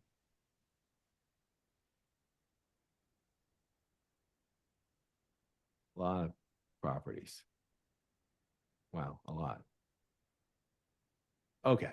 And again, we're not changing the use of the property. This is single family use. Just want to give you from a Google Maps perspective and the photographs of the property. This is what the property looked like pre-construction, right? You see a garage door. Now this is what it looks like. No garage door. We still have a parking pad out front. This is Stevens Road to the right of the property, to the left of the property. Interior photos. This is within the garage. They're not even using it as living space. They're just using it as storage. This is all storage. And, again, different pictures of the garage area. And then actually, this is the other side of the garage area on the lower level. And they use that as storage too. They have a lot. The other neighbor? No, this is our client. This is their same, like behind the garage. So they just have a lot of stuff. And that's their laundry room on that lower level as well. Just want to give you perspective of what's going on. All right. And then this is just elevations in the site plan. These are floor plans, pretty straightforward. This is the old garage that's been bricked in. And then that's that room with the yellow.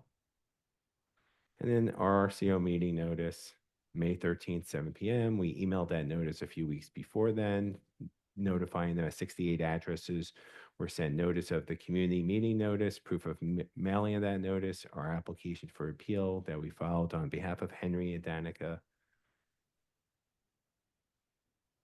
our deed to the property showing that they own it, and then certificate of tax clearance.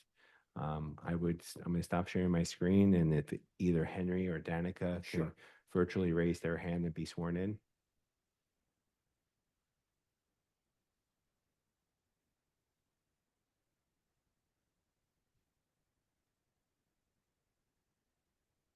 If you're in the virtual audience, please raise your hand.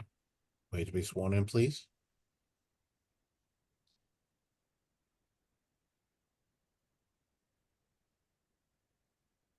Please see his hand. Council, what is the name?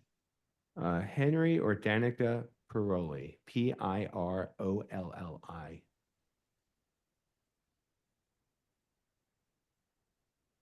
All right, they've been allowed to speak. Thank you.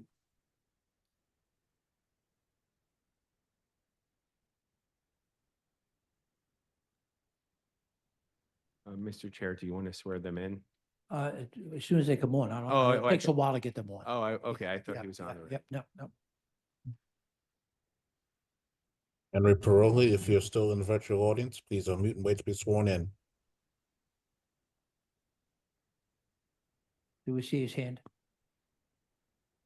They've been allowed to speak, Mr. Chair, Okay, but thank you. they're not unmuting. Henry, could you unmute, please? Oh, there it is. I got it. Sure, no, that's fine. Can you hear us now? Yeah, I can. Henry, could you state your name and spell for the stenographer? Yeah, my name is Henry, Henry, last name Piroli, Pirolli. Do you swear or affirm to tell the truth, the whole truth, nothing but the truth? Yes, I do. Henry, could you turn your video on? Turn it back. How do I turn? Where's So we that? can see you. We just want to see you, that's all. Hold on, let me promote him. Let me promote him to panel, sir. Excuse me. Okay, all right. They should be coming back in shortly. Sure. Oh, boy. No, it's fine. You could come back in. Yeah, Mr. Piroli, please accept the invitation to be We promoted to sent you an panelist. invitation, Henry. Join as panelist? Yes, Please. Okay. they'll be coming back in shortly, Mr. Chair. Sure, that's fine. We're sideways. Oh, you should be coming on. Oh. Oh, boy. Do you see the button that says, come on? Where's come on? Okay, I don't see any button. okay. All Oh, right, don't so, move it, hon. I don't see a, all right, hold on, Henry, okay. Did you, I already swore him in, didn't I, Alan? All right. Henry, just one more time. Do you swear or affirm to tell the truth, the whole truth, nothing but the truth? yes, I do. Please proceed, Mr. Malcolmson. Yes, Henry, you heard everything I had to state today about your zoning matter. Yes, Is it true and correct? yes, And do you adopt it as your own testimony? yes, I do. Thank you, Henry. Questions from the board? Why the hell didn't it come up? That's Henry, just stay calm. Questions or comments from our attorney? Not at this time, Mr. Questions or Chair. comments from the virtual audience? You're not seeing any further hands, Mr. Chair. Hi, Planning Commission. Thank you, Chairman, and good afternoon. David Fecto with the City Planning Commission. Chairman and board members, the comprehensive plan recommends no change to the RSA 2 residential single-family zoning at this location.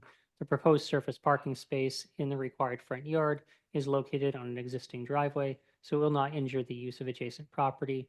The City Planning Commission recommends the board grant the proposed variance for parking in the required front yard. Thank you. MI 2025-000984-11906 Stevens Road. I vote yes. Michael Johns, my vote is yes. Cheryl Gaston, my vote is yes. Tanetta Graham, my vote is yes. Ty Owen, my vote is yes. Henry, you have your votes and you have your approval.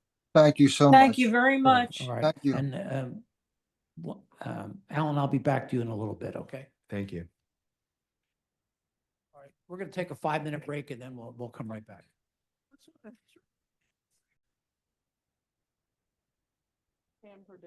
Okay, number 4, MI 2024-006-599-5977 Jeanette Road. William O'Brien is the attorney.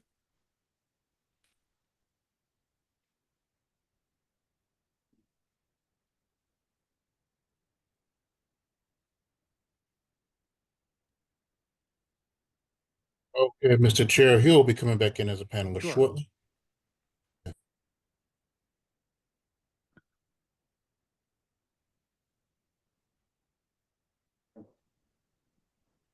Good afternoon, Mr. O'Brien. How are you, sir? Well, thank you. Could you please state your name and spell it for the stenographer? William, William O'Brien, Obrien, from the Manioc Law Office.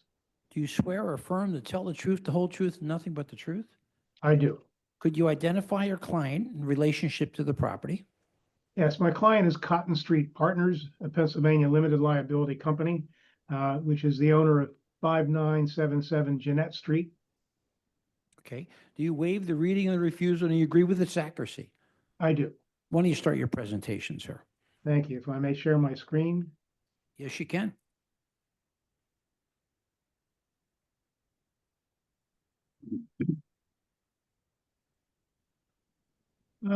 I did submit an exhibit package to the board, and that has since been amended at pages 23 to 25.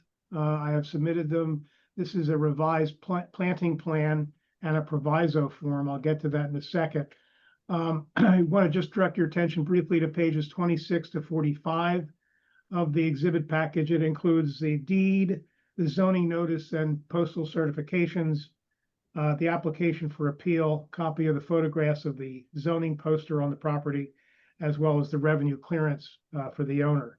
I'm not going to address those directly, but I do want to reference them. And Mr. O'Brien, I understand that we may hold the vote on this from our attorney said that. that's been That changed. just changed, Mr. Chair. That's the revised plans he was referring to. That just changed within like the last hour or so. So we can, Oh, yep, okay, all so we right, can thank move you. ahead today. Yes, thank All right. you. Thank you. This is a copy of the refusal. The refusal, the property is zoned RSD1. And so the refusals are basically dimensional. The property proposed is semi-detached. The surrounding neighborhood is all RSA. So semi-detached is not permitted in the detached zoning district. There's a roof deck, which is prohibited in the 4th Councilmatic District. And there is a small area of steep slopes that are being disturbed. This is a letter from the RCO, the Central Roxborough Civic Association. It's brief, and I'd just like to read it for the record. Dear Mr. Bergman, the applicant met with CRCA and neighbors on multiple occasions in the process of arriving at a plan that would be supported. We appreciate the developer's willingness to listen to suggestions and address concerns, even changing directions just prior to a January 2025 ZBA hearing, which was continued. We are now pleased to support the current plans to build 4 homes on this site and look forward to working with the developer to meet with us and the Friends of the Wissahickon to develop a plan to clean up the small Fairmount Park parcel across the street from 5977 Jeanette as part of their work on this project. The changes briefly, the former proposal, which was ready to go to the zoning board, we did receive permission to amend the plan, amend the application. There were 6 homes proposed. We're now down to 4. They were 6 attached homes. Now this is 2 pairs of semi-detached single-family homes. The original proposal was height compliant at 38 feet. Some neighbors didn't like it, so we've now been able to bring that down to 30 feet 4 inches.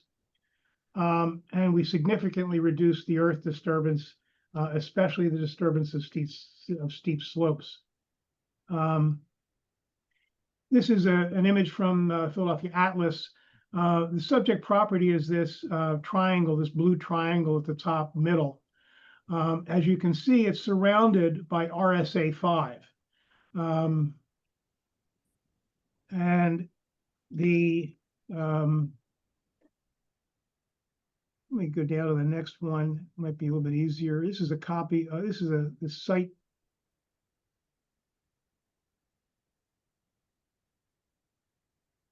This is a copy, this is an image of the existing site. As you can see, there are a couple stumps here, which is the reason for the revised planting plan.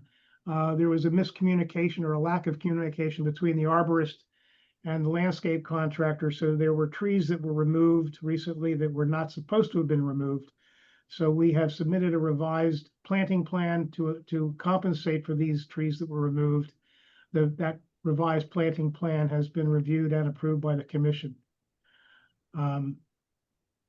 This is the subdivision plan.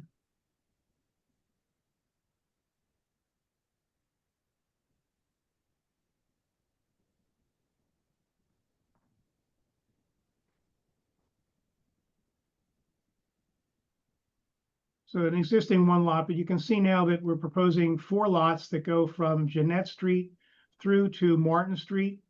The lots average 5,900 square feet. The surrounding area is RSA 5 that has a minimum lot size under the code of 960. So these lots are generous. I believe, doing the research, that this lot was originally zoned R10. It was rezoned sometime after 2012 to RSD1.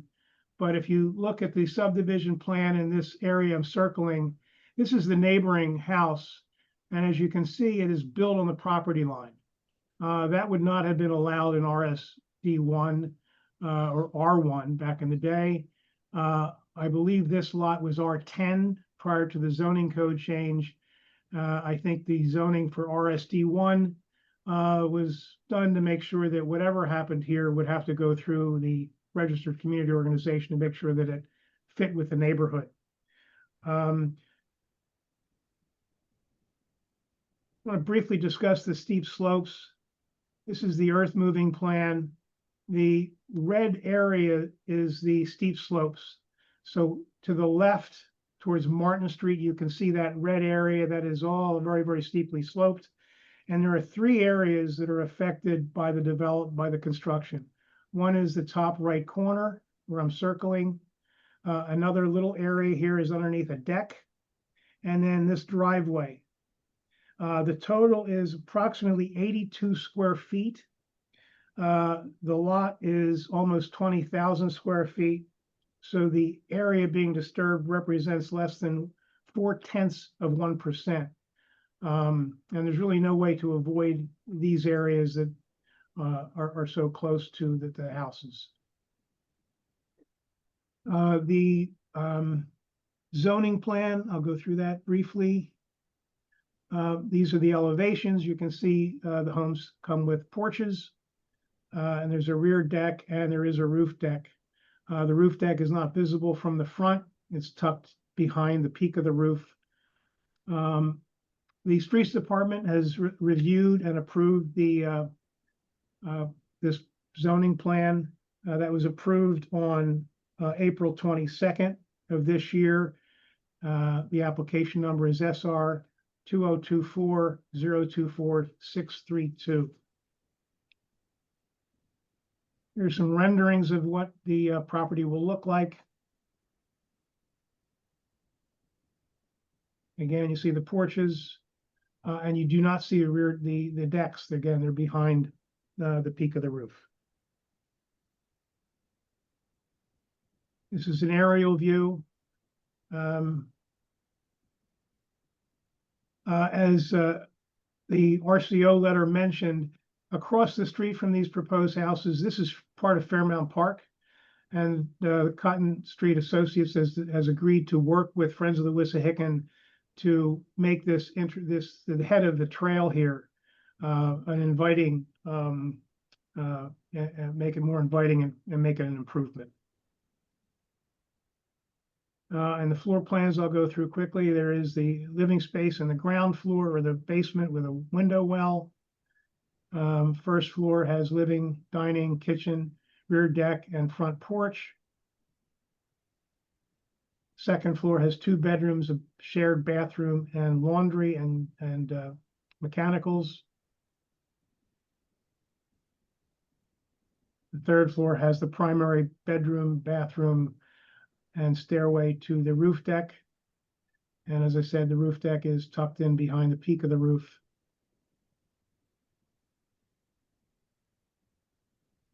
Elevations.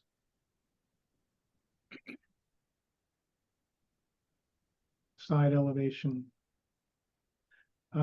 This is the old planting plan.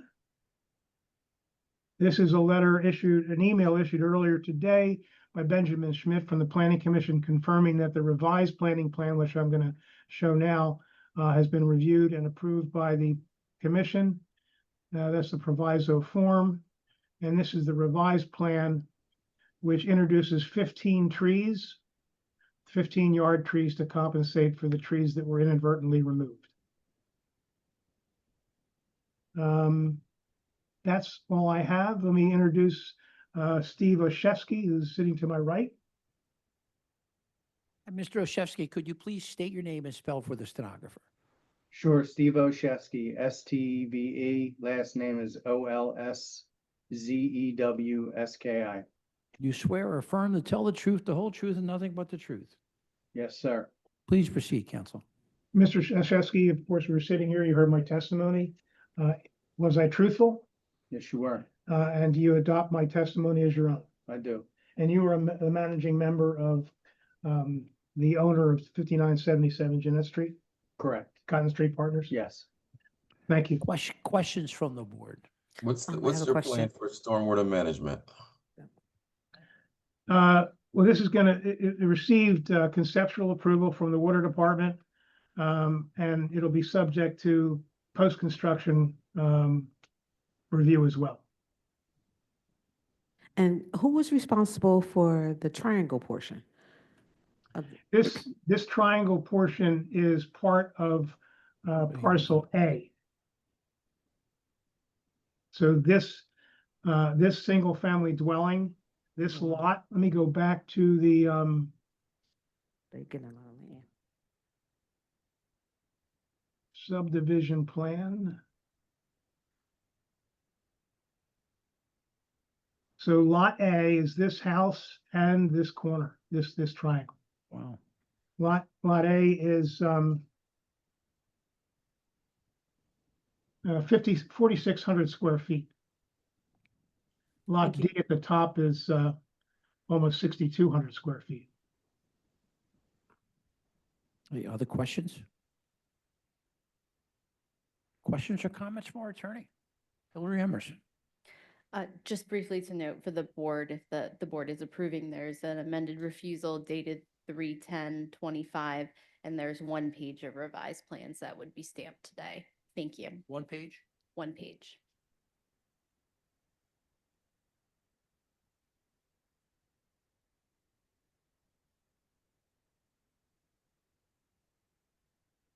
Questions or comments from the virtual audience? Here, I have a hand up from Sarah Marley. Sure. I will promote her to panelist. She should be back in shortly.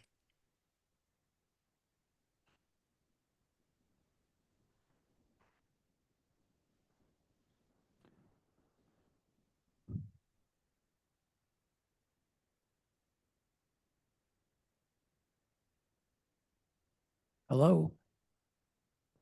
Hi, good afternoon. Hi, hi. Can you Could hear me please- okay? Yeah, I can. Could you please state your name and spell for the stenographer? My name is Sarah Marley, SarahMarley. Right? I'm Do you the swear, hold on. Do you Oh, swear or sorry. affirm? No. Do you swear or affirm to tell the truth, the whole truth, nothing but the truth? I do, yes. Are you a neighbor? No, I'm Are- representing Friends of the Wissahickon. Oh, good, good. Please Oh, proceed. technically a neighbor. Yeah, there you go. I am the interim executive director with Friends of the Wissahickon. Yep. And I just want to thank you so much for giving us the opportunity to comment on the proposed development at 5977 Jeanette Street. We really appreciate the opportunity to remain engaged in this process and to represent the concerns of the community. We've heard from numerous community members who've expressed concerns about this development, and we are particularly concerned with the impact of the increased impervious coverage so close to an entrance of the park on the steep slope.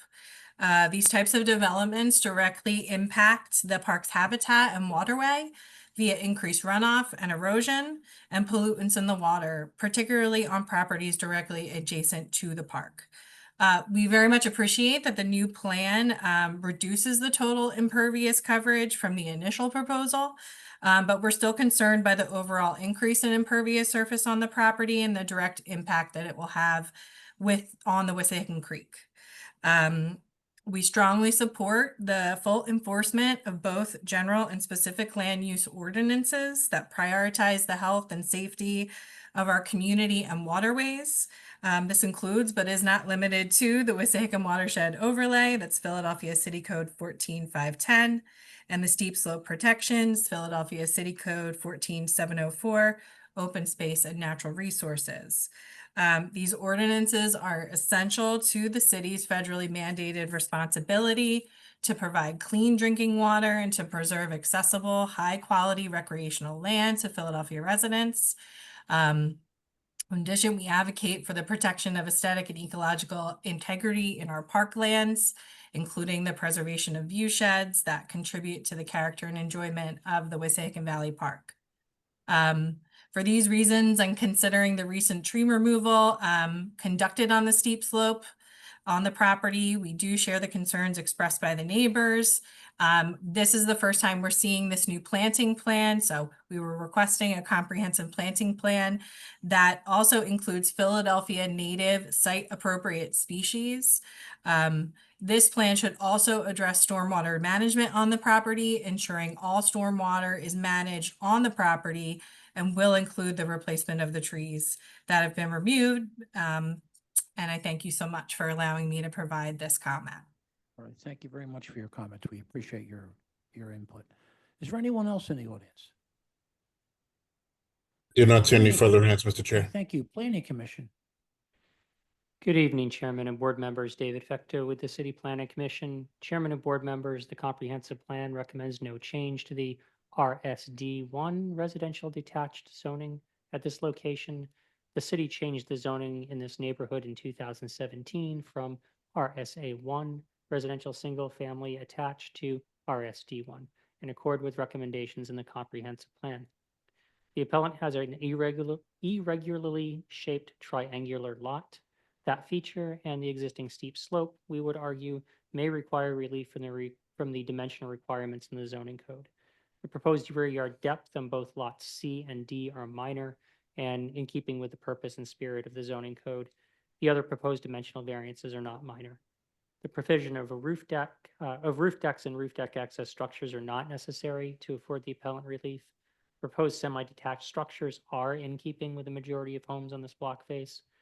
The City Planning Commission recommends the board grant the proposed variance for semi-detached homes and the associated dimensional variances, but deny the proposed roof decks and roof deck access structures. Thank you. MI 2024 006 529 5977 Jeanette Street. I vote yes. Revised plans 3/10/25, one page stamped 6/11 today.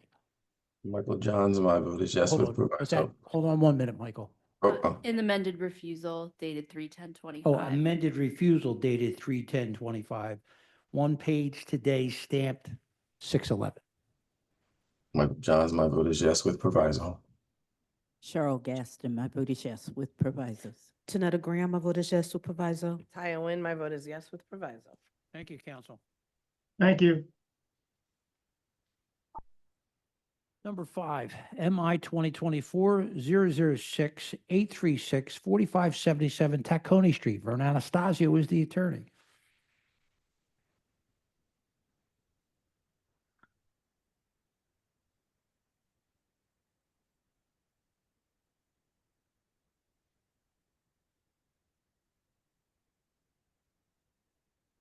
I'll be back in as a panelist shortly.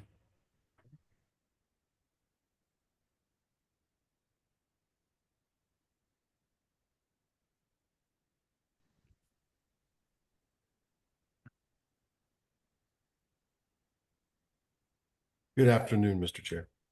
Counsel, you've already been sworn once today. Just for the record, state your name.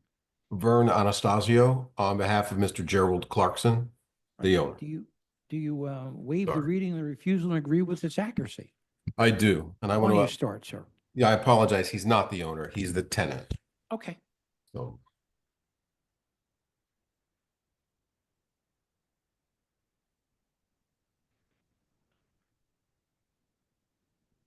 Forty-five 77 Tacony Street is in Bridesburg. I believe you already have a letter of support from the Bridesburg RCO. We do. You also have a list of signatures from the most immediate neighbors on the block itself. And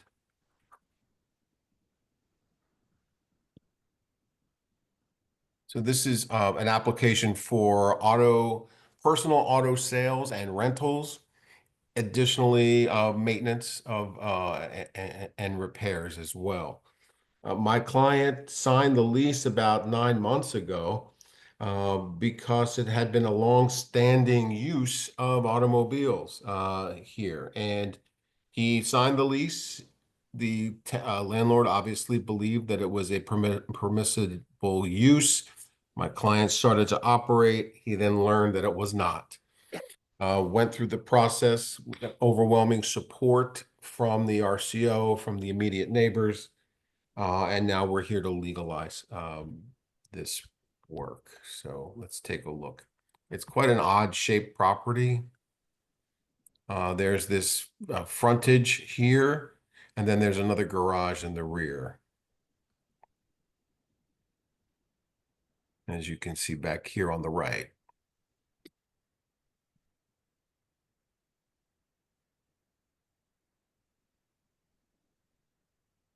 There's the secondary garage. There's some interior photos.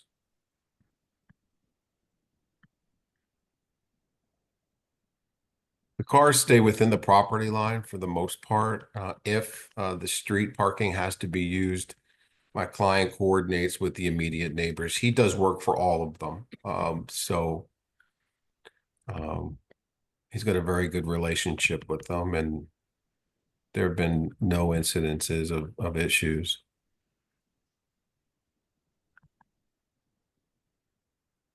Here's the letter that went out to everybody. And here are all the addresses that were mailed. And we've got proof of mailing 71 individual households. I'm going to get down to this is a 53-page exhibit packet. I'm moving everything into evidence. Here's an aerial. As you can see, that it jets out like a little L.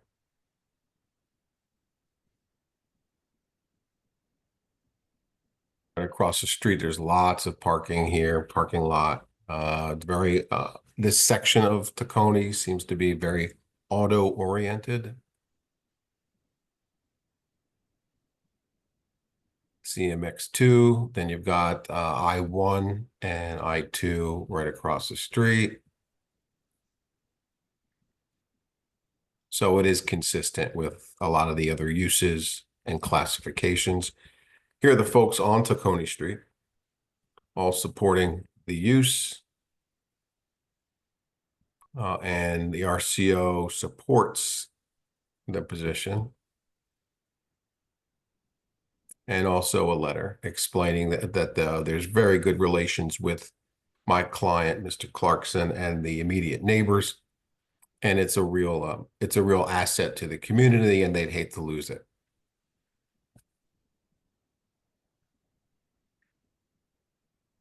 I'm going to show you some plans. They're not great, admittedly, but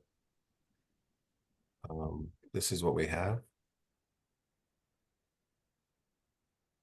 Oh, and they just disappeared.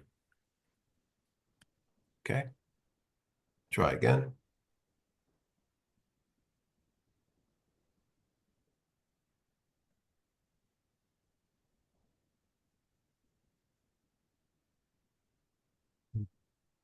Now everything is blank.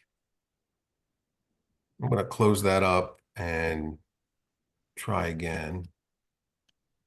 But in the meantime, I would like to call my client, Mr. Gerald Clarkson, to the stand to be sworn in. Mr. Clarkson.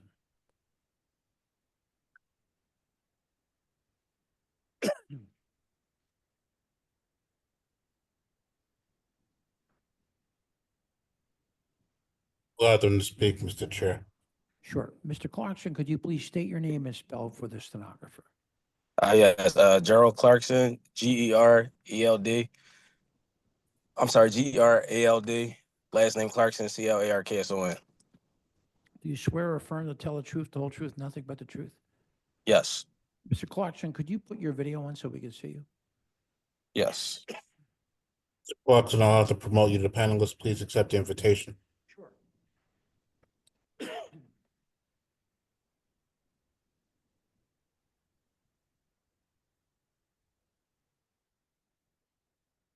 That way we're joining as a panelist, Mr. Chair.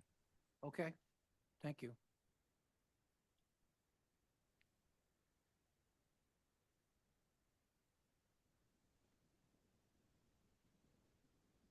Alan, why don't you explain what you think the drawings are, and then he'll be on the line. He can look at them too, okay?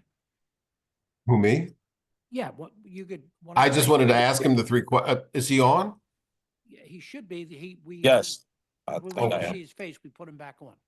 Okay, thank you. Right. No, Mr. but Clarkson. The point I was saying, Alan, why don't you show the Vern. I'm sorry. That's The okay. plans first, right? And then Mr. Clarkson could absolutely, give any That's fine. input. Yeah, well, here are the Okay, why don't you plans. do They're, that? Yep.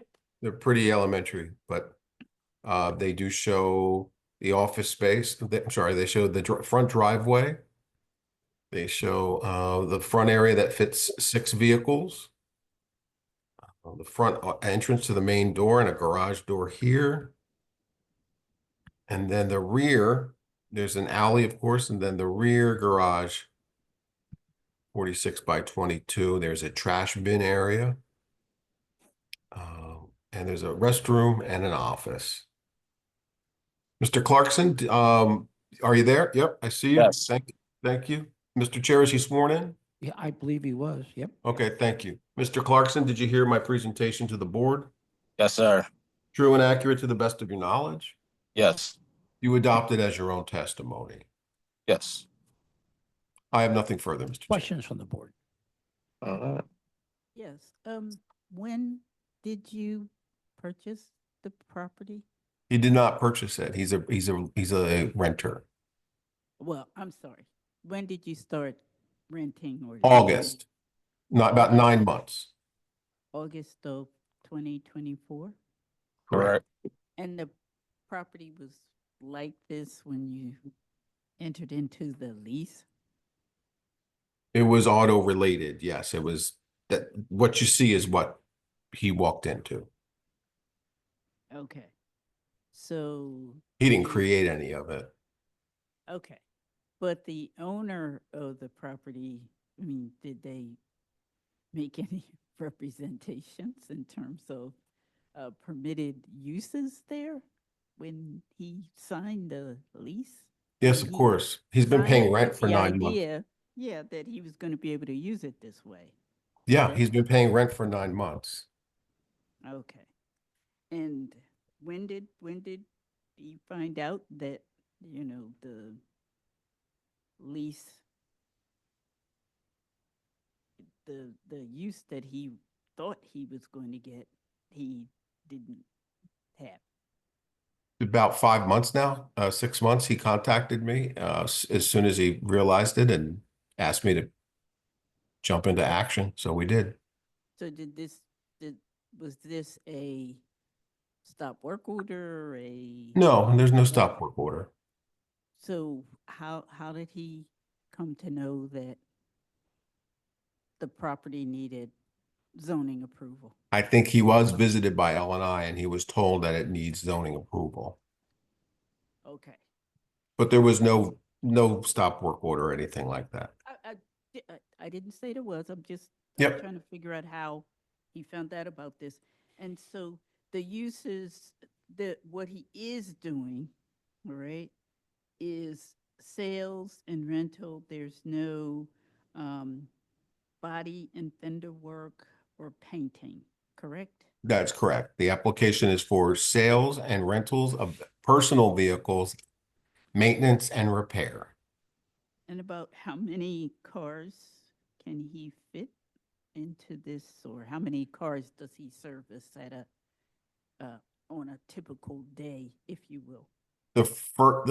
About 6 is what the capacity is for the front garage. So he works on 6 at a time, and then he'll move those 6 to the rear and perhaps work on others once he's done working on them and they're being picked up or something. So that's typically 6 at a time. Okay. And when you say move it to the rear, this is to this other garage that you were mentioning, and is that Yeah. just used for storage of the vehicles, or how does that? Primarily, yes. It's also an office back there and a restroom. Okay. And to access this other garage, how are we accessing that? Is it from a different street, or how is that? Mr. Clarkson, how do you access the rear side? It's a gate on the side where you can pull in. Okay. Yep. And it's secured as well. Okay, all right. And it's all secured at night, all lit up. It's, the neighbors are real pleased with the way things have been run. Right, and there's no signs or anything, correct? No. None whatsoever. It's completely neighborhood based. Okay. All right, Okay. thank you. And I have a question. So all vehicles that are for sale are stored on the property, not on the street? That's Yes. correct. Okay, thank you. My question is, have you talked directly to the adjacent neighbors? I understand you have a letter of support from the RCO, but asking specifically about the neighbors at 4575 and 4579. Yes. Yeah. 79 signed the petition. Okay. And he also came to the RCO meeting as well. And do you know if it was the owner of 79 or the renters in 79? Because 79 has an active rental license. Both owners. On Both both owners. sides. Yeah. Good Questions or question. comments from our attorney? Not at this time, Mr. Chair. Questions or comments from the virtual audience? Do not see any hands, Mr. Chair. Planning Commission. Thank you, Chair Bergman, and good afternoon, or good evening. David Fecto with the City Planning Commission. Chairman and board members, the comprehensive plan recommends no change to the CMX2 commercial mixed-use zoning at this location. The city changed the zoning in this neighborhood in 1970. This is a mixed residential and industrial block face. This appears to be a legalization of an undocumented auto repair facility. However, there is no evidence of prior auto sales and rentals. So the City Planning Commission recommends the board grant the proposed use variance for personal vehicle repair and maintenance, but deny the proposed use variance for personal vehicle sales and rentals. Thank you. MI 2024-006836-4577 Tacony Street. I vote yes. Michael Johns, my vote is yes.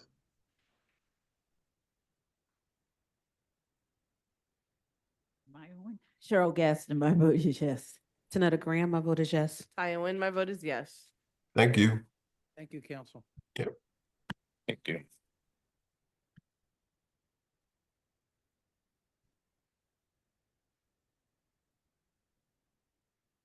Go with. We did 8. Let's go to number 9. Yep. Oh, no, I'm gonna go back. I did him. Yeah, let's get him and then do the other 2. Mr. Knockomson, this one is 1320 to 22 North Smedley. Yep. Okay.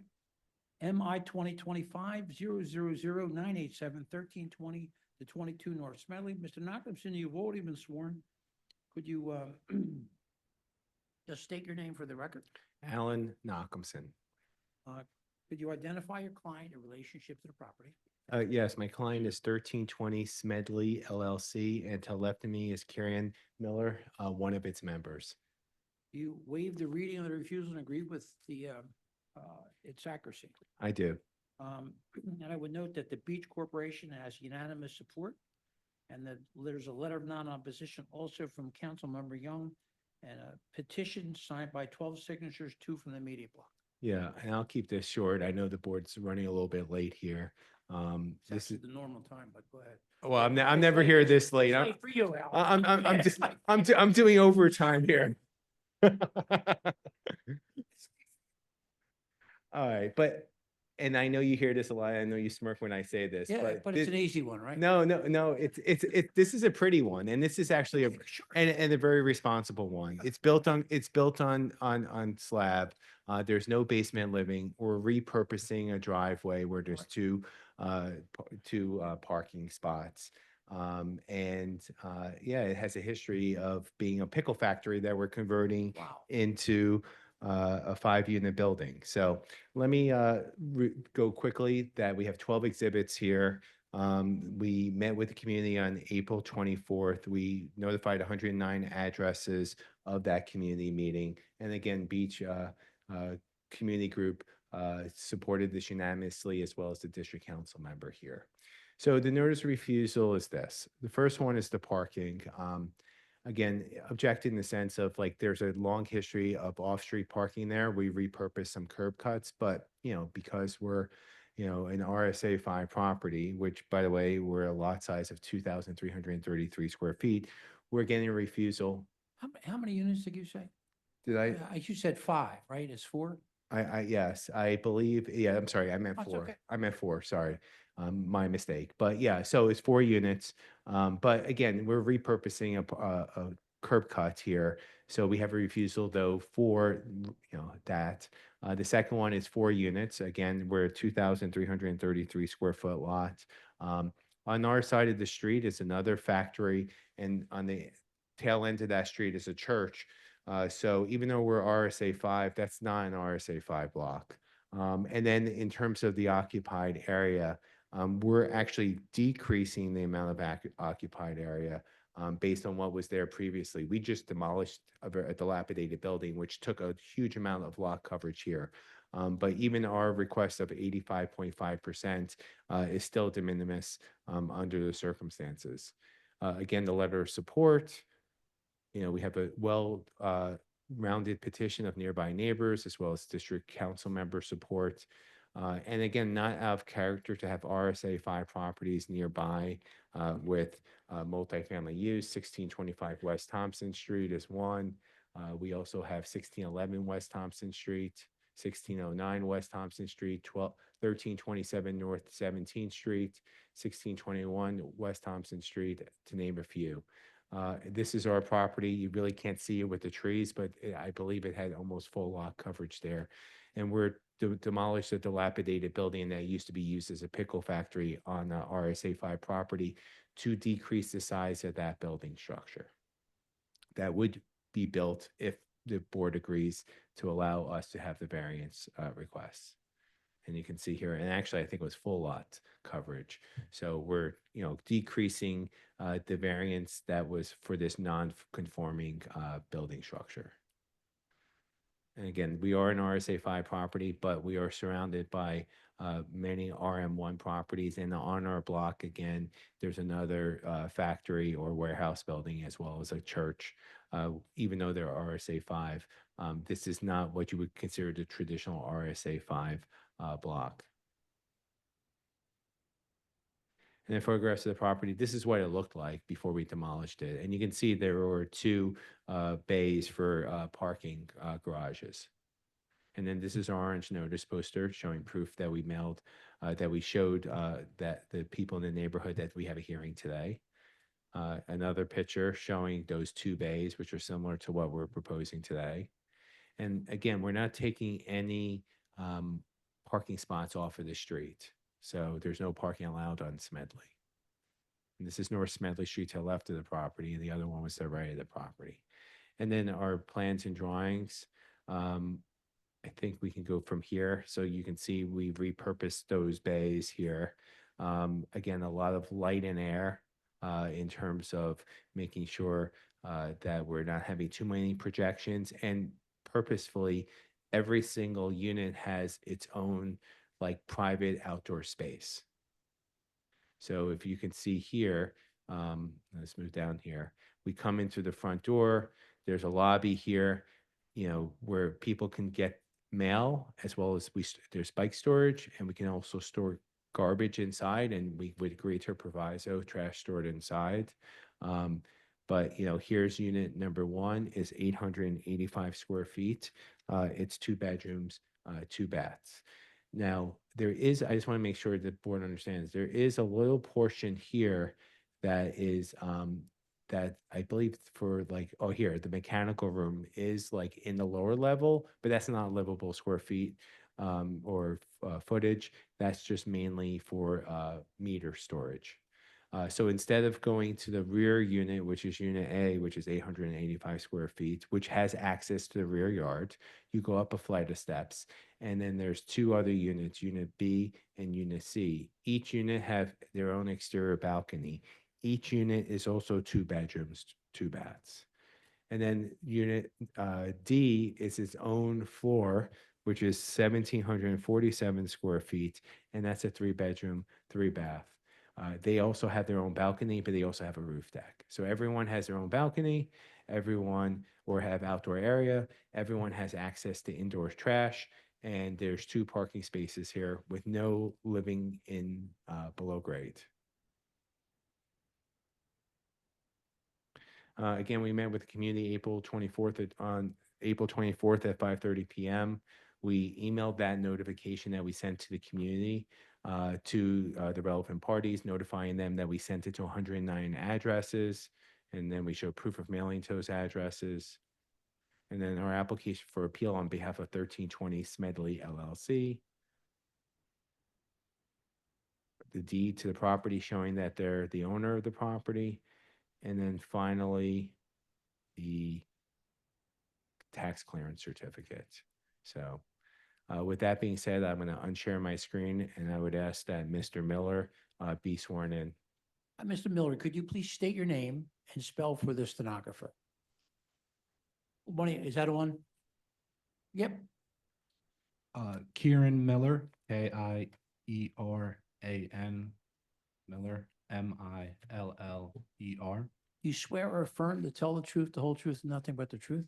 I do. Counsel? Yeah, Mr. Miller, you heard everything I had to state today about your zoning matter.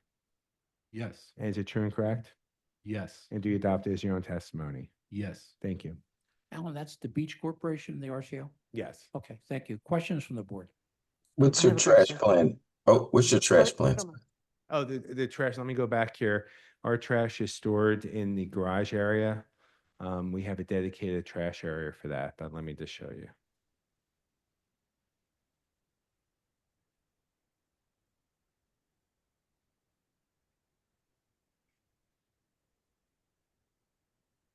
On the first floor there, that's. Yeah, it's behind the parking spots, right here. Okay. I have a question. So when you said there's no parking on the block, is that legally no parking, or is it with a sign denoting that, or it's just normally no parking? Yeah, no parking because Smedley is a rather narrow street, so there's no parking on either side of the street because it's really just a So one. is there a sign on the street that says no parking in this street? Or are you just saying there's no parking? Like people don't park Well, if there? you parked, you'd block the whole street. Yeah, Uh, let me just show you the picture again, just so I think it's, hold on. It's almost. Normally on streets like that, they'll have like no parking in this street. Yeah, there's no way you're gonna be able to park on this street because it's a narrow street. Here, let me just show you this to help you. Here, that's a good example. I think there's another picture to the left. Is there one to the left of the property? I thought there was one. But yeah, it's just a very narrow street. There's no way. The only way you couldn't even park on the sidewalk without blocking the street. So Who are the tenants that you're aiming to target? Families, because they're bigger units, students in the area, Since we have two parking spaces, potentially elderly housing. So anybody, Sorry? so anybody. Um, 3-bedroom one. Well, I don't know. It's 3 bedroom, 1 bath, which to me read as which is why I asked because of its proximity to Temple. Yeah, I don't think do you have any intention to just rent to students like by the room? no. Okay. Yeah. Okay. I think my second question is that particular area has a lot of trash issues, mostly due to the transient population with the students mixed with a high abundance of housing authority units. What's the trash plan? Oh, we Just would, because there's also a lot of illegal dumping specifically on that block. so in my notes, Acutely hit the like one area of the city Yeah. I probably know like the back of my head. So yeah, so in my notes, for I did, 15 years. Yeah. yeah. So in my notes, I have an acknowledgement, and I just want to make sure Mr. Miller agrees with this, that you would agree to a proviso commercial trash pickup. Yes. Okay. And then water drainage. So one, like there's already a PWD infrastructure that was put in at the affordable housing project that's not even a block away, but there's still a lot of water pooling and water drainage issues in that area. And what's your plan to sort of manage that just on your site? Obviously, not expecting you to do it for the whole block, but have you So thought about that at all in the So I design? would defer to our architect Okay. during the building permitting stage to like figure that out. I mean, we are building on grade other than like a That's- small portion of it for meter usage. Well, usually the building on grade is what causes the issue. It's the slab. So Yeah. I think that's the one. I mean, they're not gonna catch it at like it's not something that's permitted. I think more for you as both a building owner as a property owner, I would be really clear what you're gonna do at that corner because it's a lot of water for your own longevity on your own property. Yeah, thank you. Yeah, it could cause issues later. Okay. And my question is, I'm seeing this building. Are there other properties on that block or is that the only one or? On that block on Smedley, to the right of us is a warehouse, and to the right of that is a church. Right? Is that correct? Yeah, Okay. and then behind us is a 8 or 9 or 8 to 10 new condominiums. Okay. So, I guess I was just thinking, some of these houses, they have, like the porches and what have you, and whether this was in line with whatever else was on the block. And if you're saying there's nothing else, then No, it's not. And like I said, we were a former warehouse ourselves. It was a pickle factory, my understanding. And we demolished that building because it was dilapidated. gotcha. Okay. All right. Any other warehouse still active? Yeah, you said there's another warehouse? Is it active or is it just a warehouse building? There's definitely an owner that has cars parked there, but I don't see them actively, Okay. renovating any All right, cars or good, fixing. thank you. Any other questions? Questions from our attorney, Hillary Emerson? Not at this time, Mr. Chair. Questions or comments from the virtual audience? Do not see any answer, Mr. Chair. Planning Commission.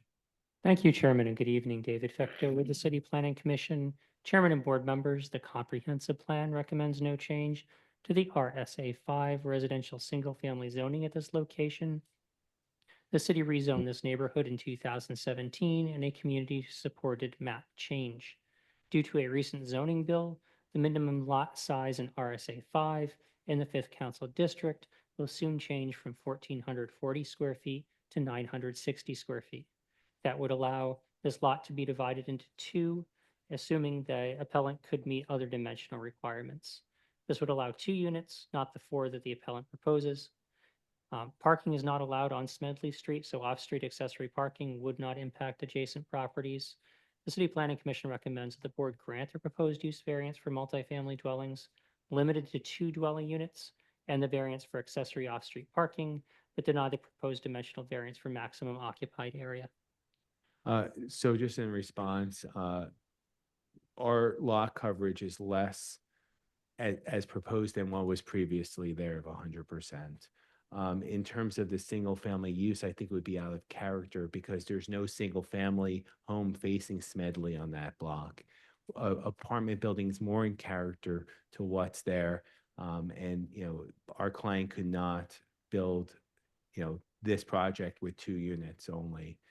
For those reasons, we respectfully request that the board grant these variance requests. MI 2025-000-987, 1320 to 22 North Smedley Street. I vote yes. Michael Johns, my vote is yes. Cheryl Gaston, my vote is yes. Snyder Graham, my vote is yes. Diane Nguyen, my vote is yes. Thank you, sir. Thank you. Alan, one more. MI 2025. Yeah, MI 2025-001-041, 3105 North 16th Street. You've already been sworn in before. Just state your name if you would, sir. Alan Nachumson. Could you identify your client, the relationship to the property? Yes, my client is SLC Real Estate LLC, and in the virtual audience is its member, Shati Cooks. Do you waive the reading of the refusal and agree with its accuracy? I do. And Allegheny West Civic Association has 3 votes in non-opposition, but they do have maximum 2 units, commercial trash pickup, and the rooftop deck. Yes. I'm going to share my screen. Please. All right. This is an interesting one in that this board approved this project exactly how it is some time ago. But the reason why my client got jammed up is because he replaced almost all the joists in the interior of the property. And because he just wanted to. He was like, oh, look at this property. It looks bad. I want to make sure we have a clean slate here. The problem is if you replace too many joists, it goes from a renovation to new construction, which means from a zoning perspective, we had to come back here. So that's literally why we're back here. It's an unforced error by my client. It's a technicality here. And That sounds like you listen to a basketball game, an unforced error here. it is unforced error. It's true. I'm very into sports, but it's true. And so we're here. Now, the one thing that he didn't mention, because we looked at the previous approval and I said, well, you have a roof deck. You didn't have a roof deck last time. So we took that off.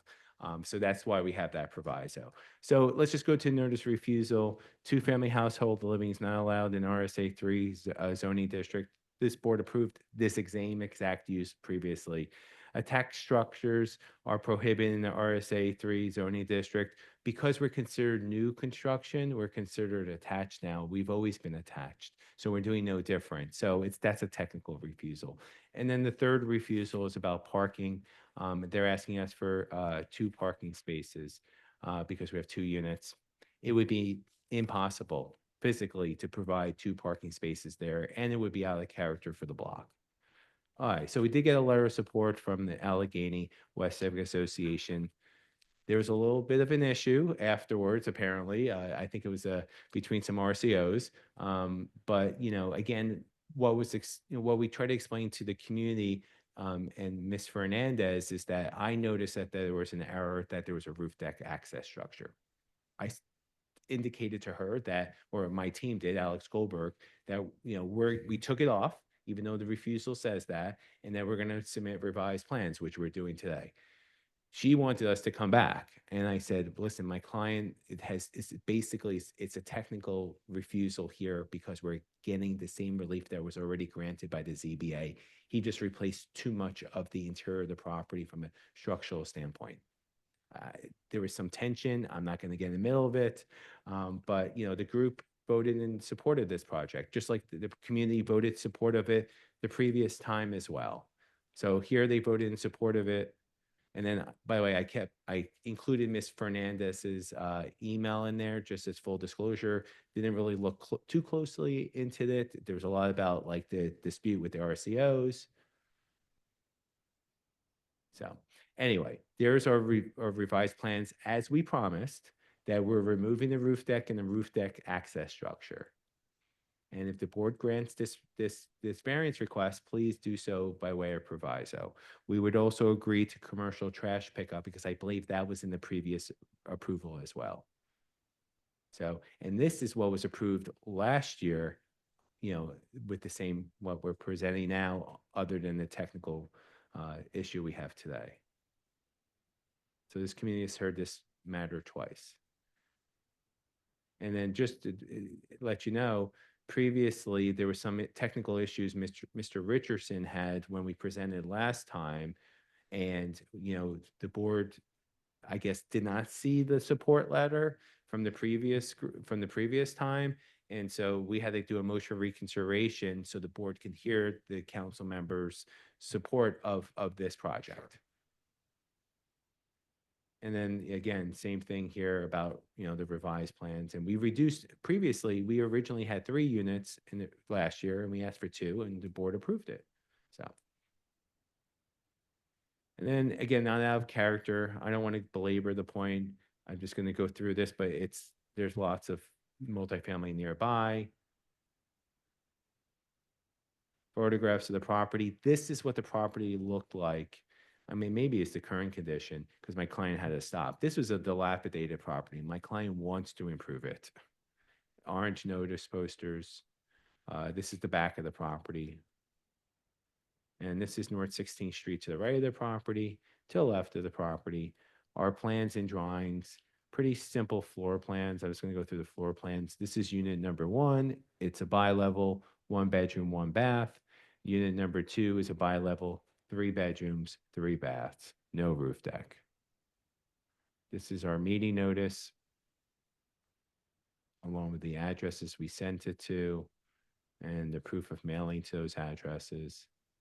Our application for appeal, along with the notice of refusal and the project information form, our deed to the property, and then finally,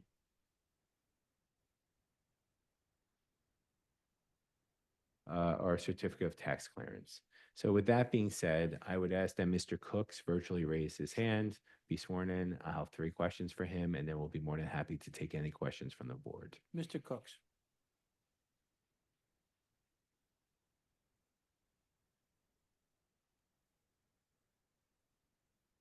Cooks, please raise your virtual Allegheny hand. West Civic is the coordinating RCF. They are. Okay. Excuse me, Mr. Chair, for interrupting you.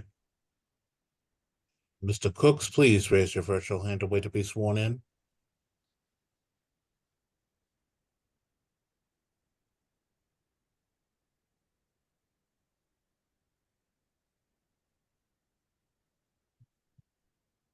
Do we see him? Yes, they'll be rejoining us a panelist shortly, Mr. Chair. Thank you. Understood.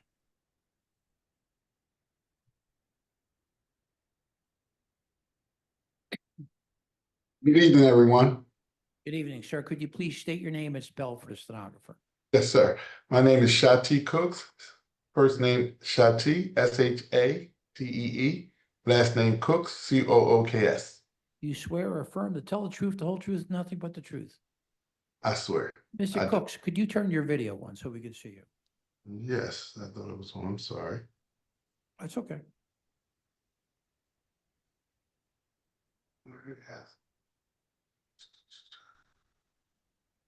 I apologize. I'm sorry. I'm No, here. that's fine. Please proceed, counsel.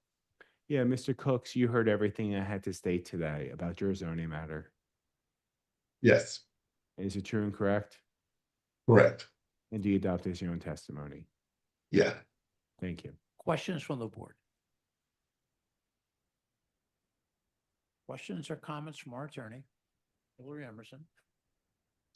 Not at this time, Mr. Chair. Questions or comments from the virtual audience?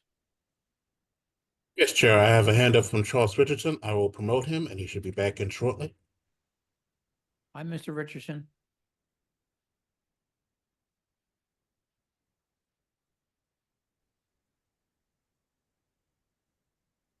I'm back. Good afternoon. I think I swore you early this morning, did I not? Yes, you did. Okay, just state your name, please, for the record.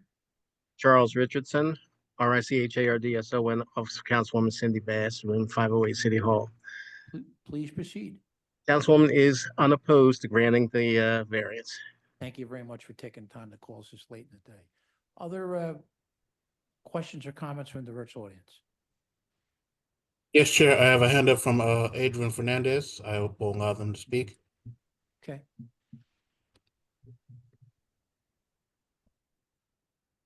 Adrian? Yes. Hello? Adrian, I've already swore you in once today. Just for the record, state your name. Okay, Adrian Fernandez, Fernandez. Just proceed with your testimony. Okay. At the, sorry, my background is loud. At the public meeting, I requested of Alex Goldberg, because Alan Knoxton was not there, that we could not understand what he was proposing specifically in terms of dimensions and what was existing and what was proposed. So also the notice of refusal was not reflecting what he was talking about. So I asked him to have another meeting, which is reasonable when information is not clear. We have a right to clear and specific information. And I asked him to provide us with drawings that show existing versus proposed, you know, what changes we're going to make, because we didn't understand why this project was there after a reconsideration was, the rehearing was finished. After seeing that he had a easy permit, I remember that the owner had made mention to that he was going to replace joist, but apparently he replaced joist without permits because those are structural elements, and his easy permit said that it was only for one non-bearing wall. So once again, this project is very confusing in terms of specifically what is he building on that address, on that parcel. So I am again asking if we can have, as other RCOs today have asked, when the notice of refusal was not clear. I heard earlier hearings where they were allowed to have resumption hearings or something else is fair, some other process is fair. So we can actually see existing versus proposed and the specific dimensions. Is this going to be the same size building? He explained something very confusing about, he also said something was attached in the first refusal before the reconsideration. His notice of refusal said that he was going to have an attachment in the back of the property. So we were confused about, is the attachment there, is it gone? So the way he answered that question was, he said that, oh, my attachment is the joist to the front wall. And that wasn't making sense either, because we're not looking at drawings to see what he's talking about. So we cannot tell exactly what he wants to build and how he wants to change the use with reference to the properties next door, because these properties are large and many of them are single or twin. And many times they're concerned about privacy.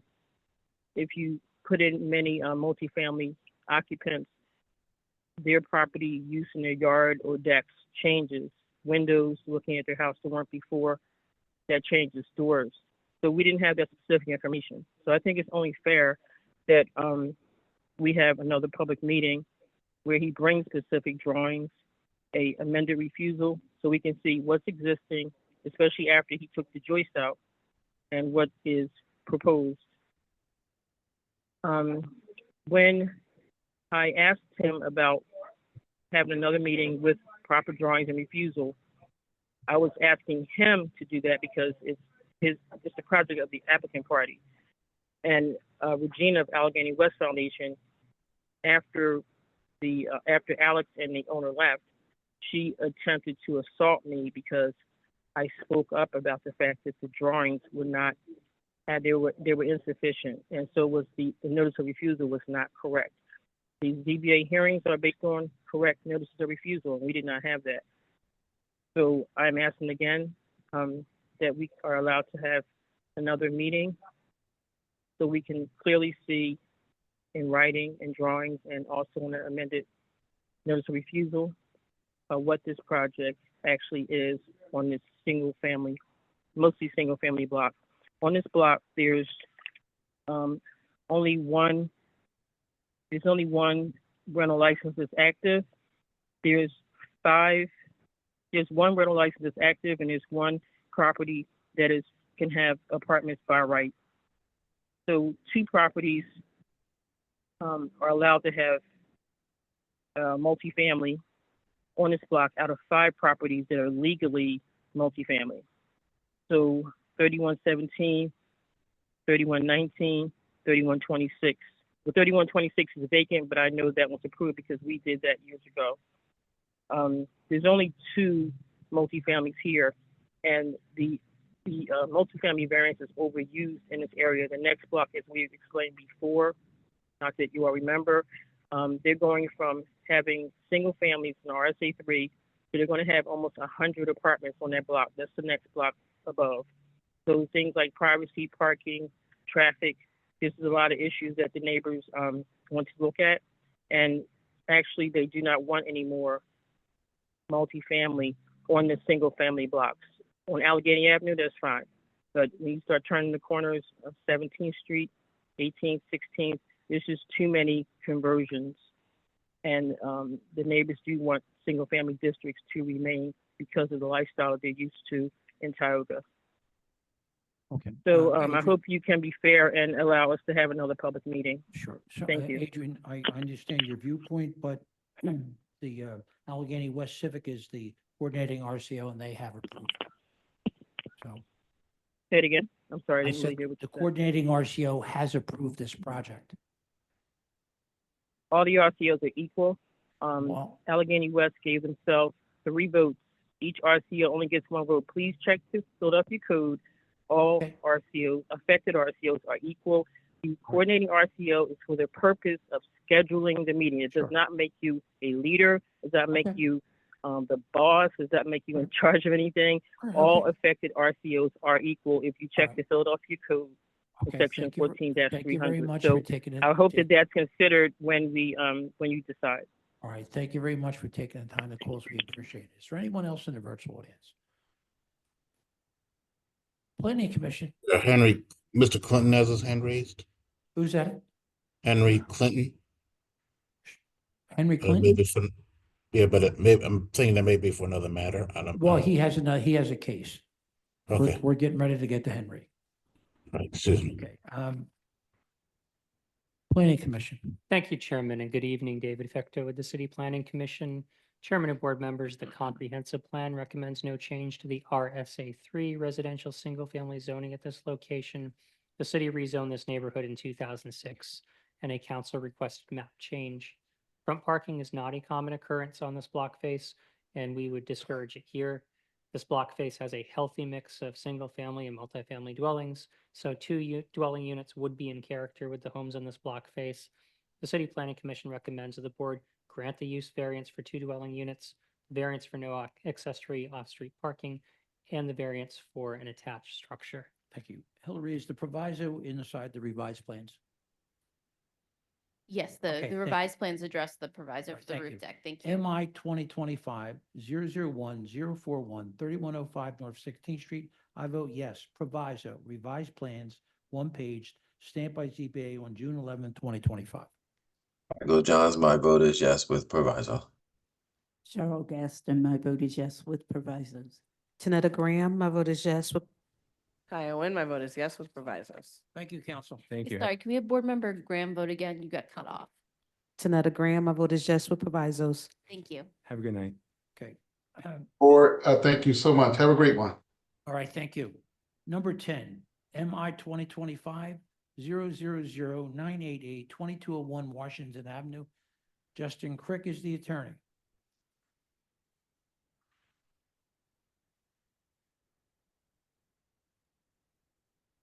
Coming back in as a panelist shortly, Mr. Chair.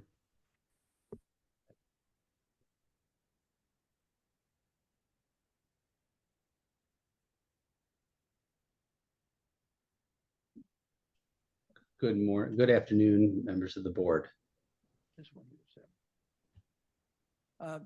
Mr. Crick, could you please, by the way, we're sorry we're so late. It's just No worries. a couple complicated cases.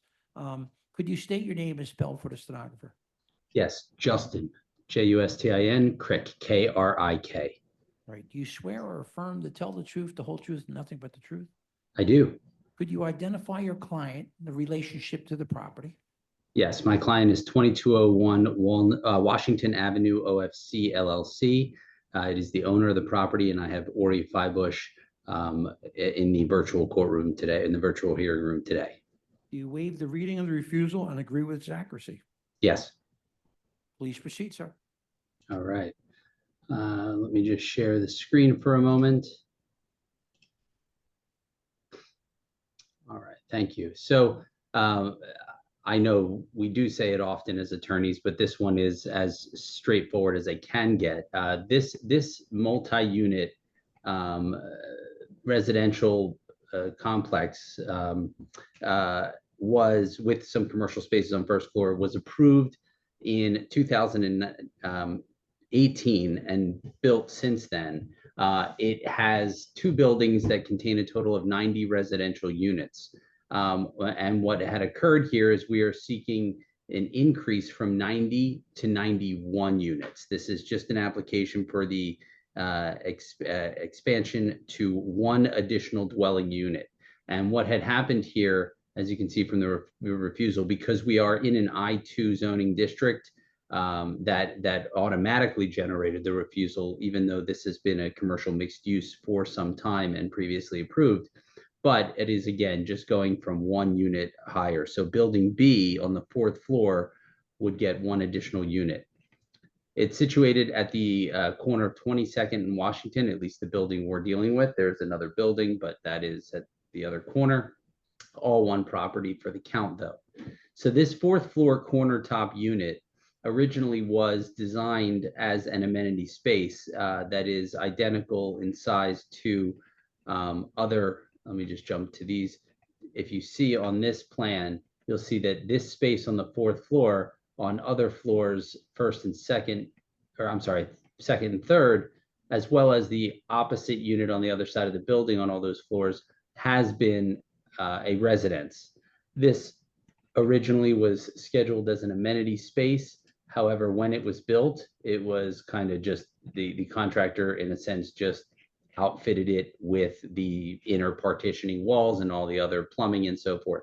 It has not, to my knowledge, and as the owner has represented, it has not been used, even though it exists in the capacity and state of a unit. It has not been done because there is no permit for it. So they have not occupied it yet. They're seeking that here.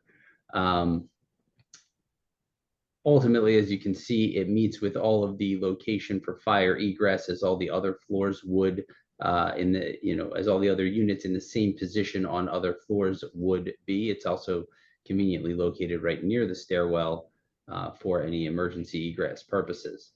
This is basically the interior of that unit at the moment. And there has been no desire or demand for use as an amenity space. And that's basically it. We are just looking to increase this 1 unit and get it to lawful use instead of sitting vacant. My client did buy the property. This is a copy of the first page of the deed showing 2201 OCF, Washington Avenue OCF LLC. There were postings on 2 sides of the property. This is not an alleyway in between. It's just the way the photos were shown. And notice was sent to the RCOs for a meeting, which did take place on or about May 21st. And as far as we are, and a list of all the addresses to where it was sent and proof of mailing. As far as we are aware, there was support for this by the South of South Neighbors Association. We did receive another letter from We have the letter. We have a letter of support. North of Washington Avenue Coalition that had some concerns about how the RCOs were conducting or coordinating their meetings. But even with that, the vote that was brought to our attention still had support of about seven votes in support, with a few opposition and 1 abstention. So the only thing that we do not have in this presentation today is the tax clearance, and that is being squared away and will be provided. It's not a matter of not necessarily paying the taxes, but there is some negotiations going on about the application or proper application of an abatement to the amounts due. So with that said, I have Mr. Feibusch available if he would raise his hand so that we can have him adopt my testimony. Mr. Feinbush. I'll be coming back in as a panelist shortly, sir.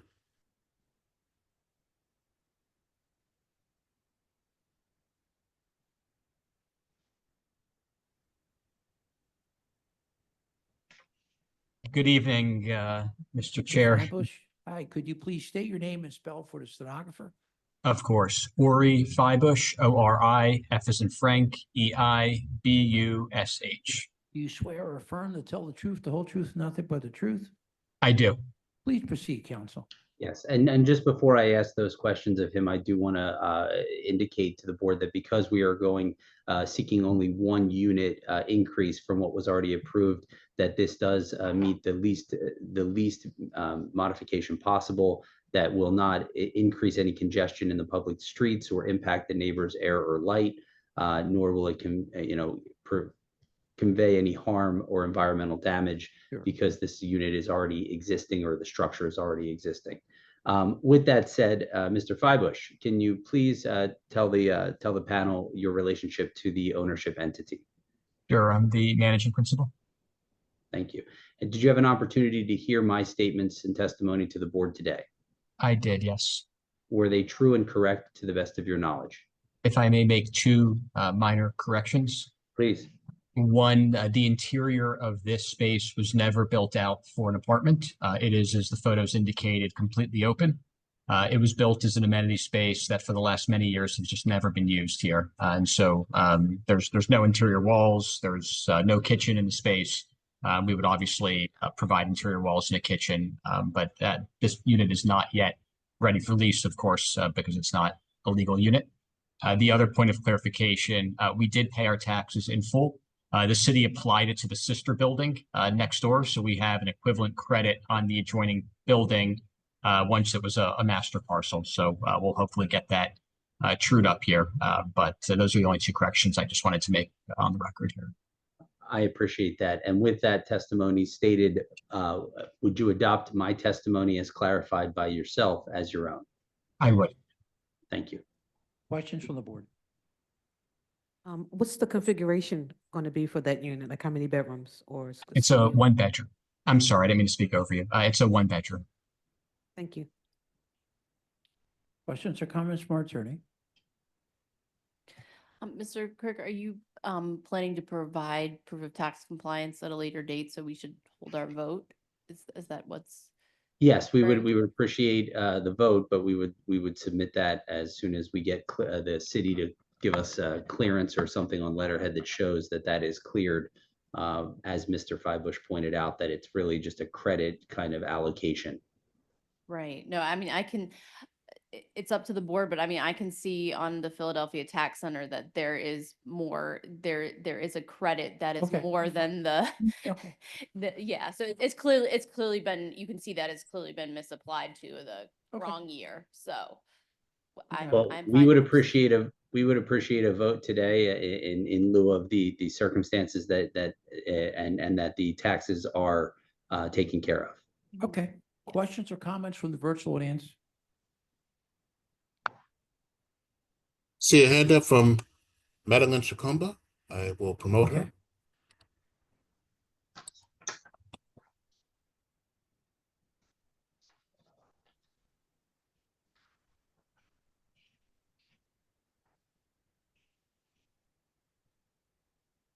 Can you hear me? I can. Could you please state your name and spell it for the court stenographer? My name is Madeline, Madeline, Chakumba, spelled S like in Sam, Hikom like in Mary, B like in boy, A. All right. Do you swear or affirm to tell the truth, the whole truth, and nothing but the truth? I do. Madeline, could you turn your video on, please? Video? Where's it at? I see it. Okay. Okay. That's it. I think we're getting there. Okay. Before I begin my presentation, my information, I'd like for you to note that the North of Washington Avenue Coalition is a coordinating RCO. I hate to keep repeating this when I get here. We are in equal status with the South of South Neighborhood Association. The area has dual coordinating RCOs. Okay. It would be greatly appreciated if the ZBA would note that there are 2 RTOs for this area and put it on their websites. Right now, only Sosna is noted as being the coordinating RTO. Okay. Okay, and Well, thank you for the if information. corrected, I would be appreciated. Okay, now I'll get to my letter. Reasons for NOAC letter of abstention. We abstained because we had some doubts about this property. You received an email from me with an exhibit showing an exchange of emails between me and OCF. The exchange existed because OCF did not send me any information about this property until 2 days before the meeting. And OCF is a man, as you noticed, they are aware that they were in violation of the RCO regulations. I sent them an email asking them why they waited till 48 hours before the meeting to send me the information. They were originally supposed to make this presentation on May in April. They failed to do so. They withdrew their application, and then they came back 2 days before the meeting was supposed to be held in May 21st. They came back and we got informed that they were coming. Joke. Okay, this was very upsetting. I sent an email to Mr. Van Duzen, I think Duzen, and I told him, why are you waiting until now to send me this note? We do not have time to vote on. I was very upset, to say the least.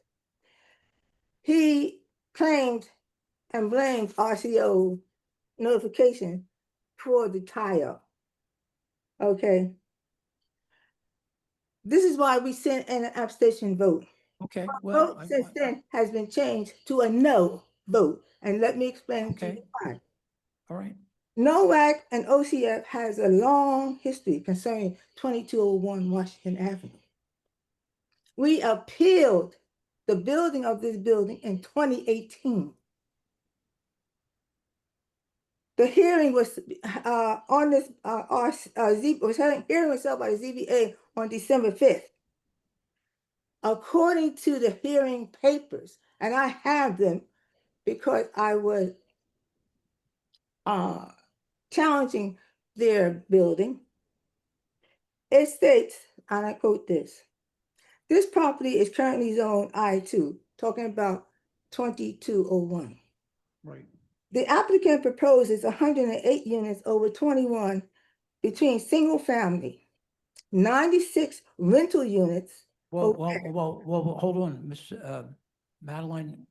We're only talking, this case is about. I know, one that's unit. what I'm saying. But I know, but so I want you to, and if you tell me you're against it now for the 1 unit, I understand it. No, Okay, but is let me that- explain to you why.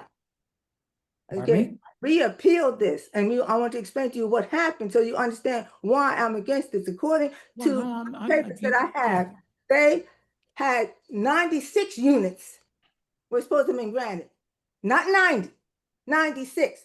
Okay. Now they're asking for an additional unit. I'm wondering what happened to the other 6 units that was originally on this thing that they need to add on 90. Listen to me. Our records show there's 90 units. They're asking for 1 more, which is 91. I So understand that. I understand your viewpoint. You're against it, and we gladly take note of it. And I do appreciate you becoming involved. Well, you not let me finish. Please let me finish. Well, okay, What but I I'm mean, saying is that they were granted 96. What happened to the other 6 units? They're asking for 1, and they're asking for a 96. Madeline, I do not have that in my records. I'm going with what we have. We have Yeah, 90, but that's what I'm and saying. they're I having had 1 time more. to investigate it. If they had been giving me the time to investigate it, I probably wouldn't have been able to open up some of them records and find it out for you what's going on, because they did not do what is right. Okay, and this is why. And also, let me finish. Just let me finish. There is a conflict. They state their voting record for this thing states only 7 people voted. That is incorrect. Okay. Madeline, I understand your viewpoint and we really do have to move on. And I thank you very much for your help. Also, but Thank you very much for your help. You are not understanding me. You I are. do understand you. No, I you're not. understand everything you've said. No, because the voting record they put into you is 7 people voting. That was incorrect. 10 people voted. And of the 7 that voted, they all were from Cessna. OCS controls Cessna. Okay, all right, okay. Thank you very much. Really, thank you. Is there anyone else in the virtual audience? I see no further hands, Mr. Chair. Planning Commission. Thank you, Chair Bergman, and good evening, David Fecto. With the City Planning Commission, Chairman and Board members, the comprehensive plan recommends a change in zoning at this location from I2 medium industrial to ICMX industrial and commercial mixed use. The proposed residential unit would not be allowed in the proposed zoning district. However, the appellant received a use variance from the zoning board in 2018 for 90 dwelling units. The addition of 1 dwelling unit is minor and will not injure the use of adjacent properties. The City Planning Commission recommends that the board grant the proposed use variance for an additional dwelling unit. Thank you very much. So MI 2025-000988, 2201 Washington Avenue. I vote yes. Michael Johns, I recuse myself from this vote. This came to CDR when I was chair.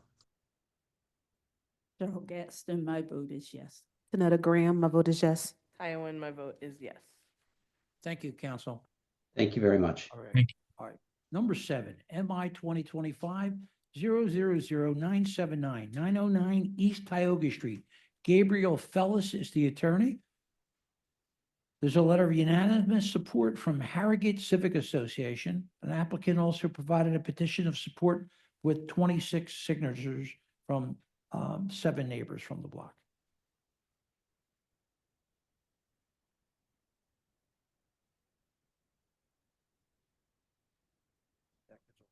They'll be rejoining us panel shortly, Mr. Chair. Good evening, Chair, members of the board. Hi, could you please state your name and spell for the stenographer? And by the way, we're sorry we're so late. No, where's it all? Where's it all? I'll make this quick, as they Well, say. you don't have to make it quick, but go ahead. My name is Gabriel Fellis, Gabriel. Last name is Fellis, F as in Frank, ELLUS. Do you swear or affirm to tell the truth, the whole truth, and nothing but the truth? I do. Could you identify your client in relationship to the property? My client is Yamile Rodriguez, who is the owner of the property. Do you waive the reading of the refusal and agree with its accuracy? Yes. Could you please start your presentation? You'll see the table of contents. We do. Great. Thank you, Chair. So we're here today seeking a variance to legalize an existing deck that was constructed off of the second floor of the property. The deck sits just above the first floor portion of the structure, essentially in line with the front line of the building. We received refusal because the existing deck does not comply with the required 5-foot setback requirements. Unfortunately, the person who the owner relied on to construct the deck did not obtain the required zoning and building permits, so there's an open violation for the structure itself. Mr. Rodriguez has taken full responsibility for the oversight. She's been extremely cooperative in working with the city and the local community to address their concerns, to resolve the issues. As you'll see later on, Mr. Rodriguez has received unanimous support from the Harrogate Civic Association at the community meeting last week. She's also, as you said, been very proactive in speaking with the immediate neighbors that would be most impacted by the deck remaining in its current condition. That includes getting signed support from 5 of the 6 properties on the same side of the block, including the property directly behind the subject property. So we'll get to those a bit later on.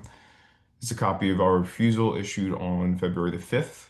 The property itself is zoned RSA 5, which requires roof decks to be set back at least 5 feet from the front building line. This is a copy of a deed showing that the property is owned by Mrs. Rodriguez and her father, Juan. They purchased the property in June of 2021.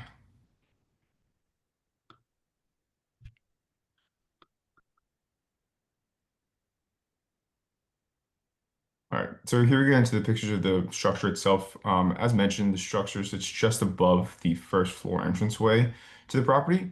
It was built sort of flush with that property's front building line. The only access to to that deck would be from this door right here. Otherwise, it conforms to the maximum square footage requirements for decks provided by the code. All right. These are some street level views of the property from before the structure was built, just for reference.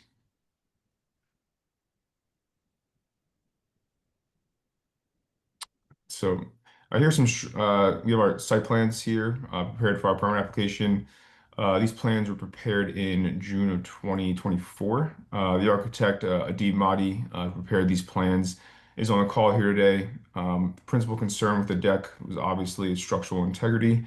Mr. Mahdi will be able to attest that based on his inspection prior to preparing the plans, he determined the deck to be structurally sound and capable of supporting the required load capacity for its intended use. That includes both dead loads and live loads. Just anecdotally, the deck has been in its existing condition for over 2 years. Neither the owner or any neighbor had reported any defects in its construction or any deterioration. Next up, we have our zoning maps. Again, the property is zoned RSA 5 on a block with several other properties with the same zoning designation. The property itself is actually used by the owner's mother as her primary residence. She's explained to me that she rarely uses the deck at all, so she's never had any issues with the immediate neighbors. So our application for appeal and our project information form, both of which were filed on February 10th. So moving on to our community outreach efforts, we met with the Harrogate Civic Association just last week on June 5th, where we received unanimous support. This is the notification letter we sent out to the community residents on May the 6th. And these are our certificates of mailing. We sent out 134 notification letters in advance of that meeting. And here we have the letter of unanimous support from the HCA zoning chair, Ryan Keller.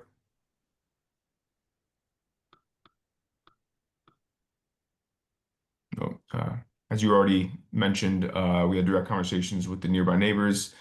We gathered 26 signatures of support from nearby neighbors there. Again, these included 5 of the 6 other properties directly adjacent to the subject property and the one immediately behind the property. So our statement of tax compliance. And lastly, we have pictures of the ZBA posters notifying the community of this hearing this afternoon. So with that, I'd like to ask Mrs. Rodriguez to adopt my testimony and to help Sure. answer any questions you may have.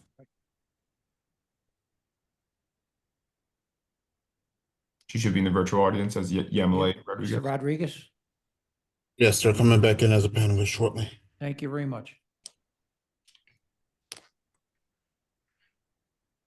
Hey, Yami.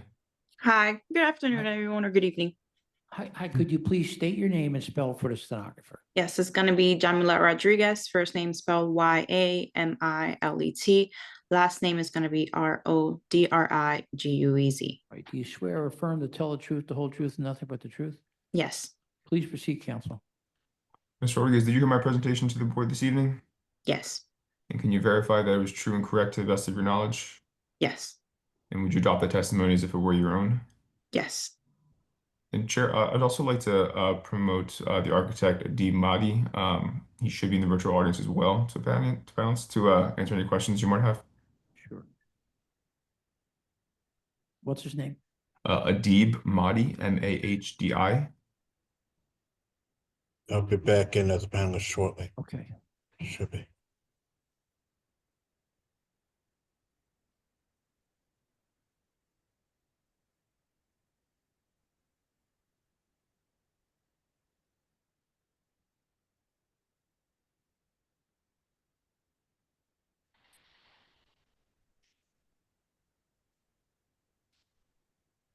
It should be back in now, Mr. Chair.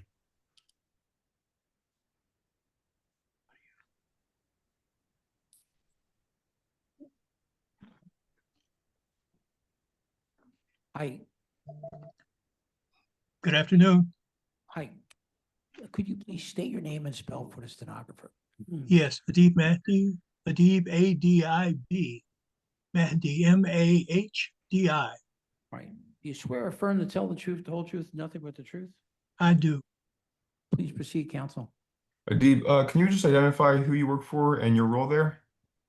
Yes, I'm an independent architect. And I prepared the documents for Yamilet about 2 years ago, as a matter of fact. We also have structural plans. I listened to your testimony, Gabe, and it was completely accurate. The front support of the deck is directly on or atop the existing front wall. And it is structurally sound. There's no surprise that it hasn't deteriorated in any way. It's very well built, just built without a permit. Thank you, sir. Questions from the board? What is the width of this deck patio? Width of the deck is 11 feet in width. Okay. And what's the depth? And the depth of it is 6 feet. Excuse me. I'm sorry. I interrupted. I apologize. I'm having difficulty hearing you, Ms. Gaston. Okay, I was asking what the width and the depth of the Approximately 11 by 6, Ms. Gaskin. Okay, all right. Thank you. Questions from our attorney? Not at this time, Mr. Questions or Chair. comments from the virtual audience? You're not seeing any further hands, Mr. Chair? Planning Commission. Good afternoon. My name is Nina Solomonic with the Planning Commission. Could you spell it for the court stenographer? Nina Solomonic, Solomonic. Do you swear or affirm to tell the truth, the whole truth, nothing but the truth? Do. Please proceed. The comprehensive plan recommends no change to the RSA 5 residential single-family zoning at this location. The appellant built a deck at the front of their property above the first floor without the benefit of permits. The unenclosed addition will not injure the use of adjacent properties. The City Planning Commission recommends that the board grant the proposed dimensional variance for not setting this deck back from the front building line. Thank you. MI 2025-000-979-909 East Tioga Street. I vote yes. Michael Johns, my vote is yes. Cheryl Gaston, my vote is yes. Tanetta Graham, my vote is yes. Kaya Wynn, my vote is yes. Thank you, counsel. Thank you. Thank you, architect. Thank you. Thank Thank you. you very much, Mr. Chairman. Okay, number 14, MI 2025-001-077-4169 Lancaster Avenue. Henry Clinton is the attorney. There's a letter of support from Hope Philadelphia RCO, a letter of non-opposition from Council Member Gauthier. Applicant also has 42 signatures from neighbors.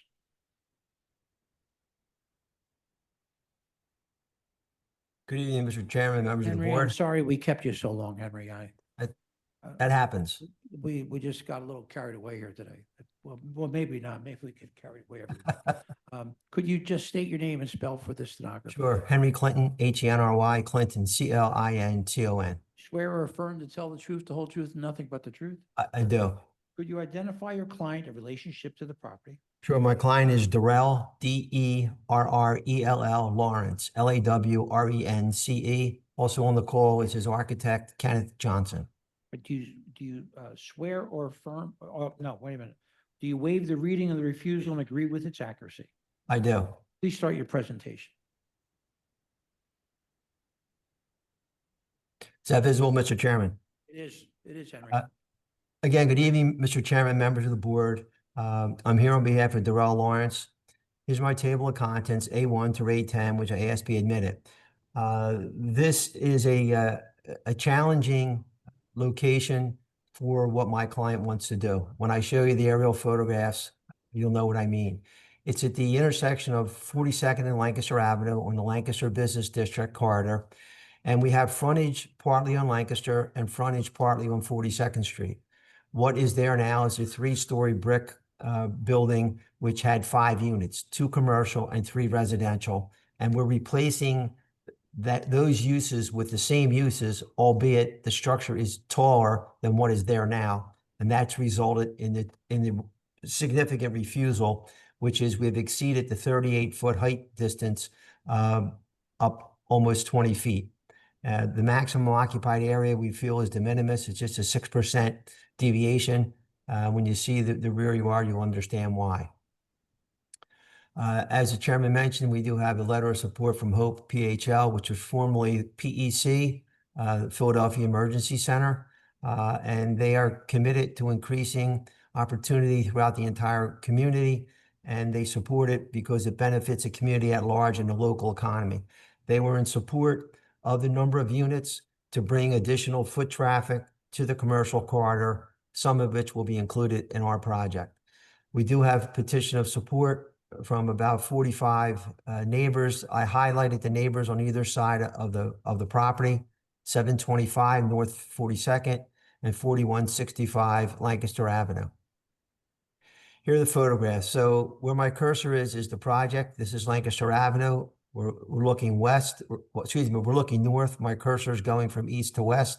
As you can see, there's some frontage on Lancaster Avenue, but the bulk of the property is now located on 42nd Street. Just a closer view, I've included this building across the street, which was approved a while back. This has 15 units. It's a slightly bigger lot, also irregular in shape like our lot. And this it's a 4-story building. Closer view, Lancaster Avenue, 42nd Street. This is a seafood restaurant, and this is a commercial building here. All the buildings' current height right now is just below 33 feet. Closer view, looking west on Lancaster Avenue. Again, it's a wide thoroughfare, so it can absorb the height of some of the buildings that are on the block, including a moving and storage company on the 3800 block, which is 6 stories high. This is a view of the apartment building across the street with commercial on the first floor. We're basically mimicking what's happening across the street and hoping that our commercial space can be filled. Proof that the zoning posters were posted. So the backdrop on this is I refer you to the left. So there were 2 parcels that my client owned, one fronting on Lancaster and partly 42nd, and the second one entirely on 42nd. He combined these 2 lots, and we have this lot on the right-hand side. Again, the same frontages that I talked about. This is the color rendering of what we hope the building will look like if we're granted approval. This is just aspirational. It appears to be a rendering of a coffee shop, and it is when I show you a closer photograph. We're not asking for a takeout restaurant. Again, it's just aspirational that the architect put in here to give some feel for the lower elevation of the building. This is a door to the commercial space on the lower floor. This is a door to the commercial space on the front floor, on this floor. And then this is an entrance to the building.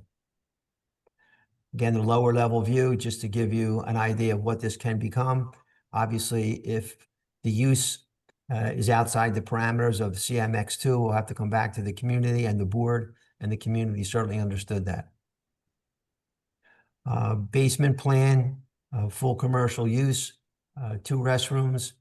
This mechanical room is rather large. There's going to be a trash room in this mechanical room. It should have been labeled, but it wasn't. That's where we're going to keep the trash on the basement, and then they'll have to bring it up the steps for commercial trash pickup at least once a week, potentially twice a week, depending on the usage, because again, we don't know what type of tenants will be using these spaces. And in fact, my owner, who is a playwright and well-known in the theater circles, may have a theater group in this lower level. That's to be determined. This is the commercial on the first floor. There's a rear door here leading to the yard. There's going to be a trash bin out there. Unfortunately, the yard is basically captivated. There's no exit that way. So to bring the trash out to the front for the commercial trash pickup, the tenant and or the owner will have to wheel out the trash through the front door. It's an impossibility for us to gain any access to any alleyway in the rear of the building. Again, 2 handicap restrooms on the first floor. Second floor plan, 2 bedrooms and 2.5 baths. Second and third floor mimic each other. Both have 2 bedrooms, 2.5 baths. And then we have a 4th floor and 5th floor. This is a bi-level, and this is what is putting us over the 38-foot limit to have this extra unit. Again, the community group was in favor of adding more units if possible, and a 3-bedroom unit on the corridor to bring more people and foot traffic. In this particular apartment, as I say, it's a bi-level living and dining, as well as a study area on the 4th floor, and the 5th floor will have 3 bedrooms and 3.5 baths, with access to the rooftop deck.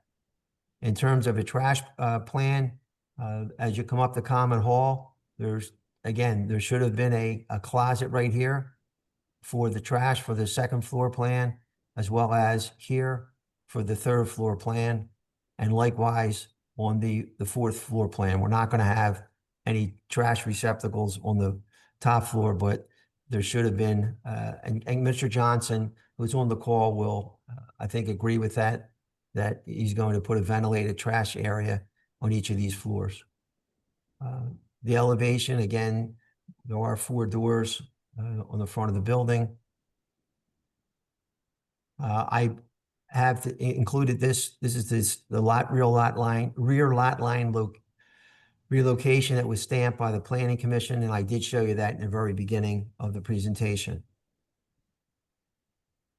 This is just a close-up of what the lot looks like before we reconfigured it. We had some open space in the rear yard where we're going to have that trash bin, and there was some open area in the middle, which we have eliminated.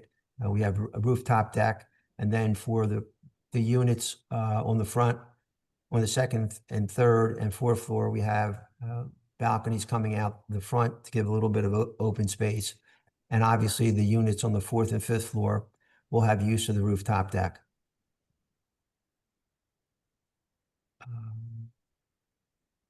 These are just the same floor plans. The remaining documents are the documents you typically would see in a presentation, application, PIF form,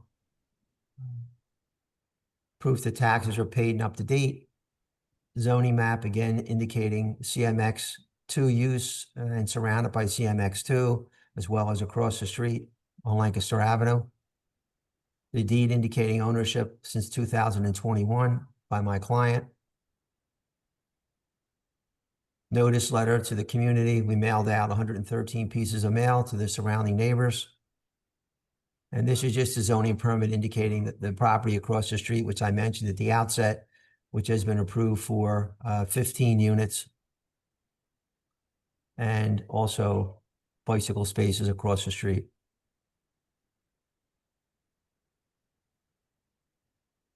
I just wanted to show you that it is 15 units. There is 15 dwelling units across the street.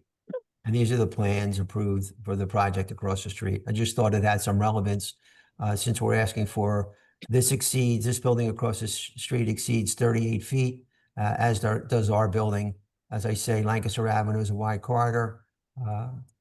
Certainly can take the height without impinging upon or giving like the Grand Canyon look on that particular type of street.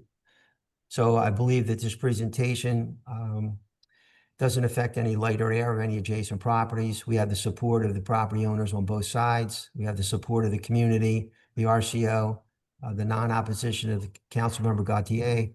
And we think it'll be a welcome addition to a gentleman who grew up in the neighborhood on weekends. And with that, I'd ask my client to unmute himself. And I also, the architect, Mr. Chairman, is here. If there's any questions for him from anybody from the board. Let me bring the owner on. Mr. Lawrence, can you unmute yourself? They should be coming back in as a panelist shortly.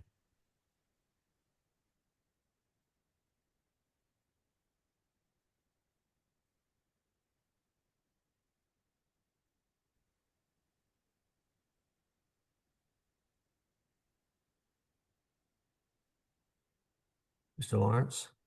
Hey, can you hear me? We can. Sir, could you please state your name and spell for the stenographer?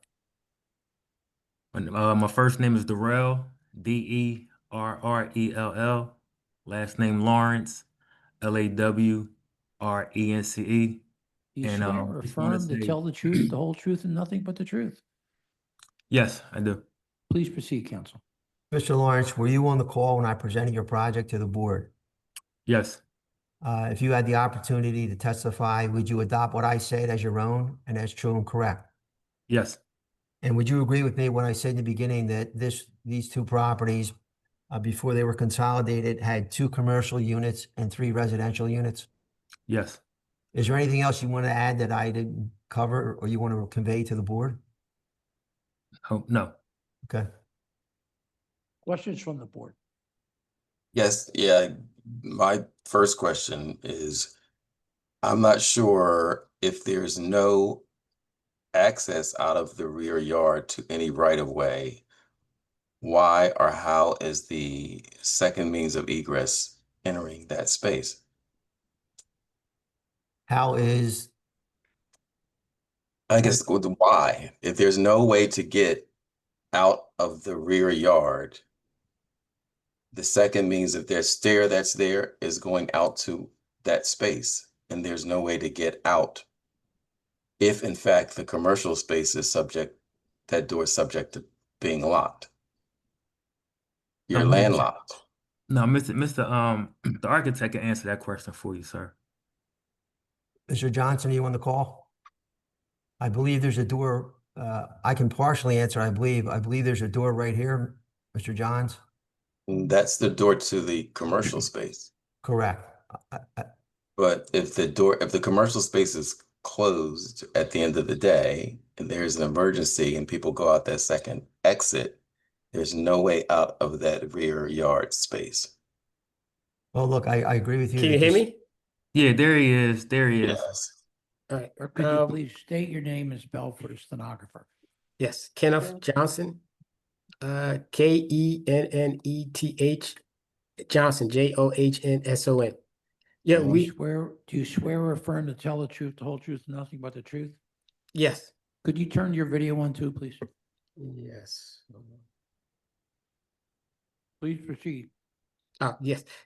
We got because we had to do the land survey for the lot consolidation.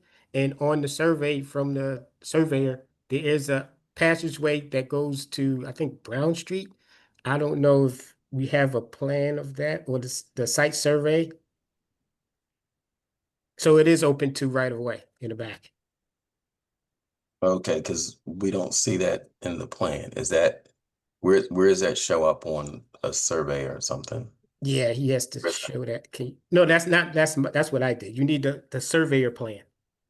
I think it's on the one where there's lot consolidation, where it shows the two, what before and after. It's not on that one. But remember, the lot consolidation plan where it shows before and after the lot consolidation. All right, that was the first one, Ken, that I showed. Yeah, I think it was in the front. Yeah, what he's getting to is you can't have a Right here? yeah, there you go. Can you blow it up? Hold on, let me see. Yeah, you see up here? Oh, you can't see my cursor, but it says, here? yeah, it says 4-inch alley to Brown Street. And Okay, it so touches our property.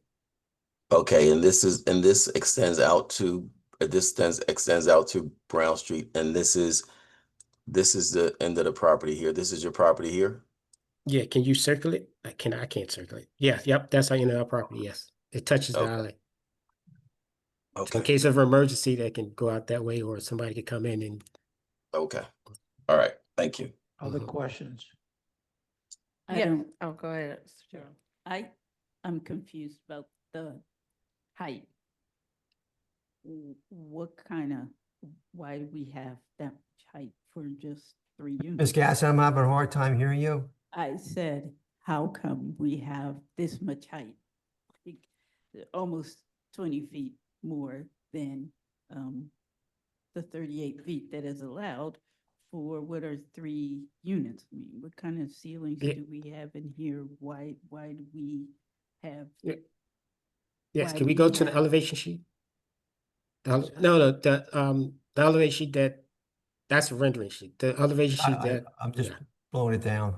You come down. Because we have a commercial space and the commercial space is 12 foot high, which is typical for commercial spaces. And then the other floors, if you come in, I think it's 9'6". Can you blow it up? Yeah, 9'6". I mean, we can play with the ceiling height, but right now we show 9'6" for the residential ceiling heights. So to be clear, there's a bi-level unit? Yes, the fourth and fifth floors are bi-level units. Yes, it's a one bi-level unit. And then do you know the height of the building across the street? This feels very tall and dense for that part of Lancaster Avenue. I mean, it's replacing a currently 3-story building that's probably, what, 30 feet tall? 33, you're correct, Ms. Nguyen. Yeah, and this would now be taller than the much larger lot. I mean, the lot across the street that you guys keep using as comparison is almost 5,000 square feet. This property is 800 square feet. So like, Right. I'm just trying to compare the density. How high is across the street, Henry, if you know? The height across the street is 45 feet with a pilot house on top. And obviously we have a pilot house too. Yeah, so you're 13 feet Tyler plus another pilot house. So I feel like this is a lot of density for this site. I'm also curious what type of commercial space you think is gonna be viable in the commercial spaces designed. I mean, 700 square foot commercial space is not very big. It's a triangle, which means a lot of the space is not functionally usable. And there's not a lot of, like, it's rendered as though it's a restaurant, but there's no space for a kitchen. So I'm just, is there a tenant already identified? No, Ms. Nguyen, we don't have a tenant. And, Mr. Lawrence realizes this is a very challenging corner. And corridor, you said it right. No, the corner and the corridor, right? But both. But he's going to have to beat the bushes or open up something himself. We talked about that at length. And Mr. Lawrence, if you want to chime in, feel free. Yes, can you hear me? Yes. We can, Yeah. sir. Okay, yes. Well, again, my aspirations was to put a coffee shop. When I actually purchased the building, I do nonprofit theater for the community, and when I purchased the building, I wanted to put a theater company, have my own theater company, teach kids how to act and those things. And I thought when I purchased it, the size was big enough, to put a small black box theater there. But when I was told that it wasn't, I was trying to figure out what else to do with the building. And so what I did was I was asking people in the neighborhood, what would be a nice business to put here. And the consensus that I got was a coffee shop. So that was basically, kind of like my aspirations of putting a coffee shop there. Not that I was sold onto that, but just putting a coffee shop there. Again, it was already a 5-unit building when I got it. The building was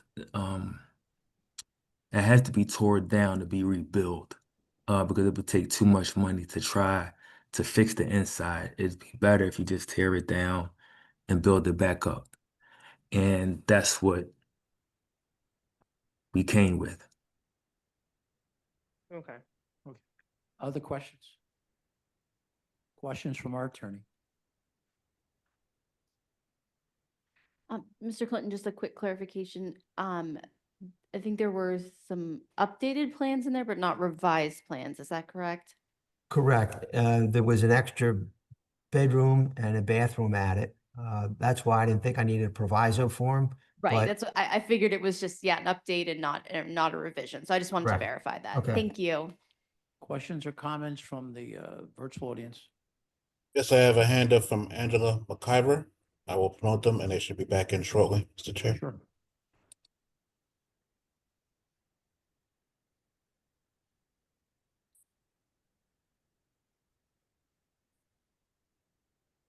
Please accept invitation.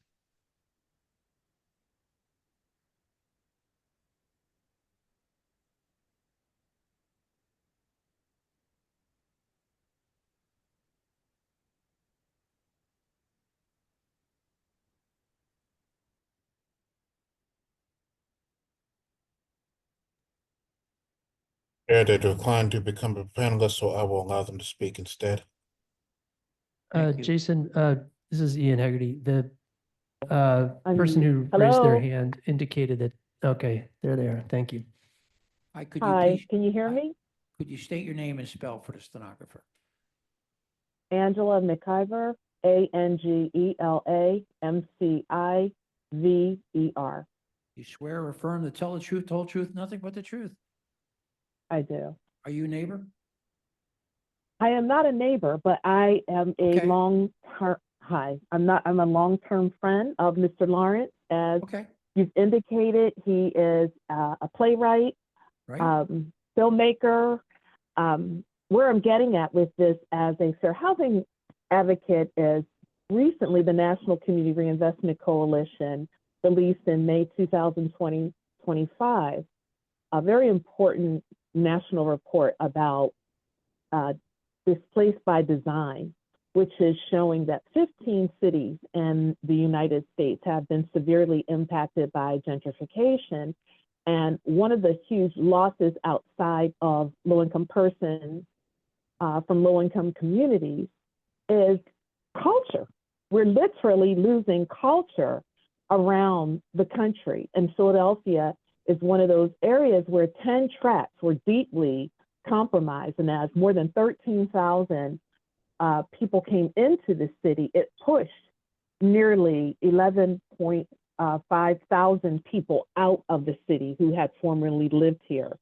So I am speaking up on behalf of what happens when there's development that doesn't take into account that there are people who are here who want to give back to this city, who want to be shining representatives to children. The word aspiration has come up a number of times this evening. Be aspirational and show them this is what you can do. You can become an entrepreneur. You can become a developer.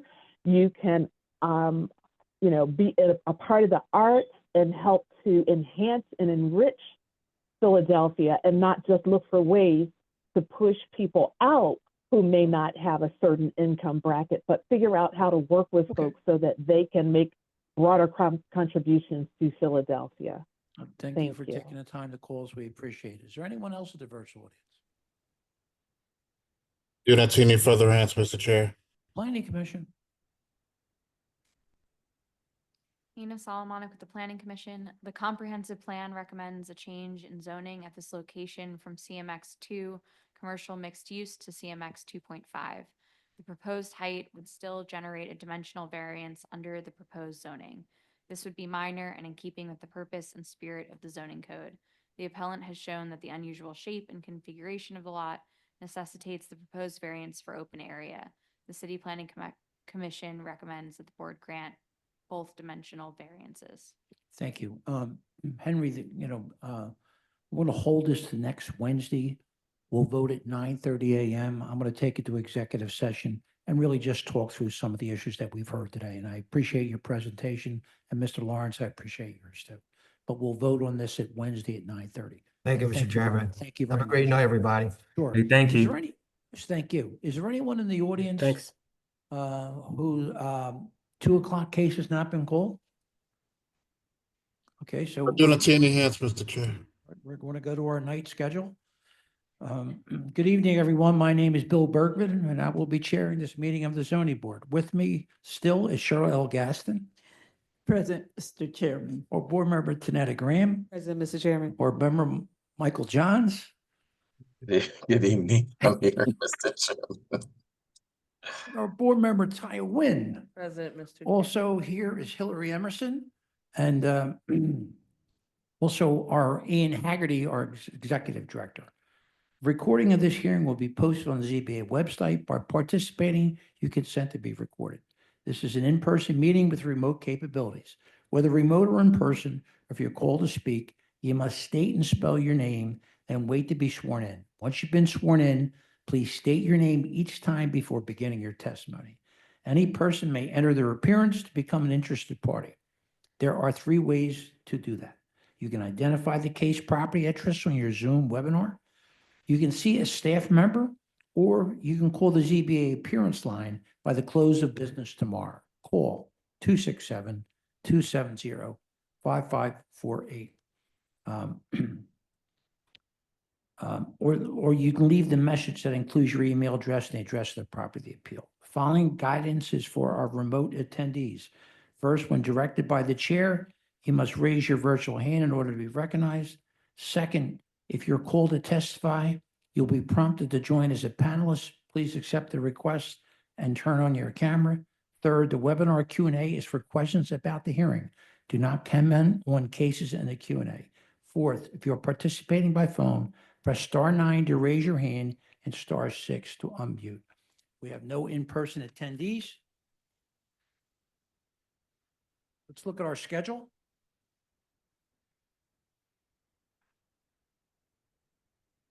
Number 1, MI 2021-004-365, 4501 to 03 Belgrade Street. This case is continued.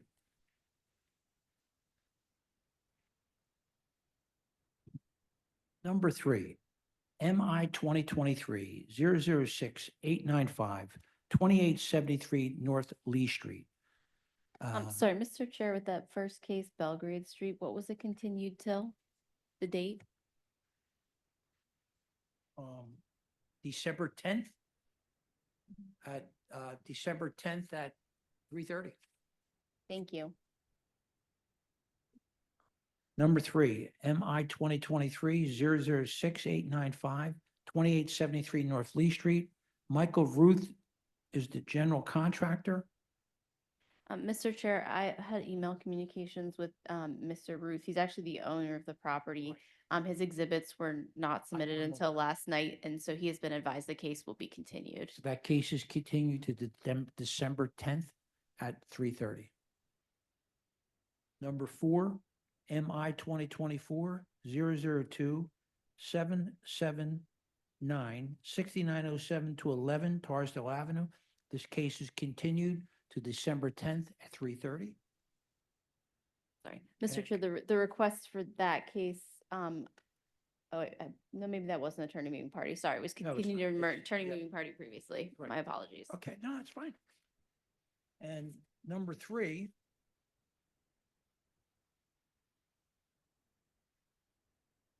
okay, we're good with that. Okay, all right, that's it. Okay, here we go.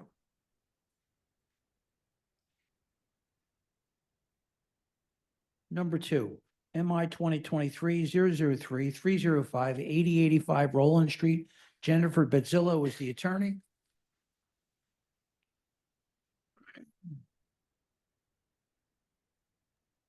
I'll be coming back in shortly as a panelist. The letter of opposition from Holmesburg Civic Association. And a letter of opposition from Norman and Kimberly LaCroix.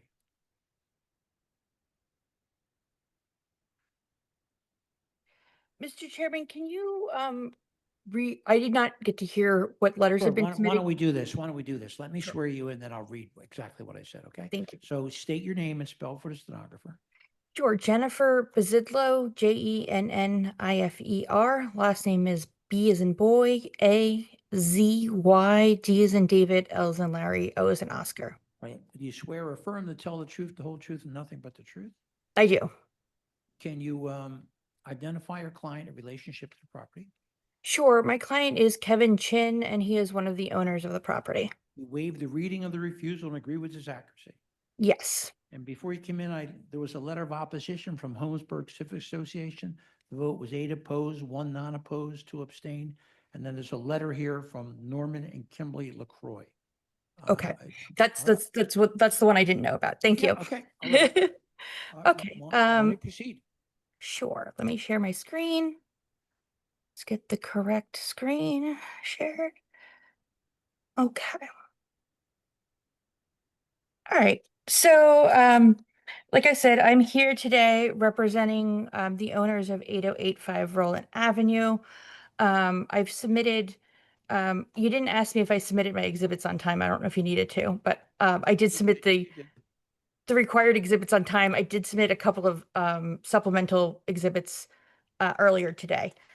but the required ones were in on time. So just briefly, we have the refusal. Our only refusal is for using the property for a professional office in addition to a 1-unit residential property. The deed showing that Kevin Chin is in fact one of the owners of the property.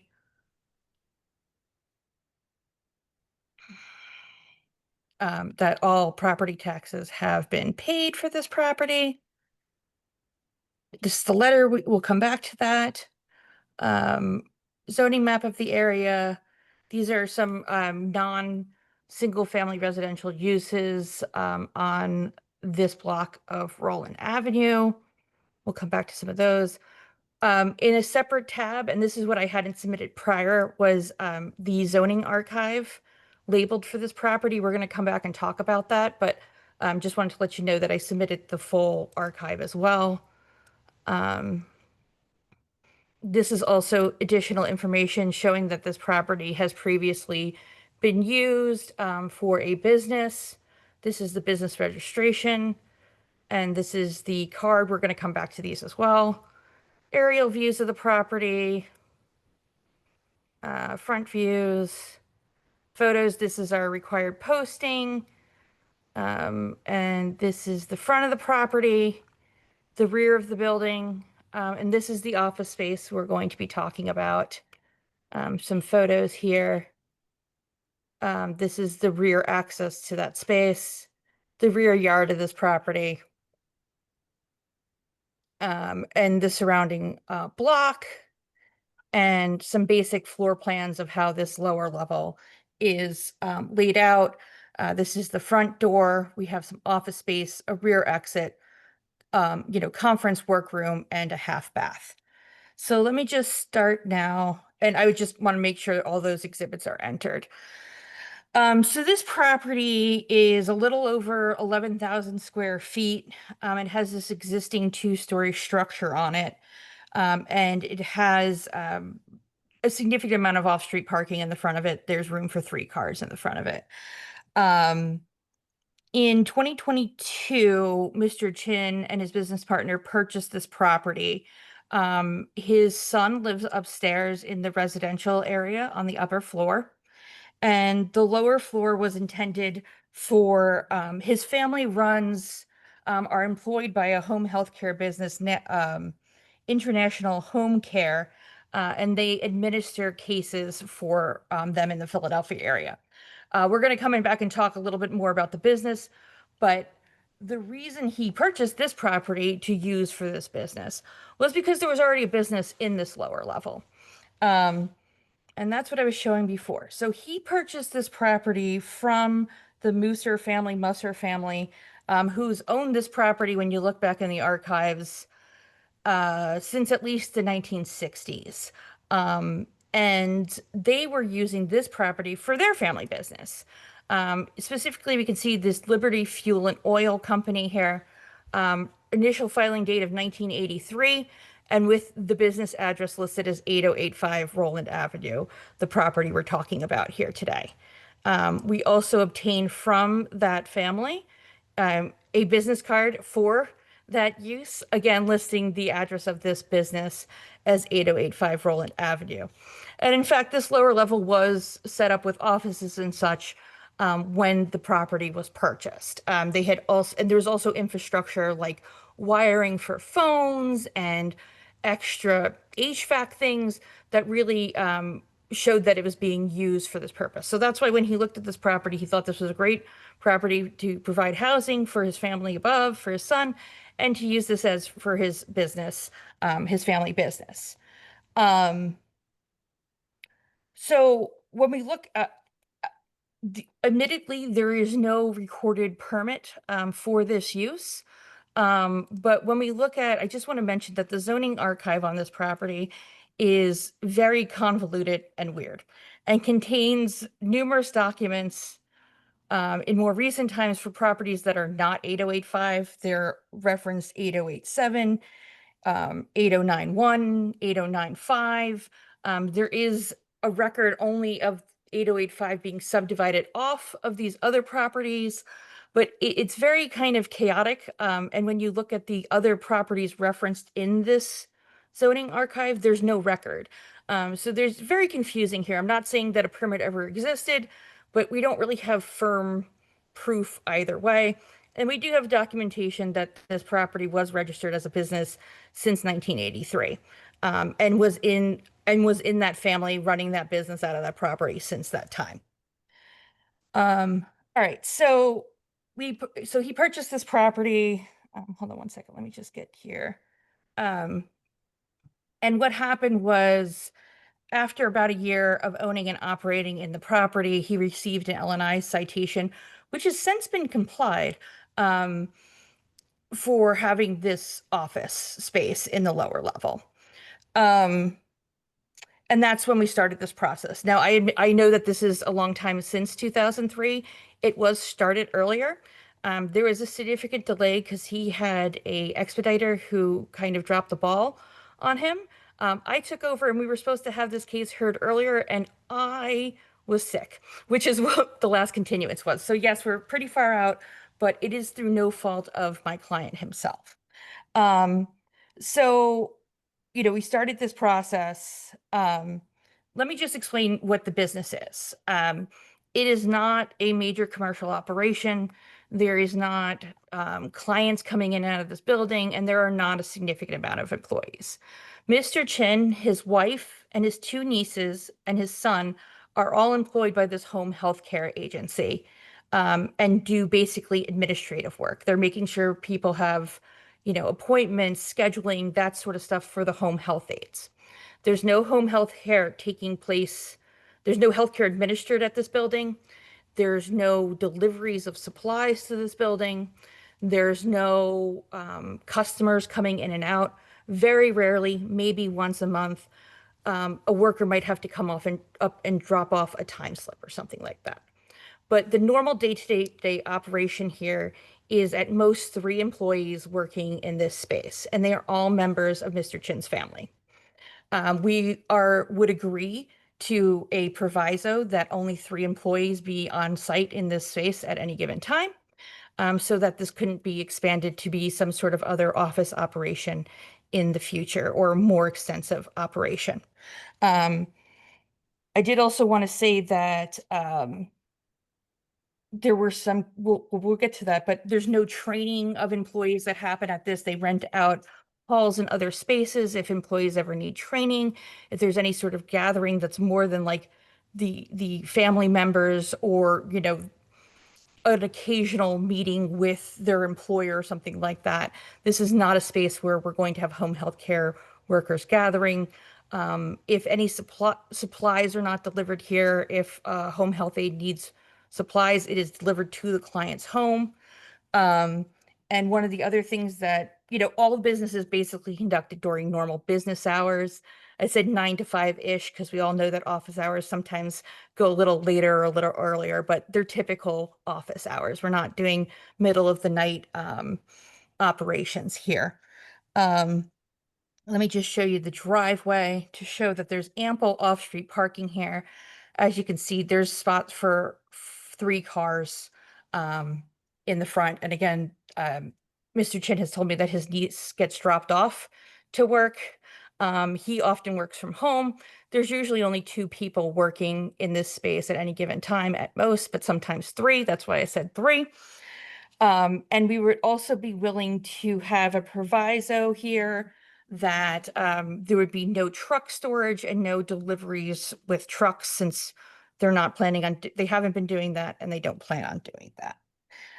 As for the space itself, it is, as you can see, this property is built into a hill.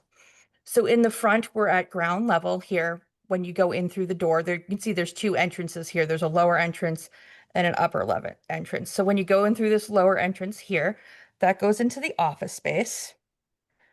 And then in the rear, this is the rear door access, and you can see it comes up into the rear yard. So there's numerous ways to access this property. It's not like a basement. It's not a dungeon. It's, a ground level unit built into the side of a hill.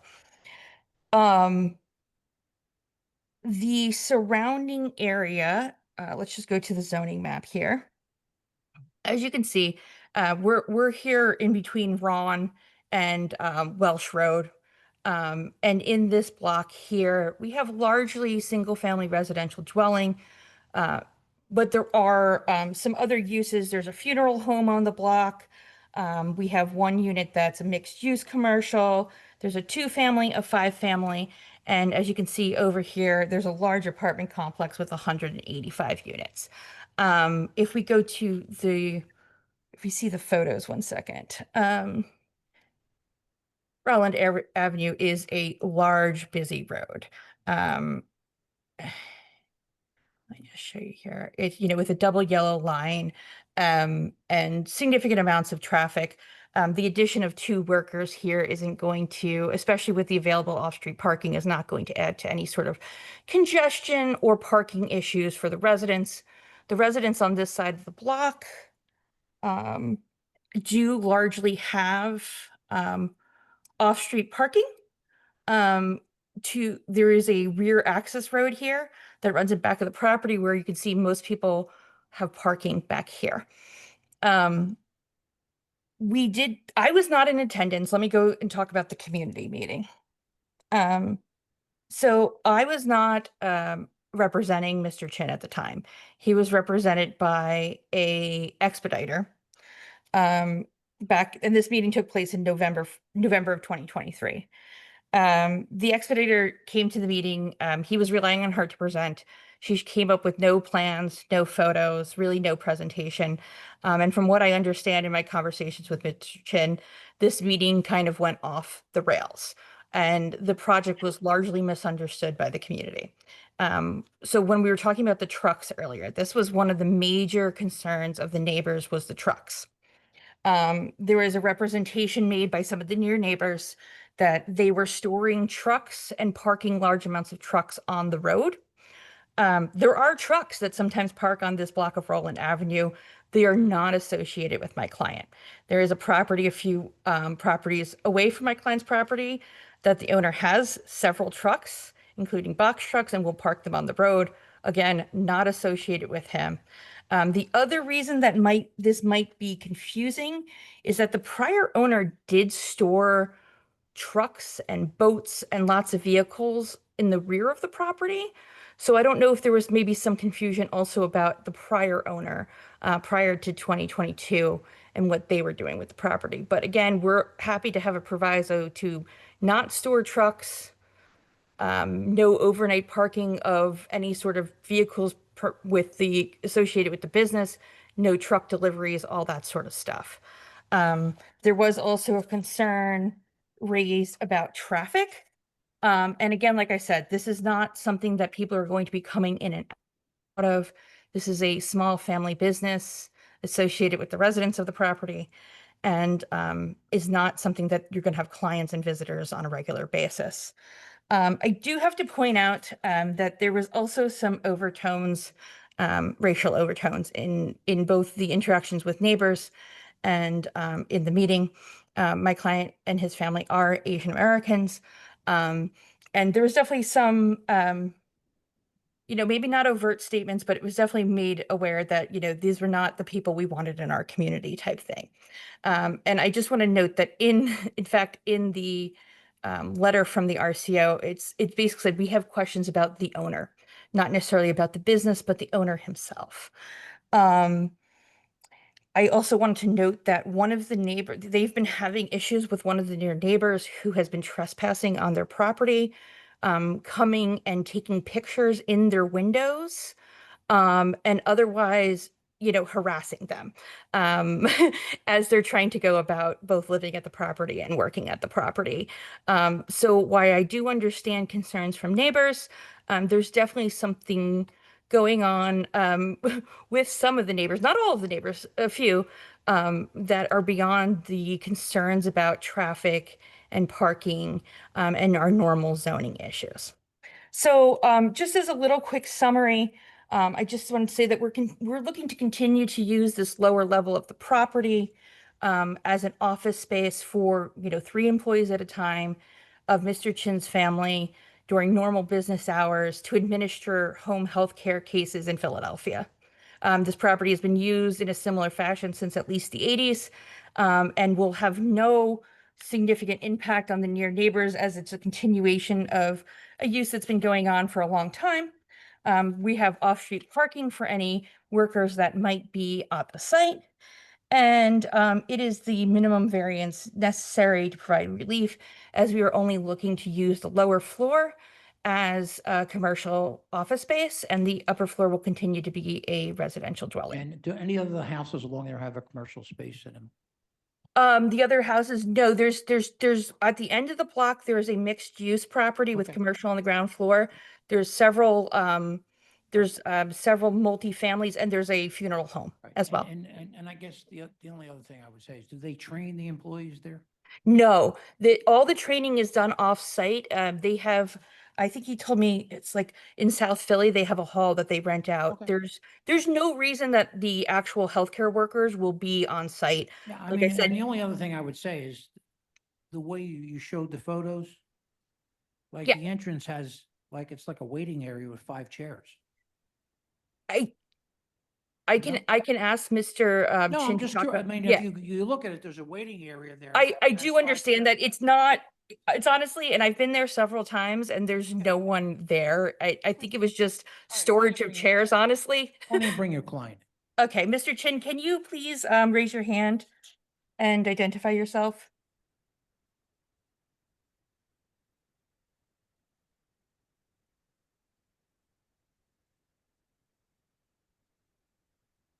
They will be rejoining as a panelist shortly.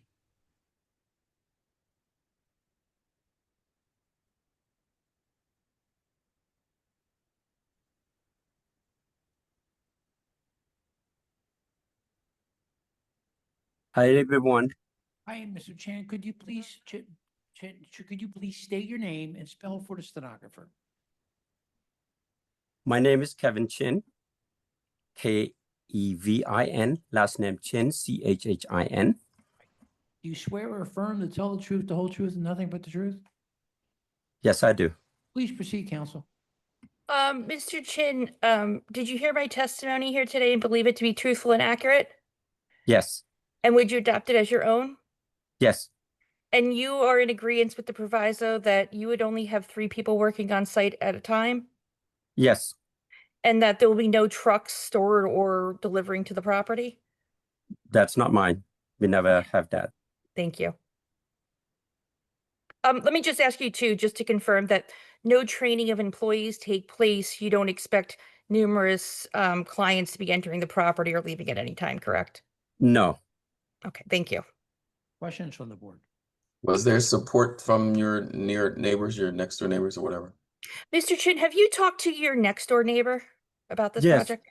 I talked to him. He signed the petitions as well. I walk around and then ask people to sign the petition. I All gave right. all of my paperwork to the expediter. All right, thank you. Questions or comments from our attorney? Not at this time, Mr. Chair. Questions or comments from the virtual audience? Here I have a hand up from David DeLugos. I will promote them and allow them to Okay, speak shortly.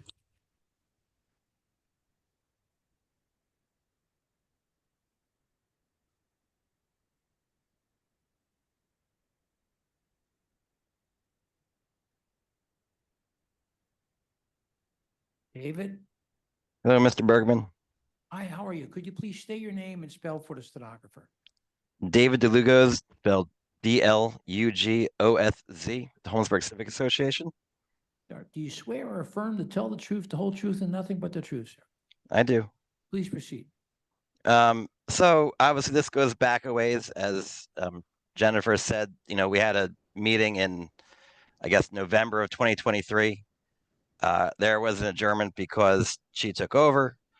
And I think this whole thing going all along is, to our eyes, is a lot of signs of bad faith. Obviously a lot of stuff that Jennifer said is hearsay because she wasn't there, can't ascribe to any of the stuff that was said. And so it's all just conjecture of what she's saying. So I want to put on the record that, you know, she wasn't there, and some of the insinuations she made was inappropriate for this this venue, because, you know, she's calling me personally that I'm racist. And I don't appreciate that, regardless of what others in the room may have said, you know, regardless of what my letter said. So I want to put that out there at the beginning. So they met in November. They had a continuance, which was fine. Jennifer reached out to me personally, I guess in May, give or take, of maybe, you know, early 2024, and said that she wanted to have another meeting with us because maybe this project was misunderstood. We agreed to that. We made several outreaches to her in early 2024 to schedule a second meeting. And by July, she stopped replying to my emails or taking my phone calls, even though we never had there never was an attempt made to have a second meeting. I said, you weren't, you who are the attorney, maybe, the expediter, who represented Mr. Chin probably did the applicant a disservice. And I can't, I'm not, I could probably say that because he wasn't prepared for what was gonna occur at that meeting. So, there is truth to that. But again, and so that's why we agreed to Jennifer scheduling a second meeting with us. So my last email to them was in August of 2024. I didn't get a response. I texted her as well several times, didn't get a response. And so we said to ourselves, well, they're not responding to us. We guess they don't want to have a second meeting. And, if you want to just ghost us, then, let it be that way. So that being, and on top of that, this is the 4th hearing date scheduled.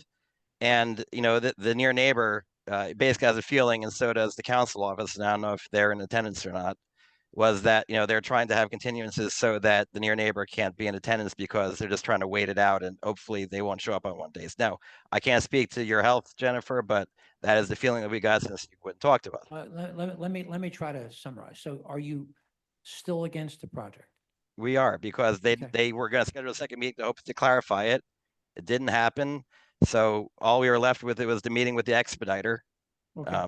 And how it was. So I guess so the thing with the near neighbor, the main issue that we heard was that they moved in, they had a lot of, issues. They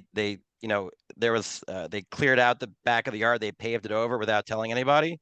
Obviously there was concern about trucks back there, or vehicles being used in the back, because they paved it over when they moved in 2023. So it was hypothetical. Why did you pave it over? What's the purpose of this paving in the back? Okay. It has to be for something like that. All right, With regard to what she said about previous uses, the only thing in the zoning archives is for stables back there. This is you have to go back to a newer date. So this is not the 2023 date in Atlas. I understand. I'm just showing that there was significant parking and this was cleaned up. Yeah, it was cleaned up after my client purchased the property. It was cleaned up from the previous mess that was left. Understood. I'm just saying that's what the near neighbor's concern was, because there's now a big parking lot in the back. So that's all I'm trying to say. All right. Thank you. There was things for stables back there, but there wasn't any legitimate zoning for any commercial use before. Also that, more importantly, that there was no hardship for this, because this property was listed as a single family home in Zillow or what have you. So this was something that was a self-imposed hardship. So, kind of out the go, there's not really a hardship. And then the last thing I want to say was the reason I feel most people voted to oppose this was that when the community asked questions, there was a lot of inconsistencies with the answers that we got, from both the expediter and the homeowner.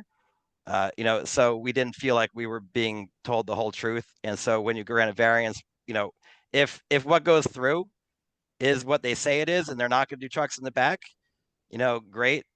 I don't think the world is going to end. However, that because of the bad faith on the communication, the bad faith and being truthful at our meeting, we don't necessarily feel that what was presented at this meeting will be what actually is going to be, because of the bad faith. David, thank you very much. We I appreciate it. do want to just clarify one thing personally. Wait a minute, Jennifer. yeah. Are you crossing him, or are you done with him? No, I'm not crossing. I just All wanted right, to. so then before you clarify, let me see if there's anyone else in the audience, right? The virtual audience. Yes, Chair, we have a hand up from Kimberly So I'm saying LaCroix. there's other people to testify, Jennifer. I just wanted to say about my personal health, I was really sick. Yeah, but what I'm saying is, let's get all the people in, and then you can respond at one time, okay? All right, other hand, please. Yes, Kimberly Lacroix. She's been Yep. promoted to panelist. Yep.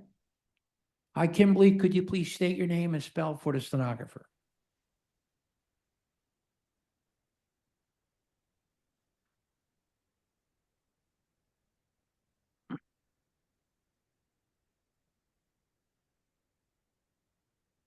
Kimberly?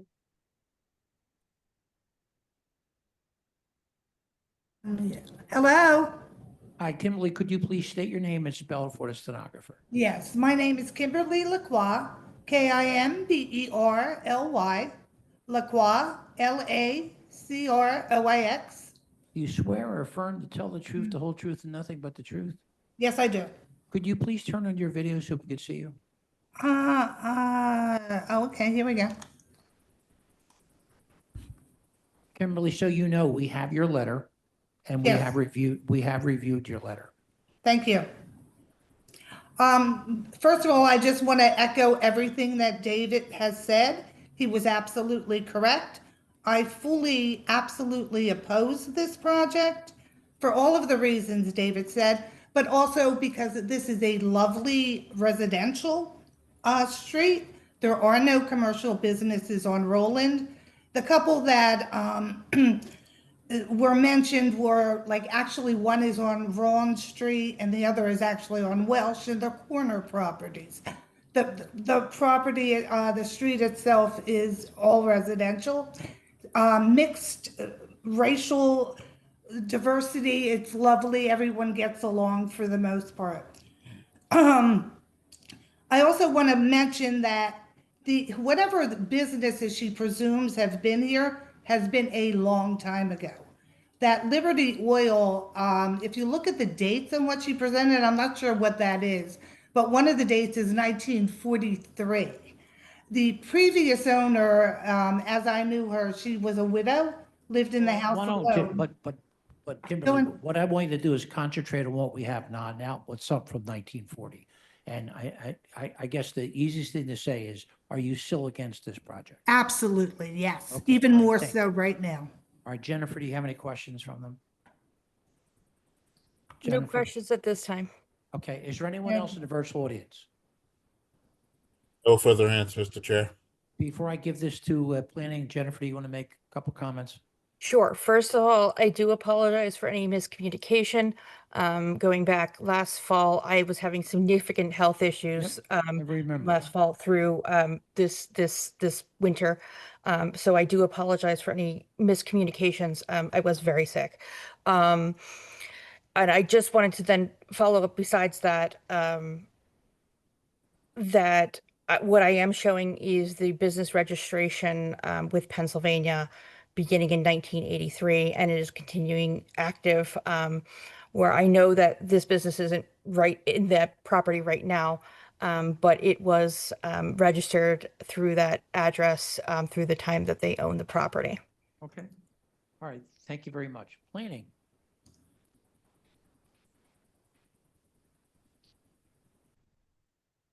Ina Solomonic with the Planning Commission. The comprehensive plan recommends the existing RSA 3 residential single-family zoning to RSA 5 at this location.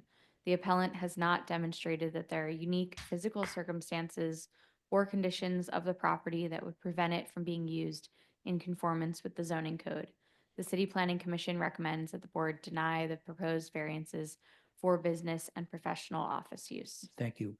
Jennifer, I'm going to hold this to Wednesday morning. I'm going to vote at 9:30. I'm going to take a couple of minutes and talk to the state, all of our people here about where we stand on the board. Okay? Thank you. All right. Thank you very much. I understand. So let's see here, one more.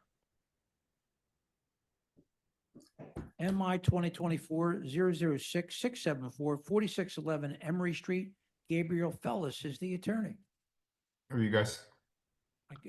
Gabriel, you're enjoying it so much you came back again, I see. Could you please, you've already been sworn, just state your name. It's Gabriel Fellis. Right. Could you identify your client, the relationship to the property? Yeah, my clients are Ben Petrosky and Annette Daughtry. They're the owners of the property. All right. Do you agree, do you waive the reading of the refusal and agree with its accuracy?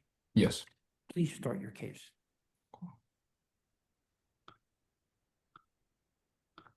Great. Do you guys see table of contents? We see, we do.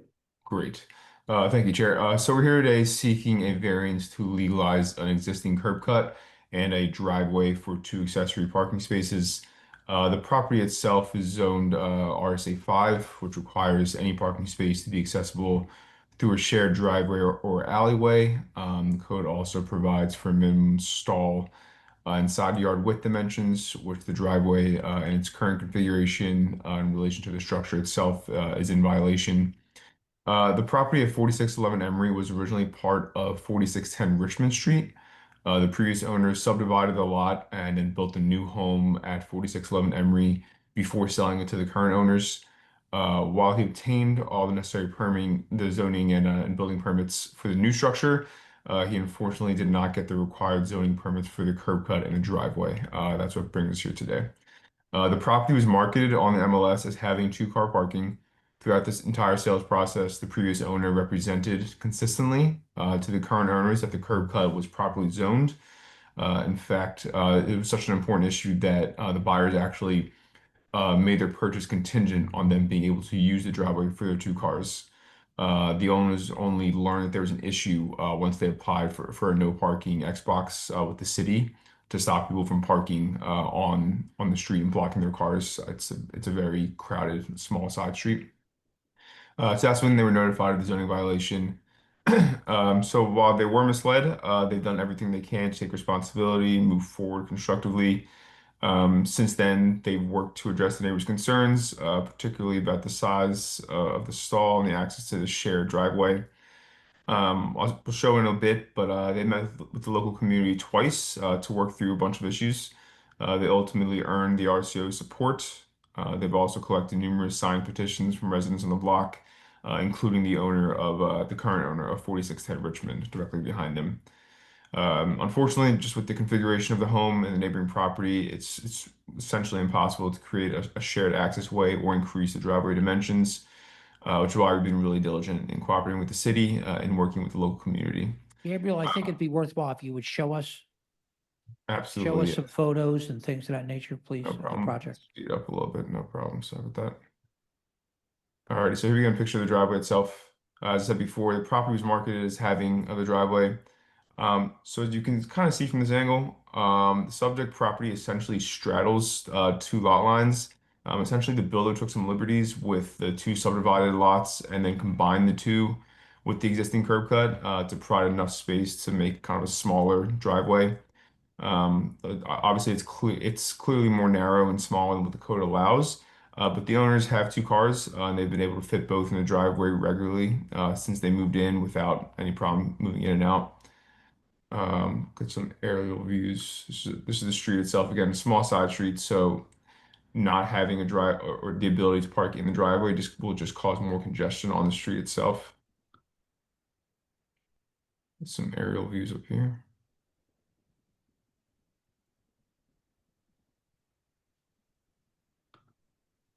Alrighty.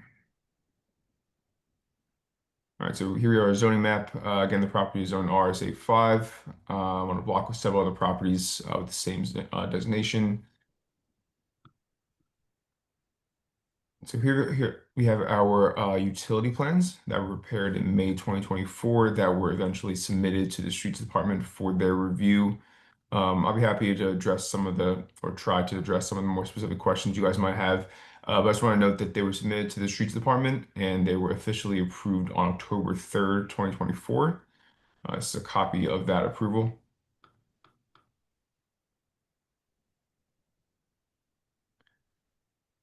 All right. Key issue that the Streets Department, the examiners and the engineers had to consider was safety, obviously. So specifically whether or not the passengers could safely exit the vehicle in case of an emergency. So even though a driveway is narrower than typically required, they determined it does not present a serious safety hazard and recommended that it be approved to remain its current use with no, yeah. No additional provisos. This is our application for appeal and project information form. Both were submitted on October 24th. Moving on to our community outreach efforts, we met with the Bridesbury Community Action Alliance on April the 9th. This notification letter we sent out to the community on the 18th of February.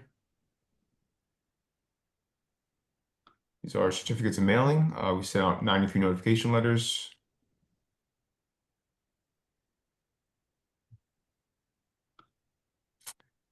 And this is the letter of support we received from the BCAA's Vice President Jennifer Allen. At the meeting, we received 9 votes in support of the variance and 2 opposed. The RCO also noted that the hardship that was created by the original builder, obviously with how the home is already built and configured, it would be extremely difficult to bring the driveway dimensions in conformity with the code requirements at this point. We have here our petitions of support. Mentioned earlier, we had direct conversations with the nearby neighbors and gathered 17 signatures of support. There's a map kind of show where those signatures come from, so that the most immediate neighbors that would be impacted by the variance have all been in support. These are copies of the zoning posters that were posted at the property. Lastly, this is the proof of real estate taxes paid. Had a little bit of an issue pulling them from the city's website. I believe we spoke with Ms. Everson about that. But the city property taxes are paid by the owner's escrow account. This is just showing that the escrow account took out payment in March. So with When you that, park on the side of the house there, you can still open the car door and get out? correct, yes, and they were doing it consistently until they got notification that they couldn't anymore. They still are. And the I next can door bring. neighbor's fine with this? Say again. The next door neighbor's fine with this? Yes. Okay, I can bring up the two property owners if you'd like to don't testimony. Can you pull up the petition again? Absolutely. And you never said what the width is of the driveway. What's the width?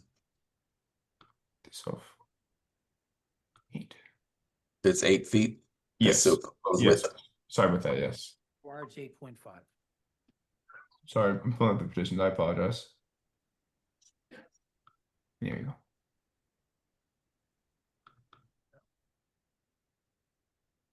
So again, so the original property was subdivided from 4610 Richmond right here. No, I just wanted to make sure 4617 and 4607 signed the petition. I'm not sure if they signed the petition, but 46. I don't think you have 17, but not 07, which is the contiguous neighbor. Believe you're right. I can bring them, can maybe bring the owners up to see if they had any substantive conversations with them or if they even tried, if you'd like. Let's see if we get them. I mean, that is the side where the actual driveway is. The actual property that touches the driveway is the one that we haven't heard from. So, yeah. Can I call Annette and Ben on to see if Are they in the audience? yeah, I'm sorry, they're in the virtual audience. Sure. Should be Annette Daughtry. Annette Daltrey. And if not Annette, then it should be Benjamin Petrosky, one or the other. And they both live in that property next door. Yeah, they're married. And Okay. they're both the property owners. I'm back in as a panelist shortly. Thank you. All right. Hi, Hi, could you please state your name and spell for the stenographer? Annette Daughtry, ANNETTE, DAUGHTRY. All right, do you swear or affirm to tell the truth, the whole truth, and nothing but the truth? Yes, sir. Okay.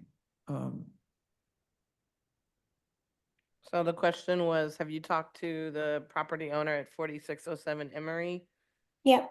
We've had multiple conversations with him, and so have our next door neighbors. He's okay with the driveway. He does, however, work the night shift, so we have not been able to obtain a signature.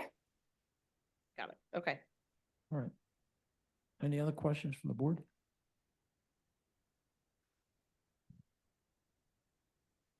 Questions or comments from our attorney? Did we get clarification on the width of the driveway I think itself? 8 feet. No, that's the width of this, that's the width of the stall. The required width of the stall is 8.5 we did feet. not- Said the driveway was 19 feet long and it needed 20. Okay, Yeah, Um, but um, it was 8, I think you said 8, right? 8 by 19. 8 by Yeah, 19. so Right. if the you actual guys, drive, okay, is the actual drive, okay, because it says the parking space is 8 by 19. Okay, but that's also the width of the driveway as well. Okay, just wanted to clarify. Thank you. I guess a question I have is like, where, where does the pavement stop? In line with the, like, is it in line with the house? Does it go, is the whole rear yard do you mean paved do you mean the front or the back? at The back. The back. Pull up Yeah. the aerial view. So those a little hard to get. Essentially goes right up to the back Right. the That's backyard essentially. grass, that brown is grass? It is grass now, yes. Okay. Is there any bollard or any like safety curb or bumper at the rear? At the rear, no. No, so like nothing stops you from driving onto the grass? Is there I mean maybe Annette could speak to that a little better. There's actually a fence. There's a fence, no, Yep. not at the end of the driveway or at the end of your property? There's a fence both at the back of our property near the red dot, and then there's, yeah, and then the fence between our two There's houses. a little See, they fence. park right there. Okay, understood. Got it. And now, if you're parking right there in the middle of the driveway here, can you open your car door and get out? Oh, yeah, all the time. Okay, all right, okay.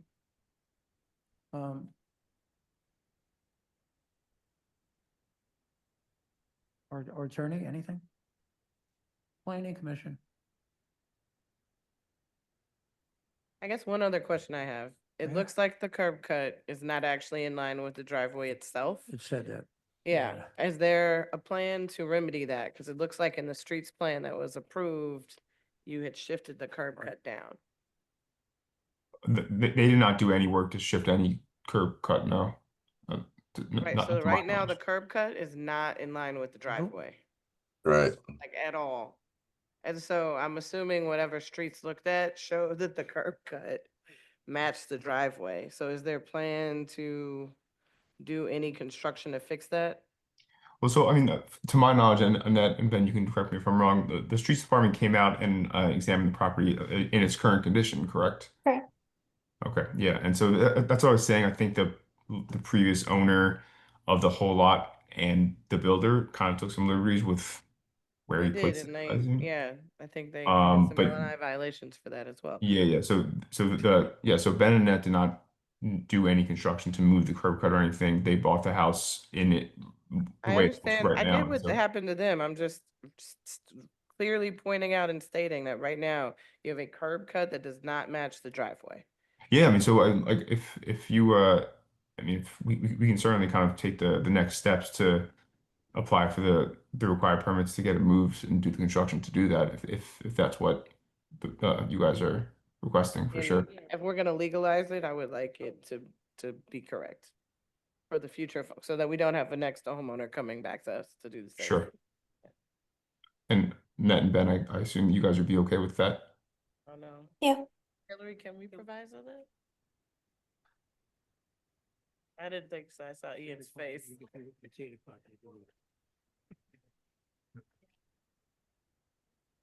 Why don't we do this? Why don't we do this? We're gonna hold this until Okay. Wednesday morning.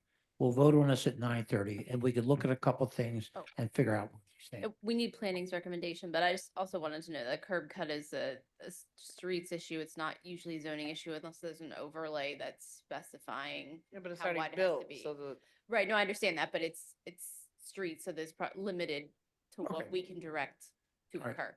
Planning Commission. happened before though, so we need a future solution. Nina Solomonic with the Planning Commission. The comprehensive plan recommends no change in zoning at this location from the existing single-family residential RSA 5. The appellant installed the curb cut and driveway without the benefits of permit, and the appellant has not demonstrated that there's a unique physical circumstance or conditions of the property that would prevent it from being used in conformance with the zoning code. The Planning Commission recommends that the board deny the requested variance for the off-street parking stall dimensions and the side yard at the parking. All right, so Gabriel, we're gonna take this under consideration. We will vote Wednesday at 9:30 a.m. And that way we'll Sounds check good. out everything we need to look at, okay? Great. Thank you so much, guys. Thank you very much for Thank getting you. on the phone. We appreciate it. Of course. Okay. Thank you all. Good. Is there anyone in the 7 o'clock list?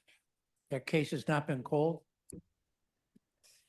No, sir, I do not see any hands. I gotta tell you what, if we can wait 2 more minutes, it'll be good, because then it's broke my record of all time. I've never been here at 8 o'clock. No, right, jeez.